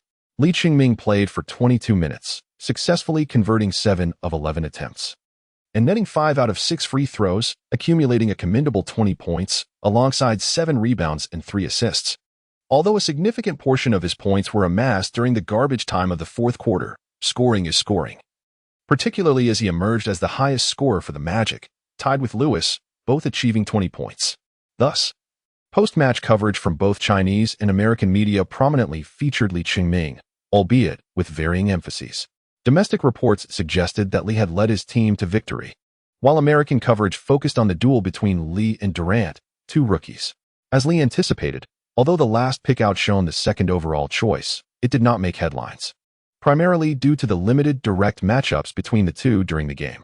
It was evident that Durant received some level of protection, ensuring that Li, who has yet to secure a sneaker contract, would not eclipse the spotlight of a player drafted second. Nonetheless, the reality remains that Li Chengming's performance and statistics surpassed those of Durant, making their contrasting draft positions all the more striking. Even self-proclaimed fans of the Supersonics expressed views online, stating that when compared to the Chinese player, Li appeared more akin to a second overall pick, acknowledging that while Kevin was not the last pick, his performance paled in comparison to Li's. Just as I do not believe that the current Kevin can replicate the performance displayed by Li on the court. It has always been the case in the NBA that a win does not equate to victory. However, most spectators tend to focus on the present moment, and they express their opinions without reservation, often facing repercussions only later when their words are brought to light. Moreover, to be candid, instances of being proven wrong are relatively rare. In most cases, events unfold as anticipated, and the outcome remains unchanged. Chapter 55. The Street Court. O'Neal, 22. Although Li Chengming did not engage in conversation with Durant during the game, he still managed to exchange a few words with the young man post-match. Having previously trained together as sparring partners for the national team, they were somewhat acquainted, and it was only courteous to engage in some pleasantries. However, it was evident that Durant was not in high spirits, so Li opted for brevity. After all, the team had suffered a defeat, and his own performance had been lackluster. It is only natural for one's mood to be affected in such circumstances. Even someone as jovial as Howard could not maintain a carefree demeanor in the face of such disappointment. Li Chengming observed Durant's demeanor and felt a sense of relief for being placed in a comparatively lower draft position, at least with the Magic. He experienced more victories than defeats. Had he been selected by the Supersonics, he doubted his ability to lead the team to success, and frequent losses could have sapped his spirit. To be candid, considering the current state of the Supersonics, the primary focus would undoubtedly be on developing Durant, followed closely by the 5th overall pick, Jeff Green, acquired from Boston, which would leave Li Chengming with limited opportunities. Yet, it is difficult to predict the future. Had it not been for his performance against the Suns in the previous game, he might not have garnered such attention. The unpredictability of life is indeed a constant. Some rookies develop poor mindsets and habits for this very reason. The prodigies entering the league often possess lofty ambitions, and when they find themselves on failing teams, repeated losses can diminish their morale. Even if the team's roster improves and their performance rises, they may still exhibit weaknesses in critical moments. However, this serves as a valuable crucible for rookies. After all, during LeBron's rookie season, he too did not reach the playoffs, yet was awarded Rookie of the Year. Rookies are evaluated not by their team's record, but by their individual talent and potential. Li Chengming, for the time being, harbors no aspirations for the title of Rookie of the Year. It is evident that with Odin's absence, the coveted accolade is virtually within the grasp of Durant, who possesses an almost limitless capacity for offense, despite his somewhat lackluster shooting percentage. Li Chengming harbors modest hopes for the rookie lineup, though the likelihood appears to be merely 30%. Even this slender chance is contingent upon the whims of the coach. After achieving consecutive performances surpassing 20 points, Li Chengming seems to have suddenly become the darling of the media. For newcomers in the limelight, there exists a so-called grace period. That is to say, if one emerges from obscurity to prominence, the media may shower accolades for a time. Eventually, however, they may fade into the crowd or, due to various circumstances, attract different newsworthy angles, leading to unfavorable coverage in due course. Although Li Chiming did not attend the post-match press conference, he was nonetheless besieged by numerous reporters nearby, many of whom hailed from his home country. Compared to before, the inquiries directed at him have notably increased. One reporter posed the question, "Do you believe you have truly made a name for yourself now?" Another revisited a previously asked query, to which Li Chiming had replied, "Let us see what the future holds." Is not this moment the very future he alluded to? Li Chiming was momentarily taken aback, then shrugged and remarked, "At that time, I focused on the present, while now, I naturally gazed towards the future." How intriguing! He had suddenly ventured into the realm of philosophy. The American media beside them could not comprehend their conversation, nor did they understand why Li Chiming chose to respond in a language they could not grasp. However, they could certainly pose their own inquiries. A striking beauty with crimson lips and cascading waves cast a flirtatious glance at Li Chiming and inquired, "Li, who do you believe holds the upper hand in today's matchup against Kevin Durant?" Li Chiming noticed her approaching, and the freckles on her face instantly triggered his discomfort, prompting him to hastily avert his gaze and inquire, "Are we matched up today?" To which he added, "Not really, but I must admit, he is quite formidable. We previously faced off one-on-one in Las Vegas, and I found myself unable to guard against him, though he too struggled to contain my plays." This remark elicited laughter from the crowd, a natural reaction considering Durant's slender physique juxtaposed with Li Chiming's robust build. It was hardly surprising he could not withstand a one-on-one challenge. In a match, only a fool would allow Durant to defend against him. "Li, what are your thoughts on your upcoming opponents?" The question momentarily bewildered Li Chiming. "Wait, let me check who we are facing next." Curiously, the next matchup for the Magic was against the Cavaliers. It was yet another back-to-back, with the Magic set to charter a flight to Cleveland on the 14th to challenge last season's Eastern Conference champions and NBA Finals runners-up, the Cavaliers. This promised to be a clash of titans, with the anticipated duel between star players LeBron James and Dwight Howard. The two teams had already faced each other twice in the preseason, which could be seen as a remarkable coincidence. However, those encounters were incomparable to the forthcoming match. Both rosters were incomplete then, strategies had not been fully executed, and players had not exerted their utmost effort. As Li Chiming recalled the look in LeBron James's eyes at the conclusion of the preseason, he sensed that James might be seeking retribution, not only against the Magic, but perhaps against him personally. Yet, could such aspirations truly manifest merely through desire? After completing the media interview, although Li Chiming remained exhilarated, he chose not to linger at the arena for extra practice. Instead, he returned home. For today marked the birthday of Mrs. McGilden, their neighbor. The invitation extended not only to him and his father, but also included several friends and family members. Together, they gathered in the yard for a modest barbecue dinner, where the children, drawn to Li Chiming, congregated around him, eager to engage. "Hey, big guy, I know you." Li Chiming gazed at the boy before him, and, with a warm smile, inquired, "You know me, so are you aware of my name?" The boy hesitated and replied, Your name is Lin. No, it's Ren." Li Chiming burst into hearty laughter, playfully suggesting that he could send the boy to seek assistance from external sources. Amused, he watched as the boy genuinely turned around to inquire with others. Truth be told, Li Chiming found joy in the company of children. Perhaps it was due to his own disposition, which still resonated with that of a big child. "I know your name is Li, but do you know mine?" he inquired. "Everyone calls you Li." Li Chiming's expression darkened as he overheard Sheila stifling a laugh beside him. He cast her a sidelong glance and replied curtly, "My name is Li Chiming, though you may also refer to me as LMC." This moniker was bestowed upon him by the live DJ of the Magic team, and many fans of the team had begun to adopt it, a title he accepted with grace. However, he pondered for a moment whether, following the Western convention of inverting names, he should be called MC Li, KKK. "Hey, Li, come over here. We've been looking for you." "Huh." Li Chiming was ushered by John towards a group of older boys, who were his classmates. A few minutes later, they all made their way to the backyard. Thanks to John, the McGilden residence boasted a half basketball court, where several youths were pointing at a basketball lodged in the rim, clearly seeking his assistance to retrieve it. Li Chiming did not even need to leap. He merely extended his hand slightly. With his impressive wingspan, the basketball hoop, which was not set at the standard height, was perfectly positioned within his grasp. With a gentle flick, the ball effortlessly descended into the net. "Hey, could you demonstrate that for us?" Li Chengming's expression darkened once again as he realized the situation. He understood that these children, not to mention John who stood at over 6 feet tall, could easily leap and knock the ball down with a running start, or even utilize tools to assist them. It was clear they sought his company for a bit of amusement, which was the crux of the matter. John promptly pulled Li Chengming aside and whispered, "These kids have been hoping I would take you to school to help them teach someone a lesson. When I refused, they came looking for you."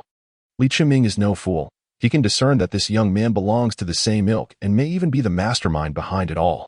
However, after some contemplation, he did not refuse.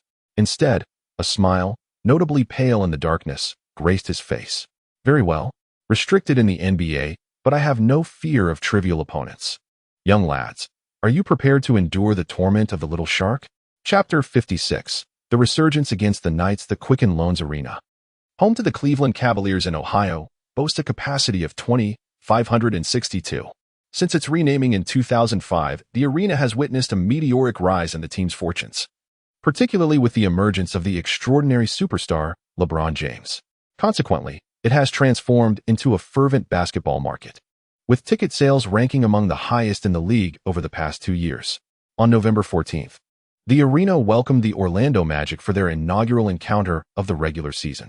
The Magic's roster this season has not undergone significant changes compared to the previous one, with the notable addition of Rashard Lewis.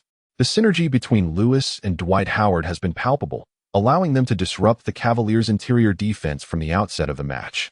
Having been absent in the 2 preseason games, the Cavaliers were now acutely aware of Lewis's prowess. Lewis's ability to stretch the floor with three-point shooting compelled Zydrunas Ilgauskas to follow him outside, which opened avenues for Jameer Nelson to penetrate, supported by Howard and Lewis, along with Hito T. RKO Liu, creating a well-structured offensive play for the Magic. The Cavaliers' defense faltered, unable to contain Howard, who effortlessly received the ball and attacked the basket. Forcing a foul, Howard managed to convert one of his 2 free throws, though his shooting form appeared awkward, likely due to his broad shoulders and muscular build.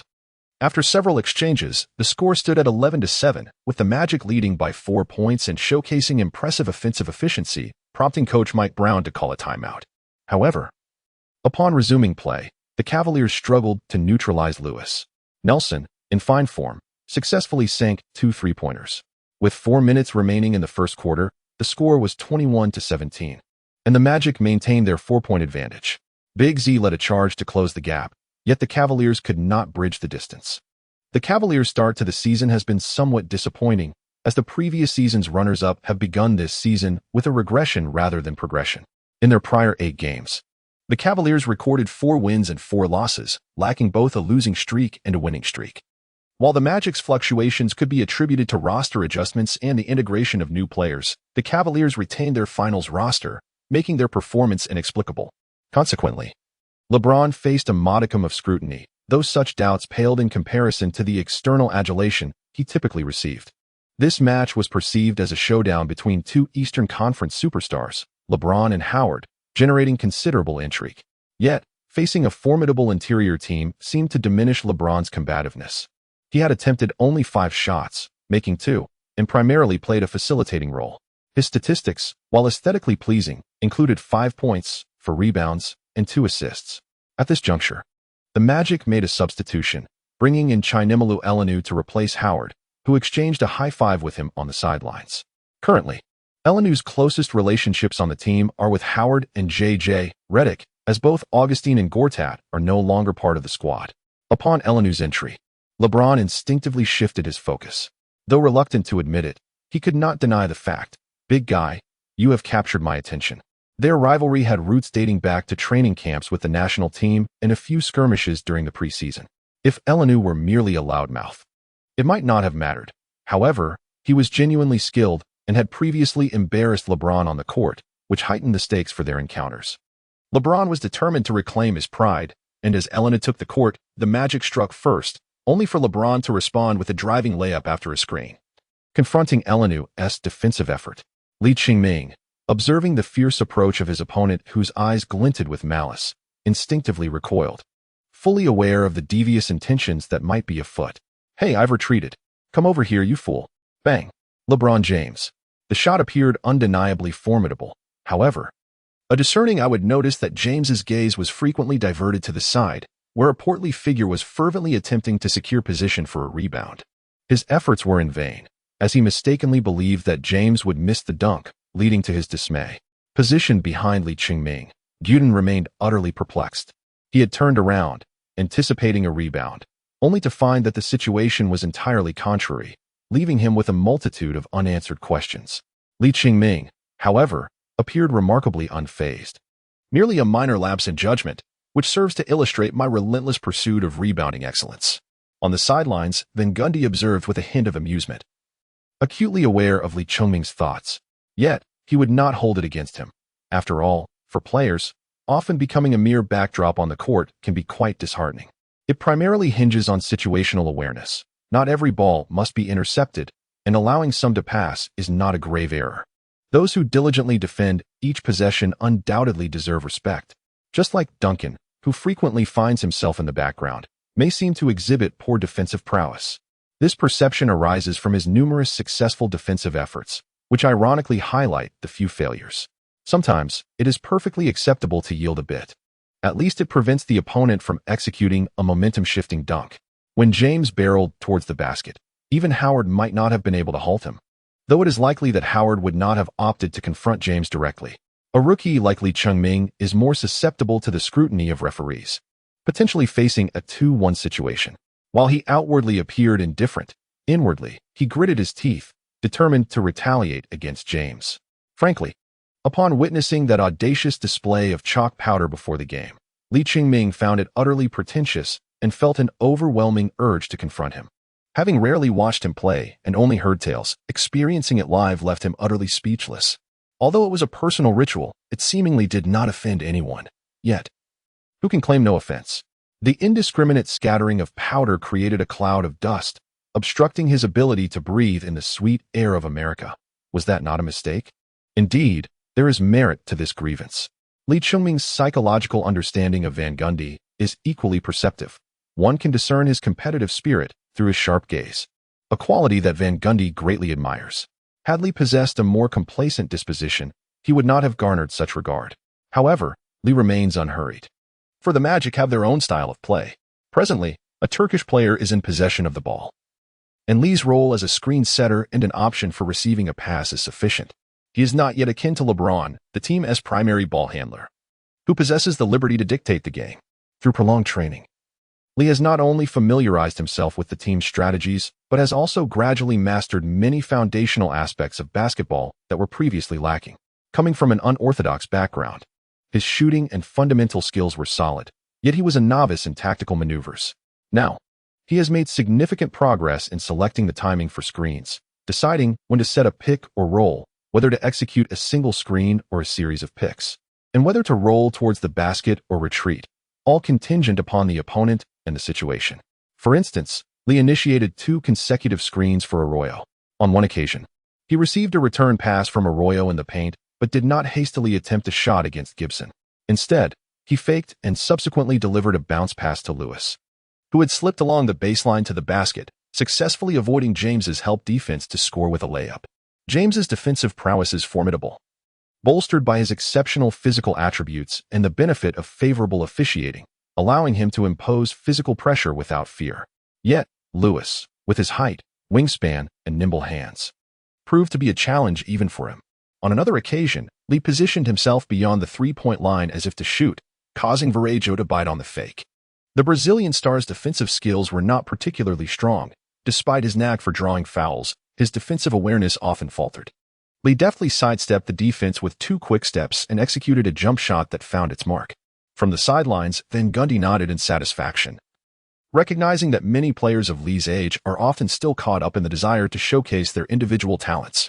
Particularly, those who were once the focal points of their high school or college teams often struggle to adapt to roles that require them to support rather than shine, which can leave them at a loss in the NBA. Although Leon was once a core player in college, his capability to excel both with and without the ball, in the paint as well as from the perimeter, distinguishes him significantly from many of his peers. Furthermore, since joining the Magic, he has maintained a humble attitude, diligently striving for improvement, and his progress is evidently observable. For instance, his shooting accuracy from open positions has recently ascended. Little do they know that Li Chengming possesses an extraordinary advantage. During the last shopping spree, he acquired a scope valued at 5 points, enhancing his aim and shooting consistency, which they merely attribute to his industriousness. Of course, Li Chengming's hard work is genuine. He is undoubtedly one of the most dedicated trainees within the Magic. However, the essence of progress transcends mere effort. It requires innate talent and the adoption of effective methodologies. The system's enhancements effectively eliminate wasted time while simultaneously elevating his potential. What Li Chengming must do is to amalgamate the skills he currently possesses, akin to a game where the timing and execution of skills dictate success. As the first quarter concluded, the Magic led the Cavaliers by a slender margin of 30-28, with Li Chengming contributing 2 points and 1 assist from a single shot attempt, alongside 3 rebounds, thereby fulfilling his role admirably from another perspective. Crucially, he did not afford LeBron an opportunity to exploit him as a weak link. This was not merely due to Li Chengming evading him, but rather LeBron's decision to bypass him after a pick and roll, recognizing that such an approach would not yield favorable results, especially since Howard had been substituted out and the Magic center position was now occupied by Lewis, who presented a more formidable defensive presence in the paint compared to Li Chengming.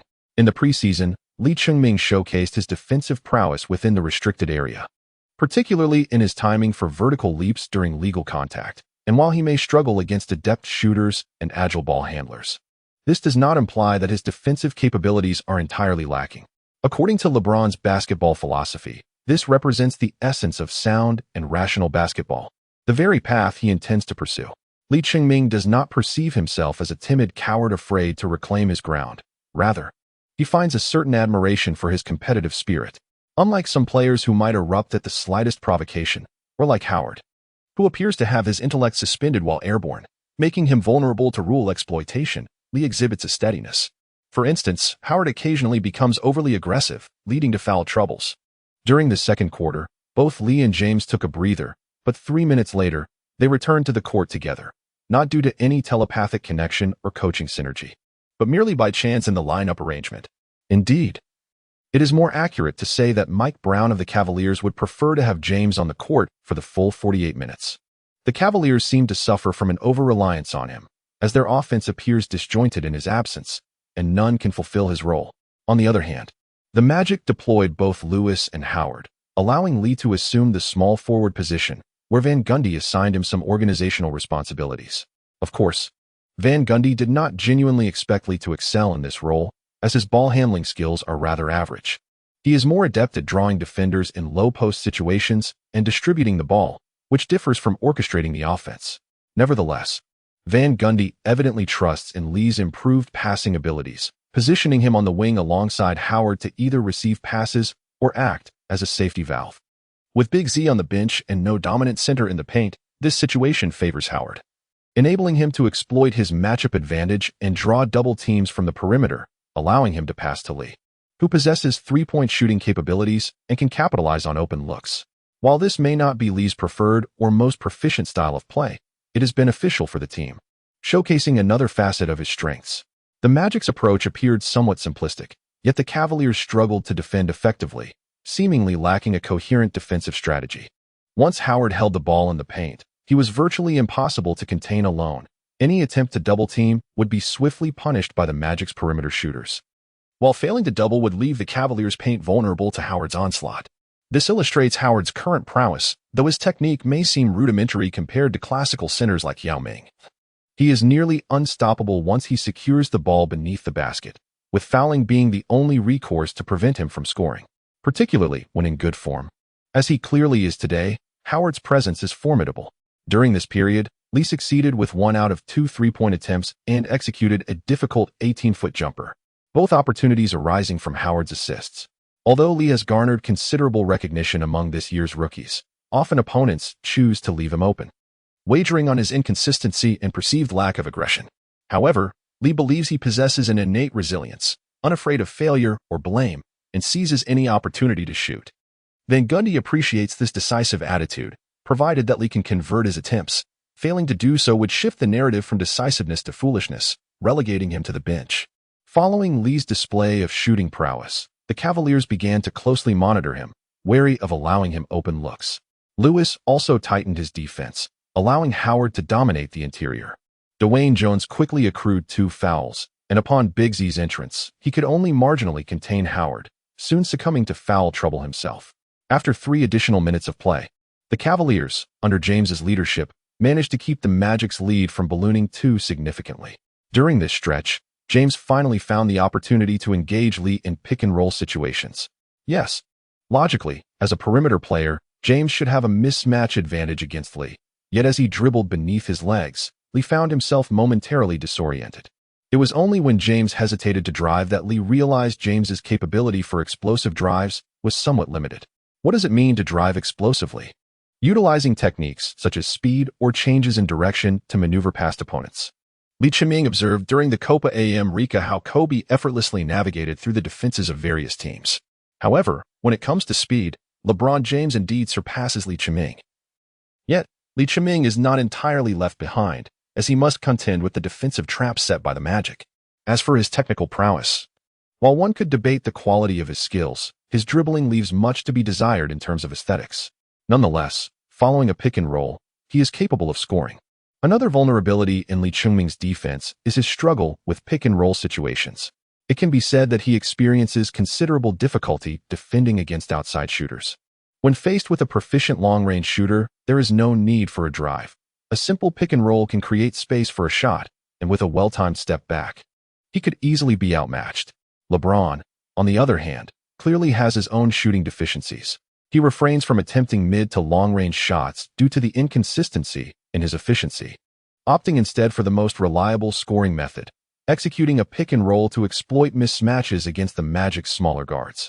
This approach guarantees efficiency and facilitates the attraction of defenders, allowing for potential assists. Li Chiming couldn't help but murmur to himself, finally grasping the source of a portion of his data. If he were to employ such strategies, he could certainly accumulate a considerable number of assists. However, it is essential to note that the pick and roll is a fundamental tactic in the game. The ability to utilize it effectively is indeed a skill in itself. To illustrate, the Jazz team exemplifies the quintessential pick and roll squad. Whether during the era of the dynamic duo or later with Darren, Boozer, and Sloan, they achieved success through this strategy. One cannot dismiss their prowess simply by labeling them as unscrupulous for relying on the pick and roll. In the previous season's playoffs, the Jazz triumphed over the Texas team through a deft pick-and-roll strategy, with Yao Ming unable to guard the perimeter and the 198-meter Hayes incapable of restricting Boozer in the paint. They ultimately succumbed to this relentless style of play. However, when Li Chiming exited the game with just over 3 minutes remaining in the first half, the Magic maintained a 7-point lead. Despite the inability to contain the opposing team, the Magic's offensive efficiency remained superior.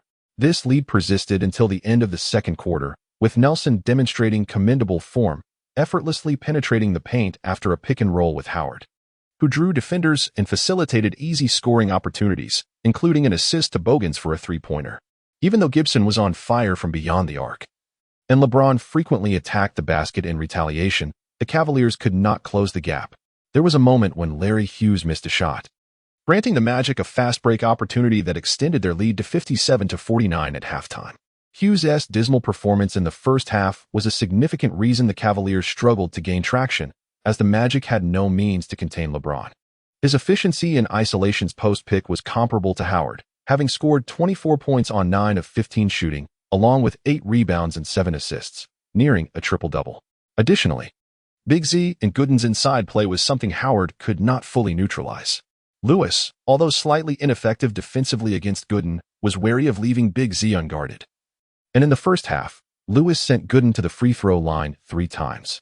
As the final minute approached, he was substituted out, allowing Li Chiming to play for 1 minute. In essence, Li Chiming's presence was a pivotal variable that granted the Magic a subtle advantage, as the two teams were fairly evenly matched in terms of skill and performance on the day. While Hughes struggled offensively, he effectively contested and limited Turkoglu, essentially neutralizing each other.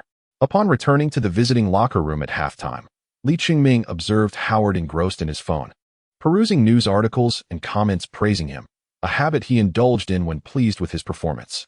In the first half, Howard played 22 minutes, shooting 7 of 10 from the field and 6 of 8 from the free throw line, amassing 20 points and holding his ground against LeBron. Howard exhibited commendable form at the charity stripe. Despite the Cavaliers employing a hack-a-shack strategy, they hesitated to continue after he made 3 of 4 free throws. Even without resorting to fouling, there were instances where Howard proved unstoppable, and if he maintained his willingness and the referees were amenable, free throws would be a certainty throughout the game. When reading a particular comment about maintaining consistent free throw shooting, Howard's expression darkened slightly. Since entering the league, Yao Ming had become his nemesis, as he had rarely emerged victorious in their matchups, almost becoming a mental hurdle for him. Hey, it won't be long before facing off against Houston. You'll be up against your fellow countrymen soon, Lee. Are you ready? Lee Chiming expressed his bewilderment. I am not directly matched against him, as long as Van Gundy is unflawed. It is inconceivable for him to assign me to the center position, let alone defend against Yao Ming. Offensively, due to Yao's formidable presence, I might still muster the confidence to engage. After all, standing at an imposing height of 2 meters and 26 centimeters, Yao is a formidable opponent. Today, the opposing Big Z could, to a certain extent, be regarded as Lithuania's Yao, as the height difference is marginally offset by his wingspan. However, Big Z's playing time pales in comparison to Yao's. Despite sharing a similar physique, he rarely exceeds 30 minutes on the court. And today he saw extended play only because the match was intensely contested. Howard then grunted in response. How do you perceive my usual treatment of you? Well, it's quite decent, Lee replied. With a feigned stern expression, Howard remarked, then, as the junior, shouldn't you shoulder some of the burdens for your leader? I am certainly willing, Lee Chiming replied with a shrug, feigning exasperation, but that ultimately depends on the coach's strategy, doesn't it? Howard curled his lip in disdain, silently cursing Lee Chiming for his lack of loyalty. Yet, it was merely a fleeting thought. In reality, despite often facing challenges against the little giant, the indomitable spirit of the beast meant that he would take pride in being the reigning top center. Even if Lee Chungming genuinely wished to lend a hand, Howard would likely refuse. Had it not been for this pride, he might not have suffered such a crushing defeat against Yao Ming. Given that they belonged to different divisions, they faced each other only twice in the regular season each year. Over the past 3 seasons, in their 5 encounters, Howard managed to secure victory just once. And even then, his statistics were marginally superior. In the remaining matches, not only did he lose, but his individual performance paled in comparison to that of Yao. This is precisely why many in the country refer to Yao as Howard's nemesis. Of course, by this time, Yao had reached the pinnacle of his career, while Howard, as a high school prodigy, had only begun to adapt fully to the rigors of the NBA after his rookie season, gradually realizing his potential in the previous season. Initially, claims of him being the top center were mere media exaggerations, but from this season onward, his performances, both individually and as a team leader, have begun to justify that title. Thus, if both players remain unscathed by injuries, their upcoming battles over the next few years promise to be the most captivating spectacle. Chapter 58, Lee Chungming's New Discovery, 11. The halftime break lasted a mere 15 minutes, slipping by in the blink of an eye. As the second half commenced, both teams returned with their starting lineups. After a brief respite, the players seemed to have lost their rhythm, engaging in a back and forth of missed shots that nearly warped the rims. Howard and James, however, managed to secure a few rebounds between them. On the Cavaliers' side, their towering presence in the paint began to assert itself as Big Z and Gooden snatched consecutive offensive rebounds, converting them into points and narrowing the gap to 4. Then, Nelson stepped forward, successfully attacking the rim, followed by a pick and roll with Lewis that resulted in a 3-pointer. Subsequently, he delivered a jump pass to Bogans, who also sank a 3, allowing the Magic to unleash an 8-2 run, extending their lead to 10 points. By this time, 5 minutes had elapsed in the third quarter, prompting an official timeout as both sides began to prepare for substitutions. Lee Chingming has now ascended to the forefront of Van Gundy's rotation, a position he has earned through his commendable performance. With consecutive games scoring over 20 points, he has quickly become a favorite among Magic fans. Although his foundation remains somewhat unsteady, both the Magic's management and he have validated their discernment, thus allowing for more opportunities to be afforded to him when circumstances permit. In the first half, Lee Chungming's performance was commendable, effectively fulfilling his designated role. Consequently, Van Gundy opted to replace Lewis with him. While Lewis's efficiency today was average, his ability to create space on the offensive end was unmistakable, providing Howard with a more comfortable one-on-one scenario. However, having just committed his fourth foul. Substituting him out serves as a precautionary measure, especially considering the likelihood that the game will extend into the final stages where his contributions will be indispensable. Li Qingming is capable of replicating some of Lewis's contributions, yet this substitution inevitably diminishes the defensive mobility on the wings. Although Lewis may not excel defensively, his agility allows him to assist Turkoglu in covering defensive gaps. As expected, upon Li Qingming's arrival on the court, James's eyes lit up with renewed vigor. After all, in the first half, he had capitalized on Li Qingming's defensive shortcomings, thereby accumulating a decent tally of points and assists, which momentarily endeared him to this opponent. Indeed, any adversary who can facilitate points for Wang is deemed a worthy contender. Nonetheless, Li Qingming was positioned at the power forward spot this time. After James executed a pick-and-roll with Gooden, he found himself directly facing Li Qingming. Seeking to exploit Li Qingming's slower pivot, he aimed to dominate the paint. However, Li Qingming's footwork post-turn was not as sluggish as anticipated, and James's ball-handling pace was comparatively slower, allowing Li Qingming to keep pace. As their bodies collided, James felt a twinge of surprise. Although he had previously experienced Li Qingming's strength, the latter's ability to apply pressure while accelerating proved to be a challenging encounter for him. Li Qingming was acutely aware that this was entirely due to James's characteristics, which did not provide him with any advantage.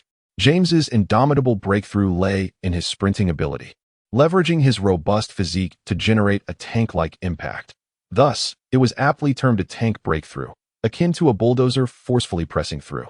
However, when faced with Li Qingming, James's strength was rendered ineffective, and due to his own considerable size, he did not possess a definitive advantage in speed and agility compared to Li Qingming. Although James displayed explosive speed while running, his pace naturally diminished when dribbling the ball, compounded by Li Qingming's relentless physical pressure. Unless James resorted to a blatant flop, he would inevitably be entangled by Li Qingming. Unable to shake off Li Qingming, and with Howard positioned beneath the basket, arms outstretched, James had no choice but to pass the ball through Li Qingming's armpit. In terms of vision, James was unparalleled, even in motion. He could swiftly assess his teammates' positioning and deliver the ball. The incoming Gooden received the pass, but Howard immediately pivoted to confront him. Gooden lacked the courage to challenge Howard's defense directly and opted to pass again, resulting in Larry Hughes receiving the ball and taking a couple of steps for a mid-range jump shot, which clanged off the rim once more. James's expression darkened at this sight, almost unleashing two lethal glares. He harbored some discontent towards this teammate. When Larry Hughes had previously averaged over 20 points and earned an all-defensive team selection, James had believed he had finally acquired his own Pippin. Little did he know. Much like Davis before him, Hughes was also vying for ball control. Larry Hughes was not the type of player who thrived as a catch-and-shoot shooter. In fact, one could argue his shooting was a weakness. He excelled in driving to the basket, requiring ball control for autonomous offense. In this respect, he bore some resemblance to Pippin. Yet James was no Jordan. With the Cavaliers, the responsibility of orchestrating the offense predominantly fell on James's shoulders. Mike Brown, a defensive coach, had established James as the team's cornerstone, resulting in the Cavaliers adopting a singular offensive strategy centered around James as the organizing nucleus. He dictated ball distribution and determined offensive tactics. When his offensive efforts met resistance, the options were to either reset and reorganize or depend on his teammates' shooting accuracy. Clearly, Larry Hughes was ill-equipped to shoulder such responsibility today, having made only one of 8 attempts thus far. Crucially, he seldom attempted three-pointers. Otherwise, even missed shots could at least create some spacing and complicate the Magic's defensive efforts. Perhaps it was simply a matter of incompatibility between him and James. Since joining the Cavaliers, Larry Hughes had struggled to acclimate, particularly when playing alongside James, yielding only sporadic performances, while his contributions off the bench often proved more effective. However, such an expensive bench player did not align with the management's expectations. They believed it was merely a matter of time and chemistry. With prolonged collaboration, performance would inevitably improve. James, however, concealed his dissatisfaction deep within. Meanwhile, as Li Qingming secured the rebound against James, he noticed that James appeared somewhat distracted, and rather than concern himself with him, he opted to pass the ball to Turkoglu, allowing him to advance past half-court. Since Van Gundy's arrival, Turkoglu's role had not diminished compared to the previous season. Instead, he had become more pivotal in the offense, serving as the true organizing core of the team. After positioning himself in the left short corner, Li Chengming leaned against Gyuden, reaching out for the ball. He believed that one of his notable advantages over Yao Ming was his impressive wingspan and large hands, which afforded him a superior edge in receiving passes. Gyuden, however, would not easily employ a wraparound defense, as Li Chengming had yet to pose the same offensive threat as Yao Ming, and the risks of such a maneuver were considerable. The Magic's Turkoglu, Nelson, and Arroyo were all proficient passers, and Li Chengming could also opt for a backdoor cut, which would make him even more difficult to defend against.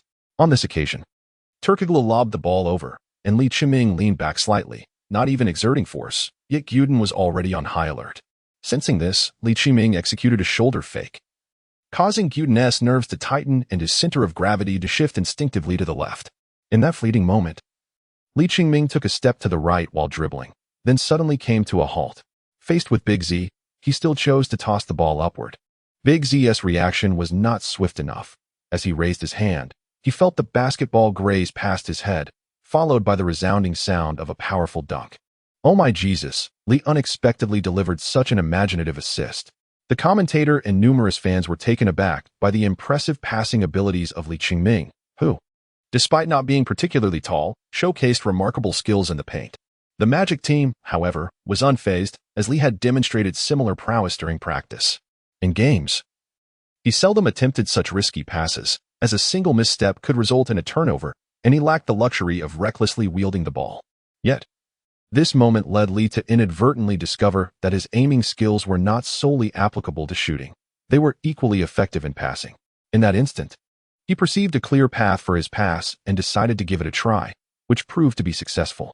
Chapter 59, Dunking Over James, 22. With this newfound insight, Li resembled a child with a new toy, eagerly attempting a second and third pass.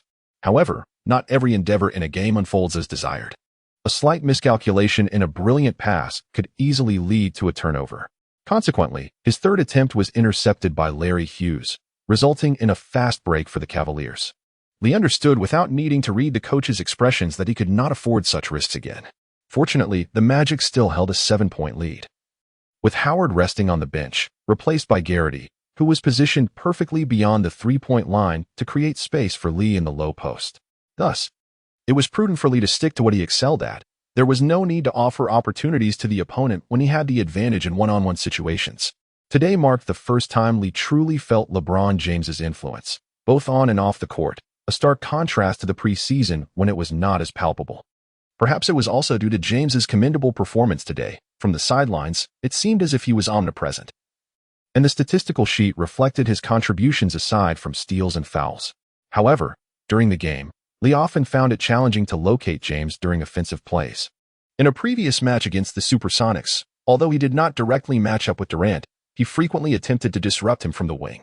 Yet, against the Cavaliers, Li felt no pressure from James. Instead, it was Larry Hughes, sprinting across the court, that made Li wonder if his defensive efforts were depleting his shooting rhythm. After successfully making a hook shot with support from Gyuden, Li's points for the game climbed into double figures. With teammates assisting in drawing attention and the opposition failing to implement a targeted strategy, Li's efficiency in one-on-one situations was remarkable. Whenever the ball reached him, he found ways to score. The Cavaliers seemed determined to defend him one-on-one, opting not to foul even when they struggled to contain him. This was partly due to Li's proficiency at the free throw line, coupled with the uncertainty of successfully drawing a foul. His contested shots often sent shivers down opponents' spines, even if the actual makes were few. As the Cavaliers transitioned on offense, James brought the ball up the court and called for a pick at the arc. Once again facing Li. This time, his approach was more astute. He created distance to draw Li out before suddenly accelerating to penetrate. He did not intend to shake Li off. Instead, Li felt an immediate pressure on his chest, and as he lowered his head, he noticed James's arm firmly pressing against him as he surged forward. Li, momentarily caught off guard, could only brace himself and retreat. Could you explain what a tank breakthrough means? Is this truly what a tank breakthrough entails? Li Chengming inwardly cursed, reflecting that his robust physique had indeed provided a significant buffer. It seemed that the weight of loyalty could not outweigh the mere 4 tails upon his chest. Without such a cushion, he suspected he would have tumbled backward from the elbow he had just received. However, as he retreated into the 3-second zone, James was already poised to make his move. Li Chengming swiftly reacted, extending his arms to disrupt the shot. James, taken aback by Li's rapid recovery, realized he had no time to hesitate at this juncture. He opted to lob the ball upward, hoping to draw a foul. Yet, in a moment of keen awareness, Li raised his hands high while maintaining a steady stance, resulting in the ball soaring through the air without even grazing the rim.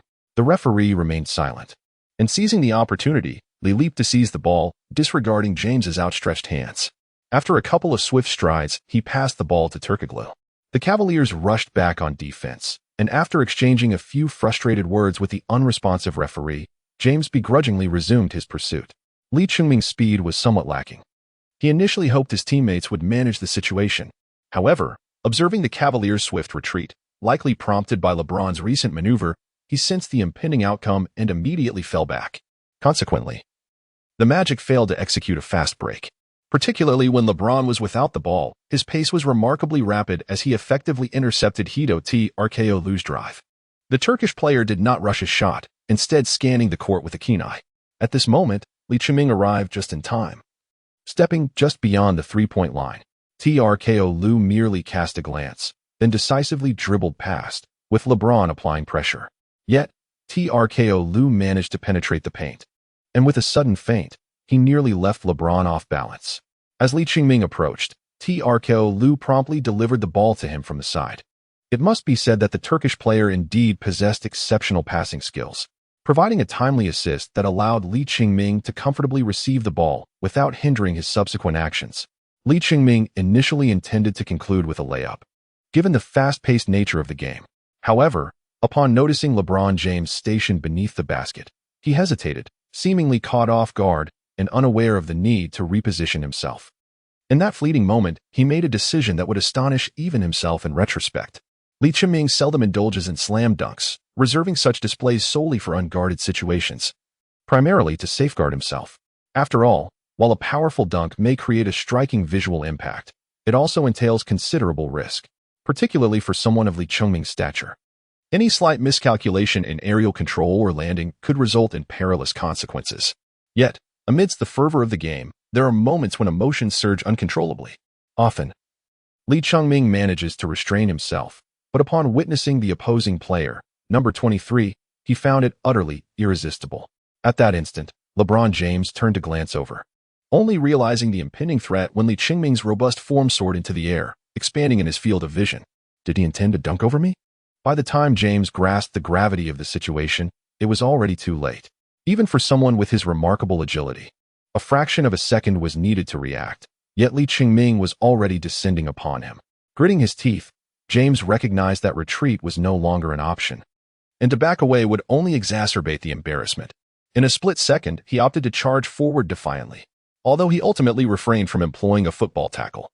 LeBron maintained unwavering confidence in his physical prowess on the basketball court, whether in direct confrontation or in maintaining aerial stability.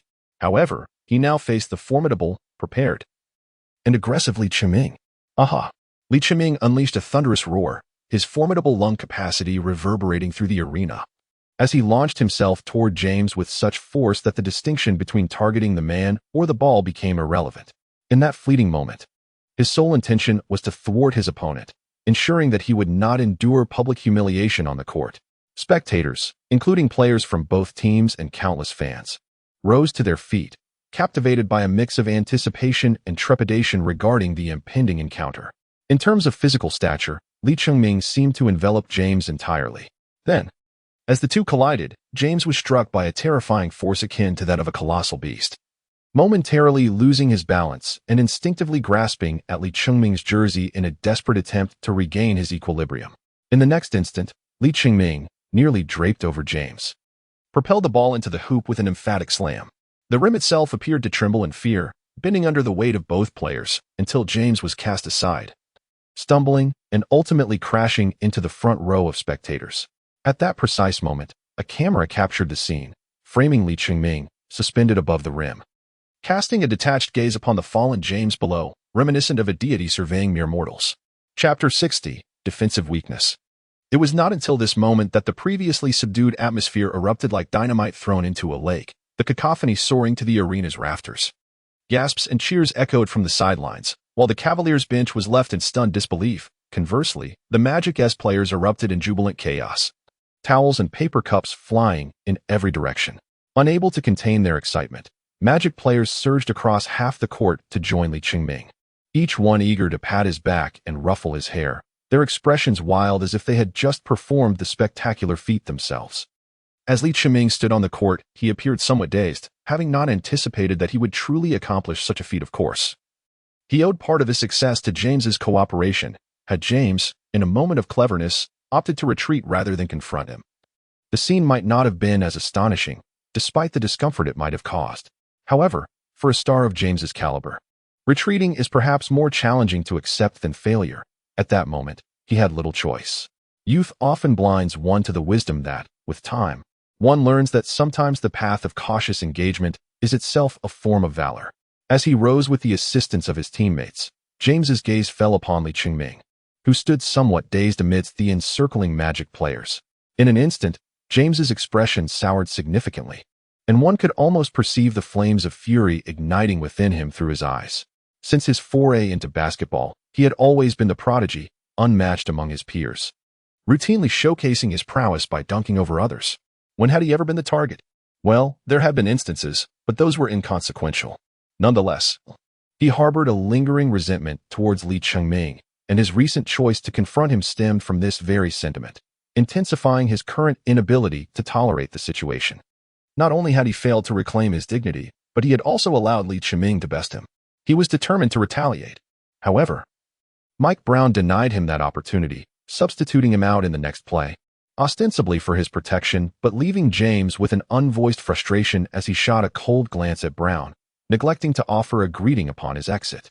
The match resumed after the referees managed to cool the heated players on both sides. Van Gundy remained composed, opting to keep Li Qingming on the court while ensuring he would not touch the ball again, wary of any further displays of bravado. Truth be told, that particular play, while electrifying and uplifting for the Magic's morale, especially during a crucial moment when the opponents were closing in, also served as a significant blow to the rival team's spirit. This ebb and flow allowed the Magic to swiftly extend their lead once more. However, for Li Qingming personally, the situation was perilous.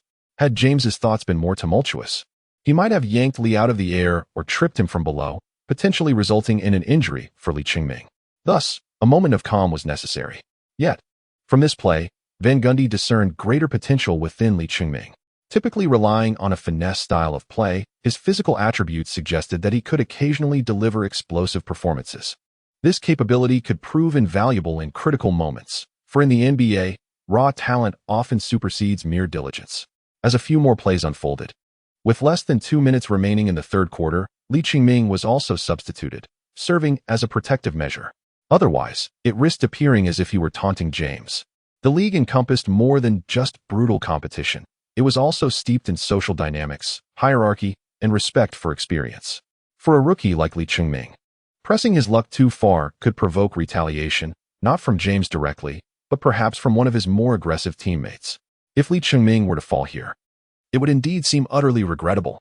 Li Qingming, of course, is well aware of the situation, so he said nothing. However, his spirits remained high as he exchanged fist bumps with his teammates. To be honest with you, I have longed to dunk over him, but alas, you beat me to it. Li Qingming turned to look at Eliza, who was speaking to him, never expecting this young man to suddenly reveal his grievances. Curiously, he inquired, do you have some history together? Eliza, feeling a bit embarrassed, scratched his head and replied, he once dunked on me, and I have been looking for a chance to retaliate. Is that so? Li Qingming could hardly recall. After all, Trevor Ariza was merely a minor figure. What merit was there in boasting about dunking over someone so inconsequential for a superstar like James? The media did not amplify it, and the outside world remained oblivious. Perhaps only Ariza himself would retain that memory. Nonetheless, he held a certain grudge. Li Qingming patted his shoulder and chuckled, which he appreciated. The saying goes, the enemy of my enemy is my friend. Although Li Qingming did not consider himself an adversary of James, there was a mutual discomfort between them, a clear opposition in their stances. Thus he found his bond with Ariza significantly strengthened.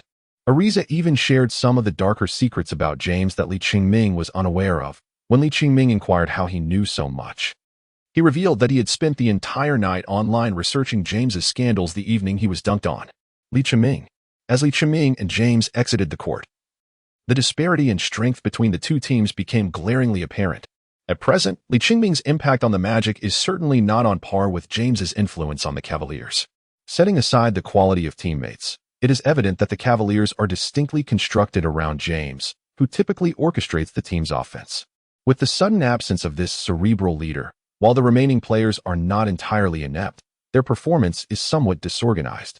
On the other hand, the Magic benefit from the re-entry of Howard, who anchors the paint like a stabilizing force, thereby ensuring that the team can effectively execute defensive plays and launch counterattacks. Thus far this season, the Magic ranks among the league leaders in fast break points, capitalizing on the defensive prowess centered around Howard. Consequently, Mike Brown found himself compelled to reintroduce James at the onset of the fourth quarter, as the Cavaliers had already fallen behind the Magic by 11 points after 3 quarters. Simultaneously, it seems that Van Gundy has experienced a moment of inspiration, or perhaps this seemingly rigid coach indulges in a bit of mischief, as he also decided to put Li Qingming back on the court. However, rather than matching him up against James, he assigned him to the interior to exploit Alexander Pavlovich.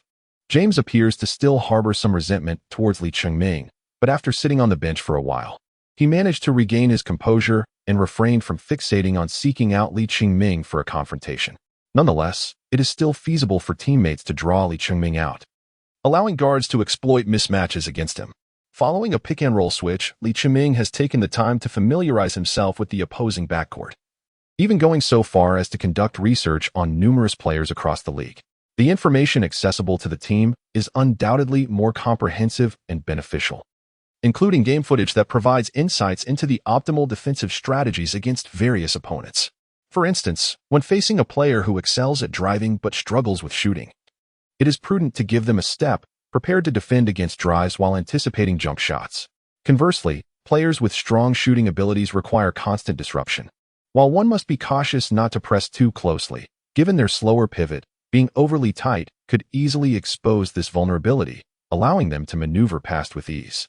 Li Qingming understood that if he were to be drawn to the perimeter, he would merely serve as the initial line of defense for the team. Yet this did not imply that he could afford to relax entirely. However, knowing this was one thing, executing it was another. Today, Daniel Gibson appeared to be in impeccable form, having made 5 consecutive shots without a miss. Li Qingming dared not ease his guard, but this resulted in him overcommitting to the outside, making it all too easy for Gibson to slip past him. Attempting to recover was no simple feat, especially when compared to defending against James. Gibson penetrated the lane twice, delivering the ball to a cutting James, who, despite being off the ball, showcased a commendable performance. For him, it was not particularly challenging. Once he swiftly evaded his defender to receive the pass, the basket seemed unobstructed, as both Howard and Li Qingming had been drawn away, leaving them unable to recover in time. Moreover, there was always the option to pass back out. After 4 minutes of this play, the Cavaliers managed to close the gap on the score. Noticing that Li Qingming had become a targeted weakness, Van Gundy promptly called for his substitution. Li Qingming felt a tinge of frustration as he sat on the bench, quietly perusing the items in the system's shop.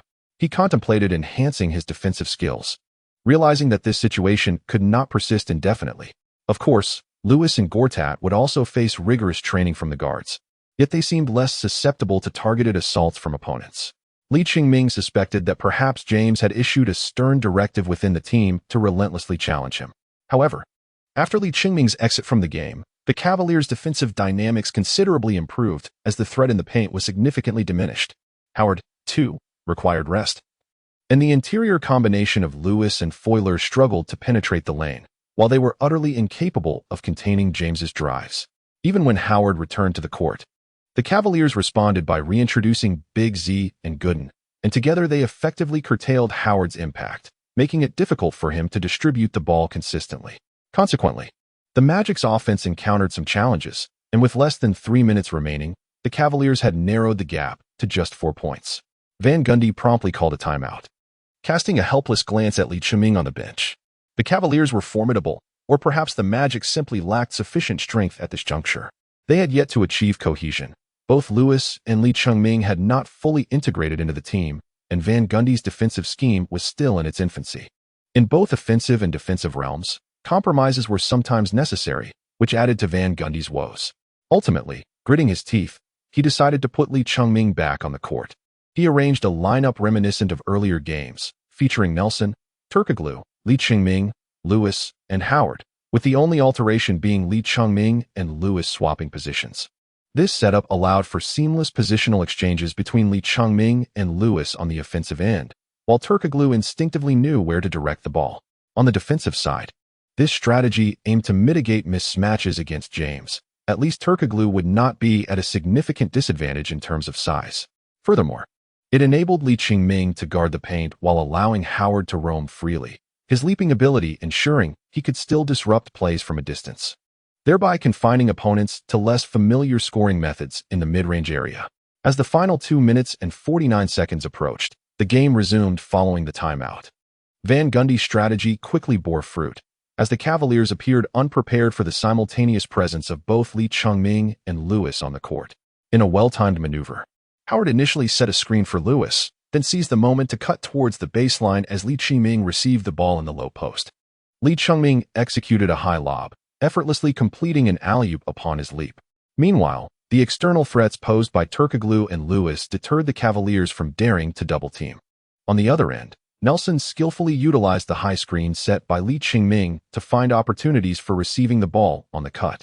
Turkoglu, positioned on the wing, had the option to either drive to the basket or pass to Nelson, effectively orchestrating the Hawks' offense. Simultaneously, the advantage of the hybrid pairing of Lewis and Lee Ching-ming in the 3 and 4 positions became apparent. They were able to adapt their plays based on the Spanish pick and roll. Following a secondary screen, Nelson could choose between a layup or a jump shot, and when the opponent's defense closed in, he was still capable of making a pass. Lee Chong-ming and Lewis possessed the remarkable ability to swiftly retreat beyond the arc, whether by taking a shot themselves or by drawing defenders to serve as a conduit for delivering artillery to the paint for Howard, thereby creating excellent offensive opportunities. These strategies have indeed been practiced during training and have become increasingly refined, allowing Van Gundy the confidence to implement them during critical moments in the game. Consequently, the Cavaliers found themselves overwhelmed, had the Magic not made 2 costly mistakes, including one errant pass that went out of bounds. The point differential could have easily stretched beyond 10. With just half a minute remaining, the Magic still held an 8-point lead when the Cavaliers regained possession. Mike Brown opted to call a timeout, seemingly intending to devise a new plan. The memorable McGrady moment from 2004, in which he scored 13 points in 35 seconds, is often recounted, yet many may not realize that the Rockets initially trailed by 8 points in that game. With a precedent set, overcoming an 8-point deficit in just over 30 seconds is not out of reach. However, the difficulty is well understood, requiring not only skill but also a significant degree of luck. The Cavaliers, evidently lacking that fortune, failed to convert their first play following the timeout. At this juncture, Van Gundy prudently deployed a full defensive lineup, featuring Howard, Foyle, Ariza, Bogans, and Arroyo. When James attempted to penetrate, Ariza adeptly intercepted his path while Bogans surged from the side to execute a successful steal. Ultimately, Larry Hughes had no choice but to foul Arroyo, who was advancing on a fast break, sending him to the free throw line. Arroyo converted one of his 2 attempts, but the Cavaliers were beyond recovery. As the game concluded, the Magic triumphed over the Cavaliers with a score of 120-111, securing their second consecutive victory. Both team stars delivered impressive performances. Howard recorded 32 points, 15 rebounds, and 4 assists, with a remarkable free throw shooting percentage of 80, while James notched a triple-double with 34 points, 12 rebounds, and 12 assists, albeit with 5 turnovers. Lee Ching-ming played for 20 minutes, taking 10 shots and successfully making 6 of them, amassing 16 points, 7 rebounds, and 4 assists, showcasing an impressive performance for the 3rd consecutive game. Even before the match concluded, it was clear that the headline would revolve around Lee Ching-ming's electrifying dunk over LeBron James. Given that this was a nationally televised game, any attempts to downplay the moment were futile. The excitement was already brewing as the game unfolded. Rather than concealing it, it seemed more prudent to openly celebrate the achievement, leaving room for later measures to mitigate the situation for James. For the league officials, this surge in interest was an opportunity not to be wasted, especially with the emergence of a rookie who could somewhat rival Durant, ensuring that this year's Rookie of the Year discussion would not lack intrigue. After all, based on recent performances, Durant's statistics were on a different plane compared to others. While most players were scoring in the single digits or low teens, he consistently surpassed the 20-point mark. The emergence of a player who not only managed to score over 20 points, but also defeated Durant head-to-head, subsequently relegating James to a mere backdrop, was significant, even if Lee Chung-ming currently fell short of Durant's overall prowess. Nonetheless, he had established a formidable presence among other rookies. However, this incident did not solely bring advantages to Lee Chung-ming. As a beloved figure in Cleveland, LeBron James' status meant that with that single dunk, Lee Chung-ming had nearly positioned himself as the antagonist in the eyes of the local fans. Following the game, local media expressed their sentiments with palpable intensity, questioning his audacity in attempting such a dunk while James had his back turned, labeling it as cunning. In response, Lee Chung-ming was equally defiant, asserting that he merely aimed a dunk, and it was James who chose to collide with him. He could have easily evaded the situation, after all. Domestic media, however, reveled in the moment, recognizing it as a significant boost for their coverage. One reporter inquired, "Lee Chung-ming, how do you feel about dunking over LeBron James today?" Lee Chung-ming initially did not wish to be overly flamboyant. However, he found himself somewhat irked by the reporter from Cleveland, prompting him to chuckle and remark, "Of course. It is a joyous occasion. I have accomplished a goal I set for myself." He deliberately spoke in English, ensuring that the American media could comprehend his words. "Oh, was your goal to dunk over LeBron James? That is certainly one of them, as I regard him as a formidable opponent. Overcoming such a rival, even if just for a fleeting moment, imbues me with a profound sense of achievement. Might I inquire if there are other goals you harbor?" "Well, to be honest, the player I most wish to dunk on is Dwight Howard, though that presents a considerable challenge for me, and you may not have the opportunity to witness it." Ultimately, Lee Chung-ming deflected the conversation with a light-hearted jest. As for the incident of being dunked on by a rookie, a reporter posed a similar query during the post-game conference for the Cavaliers. James's expression darkened, casting a glance at the press officer, pondering if this was a question they had orchestrated. The reporter refrained from mentioning Lee Chung-ming by name, instead emphasizing rookie, a remark lacking in power yet laden with insult. Nevertheless, being a seasoned media handler, James was unfazed by such inquiries. He promptly lauded Lee Chung-ming and commended the keen eye of the Magic's manager, subtly critiquing his own manager's oversight. As the conversation meandered, the journalists remained blissfully unaware of the diversion, or perhaps they were tacitly complicit, while the reporter eager for further questioning was swiftly met with the next question. By the conclusion of the press conference, James's countenance was as dark as coal. Despite his naturally rich complexion, he subsequently dialed his agent and close friend, Rich Paul. "Rich, is there any way to halt the circulation of that photograph?" Deep down, he understood the improbability of such an endeavor. It was likely that the image had already spread widely. Although they were striving to connect with media personnel to enhance their influence, thus facilitating better self-promotion in the future, they were only at the outset of this journey, and it would require the league's intervention to effect any change.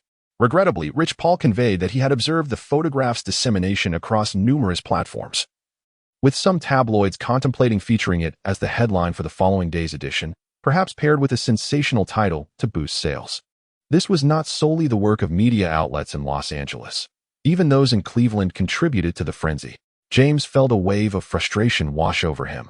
Yet he remained rational, acknowledging that no one was to blame. He then inquired, "What do you think I should do to mitigate the impact of this situation?" As a childhood friend of LeBron James, Rich Paul, alongside Maverick Carter and Randy Mims, has been a steadfast supporter of James. In his capacity as a behind-the-scenes strategist and advisor, he suggested, "First and foremost, display your poise. LeBron, this matter is not of great consequence. Perhaps an incident will occur tonight that will shift tomorrow's headlines entirely. Furthermore, if you can retaliate effectively in the next game, that would serve as the most resounding response." At this moment, Lee Chung-ming had already boarded the private jet returning to Oakland and was awaiting takeoff. Seizing the opportunity, he took out his phone to pass the time. Lee Chung-ming has now developed a habit similar to Howard's, indulging in post-game online praise, though primarily, he engages in leisurely internet surfing, with news reading being merely incidental. He has recently acquired a new mobile phone, primarily for ease of communication, while also seeking some entertainment, which typically consists of browsing news and listening to music. To be candid, the least practical aspect of the current phone for him is its size. It feels diminutive in his hand, creating an awkward grip. This discomfort is the reason he never plays games on his phone, as his hands find it cumbersome to operate. Although it is late at night, the fervor of discussions among fans on news sites and forums about the game remains vibrant, especially regarding his performance tonight, particularly the moment he dunked over LeBron James. Most fans, devoid of bias, naturally gravitate towards tales of underdogs triumphing, thus showering Lee Cheng-ming with considerable praise. A minority of sarcastic remarks seemed to stem either from rival fans or from elsewhere. At that moment, Lee Cheng-ming stumbled upon a delightful surprise, a notification congratulating him on achieving a milestone, dunking over a superstar, with a reward of merely 5 calories burned. Just 5? Shouldn't it be 50? This feels almost disrespectful to LeBron, doesn't it, you little critic? Lee Cheng-ming felt a surge of indignation, fervently advocating for James. Yet he had no choice but to accept the reality of the situation. Soon, however, resentment began to brew within him. He blamed James, thinking that if it had been Kobe or Jordan, they would have undoubtedly scored at least 10 points. Of course, this was an unexpected delight, aside from fulfilling his task. He had also achieved something noteworthy. Naturally, unlocking achievements came with corresponding rewards, and Lee Cheng-ming quickly regained his spirits. He even began to ponder whether future record-breaking feats would also be documented, perhaps categorized as achievements, or issued in the form of tasks.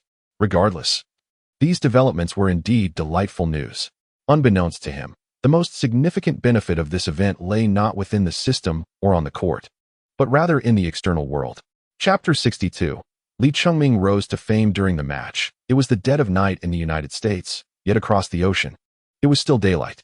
Following the conclusion of the game, after a midday period of fermentation, various online forums and discussion boards erupted with excitement. Since the dawn of the millennium, the domestic internet had surged ahead, with the number of internet users growing exponentially each year. Fans of the NBA had gradually transitioned from offline discussions to vibrant online debates. Look, Lee Cheng-ming dunked over James. Is this for real? Do you not read English? Can someone help translate? The gist was that in today's game between the Cavaliers and the Magic, Lee Cheng-ming had dunked over James, leading the Cavaliers to victory. Lee Cheng-ming scored 16 points, while James netted over 30 points. Wow, incredible. Fat Bro is phenomenal. James fans, come out and face me. I'm feeling particularly jubilant today. I could take on 10 of you. To be honest, I have my doubts about Lee Cheng-ming's physical test data. How could someone with that weight jump so high? Such talent had gone unnoticed. But witnessing today's performance, it was evident he resembled a peak Shaquille O'Neal. The leap height was indeed comparable, and James, perhaps caught off guard, failed to jump at his maximum height, thus missing the ball entirely. However, Fat Bro's wingspan was undeniably impressive. Had it been any shorter, he would have been blocked. Yao Ming must be envious. Today, Lee Cheng-ming proved that he was capable of such feats. He simply needed to protect his body and refrain from performing them too frequently. Indeed, I previously thought he was a ground player, with a spring-like leap. It turns out he was merely playing possum. What a pity I didn't watch the game. I would have skipped class had I known. Mom, come quick and witness a deity. Today, we have the basketball god of fat, with Yao Ming before him. And now Lee Cheng-ming. I hope Yi Jianlian steps up soon. I want to see a 3-way competition among Chinese players in the NBA. For a newcomer like Lee Cheng-ming, the impact of such a play on his popularity is incalculable. Previously, he garnered the support of domestic fans primarily due to his nationality, and his performance among rookies was commendable. During the preseason, he had a noteworthy play against James, yet the preseason's influence was minimal, attracting little attention.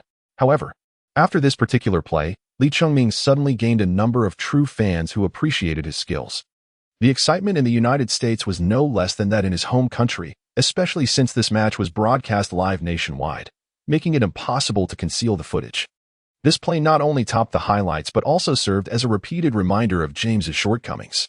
Although the league has been consistently promoting James in recent years, a plethora of new stars have emerged, and with Kobe still at his peak, James can only be regarded as a leading star, not the singular or most celebrated one.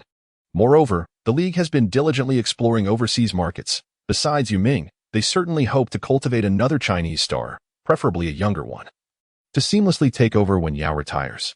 While this may somewhat undermine James's reputation, they have the opportunity to redeem themselves, if necessary.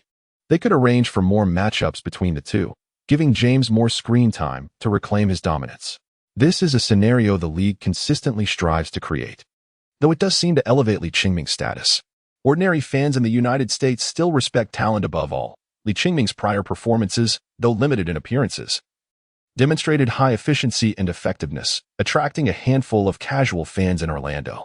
His display against the Suns began to draw more attention, and following this nationally televised game, he is likely to gain numerous casual admirers, some of whom might even be fervent supporters, possibly even swayed by a dislike for James. Correspondingly, he may also face hostility from James's fans. Additionally, given the discrimination he faces due to his skin color, there have even been threats against him on the emerging social news site Reddit. With some James fans allegedly offering bounties for his assassination, it's uncertain whether this is mere bravado or a genuine threat. In the latest episode of TNT's NBA Insider segment, Charles Barkley and Kenny Smith, along with other retired stars, engaged in a discussion regarding this matter. For these media personalities, whether they praise or criticize current players is not of great concern. What matters is the topic's ability to spark conversation, which is the essence of such programs. Driven by the need for viewership and profit, I do not exaggerate when I say that I see echoes of Shaquille O'Neal in him.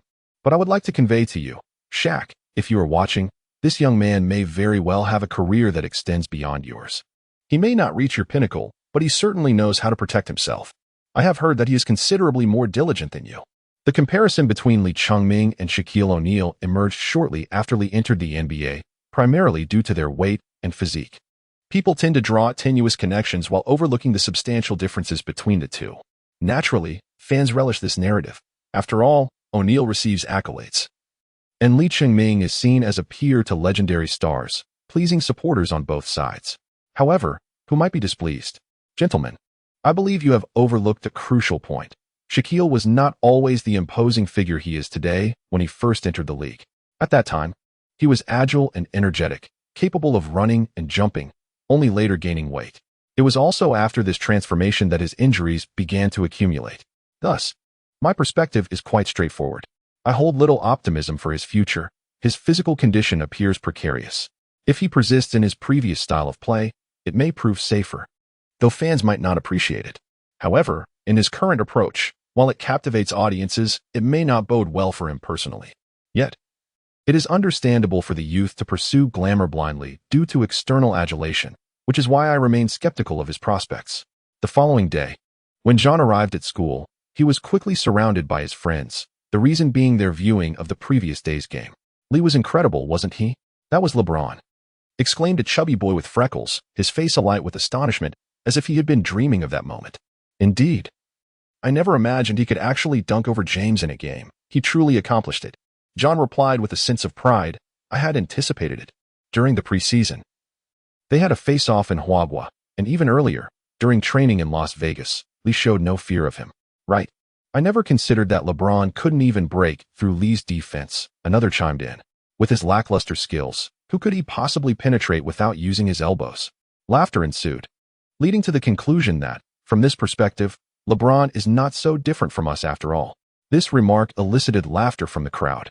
To be candid, they had suffered a severe defeat at the hands of Lee Chung-ming the previous night, to the point of nearly losing their lunch. Despite Lee Chung-ming's imposing physique, which was already quite intimidating, they had watched his matches before. However, witnessing the action in person, experiencing the raw impact firsthand, was an entirely different affair. They had never truly fathomed the sensation of colliding with a wall, but now they had gained insight into it. Furthermore, witnessing him dunk, even while carrying two individuals, was something they had only seen or heard of in reference to the illustrious feats of Shaquille O'Neal. Yet Lee Chung-ming accomplished it effortlessly. As the match progressed, they felt increasingly embarrassed, as if they had been unceremoniously pressed into the ground. Yet, when they saw Lee Chung-ming astonishingly dunk over LeBron James, the shadows of doubt in their hearts instantly dissipated. The NBA superstars merely served as his backdrop. What were they in comparison? At that moment, John suddenly inquired whether they should invite him for another match next time. A brief silence ensued, followed by one person commenting on the splendid weather, while another mentioned that they had overindulged at breakfast and needed to take a stroll. Soon, everyone dispersed. John smirked and chuckled to himself. Surely, they wouldn't bring this up to bother him again in the future? This morning, Lee Chung-ming awoke to a sensation as if his bones were turning to jelly, and it dawned upon him that engaging in back-to-back battles was still a considerable strain for him. During last night's match, he felt relatively unperturbed. Perhaps it was the exhilaration of the moment that propelled him forward, as waves of energy surged within him to sustain his performance. However, now he was left grappling with the aftereffects. In comparison to the aftermath of the game against the Suns, the current discomfort seemed less severe. It could very well be, as the team physician suggested, that he has yet to fully acclimatize to the intensity of the NBA, and with more games, he would eventually adapt. Indeed, physical stamina can certainly be cultivated, and there is also the matter of habituation. Lee Chiming certainly would not remain idle in bed. Instead, he mustered the strength to rise and began with some gentle stretching exercises. After enjoying a meal, he took it upon himself to walk the dogs for the McGilden family, aiding in their digestion.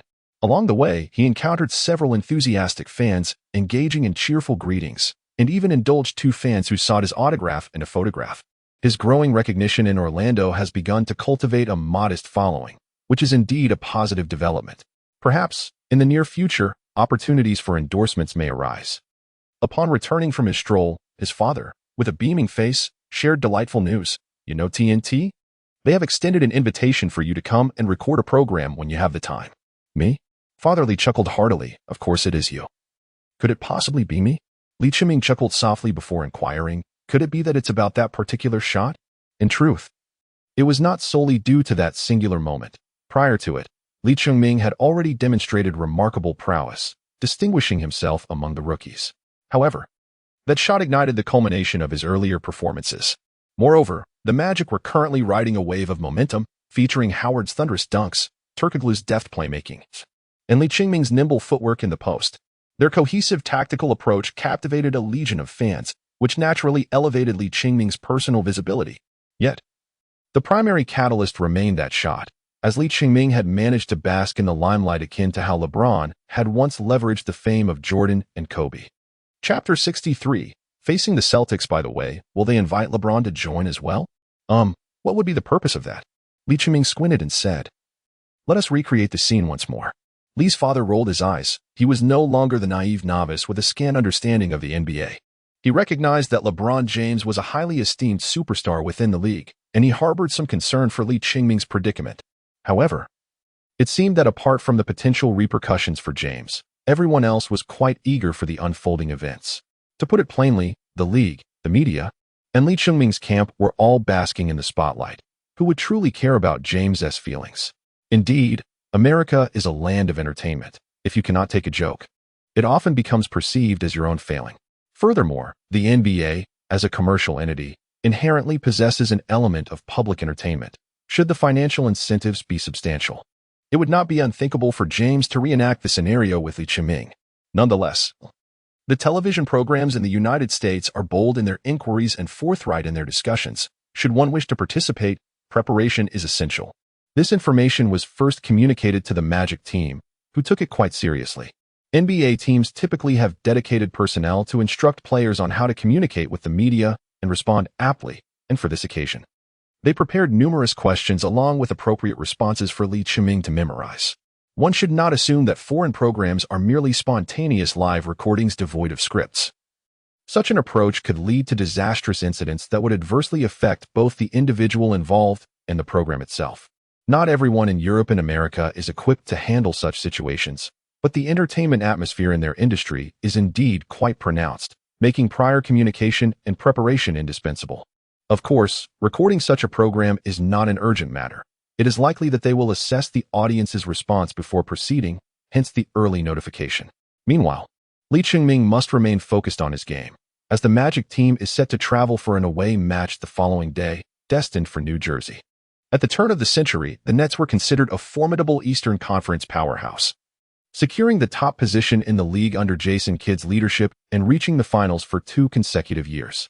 However, they subsequently faltered, failing to advance past the second round, with the changes in personnel, from Mourning to Carter, yielding little improvement.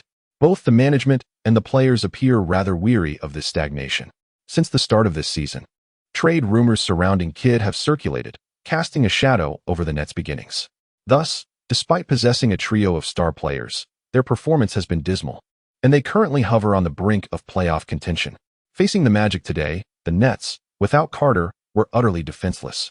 The tides have turned. Just a few years prior, the Magic were perceived as underdogs while the Nets were championship contenders, yet now the circumstances have reversed. Lewis scored an impressive 27 points, and Howard recorded another remarkable 2020 game, indicating that this season he is poised to reach his pinnacle. Lee Chiming played for merely 15 minutes, achieving an impressive tally of 11 points and 5 rebounds from 8 attempts. For him, scoring in double digits has become a commonplace affair, akin to a familiar routine. Following a succession of games where he recorded 10 and 20 points, his objectives have naturally evolved. Current task: secure 10 rebounds in a single game, including 10, with a reward of 5 points of calorie expenditure. Pending task 1: achieve a double-double, 10 points and 10 rebounds, in a single game, rewarded with 10 points of calorie expenditure. Pending task 2: attain 20 points in 5 consecutive games, with a reward of 15 points of calorie expenditure. As for the previous task involving 5 turnovers, it remains uncertain whether it has expired or is merely concealed for the time being. For him, acquiring 10 rebounds is quite feasible. Should he so wish, he could easily snatch an additional 2 or 3. Yet, he maintains a fundamental respect for the game. If personal statistics do not contribute to the victory, or worse, disrupt the flow of his play, he would prefer to abstain. The pursuit of statistics, whether due to psychological factors or habitual tendencies, is not something he easily embraces. Moreover, he harbors concerns about the potential for developing an addiction to such pursuits, fearing that once accustomed, it may prove difficult to revert. In fact, at the onset of the fourth quarter of this match, a sense of suspense lingered. In the first quarter, the Nets displayed abysmally low offensive efficiency, managing only 10 points, as if the basket were obscured. Jefferson struggled to find his rhythm, hitting 5 consecutive misses before finally scoring. Kidd's entrance was marked by 3 actions: a miss, a turnover, and a rebound, with the 2 leaders faltering. What could the others possibly achieve? This season, the Nets roster is unprecedentedly weak. Apart from Kidd, Carter, and Jefferson, there are no notable active players. Even someone like Magloire remains in rotation. Could he truly contribute? Clearly not. Thus, with Carter absent and Jefferson unable to provide consistent scoring, the Nets' offense easily stagnated. While Kidd can facilitate team play, relying on him for offense is a different matter altogether. This does not imply that he refrains from taking action. Rather, he either does not act at all or, when he does, often misses the mark. In this match, his efficiency was only marginally better than that of Jefferson. The Magic surged ahead by 18 points in the first quarter, with Lee Ching-ming sinking a 3-pointer followed by a mid-range jumper. Throughout the second and third quarters, the Nets endeavored to close the gap, managing to reclaim a few points. However, in the fourth quarter, Lee Ching-ming made an immediate impact, scoring with a low-post hook shot, followed by an offensive rebound that drew a foul, converting both free throws. Before exiting the game, he also executed a stunning 17-foot jump shot, his triumphant roar resonating through the arena, allowing the New Jersey fans to witness his indomitable spirit. At this juncture, the deficit had widened to 15 points, rendering the outcome of the match somewhat inevitable. The starters remained on the court for a brief spell longer, and with 3 minutes left, a 20-point gap separated the teams, prompting both sides to substitute their main players. At this point, Van Gundy opted not to reintroduce Lee Ching-ming, instead sending in Redick and Foy, which further underscored Lee's current standing within the team, as those on the court were considered part of the third string. Moreover, bringing Lee back onto the court at this stage would have been somewhat unsporting. Subsequently, they were set to face what could potentially be the most formidable opponent in the Eastern Conference, the Boston Celtics. This summer, the NBA witnessed a trade that sent shockwaves throughout the league, originating from the Boston Celtics. After parting ways with Ryan Gomez, Al Jefferson, Gerald Green, Theo Ratliff, Sebastian Telfair, and a first-round draft pick in 2009, they acquired the Timberwolves star player, Kevin Garnett, along with some cash. Concurrently, they traded this year's 5th overall pick, Jeff Green, along with Delonte West and Serbiak, to the Supersonics in exchange for Ray Allen and this year's 35th pick, Glenn Davis. Together with the Celtics incumbent Paul Pierce, they formed a triumvirate, poised to contend for the championship in the new season. The phenomenon of star players uniting to vie for the championship is not new. However, the audacity of the Celtics' all-in gamble has left many astonished. It is worth noting that previous attempts, such as Charles Barkley's failed pursuit of Hakeem Olajuwon in Houston, or the Lakers' last year of their dynasty when they attempted to assemble a quartet with Gary Payton and Patrick Ewing, ultimately fell short. Consequently, while the trade has garnered both shock and optimism from the public, there remains a thread of caution regarding the Celtics' future. After all, they may have sacrificed the team's future if they fail to secure a championship within the next couple of years. The 32-year-old Ray Allen, 31-year-old Garnett, and 30-year-old Pierce may begin to decline. What then? At the ages of 33 and 34, professional athletes often encounter a significant crossroads. Not everyone can maintain the exceptional form exhibited by legends such as Jordan and Ewing, who possess both remarkable discipline and innate talent. Today, the Orlando Magic face the Boston Celtics, a team that has boldly wagered its future in pursuit of a championship and stands as the Magic's foremost adversary in the Eastern Conference this season. Although the Magic have yet to establish themselves as a top-tier team, they barely made it past the first round of the playoffs last season. Their primary aim this year is to secure a playoff spot and proceed step by step.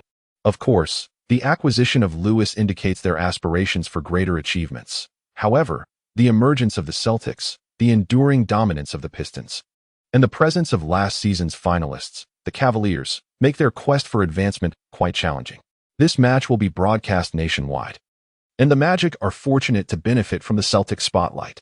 Following the formation of their trio, American media have not only placed the Celtics at the pinnacle of championship odds for the new season, but also granted them a prominent national broadcast slot, second only to the Lakers, with the Cavaliers trailing behind. Since the beginning of the new season, both the Magic and the Celtics have demonstrated their prowess, and this contest is regarded as a clash of titans in the East. However, the prevailing sentiment leans towards a Celtics victory, largely attributed to the disparity in star power. Since entering the league, Howard has made substantial strides and is now considered a premier center, yet Garnett is undeniably an MVP-caliber player. While it is true that certain biases may exist, and the media tends to favor so-called two-way stars, Garnett's talent is indeed deserving of acclaim. Though one might argue it has been exaggerated, reminiscent of Jordan's struggles before claiming his championship. Nevertheless, Jordan ultimately made his triumphant return, while Garnett transitioned from Minnesota to Boston. Objectively speaking, Garnett was somewhat overlooked during his tenure with the Timberwolves, paying the price for the management's past missteps. Upon joining the Celtics, he has been able to unleash his full potential. Coupled with fellow All-Stars Pierce and Ray Allen, who alleviate some of the offensive burdens, Garnett can dedicate himself to defense. Under his defensive leadership, the Celtics have showcased astonishing defensive efficiency since the commencement of the new season. In this match, the Magic launched a vigorous offensive at the outset, overwhelming the Celtics with a score of 15-6, prompting Rivers to call a timeout. After the break, Van Gundy strategically placed Lee Chiming on the court, marking his first encounter with the formidable Garnett. Interestingly, at that moment, they were not directly matched up. Following Perkins' exit, Garnett shifted to the center position while Pierce filled in at power forward.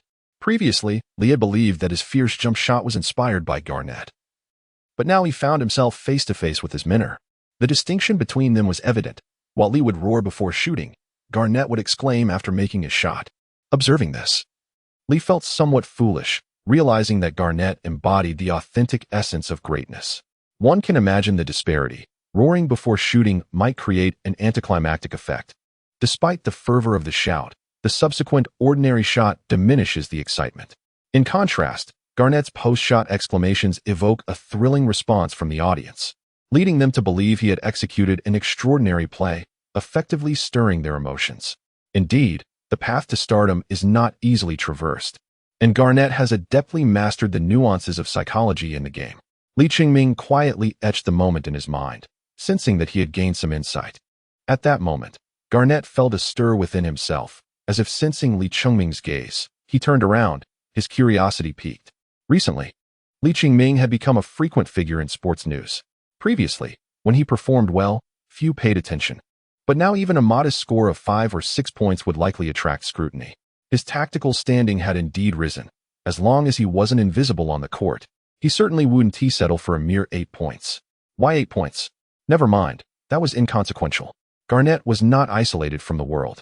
He had heard of Lee Ching-ming and was curious about this rookie who was rapidly gaining recognition, rivaling even Durant. However, he also harbored a degree of disdain. Fully aware of the media's capricious nature, their adulation should not be taken at face value. Otherwise, one might find themselves ensnared in a precarious situation. He had experienced this firsthand during his time with the Timberwolves, leading to a lengthy period of unfulfilled potential. For Garnett, this was fortuitous.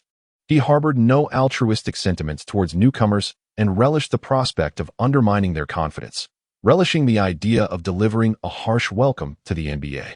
The opportunity for confrontation soon arose. Garnett executed a high pick and roll, receiving a pass from Rondo.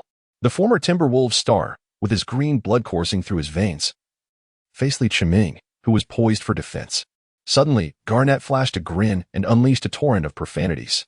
Hailing from humble beginnings, Garnett wasn't necessarily dark-hearted, but his habits and mindset leaned towards the streets, particularly his penchant for trash talk.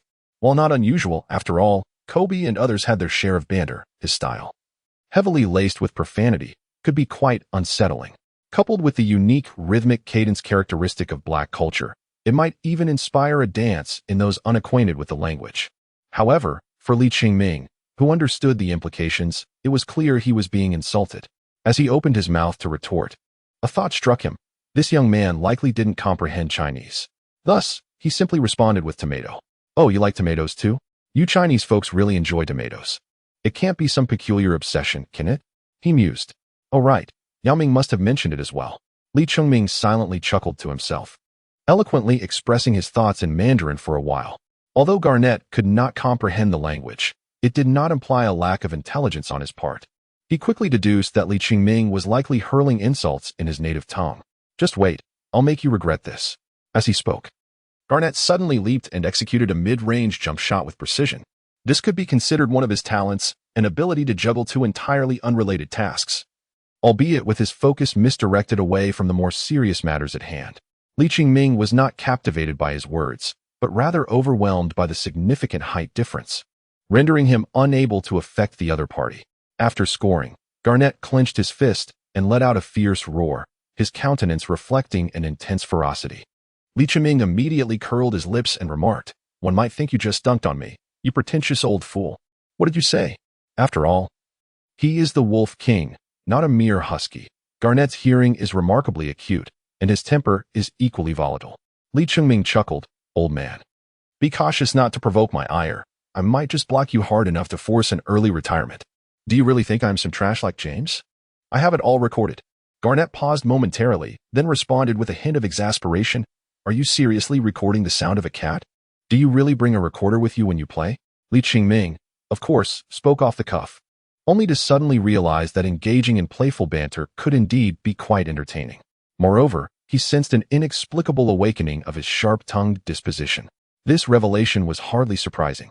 Li Chiming had always relished the art of witty repartee. In the past, his limited circle of friends made him treasure each relationship, thus refraining from uttering overly direct remarks. However, within the realm of the basketball court, he found that casual jests among friends were perfectly acceptable, free from the worry of sensitive egos. Naturally, adhering to his father's advice remained paramount. He should be cautious with certain topics, avoiding any references to racial discrimination or political matters, as those were best left untouched. Yet, he felt liberated to explore other forms of derision and scornful expressions. Li Chiming has indeed delved into the classic trash talk of the NBA's past, though he had previously refrained from mentioning it or lacked the opportunity to do so. Now, he has finally been coaxed into expressing it by Garnett. "Thank you, Kevin." At 9 minutes and 40 seconds into the first quarter, the Orlando Magic initiated another offensive play. Li Chiming finally received the ball in the low post, and this time, it was Garnett who had actively requested the switch, prompting Lee to lean back slightly. Garnett, feeling the force of Lee's presence against him, was secretly astonished. While he may have publicly dismissed him, he recognized that on the court, respect was paramount. Utilizing his height advantage and long arms, Garnett constantly harassed Lee from the side, with some actions bordering on fouls. The referees showed no inclination to blow the whistle, but Lee had grown accustomed to such treatment. He used his substantial frame to secure his position against Garnett, then quickly glanced at his teammates on the other side. Garnett, of course, remained vigilant against any potential passes, and his long-standing defensive prowess was well recognized. Although his physicality in the low post might be perceived as a slight disadvantage, he adeptly compensated through other means. If Li Chiming wishes to execute a direct post-up, he must remain ever vigilant against Garnett's potential for a steal from behind. Furthermore, Garnett possesses two additional weapons in his arsenal: his notorious trash talk and subtle antics. Although his tactics may not be as infamous as those of the Los Angeles Blacksmith or the Orlando Beast, a discreet elbow to Li Chiming's lower back could swiftly result in a painful bruise. Li Chiming experienced, for the first time, an exhaustive defensive strategy that proved to be remarkably effective against him. He found himself in discomfort on the court. Persisting in the struggle would only lead to his own detriment. A direct shot was fraught with the risk of interference or even being blocked, compelling him to pass to the wing. Turkoglu received the ball and immediately took a step forward, advancing past Pierce. However, Pierce was quick to respond, and Garnett was always ready to assist in defending against Lee Ching-ming. This left him with no choice but to hand the ball over to Nelson, who attempted to drive left while Garrity set a screen for Dueling to create space. Unfortunately, Nelson's pass was intercepted by Ray Allen, who darted in from the side. The Celtics, having added Ray Allen and Garnett this season, despite parting with numerous players and diminishing their roster depth, have notably enhanced their performance on both ends of the court. This is the impact of superstar talent. While Ray Allen's individual defense may not be his forte, within the Celtics' defensive framework, he effectively capitalizes on his experience. His interception was a clear testament to this. The contributions of the other players in their lineup should not be underestimated. Rondo, a second-year rookie, has thrived alongside the Big Three, showcasing his organizational and defensive strengths. Perkins, a physical presence, fulfills his role by providing support to Garnett when needed. Although against Howard today, his impact was limited, leaving Garnett to fend for himself. Tony Allen, while struggling offensively, remains a formidable defender. Eddie House and James Posey are also seasoned players who contribute significantly. In essence, with the Big Three as the foundation, the remaining players need only fulfill their roles effectively for optimal offensive and defensive outcomes. Coach Rivers does not need to orchestrate overly complex strategies. Allowing the Big Three to lead the team suffices, as they possess the capability to carry him. However, this match revealed a vulnerability for the Celtics, namely, their interior defense, particularly when facing a team like the Magic that relies heavily on an inside game. Although Perkins and Garnett could manage Howard alone, they frequently found themselves in foul trouble. By the latter part of the second quarter, Garnett faced a foul crisis and had to exit early due to 3 fouls, with Lee Ching-ming on the court simultaneously. Their interior defense appeared insufficient. In the final 2 minutes of the second quarter, Van Gundy attempted to deploy both players, but the Celtics were unable to contain either Howard or Lee Ching-ming, leading to defensive lapses on both ends. Rivers, running his fingers through his hair, only to find it sparse, grew increasingly anxious. His eyes widened, mouth agape, revealing an expression of deep contemplation, as if he were pondering an elusive thought. In contrast, Van Gundy appeared far more composed, and indeed, his hair was considerably more abundant.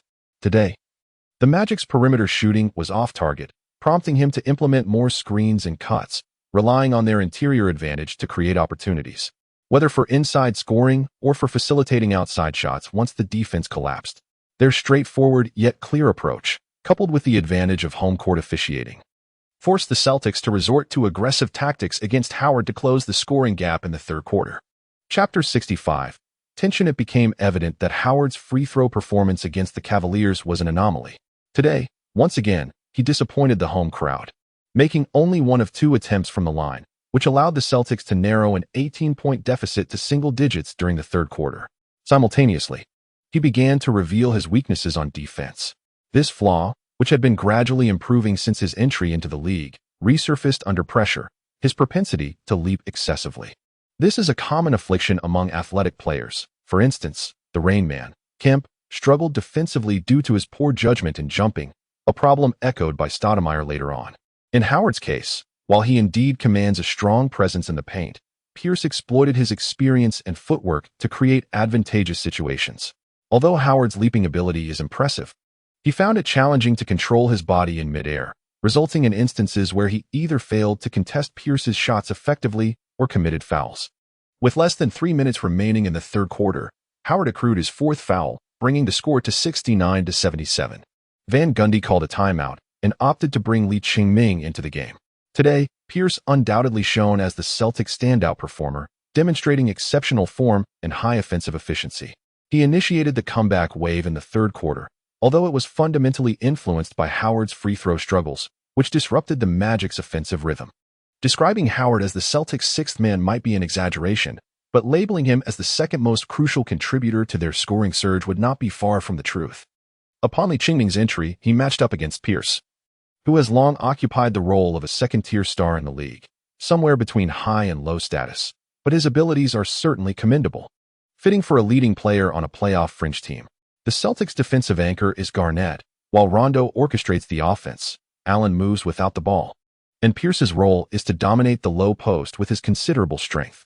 Garnett's shooting ability helps create space, and the synergy among these players has resulted in a chemistry that surpasses expectations. However, Lee Chungming's defensive weaknesses in the low post cannot be deemed as such. In fact, he has proven quite adept at defending against back-to-the-basket play. This is partly due to the strength and lower body stability required for post defense, areas where Lee excels. Additionally, his proficiency in various offensive techniques in the low post, especially with his back to the basket, grants him predictive capabilities on defense. Furthermore, it is important to note that Pierce's speed is not his strong suit. According to domestic fans, he employs a grandfather's style of play, appearing somewhat sluggish but executing technical maneuvers fluidly and adapting seamlessly, making him difficult to defend against. In essence, Lee Chungming's defensive vulnerabilities lie primarily against explosive athleticism, while he finds a favorable matchup against a crafty technician like Pierce. Thus, after having previously dominated against Lewis and even Howard, Pierce encountered difficulties against Lee Chungming, resulting in 2 consecutive failures, 1 missed shot and a forced pass, culminating in a missed three-pointer by Allen. Today, Ray Allen's shooting was not particularly sharp. Despite being renowned for his shooting prowess and having averaged over 20 points per game for 9 consecutive seasons, his efficiency has improved since joining the Celtics this season, albeit with a decrease in shot attempts. However, as he ages and his athleticism declines, the once aerial Ray Allen now rarely soars. And with that decline comes a loss of shooting stability, which was evident today. Nonetheless, the Magic dared not underestimate this potentially legendary three-point sharpshooter. Consequently, Bogans received significant playing time, shadowing Allen throughout the game, employing various screens and defensive maneuvers. The outcome of this strategy was that Bogans' own shooting rhythm suffered, rendering him ineffective alongside Allen. Overall, the Magic's perimeter shooting was rather lackluster. Lewis and Bogans, the primary three-point threats among the starters, struggled, while Nelson, despite being open several times, failed to capitalize. Lee Chungming was primarily positioned in the low post, targeting the opponent's current defensive weaknesses, leaving him no opportunity to showcase his outside shooting. However, thanks to Lee Chungming's 2 successful defensive plays leading to fast breaks, the Magic managed to extend their lead to over 10 points before the end of the third quarter. The score at the end of the third quarter stood at 78-88. Defend. As the fourth quarter commenced, Lee Chungming was substituted for a much-needed respite. Van Gundy recognized that prolonged play was not feasible for him. Hence, it was best to limit his time on the court to just a few minutes each quarter. At this moment, Howard re-entered the game, only to be immediately fouled by James Posey as he attempted to receive a pass under the basket. Following a sideline inbound, Posey effectively denied Howard the opportunity to catch the ball. Howard could only watch in exasperation as Nelson drove to the basket, only to be thwarted by Tony Allen's interference, resulting in a missed shot. The audience, witnessing the Magic's defensive efforts, rallied together in a chorus of encouragement. To be honest, they had only won 2 out of 4 home games, contrasting sharply with their previous 5-game winning streak on the road, leaving them quite perplexed. Was their home court now a disadvantage? This season, the management has demonstrated commendable efforts, allowing fans to witness the team's ascent, coupled with an undeniable improvement in performance. The presence of a current cornerstone like Howard and a promising future talent like Lee Chungming has invigorated the fan base, particularly during home games, leading to a significant surge in ticket sales. Furthermore, Lee Chungming has attracted the attention of the Asian community within Florida, not to mention the latent advantages for the team in penetrating the Asian market, thereby intensifying the urgency to nurture his potential.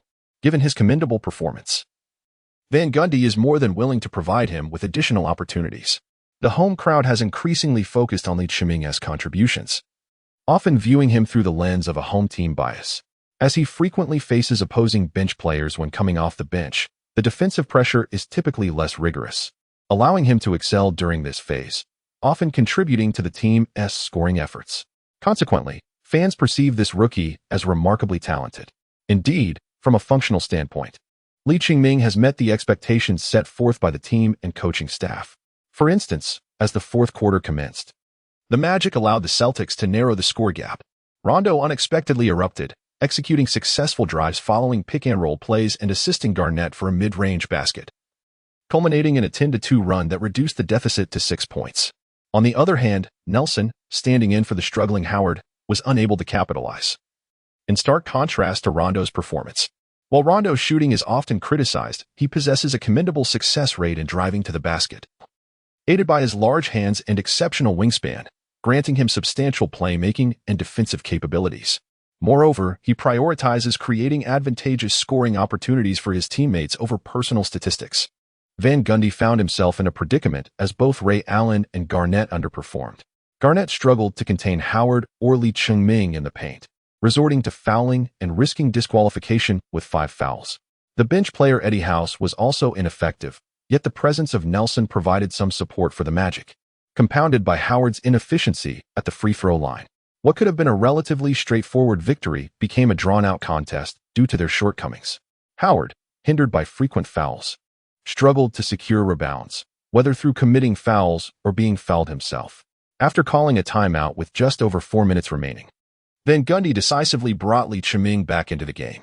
His performance against the Celtics was commendable, contributing significantly on both ends of the court, raising the question of whether to substitute Howard. Despite Howard's struggles, his presence nonetheless occupied a substantial portion of the opposing defense, particularly troubling Garnett and James Posey with foul issues, thus masking the Celtics' defensive efficiency. Moreover, pairing Lewis and Lee Cheng-Ming in the paint posed defensive challenges, especially with Rondo finding his rhythm. Ultimately, Van Gundy opted for a lineup featuring Bogans, Turkoglu, Lewis, Lee Cheng-Ming, and Howard, intending for Turkoglu and Lee Cheng-Ming to orchestrate the offense while Bogans and Lewis functioned as shooters, with Howard providing space and screens in the paint. However, before Lee Cheng-Ming could establish himself, Posey committed a 6th foul while vying for position against Howard, necessitating his exit from the game. With foul limits reached, Howard proceeded to the free throw line for 2 attempts. Lee Cheng-Ming had already tapped his forehead in dismay before even watching the game unfold, sensing an air of pessimism. Indeed, amidst the silent anticipation of the crowd, Howard managed to convert only 1 free throw, currently standing at 9 successful attempts out of 17, barely scraping a 50% success rate. Meanwhile, the Celtics executed another offensive play, narrowing the score to a mere 5 points. On the sidelines, Van Gundy shook his head in resignation. He could hardly claim regret, having long recognized Howard's vulnerability. At least he could compensate on the defensive end, while the Celtics could not ensure their offense would be flawless every time. Moreover, having taken Bosh out of the game was advantageous for the Magic, as Garnett had already accrued 5 fouls, making him hesitant to engage defensively against Howard. Indeed, the ball found its way into Lee Cheng-Ming's hands, as Garnett was pulled aside by Howard. Lee, with his back against Pierce, executed a spinning jump shot. Thud! The shot clanged off the rim, but Howard seized the opportunity, overpowering Garnett to tip the ball into the basket for a successful second chance. 92-99. As they transitioned back on defense, Lee Cheng-Ming found himself next to Garnett and flashed him a cheeky grin, leaving the towering player perplexed. However, the expression quickly soured, for it was clear that Lee's smile was laced with mockery. Chapter 66. The Explosive Mentality of the Wolf King, Part 1. On the court, beyond physical prowess and technical skills, there exists a vital yet often overlooked element, the player's mindset. This mindset can significantly influence a player's performance. At times, an explosive mentality manifests in distorted technical execution, typically occurring during moments of poor offensive rhythm, defensive breakdowns, or when the team is trailing by a significant margin. Another scenario arises when faced with provocation, leading to heated reactions. Those adept at unsettling others often find themselves affected in turn. Garnett relishes the art of trash talk and subtle jabs to disrupt his opponents. However, he is equally susceptible to such distractions, particularly when contrasted with a rookie like Lee Cheng-Ming, who is merely a fledgling in the league, barely beginning to make a name for himself. Should he fail to respond to provocation, would it not be a blow to his pride? Thus, he maneuvered to switch positions with Pierce, demanding the ball from Lee Cheng-Ming. Lee Cheng-Ming gazed at the towering figure of the black boy, who stood nearly a head taller than himself, and a surge of excitement coursed through him, affirming the coach's earlier words. During the preceding timeout, Van Gundy had advised him to provoke Garnett upon entering the game, clearly having noticed the prior skirmishes between Lee Cheng-Ming and Garnett on the court. Against Howard, Garnett would undoubtedly tread carefully, but he would likely lower his guard against Lee Cheng-Ming. Furthermore, Lee had previously showcased his audacious jump shot before Garnett, a display he had recently mastered, and his exuberant celebration post-shot was unmistakably provocative. In such circumstances, if Garnett failed to react, Van Gundy would certainly lose respect for him. However, the question remained whether Lee Ching-ming could withstand the defensive prowess of the long-armed Garnett. If he faltered, it would only serve to bolster the opponent's confidence. Thus, Lee resolved to employ a tit-for-tat strategy, contemplating how Kevin, having left Minnesota to join another team, must feel a certain discontent. Should they claim the championship this year? The finals MVP would undoubtedly belong to Paul. Yet, despite securing the title, achieving it with another team would lack the completeness of a true victory. One could only wonder how the fans in Minnesota would perceive him upon his eventual return. Lee Ching-ming was uncertain whether Garnett's expression had changed, for his complexion was exceedingly dark. However, the flicker in his eyes was unmistakable. Lee Ching-ming cautiously extended his hand forward, only to notice a glint of cunning in Garnett's eyes. At the very moment Lee reached out, Garnett abruptly raised his arm, attempting to grasp Lee Yong's hand and create the illusion of a foul. Having navigated the league for many years, Garnett's wealth of experience taught him that, against a rookie, outsmarting them often ignites their ire more effectively than sheer physical prowess, a reaction he relished. Unexpectedly, as Garnett's arm made contact, Lee Ching-ming halted, then staggered backward as though propelled by Garnett's touch, retreating 2 steps and nearly losing his balance. Of course, given Lee's substantial physique, such a fall would lack credibility. Thus, this performance was nearly sufficient, as any further dramatization would be excessive. Lee's considerable size sometimes obscured the referee's view, and with his weight, it was implausible for anyone to believe he could falter without provocation. In this scenario, the referee's whistle pierced the air, leaving Garnett momentarily stunned. From the moment he observed Lee's actions, a sense of foreboding crept into his mind. However, his motion was already set in motion, and he assumed the referee would overlook such a novice. Yet, Lee was no ordinary rookie anymore. The commotion he caused was enough to capture the league's attention, especially playing on home turf, where fouls must be acknowledged. Even a player like Yao Ming, often scrutinized by officials, occasionally found the referees had to make discerning choices. I did not touch him. He is faking it. He is a fraud. He is diving. At this moment, Garnett rushed to confront the referee, unable to accept that he had suffered such an indignity at the hands of a rookie. Of course, it was fortunate for him that the referee showed some leniency. Otherwise, Lee Ching-ming would not have been able to outmaneuver him. However, once the referee called the foul, it was unlikely that he would reverse his decision. After a replay on the large screen confirmed that Garnett had indeed made contact with Lee Ching-ming, it remained challenging to ascertain the force of the impact. It merely appeared that Lee Ching-ming had been pushed back, suggesting he had experienced some force. Consequently, Garnett had to accept this bitter defeat, having underestimated Lee Ching-ming. Although he had previously dominated his opponents, it did not imply that he was incapable of employing cunning tactics. His true strength lay in his willingness to engage in the dirty work, to play a supporting role solely in pursuit of victory rather than personal statistics. Thus, he was also adept at drawing fouls. Nevertheless, given his physique, it was not an easy feat to draw fouls, even in the NBA, where gaining the trust of referees was a challenge. Thus, he resorted to this approach. This foul was particularly significant for Garnett, as it marked his 6th, leading to his ejection from the game.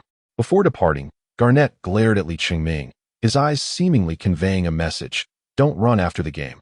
Wait for me. Waiting? So be it. Lee Ching-ming exhibited not an ounce of fear. His intention to intimidate was clear. He never perceived the act of flopping as inherently wrong, as long as it was executed in the appropriate context, adhered to the rules, and served a tactical purpose. Were he to be subjected to such antics, he would accept it with equanimity, viewing it as a manifestation of court intelligence. However, to the fans, particularly those aligned with Garnett, Lee's actions might seem lacking in grit and somewhat distasteful. Yet, this was the home court of the Magic, and the spectators had begun to cheer for Lee, their shouts resounding louder than in previous games, even without the customary song in his honor, providing him with considerable encouragement. Returning to the match, the absence of Garnett had significantly weakened the Celtics on both offensive and defensive fronts. Offensively, they lacked a pivotal point of control, while defensively, the impact was even more pronounced, as Garnett served as the defensive linchpin for the Celtics. Although his defensive performance against the Magic's interior was not particularly stellar, he still managed to impose some restrictions. Following his exit, Rivers had no choice but to bring Perkins in to contend with Howard, leaving Lee to face Pierce alone, where he easily engaged in one-on-one play. The limitations of Pierce were evidently rooted in his relatively mediocre physical attributes, especially when compared to the athletic marvels of the NBA. While Pierce possessed commendable skills and rhythm, his potential was inherently constrained. Furthermore, the greatest impact of athletic prowess was not on the offensive end, which could be compensated for through technique and timing, but rather on defense. When confronted with an opponent like Lee, who overpowered him in strength and stature, and matched him in skill, Pierce's ability to toy with opponents offensively rendered him sluggish on the defensive end. After Lee Chungming scored consecutively, the Celtics were compelled to initiate double teaming, which consequently provided opportunities for others. Furthermore, the relentless defensive efforts adversely affected Pierce's performance on the offensive end. Even the most versatile offensive player requires stamina to sustain their prowess. Initially, it was Pierce who spearheaded the team's pursuit of points in the third quarter, and he was expected to continue this in the fourth quarter. How could one endure such a demand? In the final 2 minutes, Pierce attempted 3 shots, all of which missed their mark, allowing the Magic to execute a 7-0 run, thereby extending their lead and securing a victory at home. Ultimately, the game concluded with the Magic triumphing over the Boston Celtics with a score of 108-95, marking their 4th consecutive win. Howard amassed 22 points and 8 rebounds, converting 10 of 21 free throws. Every time the Celtics sought to close the gap, they targeted his free throws, and he did not disappoint the Boston fans. Had it not been for Lee Chungming's timely emergence and Turkoglu's adept control of the game's tempo in the closing moments, the outcome might have hinged on Howard's free throws. Turkoglu contributed 18 points, 6 rebounds, and 4 assists, while Lee Chungming scored 20 points, 5 rebounds, and 2 assists on 9 of 13 shooting, both solidifying their lead in the fourth quarter. For the Celtics, Pierce led all scorers with 25 points, but his consecutive misses ultimately dashed any hopes of victory. Rondo efficiently secured 17 points, missing only 1 shot. His free throw performance was comparable to Howard's, yet the Magic did not resort to the Hacker-Rondo strategy. However, after the game, Lee Chungming did not encounter Garnett. After all, he merely exchanged a fierce glance without uttering harsh words, thus it could not be considered a confrontation. Conversely, at the post-game press conference, Van Gundy permitted Lee Chungming's attendance alongside Lewis and Howard. Although Lewis exhibited average efficiency from beyond the arc, he still managed to score 22 points from the free throw line, a primary reason for the Magic's lead throughout the first 3 quarters. Lee Chungming, may I inquire what you and KG discussed during the game? This question captured the attention of many, despite the absence of a tangible conflict between Lee Chungming and Garnett. Observers could sense a palpable tension between the two. In response, Lee Chungming stated, "Kevin is an outstanding veteran. I watched him play before entering the league, attempting to learn from his style. To face him on the court one day is a tremendous motivation for me." Naturally, he refrained from revealing any exchanges of banter with Garnett, leaving it to others to decipher through lip reading. A reporter posed several questions to Lewis and Howard regarding the match, before returning to Lee Chungming to ask, "Lee, you are currently ranked 6th on the latest official rookie list. Are you satisfied with this position?" The NBA officials periodically release real-time rankings for rookies, with Durant undoubtedly occupying the top position. Lee Chungming ranks below Horford, Scola, Thornton, and Jeff Green, while the player directly behind him is Spacey. However, in reality, this ranking is based on rookie performance data that is already somewhat outdated, reflecting the situation from a fortnight ago. After the recent matches, it is certain that Lee Chungming's standing will rise. Chapter 67. Losses and trades aside from Durant's unassailable status, it is almost inevitable that he will secure the title of Rookie of the Year this season, as no other players currently exhibit performances on par with Lee Chungming. Should the current trajectory continue, the Eastern and Western Conference Rookie of the Month for the first month may well be monopolized by these two players. After all, given sufficient time and ball possession, he consistently manages to achieve over 20 points efficiently. Domestic media have even lamented that Lee Chungming did not join a weaker team like Spacey did. If Lee Chungming were to replace Spacey on the Bucks, he might also be averaging over 20 points per game, making Durant's claim to Rookie of the Year far less certain. Subsequently, a reporter inquired about Howard's feelings after recently being named Eastern Conference Player of the Week. Over the past week, the Magic won all 3 of their games, with Howard averaging 20 points and 15 rebounds, truly deserving of the title of the team's cornerstone. The previous week's Eastern Conference Player of the Week was none other than Kevin Garnett of the opposing team. Interestingly, the Western Conference Players of the Week for the first 2 weeks of the season were Houston S. McGrady and Yao Ming, who together led the Texas team to an impressive record of 5 wins and 1 loss. Last week, the Western Conference Player of the Week was Iverson, whose formidable scoring duo with Carmelo Anthony has proven to be exceptionally powerful. Listening to Howard's cheerful responses to the reporter's inquiries, Lee Chiming couldn't help but ponder when he might earn the title of Player of the Week. Although the distinction of Eastern and Western Conference Players of the Week has somewhat diminished in prestige, it remains a significant honor for most athletes. The accolade of Player of the Month, accompanied by a trophy, would be even more commendable. Inevitably, the conversation shifted to the oft-repeated topic of free throws, and Howard's demeanor became noticeably more serious. Yet, the discussion revolved around the same old cliches. Ultimately, words carry less weight than actions. But Howard's challenge lies in his inability to deliver. It is worth noting that over the 3 seasons since his rookie year, his free throw attempts have steadily increased, while his shooting percentage has regrettably declined, with his rookie season showcasing a commendable 67, whereas the previous 2 seasons lingered below 60. This season appears to be a mixed bag, with last week's 73 free throw performance being a pleasant surprise. Consequently, after the press conference, Howard's expression remained rather gloomy, and he couldn't help but express his frustration. These guys only seem to focus on the same topic over and over. Lee Chiming couldn't help but chuckle to himself, pondering how it was that if there were no issues on your end, others would not persistently cling to it. Regardless, they had managed to secure a victory. Had they lost, the reporters would not have let him off so easily. After a while, however, Howard approached him with a playful grin and inquired, "Hey, Lee, what exactly did you say to that guy?" Lee Chiming understood that he was referring to Garnett. It is widely recognized that when individuals of African descent use the term the N-word, it is often overlooked. However, if others were to utter it, it would undoubtedly be deemed as racial discrimination. Thus, he simply chuckled and remarked, "It's nothing much. I just believe it is time for him to retire, as this is now the era of the youth." Howard immediately nodded in agreement, saying, "You are absolutely right. I share the same sentiment." Lee Chiming immediately rolled his eyes. Yet he couldn't help but inquire with curiosity, "Dwight, what grievances do you hold against him?" Though united within the same league, the stars of basketball possess distinct personalities and preferences, with certain rivalries extending beyond the court. This dynamic contributes to the allure of the NBA, as spectators are drawn not only to the game itself, but also to the intricate relationships and conflicts among the players. As previously noted, the NBA places significant emphasis on storytelling, featuring prodigies like LeBron James, who are ardently promoted by the league, alongside a plethora of emerging stars spawned for commercial gain, reminiscent of the legacy of Michael Jordan. Even Jordan himself might be bewildered by this phenomenon, where figures such as Grant Hill, Tim Hardaway, Jerry Stackhouse, and Kobe Bryant have been touted as his successors, yet only Kobe has truly excelled, while Hill and Hardaway have succumbed to injuries. Additionally, stories of triumph against the odds, much like that of the rising star Lee Chiming, embody the American dream. Interactions among these players often ignite with tension, such as the infamous rivalry between the Smile Assassin and his Airness, where Jordan faced the formidable Bad Boy Pistons for several arduous years.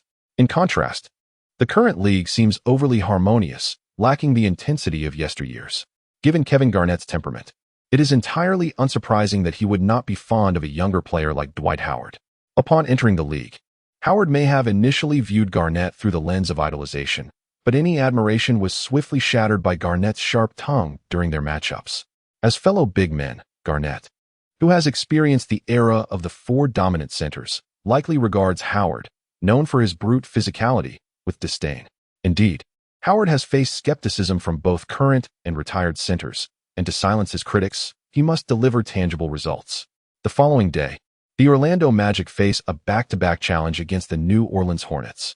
If the season schedule were to be assessed for difficulty, the Magic would undoubtedly be among the more challenged teams, grappling with numerous back-to-backs and road games, compounded by the arduous travel between the Eastern and Western conferences. This particular back-to-back is especially daunting, as they confront 2 of the league's elite teams. However, one cannot fault the league's scheduling. The Celtics' offseason trades aside, few anticipated the Hornets would ascend to their current standing.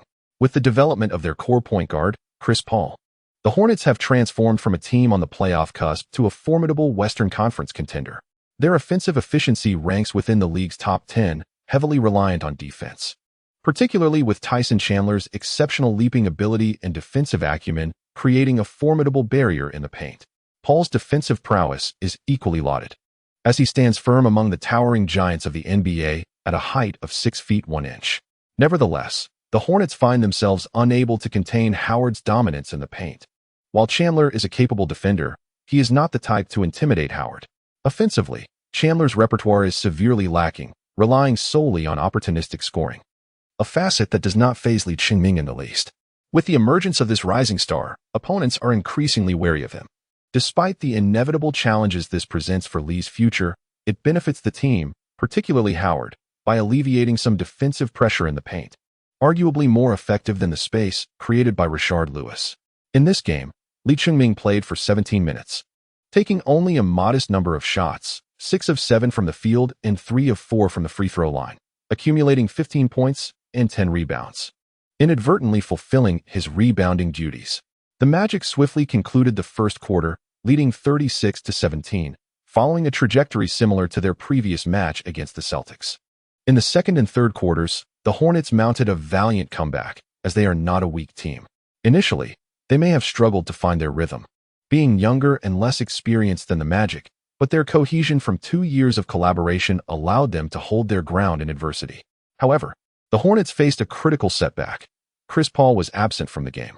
The absence of their core point guard rendered the team akin to a body devoid of its brain, especially considering Paul typically contributes over 20 points per game, causing a significant decline in their offensive capability.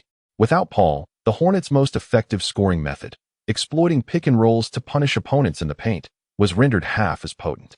Thus, even though the Magic's shooting cooled slightly during the second half, their defensive foundation, anchored by Howard, effectively stifled the Hornets' counterattacks. In the fourth quarter, with Rashard Lewis and Jameer Nelson regaining their form, coupled with Lee Ching-ming's ability to stabilize the bench unit, the Magic secured a narrow victory, ending the game at 99-88. Howard once again posted impressive numbers of 20 points and 15 rebounds, while Peja Stojakovic emerged as the Hornets' top scorer with 21 points.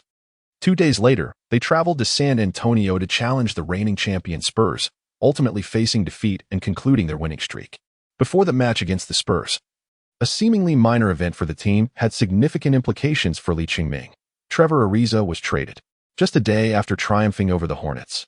The team reached an agreement with the Los Angeles Lakers, sending the backup small forward Ariza in exchange for Brian Cook and Maurice Evans. Lee Ching-ming was, in fact, aware of the news even before it was publicly announced, as Ariza approached him after the game. The two had developed a good rapport during this time. Although Ariza may not shine as brightly as Lee Ching-ming, he had still earned a few opportunities to play. While their bond may not have been extraordinarily deep, it is inevitable that one feels a sense of melancholy when a teammate, with whom one has spent countless days, suddenly departs to join another team and become a future rival. This marked the first time Lee Ching-ming truly grasped the inherent realities of the league. Father Lee also noticed his son's troubled demeanor and was aware of the underlying reasons, yet he refrained from commenting, believing it best for him to come to terms with it on his own. "Dad, do you think there will come a day when I—" Father Lee chuckled softly and remarked, "It's sufficient to focus on performing well in the competition. Why dwell on trivial matters? Isn't it merely a case of unnecessary worry and self-inflicted distress?" Lee Ching-ming sighed and nodded. "Indeed, as long as I perform well in the game and strengthen my abilities. It would not be the team seeking to trade me, but rather I who would have the liberty to choose my team." Chapter 68.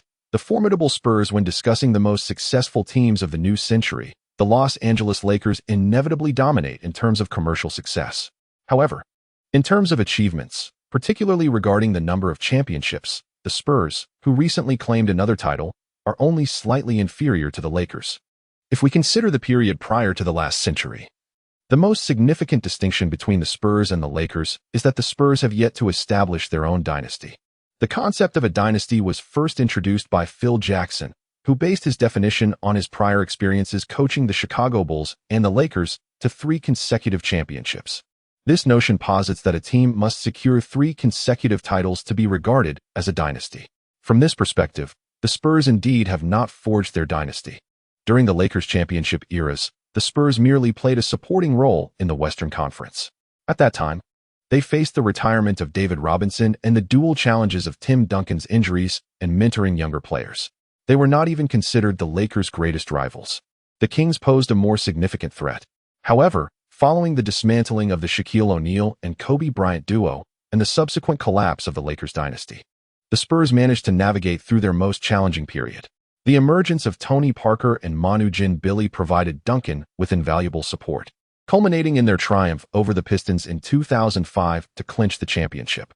In this year's finals, they swept the Cavaliers, securing another championship just a year later, with Parker earning the Finals MVP. As the reigning champions, the Spurs maintained a relatively stable roster without significant changes, continuing their tradition of minor adjustments. Externally, they were still regarded as the most formidable contenders for the Western Conference title, although with the Celtics forming their own trio of superstars. The East garnered more attention for potential championship aspirations. For the Magic, their two matchups against the Spurs during the regular season likely represented their only opportunities to gauge themselves against such a seasoned team, as any further encounter would only arise in the finals, a prospect that seems daunting for the current iteration of the Magic. This Spurs team boasts a wealth of experienced veterans. Tim Duncan requires no introduction, while Michael Finley, once a reliable 20-point scorer, continues to contribute effectively following his role in last season's championship victory. Additionally, there is Barry, the second-generation star, who is yet to bask in the limelight enjoyed by his father, possessing only a modest accolade of a second-team all-rookie selection. Nonetheless, his athleticism as a dunk champion, combined with a gradually improving shooting ability, enables him to maintain his position within a championship-caliber team like the Spurs. Against the crafty Spurs, the Magic poured forth their utmost effort. In Van Gundy's mind, the significance of this game lay in the opportunity to measure the current caliber of the Magic against the Spurs. The first quarter saw the Spurs launch an aggressive offensive, executing both inside and outside plays with ease. The Magic struggled to contain Parker, as none of their guards, Nelson, Bogans, Arroyo, or Dueling, could keep pace with his speed. The Magic's backcourt was effectively overwhelmed by Parker's performance. Once the Magic tightened their defense, opportunities arose for the Spurs on the perimeter, with Finley, Bowen, and Barry each sinking three-pointers. By the end of the first quarter, the Spurs led 33-27, having made 5 of 7 from beyond the arc. In the second quarter, the Spurs continued their onslaught, as Parker took a breather and Ginobili stepped in. The challenge of defending the paint grew increasingly formidable for the Magic once Lee Ching-ming was drawn out of the key. Lee Ching-ming, while adept at low-post defense and capable of guarding the paint without losing his position even against the likes of Duncan, finds himself outmatched when confronted by the swift French guard and the cunning Argentine sharpshooter. Parker spins like a whirlwind, leaving Lee Ching-ming dizzy and disoriented, akin to a top that has lost its direction. Meanwhile, Ginobili occasionally swoops in to deliver a couple of stabs, causing Lee Ching-ming to stumble twice. Had he not possessed a strong lower body, he might have found himself in an even more embarrassing predicament. Undoubtedly, the laughter of the San Antonio fans will linger in Lee Ching-ming's memory for quite some time. At halftime, the Spurs held a 10-point lead at 69-57, marking the largest deficit the Magic had faced at the half across numerous games. Their previous encounter with the Pistons had also seen them collapse in the second half. In truth, the Magic's offense was not lacking today. Howard, upon receiving the ball in the paint, presented a scoring opportunity that the Spurs struggled to contain, resulting in frequent fouls against him. The trio of Bogans, Lewis, and Turkoglu performed admirably beyond the arc, with the Magic not attempting many three-pointers but maintaining a commendable efficiency. Even Lee Ching-ming managing to sink a three-pointer in the second quarter. The crux of the matter lies in the Magic's inability to stifle the Spurs' offensive onslaught. Compared to the Celtics, Lee Ching-ming perceives the Spurs' blend of inside and outside play, along with their collective prowess, as a more formidable challenge. The Spurs' intricate tactical coordination often leaves them exploiting openings with seamless cuts and precise ball movement, creating opportunities for open shots or chances near the basket. It raises the question, how can one possibly keep pace with the ball, unless a team from the West manages to eliminate the Spurs first? The outcome of a potential finals clash with the Celtics remains uncertain. However, should a team indeed find a way to conquer the Spurs, they would likely pose a significant challenge to the Celtics in the finals. During halftime, Van Gundy emphasized the importance of defense in the locker room. Currently, the Magic's defensive prowess heavily relies on Howard, who, with his speed and explosiveness, can extend his defensive range to the three-point line. Yet, he remains the last bastion of defense for the Magic. Unfortunately, the perimeter defenders, Nelson and Turkoglu, lack comparable speed and often become targets for opposing offenses. In truth, apart from Howard and Bogans, the starting lineup features Lewis and Turkoglu as notable defensive liabilities, while Nelson can only guard specific opponents. To achieve better results, Beyond Howard's continued improvement and an overall enhancement of the roster, the team must cultivate player chemistry, ensuring timely defensive rotations. They need not strive for steals or blocks at all times, but must at least apply pressure and disrupt the opponent's rhythm, avoiding situations where a simple pick-and-roll grants the adversary open shots. Additionally, they must maintain offensive efficiency, particularly by leveraging their interior advantage, subsequently expanding their attack outward to fully exploit their strengths. As the third quarter commenced, it marked the Magic's phase of pursuit. In the 5th minute, Lee Ching-ming made an early entrance, unleashing a barrage of three-pointers and driving to the basket to draw a foul on Oberto, converting both free throws and scoring 8 consecutive points that prompted a timeout from the Spurs. He then executed a successful low-post move against Duncan. Despite Duncan's formidable defense, characterized by both his static physical attributes and extensive experience, he finds that such composed defenders can be particularly vulnerable to relentless offensive plays. For instance, the likes of O'Neal overpowering in the low post or Kobe's aggressive drives pose challenges even for Duncan. Faced with Lee Ching-ming's relentless, bull-like attacks, the 31-year-old Duncan could only lament the vigor of youth that he could not contend with. Lee Ching-ming's physical prowess is exceedingly evident.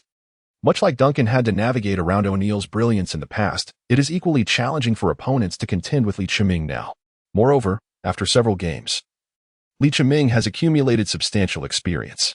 In contrast to the erratic struggles of Space E, Lee Ching-ming has fully adapted to the tempo of NBA play.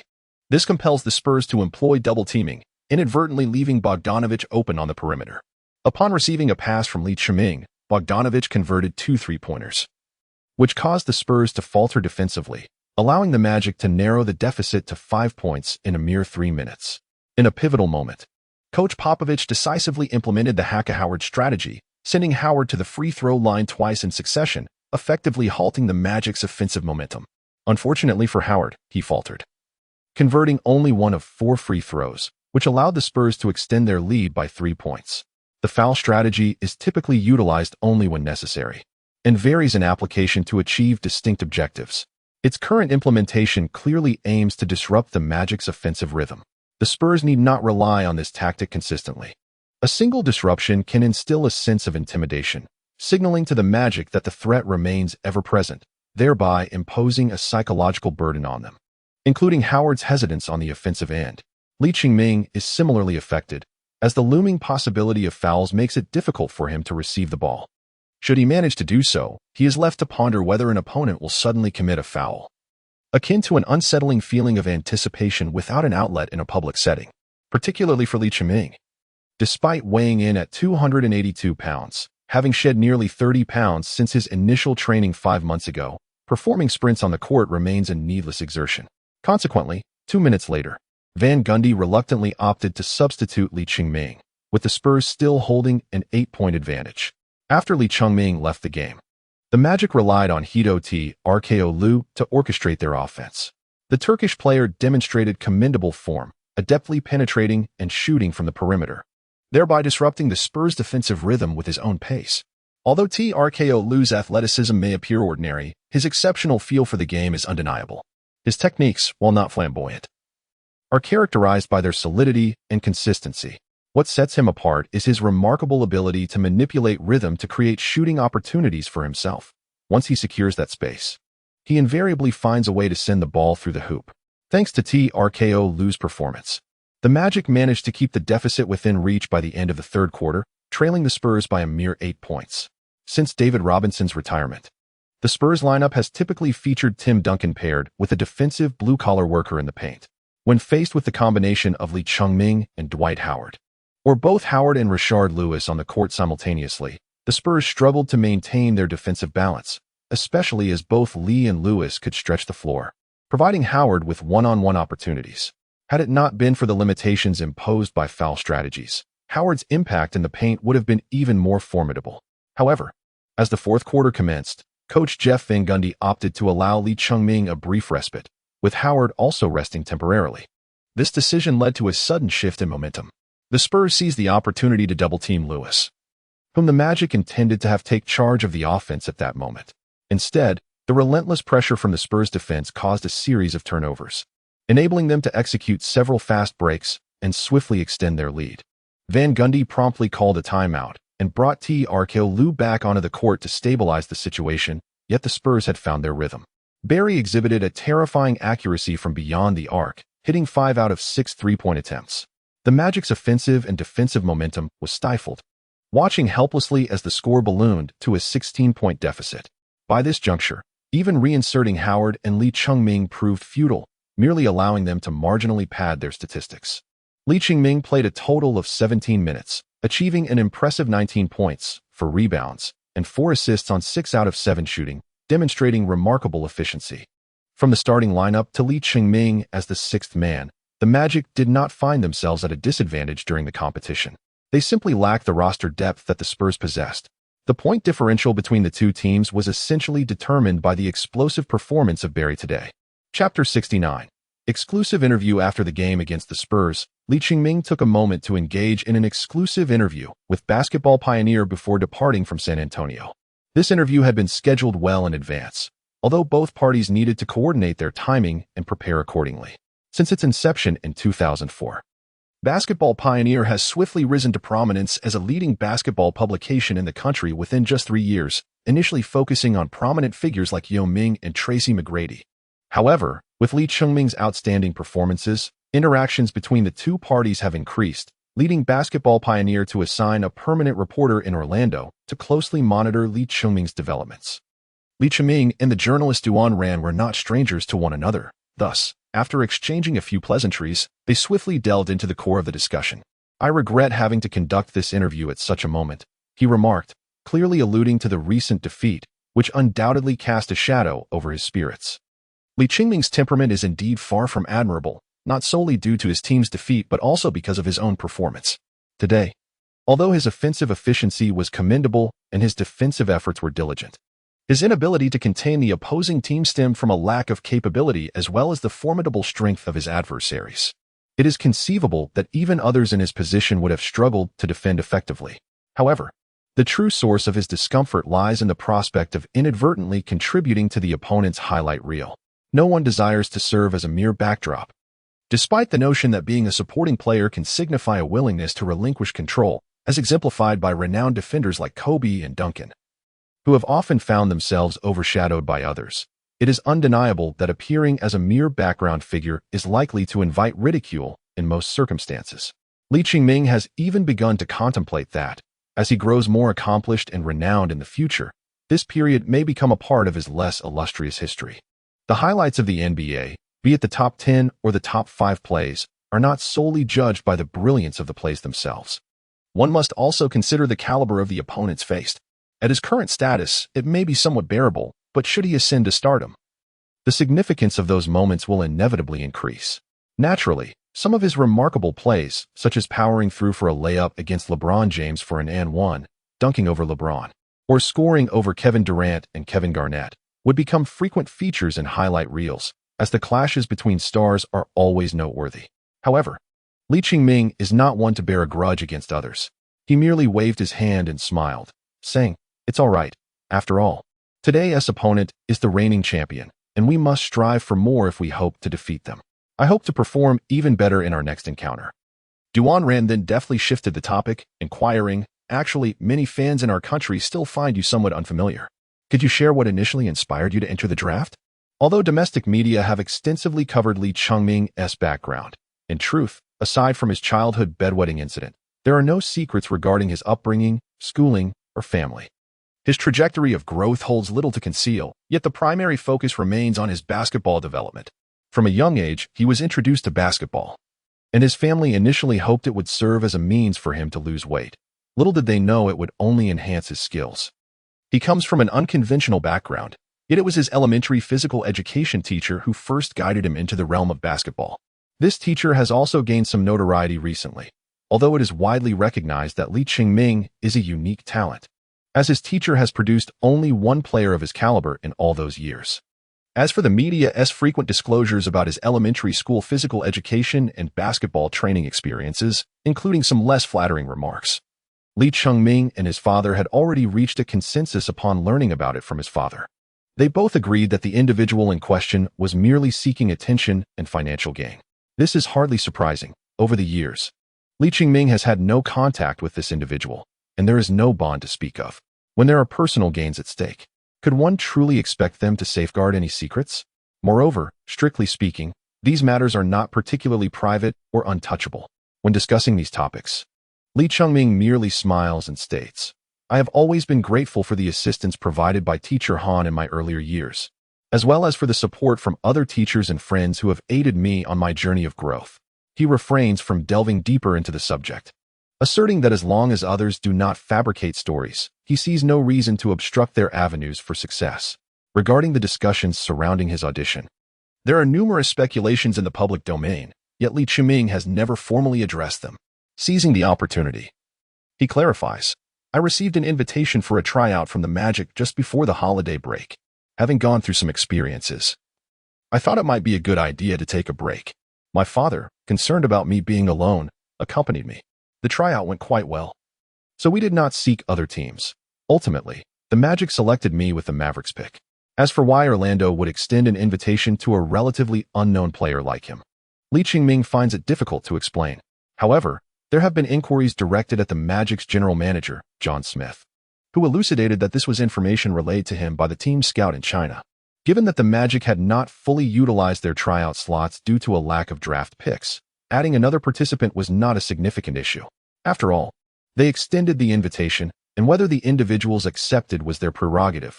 Arranging accommodations for an NBA team posed no considerable challenge. The importance of that tryout has now been validated, leaving one to wonder if that scout has since received a promotion or raise. Duan Ran nodded, but then posed a question that caught Li Chengming off guard. Do you believe your success can be replicated? Success? Li Chengming pondered for a moment before shaking his head. I think it is premature for me to claim success. My career has only just begun. The term success should be reserved for those who have reached a certain stage in life. I am merely at the outset of my journey. Oh, Duan Ran raised an eyebrow. Although she had previously seen Li Chengming in interviews and recognized that he sometimes exhibited a maturity beyond his years, the journalist who interacted frequently with him could infer that his demeanor was undoubtedly shaped by his excellent upbringing. However, I would argue that you have indeed had a commendable start. In comparison to other domestic players, your beginning is arguably the most auspicious. Might you share some insights or experiences that could serve as a reference for future domestic players aspiring to join the NBA? With the success of Li Chengming, an increasing number of individuals in the country are engaging in discussions regarding the potential influx of domestic players into the NBA. Li Chengming's experiences have provided a valuable reference, especially when compared to Yao Ming, who, after achieving success in the CBA, transitioned to the NBA at a more mature age.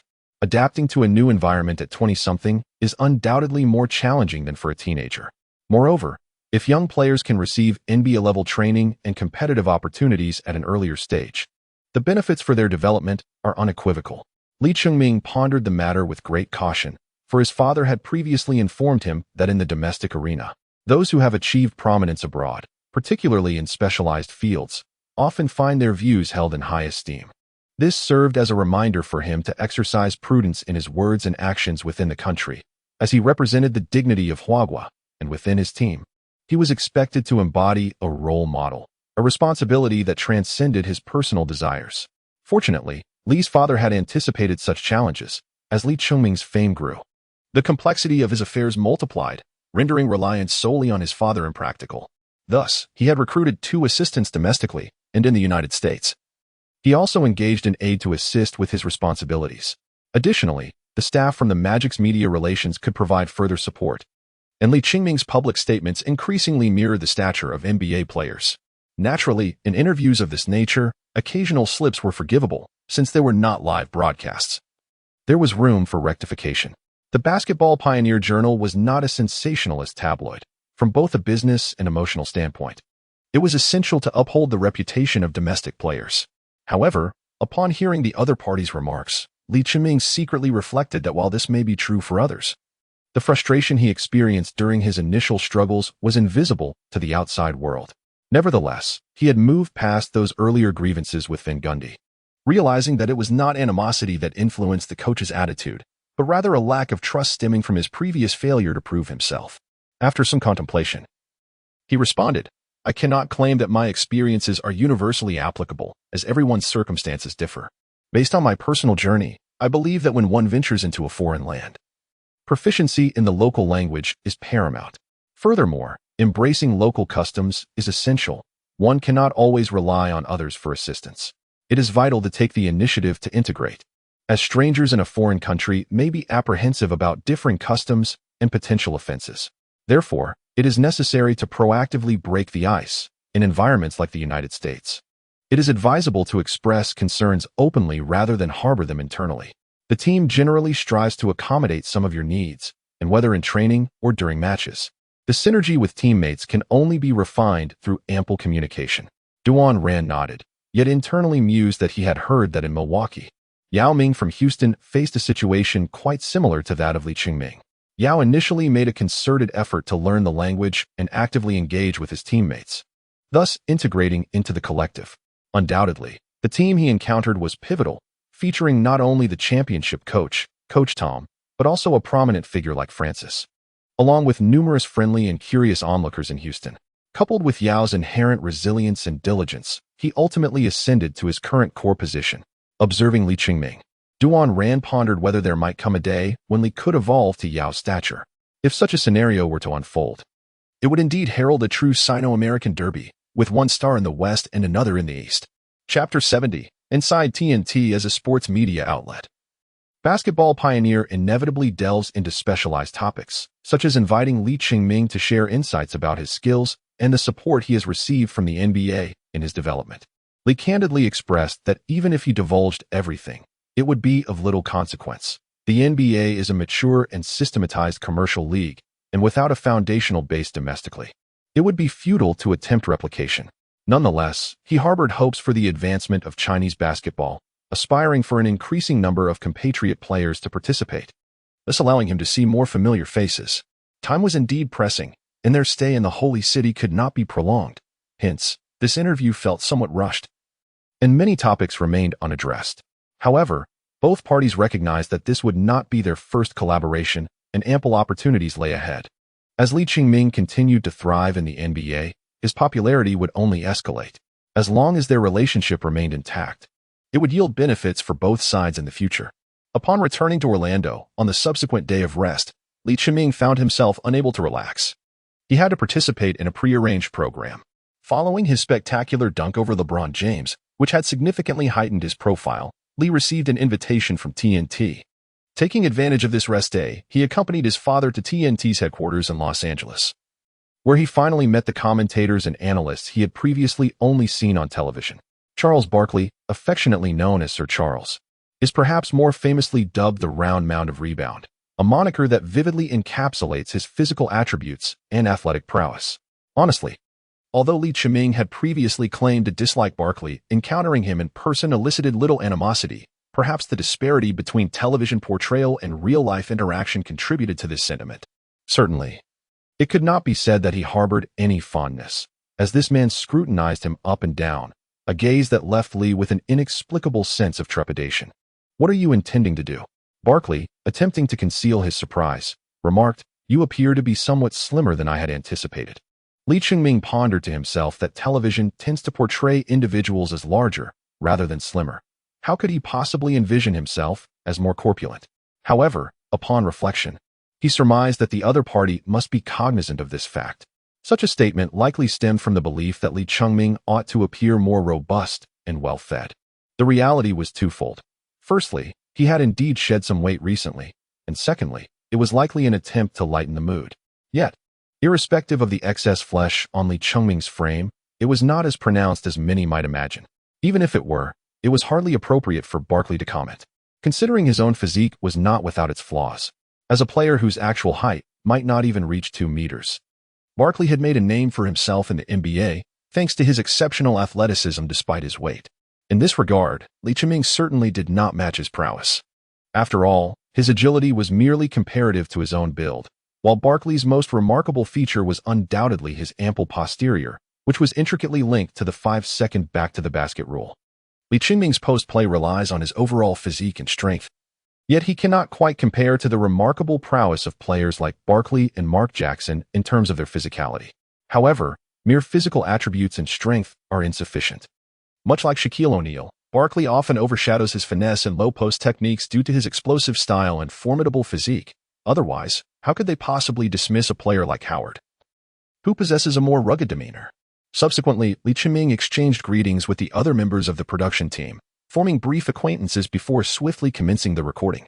I am certain you would not anticipate who we have invited today.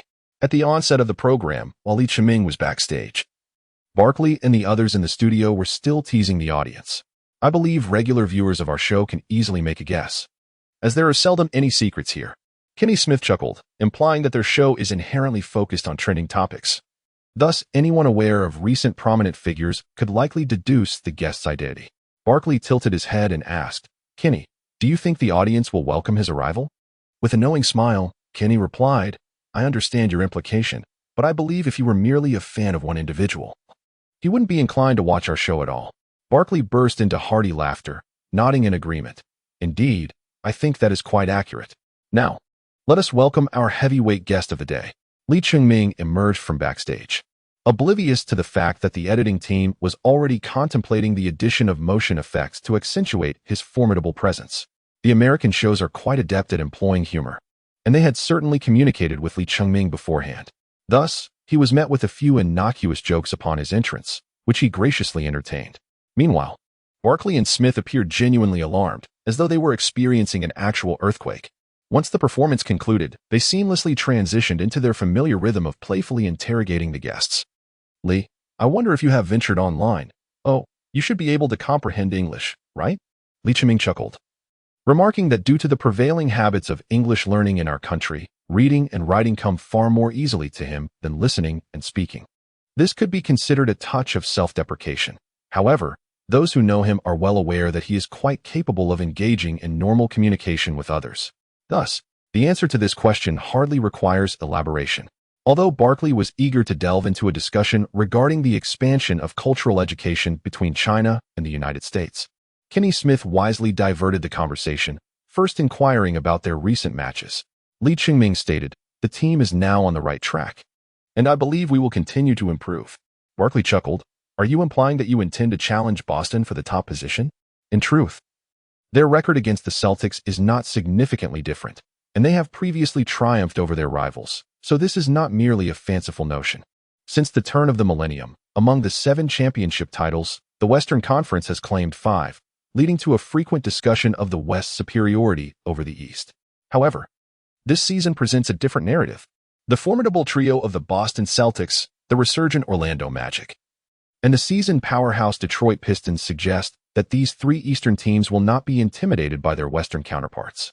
Conversely, the Cavaliers, who recently suffered a sweeping defeat in the finals and have struggled at the season's outset, along with other teams, seem unable to compete on the same level. According to media predictions for the Celtics and the Magic, should they maintain their current momentum, it is feared that the Eastern Conference may witness 2 teams achieving 60 victories by the end of the regular season. Li Chiming is aware that he cannot appear weak. He expressed his aspirations confidently, believing in their potential to succeed, yet he also clarified that this is merely his perspective, to prevent others from suggesting that the Magic are becoming complacent. "Recently, we have gathered numerous topics concerning the Magic and you, Lee. Would you prefer to discuss the team first or share insights about yourself?" Li Chiming shrugged and replied, "It's all acceptable." Suddenly, Barkley burst into laughter and said, "Allow me to pose a personal inquiry. I have heard that you never attend gatherings with the Magic team. They claim you have never been in a romantic relationship and are still a virgin. Is this true?" Li Chiming's face flushed crimson, yet he found himself at a loss for words. He was acutely aware that in America, this would indeed become a source of amusement, at least within the Magic team. His status as a virgin had been a recurring subject of jest among his teammates. Of course, their teasing was all in good fun, merely suggesting that he lacked charisma. However, considering his physique, it was evident that, aside from his identity as an emerging NBA star, he attracted little attention from the opposite sex. "I am merely 19, Li Chiming emphasized, reflecting momentarily before adding, "In our country, this is not an extraordinary matter. Furthermore, I prefer to channel my energy onto the court." Barkley and Smith, both seasoned veterans, could easily perceive his discomfort, yet, the more flustered he became, the more the older gentleman found amusement in his plight. Subsequently, Li Chiming made some remarks about fate and its whims, which instantly infused the studio with a jovial atmosphere. Soon after, Smith shifted the conversation to more formal topics concerning the team, such as how he was integrating with his teammates, which relationships were blossoming, and what their aspirations for the season might be. Naturally, this was not a typical interview, so the discussion quickly veered back to his personal life, delving into the most intriguing and pivotal subject that had led them to invite him in the first place. In a previous game, you executed a stunning dunk over Cavaliers superstar LeBron James, which sparked considerable discussion across the nation. May I inquire what was going through your mind at that moment? I wasn't contemplating anything particularly profound. I simply aimed to score. I hadn't anticipated that LeBron would leap at that instant, he replied. Barkley chuckled. So?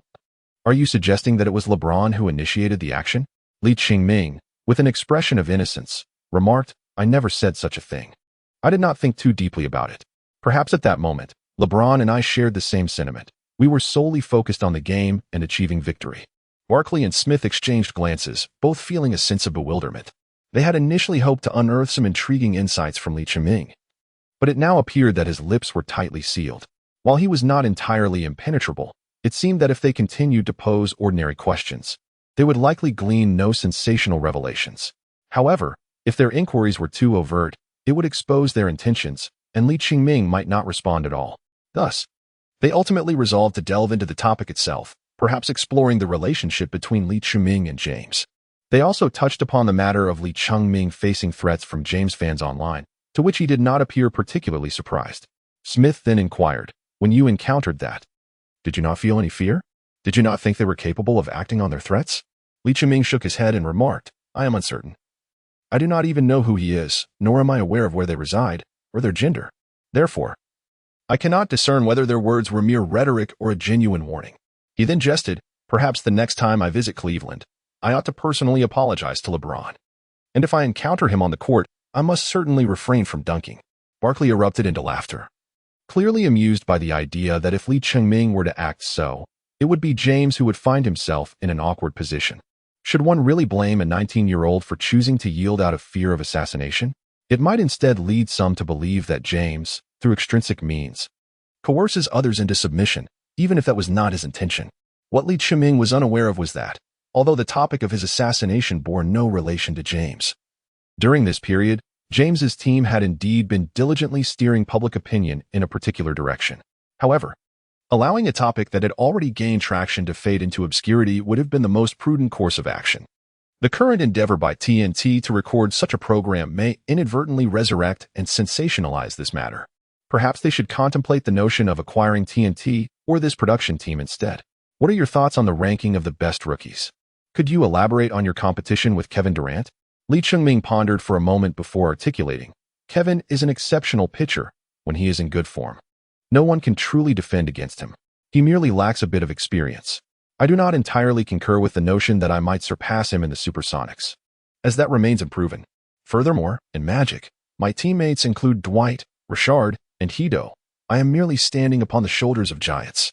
This sentiment significantly enhanced Barkley's impression of him. For a rookie, if one is overly arrogant, it may suggest a lack of confidence. After all, what is there to boast about with such modest achievements? Smith chuckled.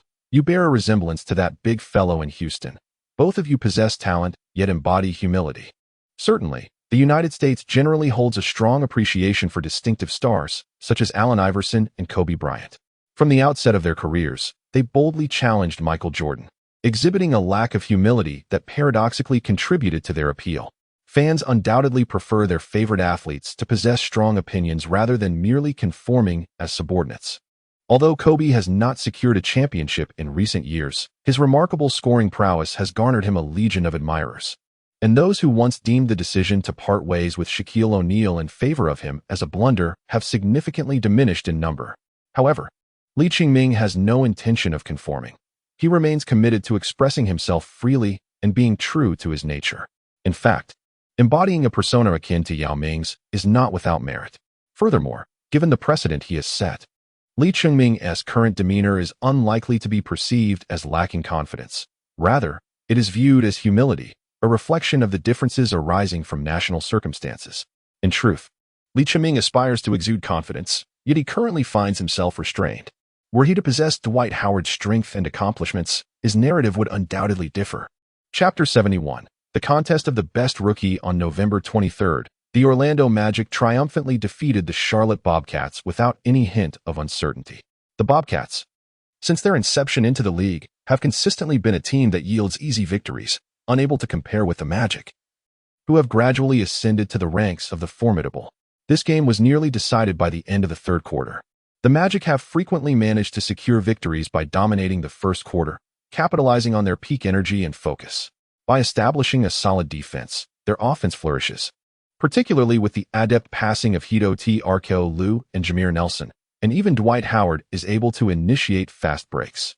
However, as they transition into their rotation or as fatigue sets in during the second half, they risk allowing opponents to close the scoring gap. This issue stems from an imbalance in the roster, where the disparity between starters and substitutes is significant. The emergence of Lee Chung-Ming has provided the bench with additional firepower and support, granting coach Stan Van Gundy greater flexibility in his lineup decisions. In this match, they established a commanding 15-point lead with a first-quarter score of 32-17. When Lee Chung-Ming entered the game, it felt as though he need not exert himself. The team was fully in control, maintaining pressure on their opponents. Facing off against the physically gifted dunk champion Richardson and the similarly stout point guard Felton, both of whom were enigmatically off their game today, they struggled with frequent missed shots and turnovers, relinquishing possession with alarming regularity. By the midway point of the fourth quarter, the margin had swelled to 20 points, and Lee Chung-Ming joined the starters on the bench for a well-deserved respite, while fringe players like Gortat and Augustine seized the opportunity to showcase their skills. Lee Chung-Ming played merely 14 minutes, achieving a perfect shooting record of 4 for 4 and converting 2 of 3 free throws, amassing 11 points and 4 rebounds, along with a block and a steal. Following a back-to-back home game, the Magic triumphed over the Heat once more, showcasing the former champions' inability to counter the onslaught, as they were overwhelmed in all 4 quarters. A notable highlight was the confrontation between Shaquille O'Neal and his former team, alongside the clash of two generations' premier centers, O'Neal and Howard. The performance of the Big Shark was commendable, yet it distinctly revealed signs of decline when compared to Howard. Previously, opponents would resort to fouling O'Neal to thwart his offensive prowess. Today, however, the tables turned, with him employing similar tactics against a younger player he seemingly undervalues. During the limited exchanges against O'Neal, Lee Chung-Ming truly grasped the essence of competing against an athlete of comparable heft. Yet, O'Neal's diminished physicality was starkly evident on the defensive end, as he appeared bloated, capable of withstanding Lee Chung-Ming's strength, but significantly slower, allowing Lee to maneuver around him with ease.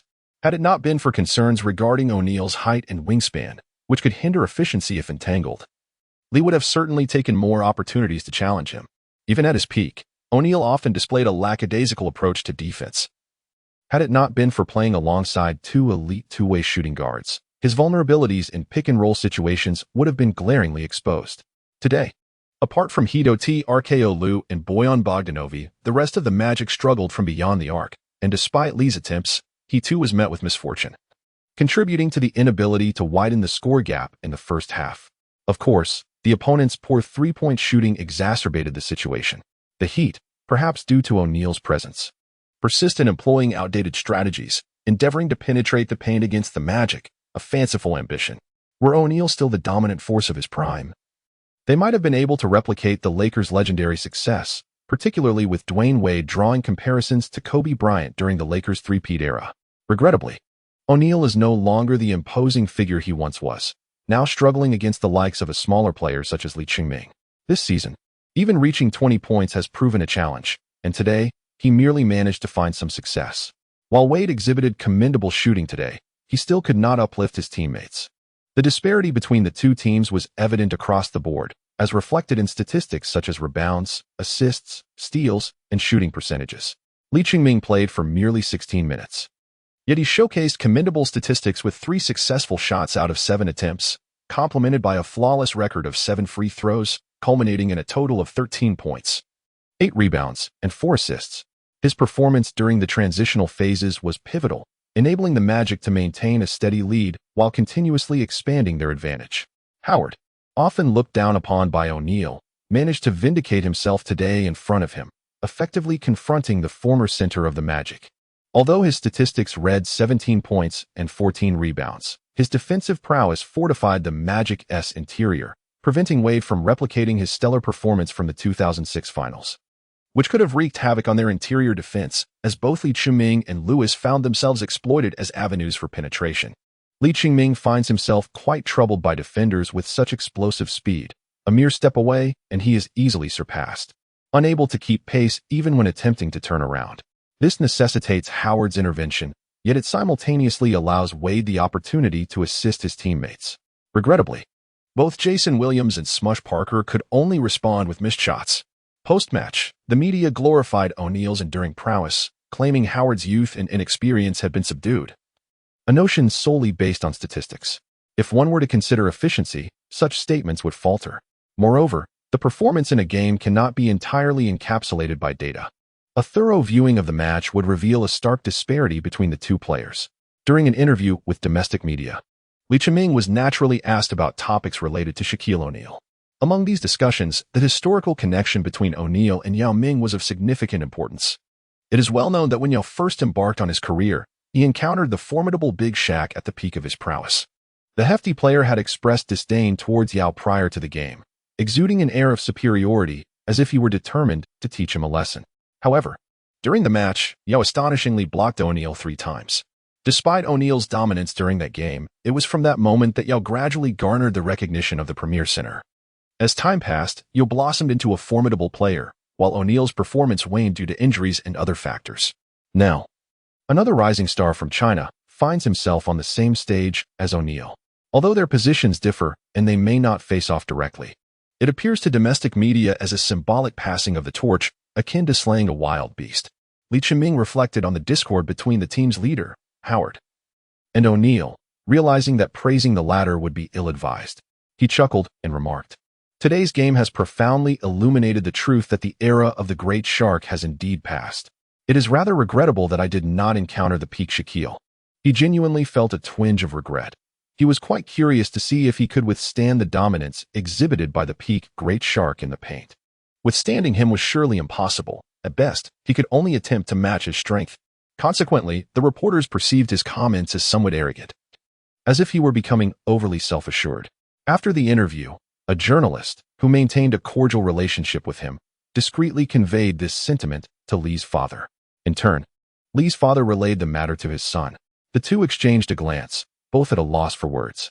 As a father who spent his days with his son, Li's father understood that his son was not being overly confident. It was more a case of him speaking without thought. Ultimately, he decided that further explanations would be futile, and with the passage of time, all would be forgotten.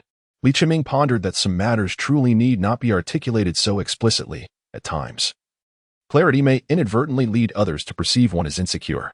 Following this, the Magic are poised to embark on a daunting 5-game road trip in the West, which includes a back-to-back matchup against formidable opponents, notably the Suns, who had previously bested Li Chiming in a pivotal game, and the Lakers, with whom the Magic recently executed a trade. The initial adversaries, the Trailblazers, possess a style of play that the Magic adeptly counter. Their core players, Aldridge and Roy, though both in their sophomore year, have already demonstrated technical prowess and a stable scoring repertoire. However, when confronted with the Magic's defense, their performance tends to falter. This is largely attributable to the presence of Howard, whose impact significantly diminishes the effectiveness of Roy's drives and Aldridge's post plays, leaving little hope for other teammates to emerge in such critical moments. Li Chiming played for 19 minutes, making 7 of 14 field goal attempts, including 2 of 5 from beyond the arc, accumulating 19 points and 6 rebounds, thereby assisting his team in a comfortable victory over their opponents. The Supersonics, it goes without saying, faced the Magic as if the latter were a father confronting his son, with the contest essentially decided by the end of the third quarter. Howard achieved his first 40-point game of the season, alongside 15 rebounds, wreaking havoc in the paint against the Supersonics, causing their interior players to accumulate 4 or 5 fouls each. Notably, he converted 15 of his 20 free throw attempts, indulging in a small feast of dumplings. However, the media's focus remained on the competition for the best rookie honors in the East and West, as highlighted in pre-game headlines. This was an inevitable situation, given the stark disparity in the team's overall strengths, necessitating the search for some sensational angle. Currently, the rookie rankings reflect Durant and Li Chiming's contest, which is evidently the sole point of interest in a match where the outcome was all but predetermined. Durant seemed to grasp this reality, and unlike his previous game demeanor, he exhibited a determined effort to shine, even though he did not directly match up against Li Qingming. Unfortunately, the harder he pushed, the more he strayed from his path. In this game, Durant attempted 23 shots but only succeeded with 6, yielding a meager 30 shooting percentage, relying on free throws to reach 22 points. In contrast, Li Qingming notched 15 points on 6 of 9 shooting, along with 11 rebounds, 7 assists, and 3 blocks, one of which was a pivotal rejection against Durant, who was attempting a shot after being halted by Turkoglu. Durant remarked, "This hefty fellow lacks sportsmanship, sneaking up on me from the side. That doesn't count." The contrasting values serve to vividly illustrate the impact of the two players. The Magic triumphed over their opponents with a score of 112-93, with Li Qingming achieving a commendable 17, while Durant faced a disheartening -21. Following this match, many fans who had previously supported Durant expressed profound disappointment. Although they might attempt to convince themselves that Li Qingming's success stems from being part of a strong team alongside superstar teammates, thereby facing diminished defensive pressure that enables his high-efficiency statistics. It has become increasingly difficult for many to assert with conviction that Durant is superior to Li Qingming at this moment. In Chapter 72, titled Rematch against the Suns, No Opportunities Given, it is noted that despite both being rookies in their inaugural year in the league, Durant's potential for development might surpass that of Li Qingming. However, based solely on their current abilities, and considering both are not particularly renowned for their defensive prowess, Li Qingming displays an impressive capacity to protect the paint and defend against low-post situations. Offensively, he possesses a reliable shooting touch around the rim, with a distinct advantage in low-post backing and an ability to facilitate passing, showcasing his versatility. In a one-on-one scenario, it may be challenging to determine who holds the upper hand. Nonetheless, when assessing their contributions to the game, it is evident that Li Qingming currently wields a far greater influence than Durant. An increasing number of observers are beginning to assert that Li Qingming is the most promising and accomplished rookie thus far. No other debutant has demonstrated the ability to consistently draw double teams on the offensive end, excelling in low-post play to the extent that even legends like Kevin Garnett and Tim Duncan find him formidable, often requiring assistance from teammates to contain him. While many argue that Li's efficiency is merely a byproduct of his formidable teammates, they fail to recognize his ability to create offensive pressure. He can successfully sink open shots from the perimeter, thereby allowing Dwight Howard to navigate the paint with greater ease. And he can also draw defenders in low-post scenarios to facilitate assists for his teammates. Some have speculated about potential incompatibility between Li and Howard. However, reality has proven that with proper tactical arrangements from coach Stan Van Gundy, both players can establish their respective comfort zones, forcing opponents to make defensive choices between them. To have a rookie garner tactical adjustments from the head coach within the first 10 games is to be considered a foundational cornerstone of the team. Orlando has clearly struck gold in the draft, having acquired a second-round pick at number 30. Currently, aside from his physique and speed, Li Qingming's stamina becomes apparent in games where he exceeds 20 minutes of play or 6 minutes in a single quarter, but I cannot discern any other glaring deficiencies. He may not ascend to superstar status, yet he can undoubtedly secure a position as a starter or sixth man within any team in the league.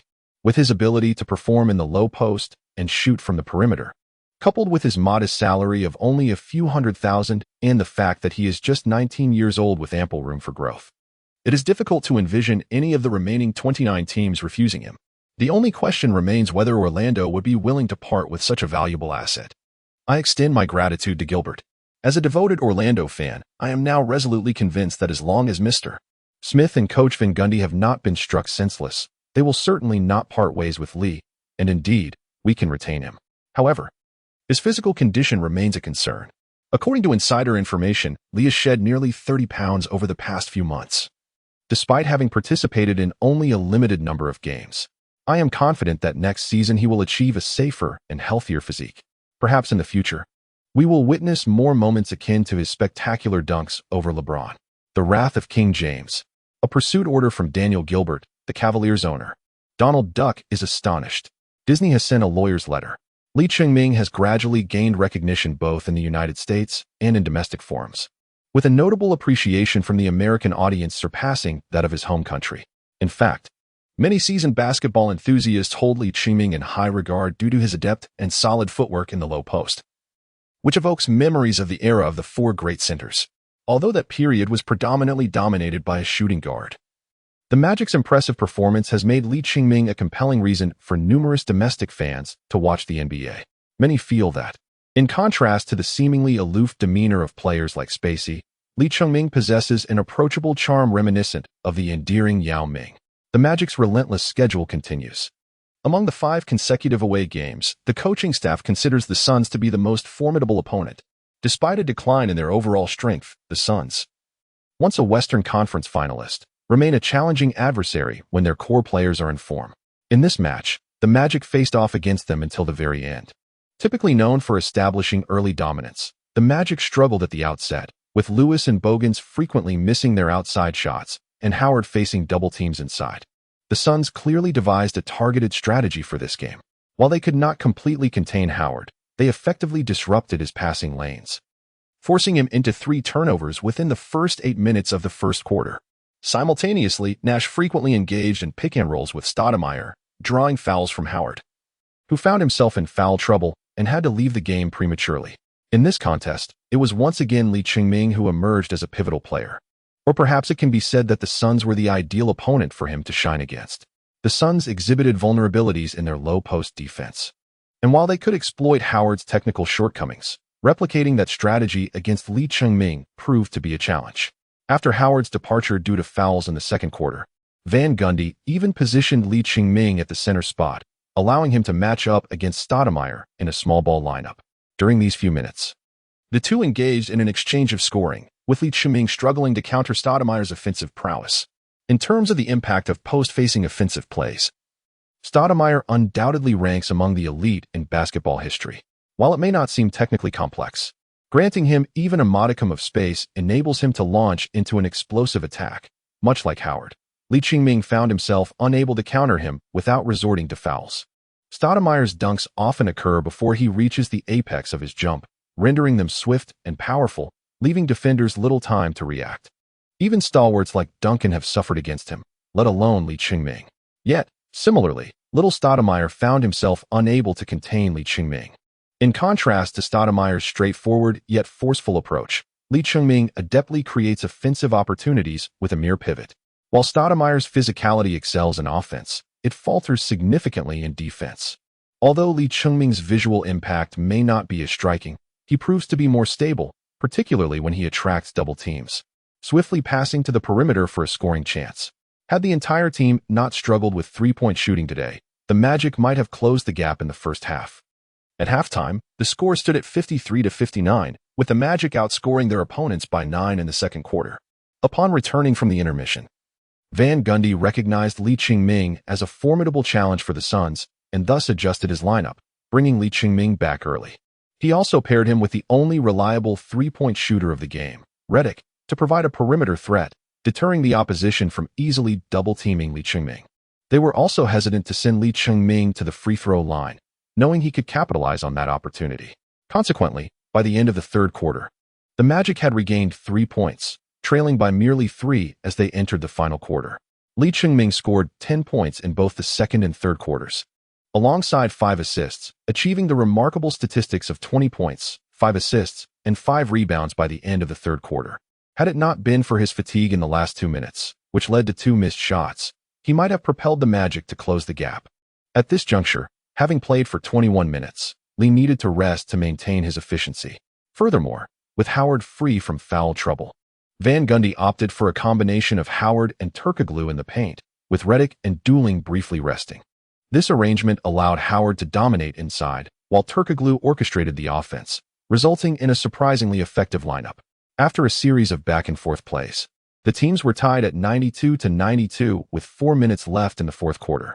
Lee Ching-ming returned to the court, while Redick was replaced by Bogans due to defensive concerns, alongside Lewis and Nelson, who, despite not being in peak form, still made valuable contributions. With 2 minutes remaining, Nash penetrated the defense and assisted a corner 3 from Rajabel, giving the Suns a 1-point lead. At 1 minute and 47 seconds, Lee executed a high pick-and-roll with Nelson, but his 3-point attempt missed. However, Howard, leveraging his size against Stoudemire, managed to tip the ball out to Lee. With a feint to draw Marion's defense, Lee swiftly passed to Bogans, who drove to the basket and drew a foul from Nash, converting both free throws for a score of 97-96. Half a minute later, Lee, establishing position against Stoudemire, received the ball and immediately turned to face the basket. As Marion left Howard to help, Lee delivered the ball to Howard, who adjusted for a shot. At such proximity, even a blind attempt could yield results. Moreover, should the shot miss, Lee was positioned to secure an offensive rebound. As he gained experience from players like Foy and Garrity, Lee became increasingly adept at rebounding, understanding that sometimes positioning and timing were more crucial than mere vertical leap. Of course, those with innate talent still held an undeniable edge that hard work alone could seldom match. Following this play, Howard added another 30 points to his tally, along with 20 rebounds. If not for some glaring misses at the free throw line and a few turnovers, it would have been a flawless performance. However, whenever Lee was on the court, the Suns had to adjust their defensive strategy against Howard, as the Magic typically initiated their offense from Lee's side, stretching their already limited defensive resources even thinner.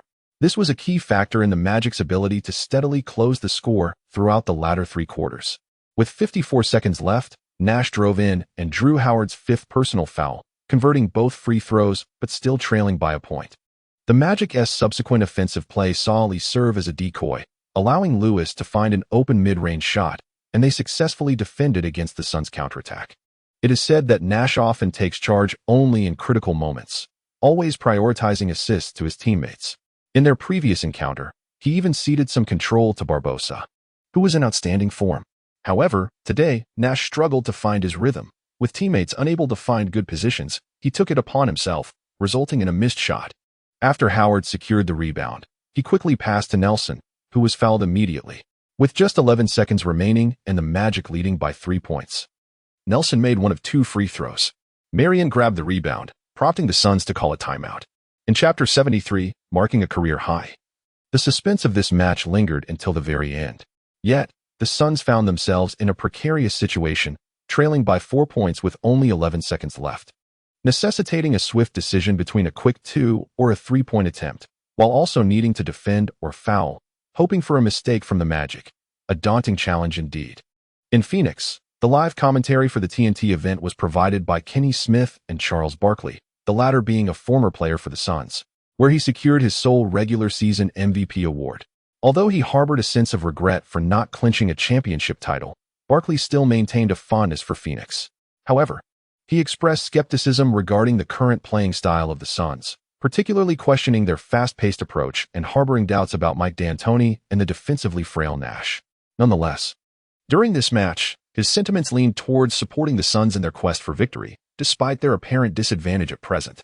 Of course, the conversation veered towards poking fun at Dwight Howard, especially in light of a prior collaboration with Lee Cheng-Ming as a comparison. The Magic had extended numerous opportunities to Howard. Who could predict whether more would follow? I jest, suggesting that if Lee were given Dwight's free throws, he might amass a greater score, alleviating the Magic's struggles.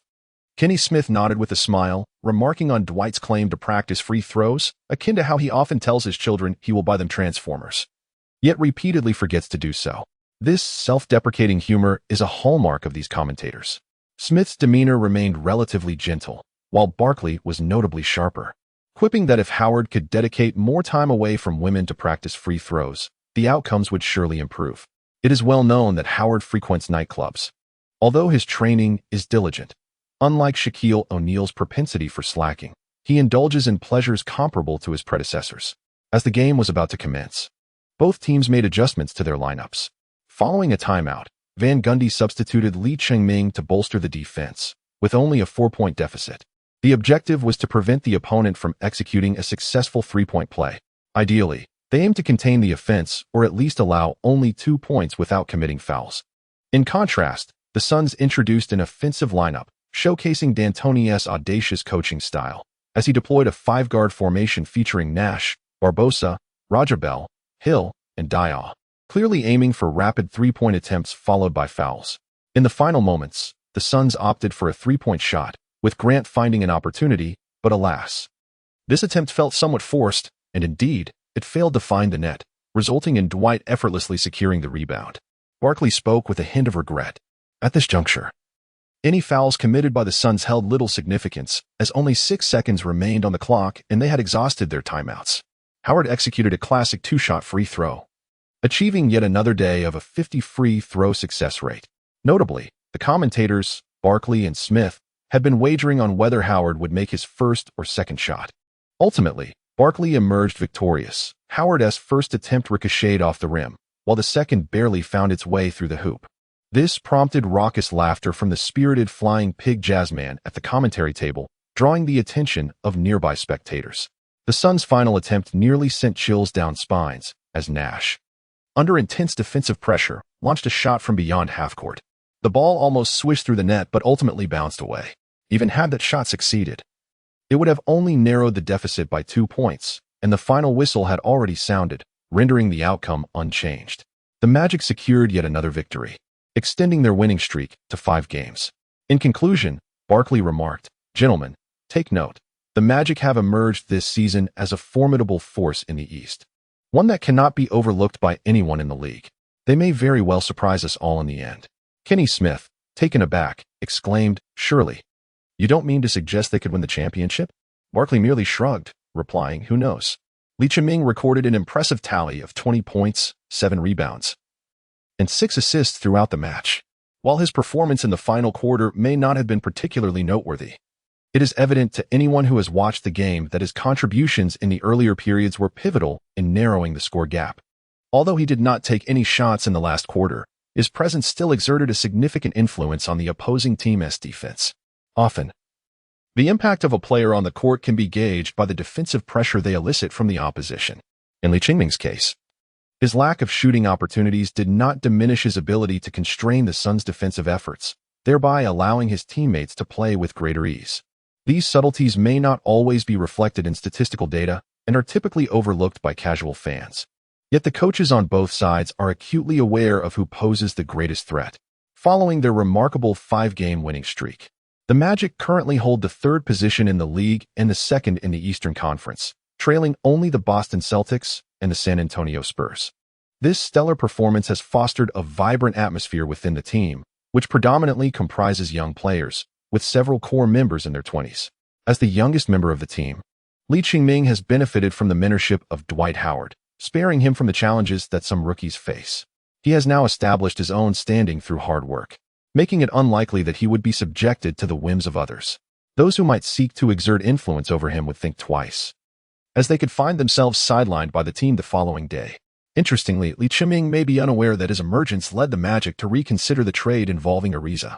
Initially, the decision to trade Ariza was made with the hope of acquiring a reliable backup power forward.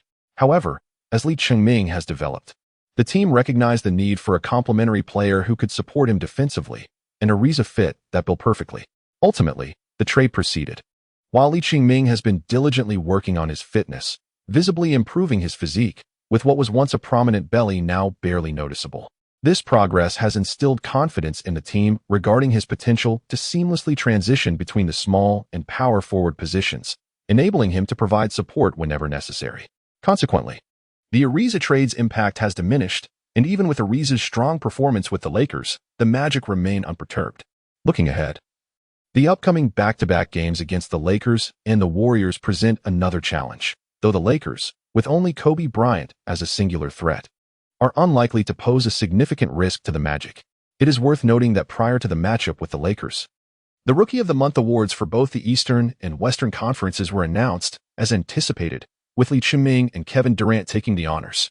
Although the season commenced at the end of October, the first month is considered to encompass games played in November as well. Additionally, the Eastern Conference Player of the Month award went to the Magic star, Dwight Howard, who has been a dominant force with an average of 24 points and 15 rebounds, leading his team to an impressive 15 wins and 3 losses.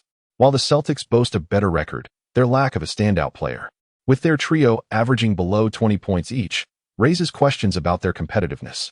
In this match, inspired by the accolade of Rookie of the Month, Lee Chiming erupted with fervor, showcasing a repertoire of skills including low-post backing, mid-range jump shots, and spot-up three-pointers.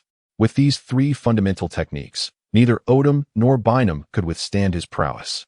Amidst Howard's limited playing time influenced by home court officiating, Lee Chiming, stepping in as a substitute, exceeded 30 minutes on the court for the first time, capitalizing on many of the shooting opportunities vacated by Howard. Ultimately, he delivered a magnificent performance, hitting 13 of 17 attempts, converting 4 of 5 free throws, and accumulating 31 points, 7 rebounds, and 1 assist, marking his inaugural career achievement of surpassing 30 points. However, he also recorded 5 turnovers, a consequence of the Lakers' relentless double-teaming, which allowed him to experience the defensive pressure typical of a star player. Given the number of possessions he handled, 5 turnovers are relatively minimal. After all, Odom also had 6 turnovers and was even intercepted by Lee Ching-ming. Thanks to Lee Ching-ming's outstanding display, the Magic withstood the Lakers' resurgence in the third quarter, rendering Kobe's 13 points in that period futile. In the fourth quarter, Howard and Lewis delivered decisive blows, leading the Magic to a final victory of 108-97. Besides Lee Ching-ming, the contributions from the Magic's bench were instrumental as Dueling and Foyle stepped up, compensating for the underwhelming performances of Nelson, who shot 1 for 9, Bogans at 3 for 11, and Turkoglu at 4 for 12. Lee Ching-ming naturally became the center of attention after the game, especially given that this match took place in Los Angeles at the Staples Center under the watchful eyes of basketball fans across the nation. Performing well in such a grand setting tends to leave a lasting impression. While Staples may not hold the same revered status as Madison Square Garden, its unique location in Los Angeles, adorned with the glitter of stardom, garners an unparalleled level of attention compared to other venues. For instance, 2 Hollywood icons grace the sidelines today: the stunning Jessica Alba, whose recent misfortunes in her career are linked to the upcoming release of Fantastic Four 2, and Matt Damon, the lead from the recently concluded Bourne series.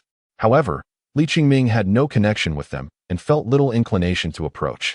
After all, he remains a relatively minor player in the NBA, somewhat recognized but not yet a star, separated by a considerable divide. Prior to the game, the media fervently discussed the intersection of Kobe and Howard, the new premier center following Shaquille O'Neal.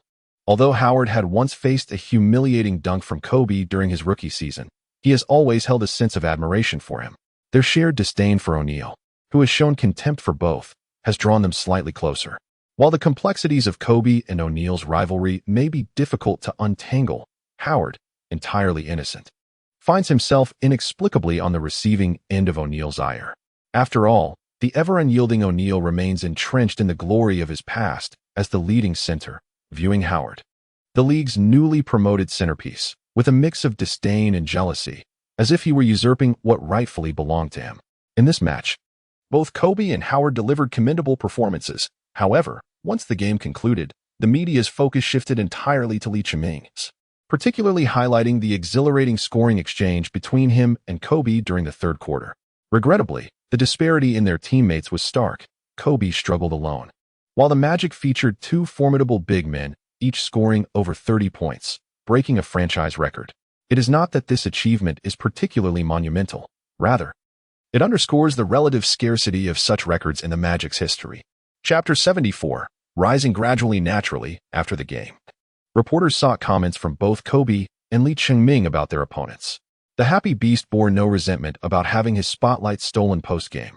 Instead, he was delighted to witness his young protege excel, watching with a smile from the sidelines. However, Lee Ching-ming found little lasting impression from Kobe's performance in this game. His shooting was as beautiful as a painting. This is a well-known fact, yet it remains unaddressed directly. If prompted to comment on Odom, he might have a few words to share. Ultimately, adhering to the principle of offering vague compliments in the absence of a clear response, he uttered some perfunctory polite remarks.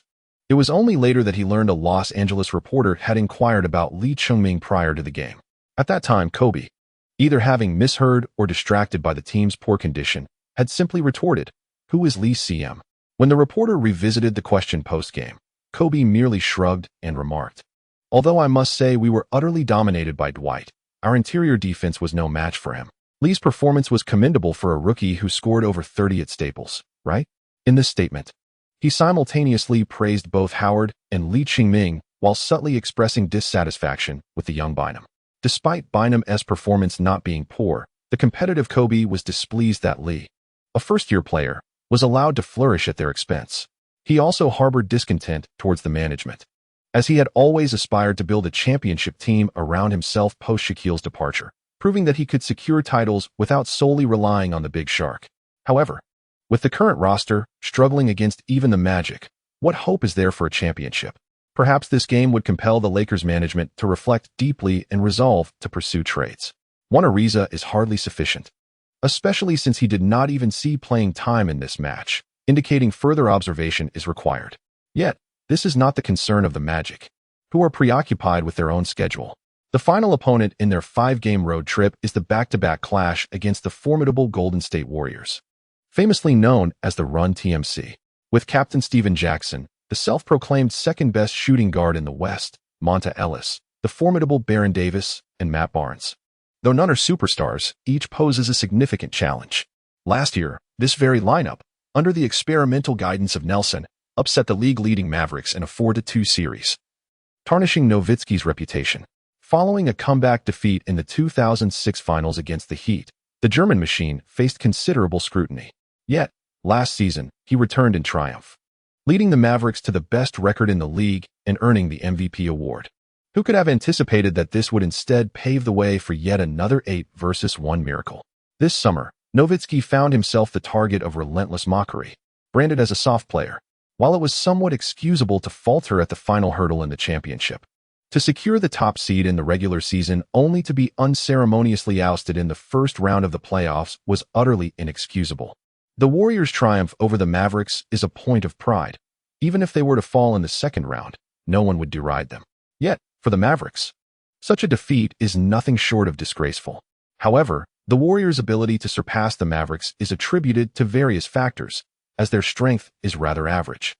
Even during a back-to-back away game against the Magic, they struggled to mount any significant resistance. The Magic established a 10-point lead in the first 3 quarters, particularly highlighted by Lee Chingming's explosive performance in the third quarter, where he scored 15 points on 5 of 8 shooting, maintaining his excellent form and helping to extend the team's advantage. In the fourth quarter, the Magic denied their opponents any chance of a comeback, securing a steady victory. Lee Chingming played for 24 minutes, scoring 22 points, grabbing 7 rebounds, and providing 3 assists. Howard, with an impressive 9 of 13 from the free-throw line, contributed 20 points and 23 rebounds. Both Nelson and Bogans netted 22 points, with Nelson also dishing out 11 assists, complemented by Lewis's perfectly timed 20 points. The Magic showcased 5 players scoring over 20 points, surpassing the formidable Golden State Warriors, who had 7 players in double figures, thus extending their winning streak. However, the most memorable moment of the match occurred in the second quarter, when Lee Chingming executed a breathtaking alley-oop pass to Howard. After a screen from Turkoglu, he received the ball and delivered a no-look pass that perfectly set up Howard for the dunk, securing the top spot in the day's highlight reel. This season, the Magic have demonstrated a remarkable blend of team coordination and individual brilliance, frequently appearing in the top plays with their impressive dunks and exquisite assists. On their Western Conference road trip, the Magic achieved an impressive 5-game winning streak, with Lee Chingming consistently performing at a high level, scoring over 20 points once again. He is poised to ascend to the top of the rookie rankings, having recently secured multiple 20 and 30-point games, making him the biggest surprise for the Magic this season. Initially perceived merely as a rookie, he has proven to be a standout player. Will Lee Chingming earn his first Rookie of the Week honor? Regardless of the outcome, in my eyes, the best rookie is undoubtedly Lee Chingming, much like how I regarded Yao Ming as the best rookie in his year. Even without the bias of being a fan, it is evident that Lee Chingming's performance surpasses that of his peers. While Yao and Stoudemire could be seen as evenly matched, Durant's numbers, though slightly superior to Lee Chingming's, cannot compare in other aspects. Lee Chingming has noticeably slimmed down. During the last game, when he lifted his shirt, he almost revealed abs. Is there any photographic evidence? I await the visuals. And indeed, there it is, a well-defined abdominal muscle. Although it may appear somewhat rounded, there is no doubt that he has lost weight. Is it due to the poor dietary options in America? One might wonder, but as a professional athlete, he surely has to maintain a nutritious diet. You might be overthinking this. Professional athletes do not have overly restrictive diets.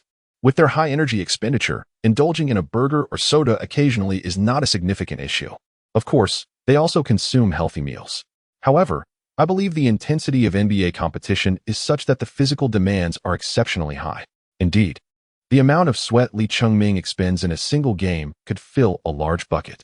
It was particularly evident during the game against the Suns, where Stoudemire attempted to grab him but simply slid off, unable to hold on. Let us not criticize unfairly. This is merely part of Lee Chingming's tactical approach. where his sweat pours down like rain.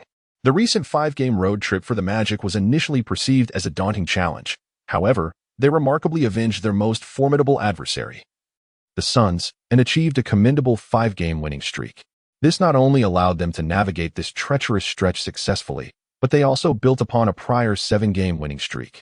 Consequently, they have begun to exude the aura of a formidable team. After 20 games, marking a quarter of the regular season, the Magic have astonishingly amassed a record of 17 wins and 3 losses, temporarily securing the second position in the Eastern Conference, trailing only the Celtics, who hold a record of 18 wins and 2 losses. Interestingly, one of the Celtics' losses was to the Magic, prompting external observers to speculate whether the team has finally achieved a successful rebuilding phase. In 2004, when the Magic secured the first overall pick and selected Dwight Howard, there were few doubts about their choice. Expectations were high for the Magic to recapture the glory reminiscent of the Shaquille O'Neal era. Back then, O'Neal led the team to the finals. Despite being swept, it remained their finest performance in many years. After several years of struggle, they once again acquired the first overall pick and selected a top talent.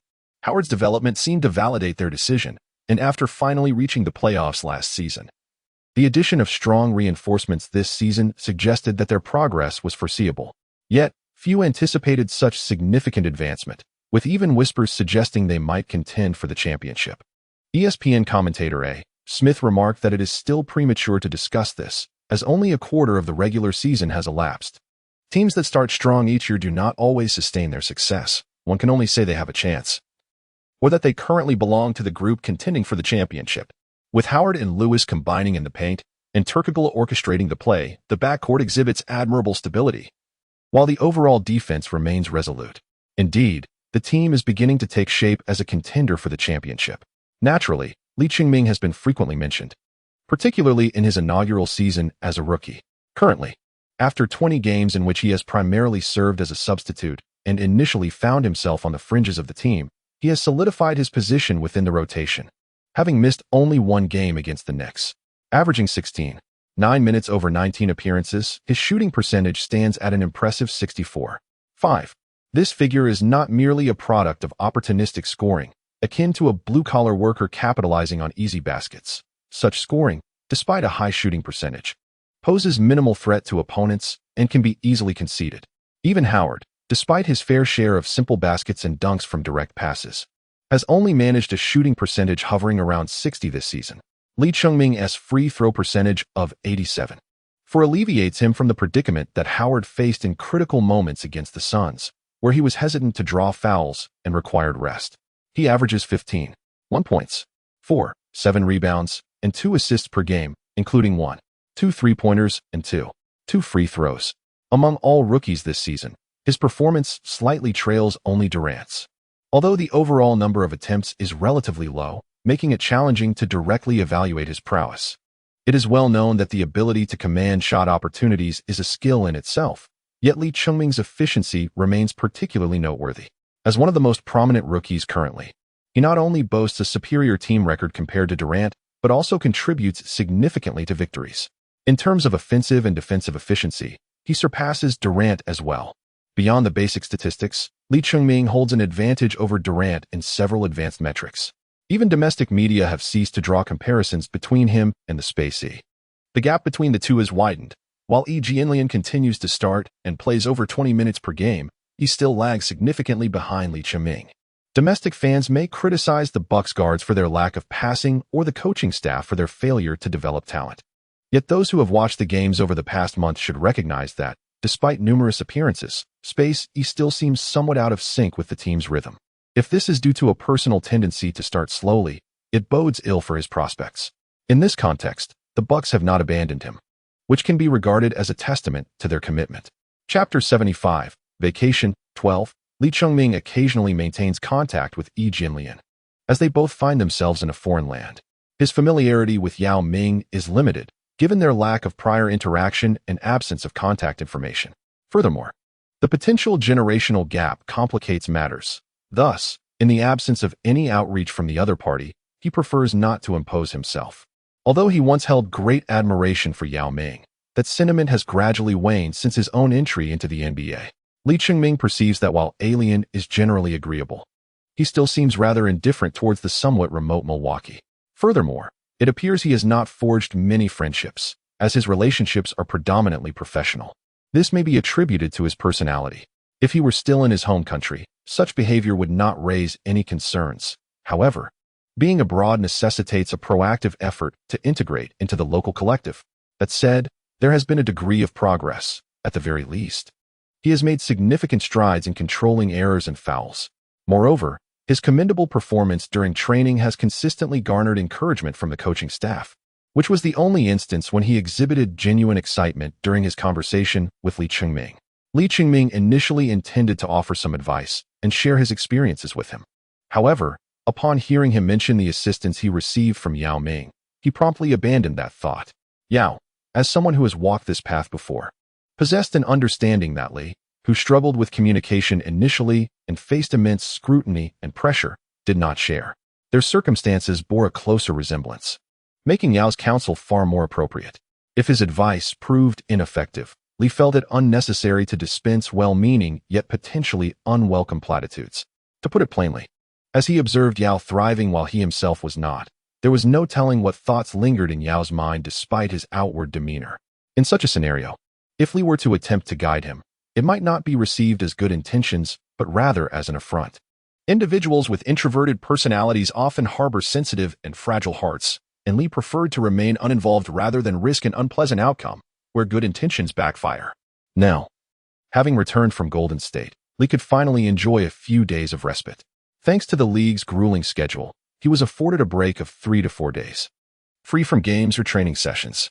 For a rookie like him, the first season was primarily about acclimatizing to the NBA's rhythm. Thus, knowing when to rest and recuperate was far more crucial than overexerting himself.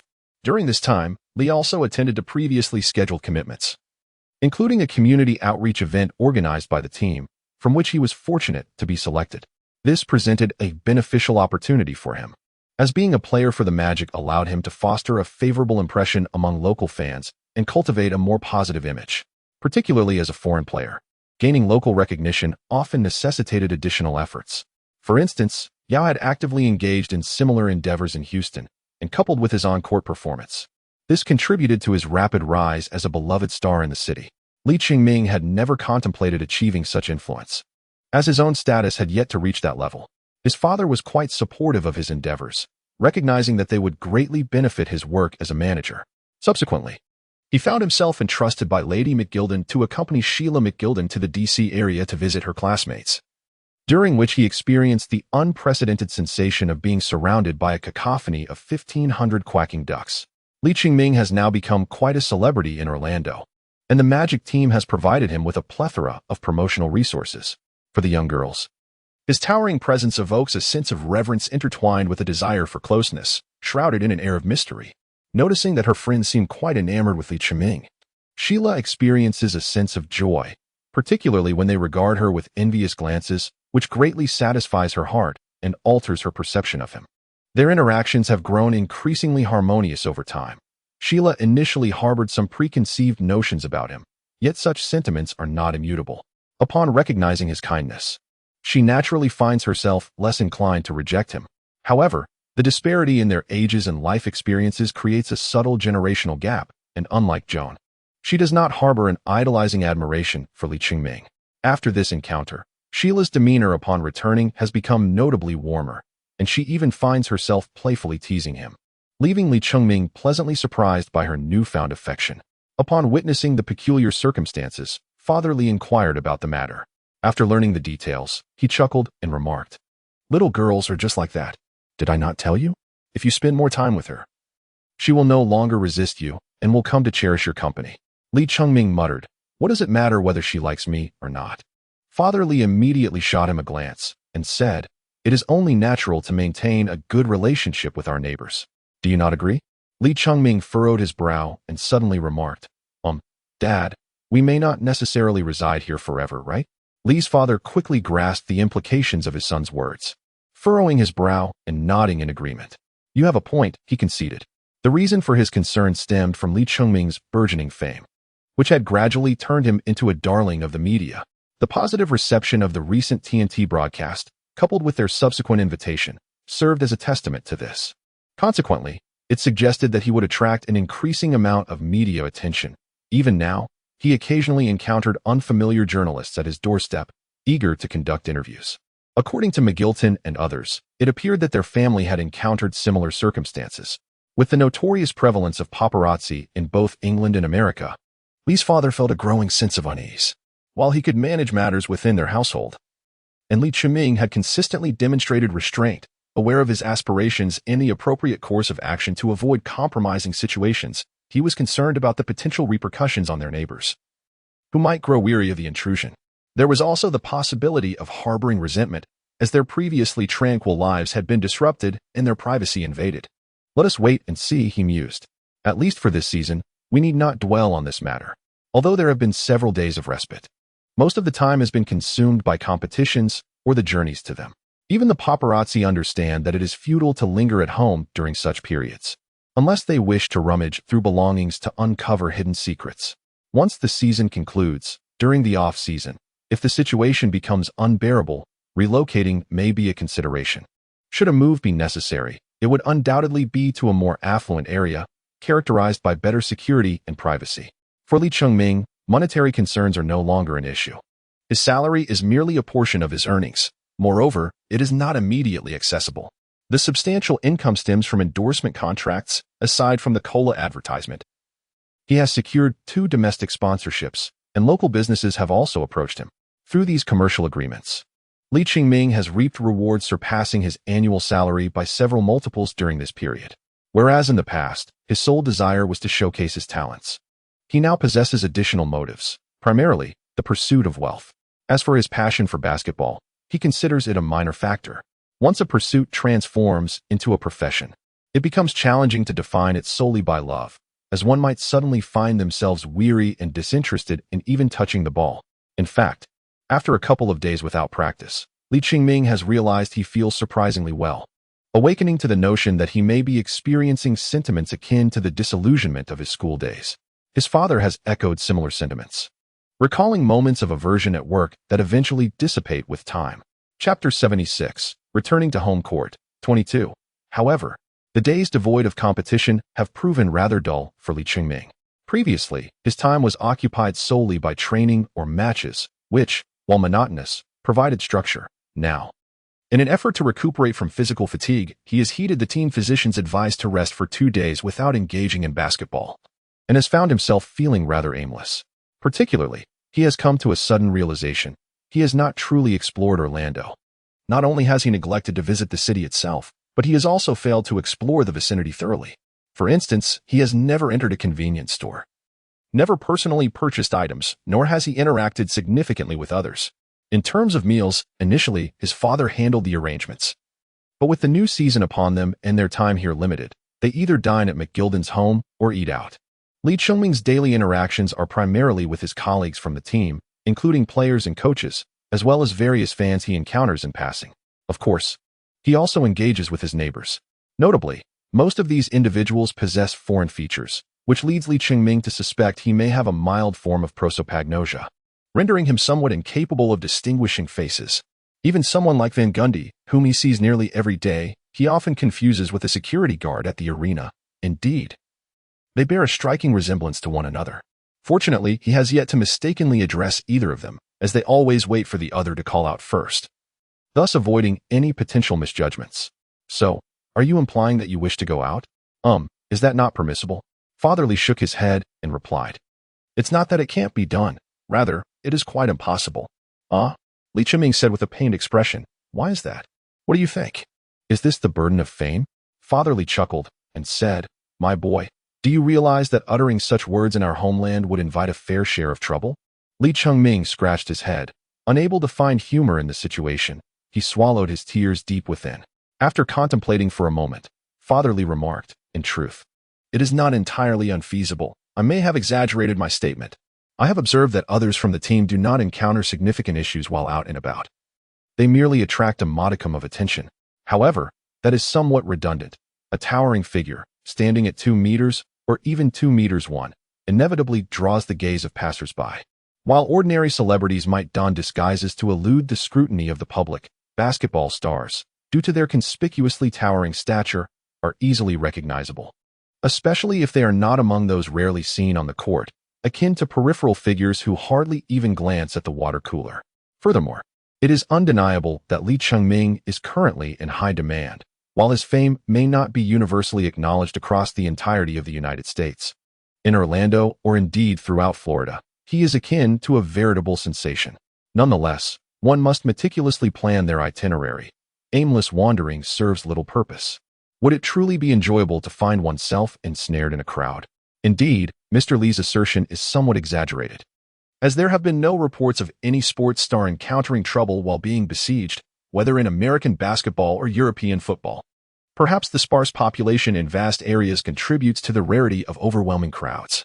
However, once the moment arrives, it becomes evident that the anticipated throngs are non-existent. While there are certainly individuals eager for autographs and photographs, the majority choose not to approach. Lee Cheng-ming felt a sense of disappointment upon witnessing this scene. It appeared that he was still not sufficiently renowned. The reality diverged significantly from his expectations, leaving him rather disheartened. Lee's father chuckled, "You rascal. Weren't you just wishing that no one recognized you?" However, after some contemplation, he deemed this perspective quite reasonable. They had overthought the situation. Many fans might not immediately recognize Lee once he stepped out of the arena. Perhaps those who did recognize him hesitated in their certainty. Much like how they occasionally experienced facial blindness when observing foreigners, Americans too might struggle with recognizing them. Lee's appearance was rather unremarkable, neither strikingly handsome nor unattractively distinctive. He bore an ordinary visage.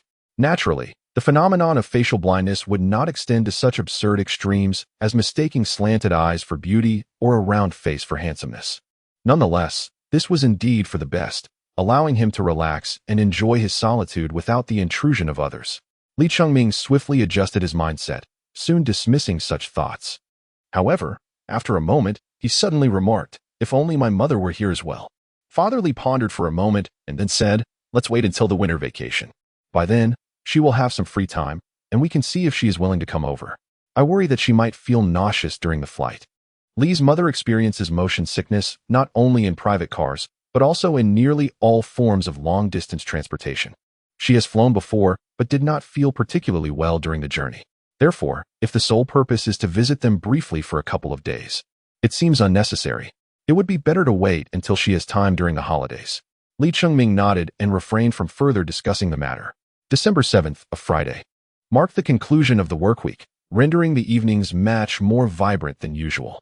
After enduring a 5-game road trip, the Magic finally returned to their home court, igniting greater enthusiasm among the local fans. Although previous home games had been somewhat disappointing, the fervor displayed during away games raised concerns about potential losses upon their return. The opponent for this match was the Pacers, a team striving to secure a playoff berth, possessing considerable strength and the potential for an upset.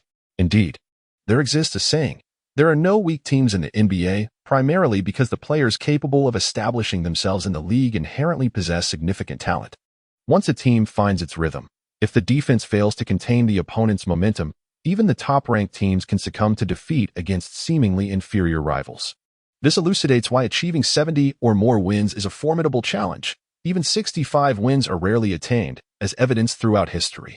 When a team does manage to achieve such milestones, the potential for dynasty building becomes substantial, as exemplified by the Bulls' 72 wins followed by 69 the subsequent year. Currently, the Magic are far from securing even 60 wins. Should the season progress as anticipated, with a tighter early phase followed by a relatively relaxed latter stage, the prospects of achieving over 50 victories remain promising. If they can maintain a position within the top 4, securing home court advantage in the playoffs would significantly enhance their chances of advancing to the second round. Regardless of the external chatter, the team remains grounded, aware of their capabilities. Therefore, in the face of the Pacers, Coach Van Gundy exhibited no complacency, fielding a standard lineup while remaining prepared to make adjustments based on the opponent's performance. Despite criticisms regarding his adaptability during games, being well prepared in advance allows him to counter some of the opponent's strategies effectively. CCTV chose to broadcast this match, featuring the classic commentary duo of Coach Zhang and Coach Sunday. Coach Sun commenced with a brief overview of both teams before turning his attention to Lee Cheng-ming. This evening marked Lee Cheng-ming's 20th official appearance in the NBA, where he currently ranks second among rookies, just behind Durant of the Supersonics. within his own team. He ranks fourth in average points per game, trailing only behind the team's three prominent stars, Howard, Lewis, and Turkoglu. The subtle implication here is that Lee Chung-ming has essentially become the fourth player for the Magic. However, this assertion is not entirely unfounded. Indeed, based on the last 10 games, Lee Chung-ming's tactical priority within the team has surpassed that of Nelson and his peers. When the team fields a bench lineup, he emerges as the undeniable core, with the entire squad rallying around him. Remarkably, throughout this period, he has only had one or two lackluster performances. A rarity among rookies. After all, even Durant is prone to his share of off nights, not to mention the challenges of team victories and defeats. Chapter 77. The league's response. Coach Zhang chuckled, noting that the media is abuzz with speculation that Lee Chung-ming may very well elevate the ceiling of this Magic team. The extent of his growth this season, the possibility of hitting the rookie wall, and his performance in the playoffs all remain tantalizing questions that spark excitement and anticipation for the passage of time. Yet, the days must unfold one by one, and the games must be played sequentially. At present, Lee Chung-ming's momentum is flourishing, and Van Gundy's vision for him is becoming increasingly distinct. For now, Lee Chung-ming continues to enter the game as a substitute. However, Coach Van Gundy typically brings him in during the first substitution to seize scoring opportunities and establish an advantage. As the referee's whistle blew, both teams prepared for the jump ball. The game commenced, and Howard effortlessly leaped to tip the ball, granting the Magic the initial chance to attack. Nielsen initiated the advance with the ball, as the players of the Magic had already settled into their positions. Howard stationed himself in the paint, while the Pacers opted for a perimeter defense, determined to prevent him from receiving the ball. The Pacers center, Jermaine O'Neal, standing at a towering 211 centimeters, had once played as a guard in his early years. Little did he anticipate that he would experience a rapid growth spurt from high school, resulting in an undefined playing style even upon his entrance into the NBA. His rookie season unfolded amidst the challenging environment of the Blazers, often referred to as a graveyard for centers, where he struggled to make his mark. It was not until he joined the Pacers that he blossomed, evolving into a star center averaging nearly 20 points and 10 rebounds in his second season. Unfortunately, the Pacers began to unravel following the infamous Malice at the Palace incident, and O'Neal subsequently faced a series of injuries that severely impacted his availability over the past 2 seasons, leading to a significant decline in his scoring ability. Last season, he managed to average close to 20 points, but this season, that figure has dwindled to a mere 13. For points, during his peak, O'Neal was an exceptional interior defender, averaging nearly 3 blocks per game, serving as the defensive backbone of the Pacers. This season, while he still averages 2 blocks, his rebounding has noticeably declined. Despite an increase in offensive rebounding, it is evident that he has fallen short in protecting the defensive boards. Fortunately, O'Neal's decline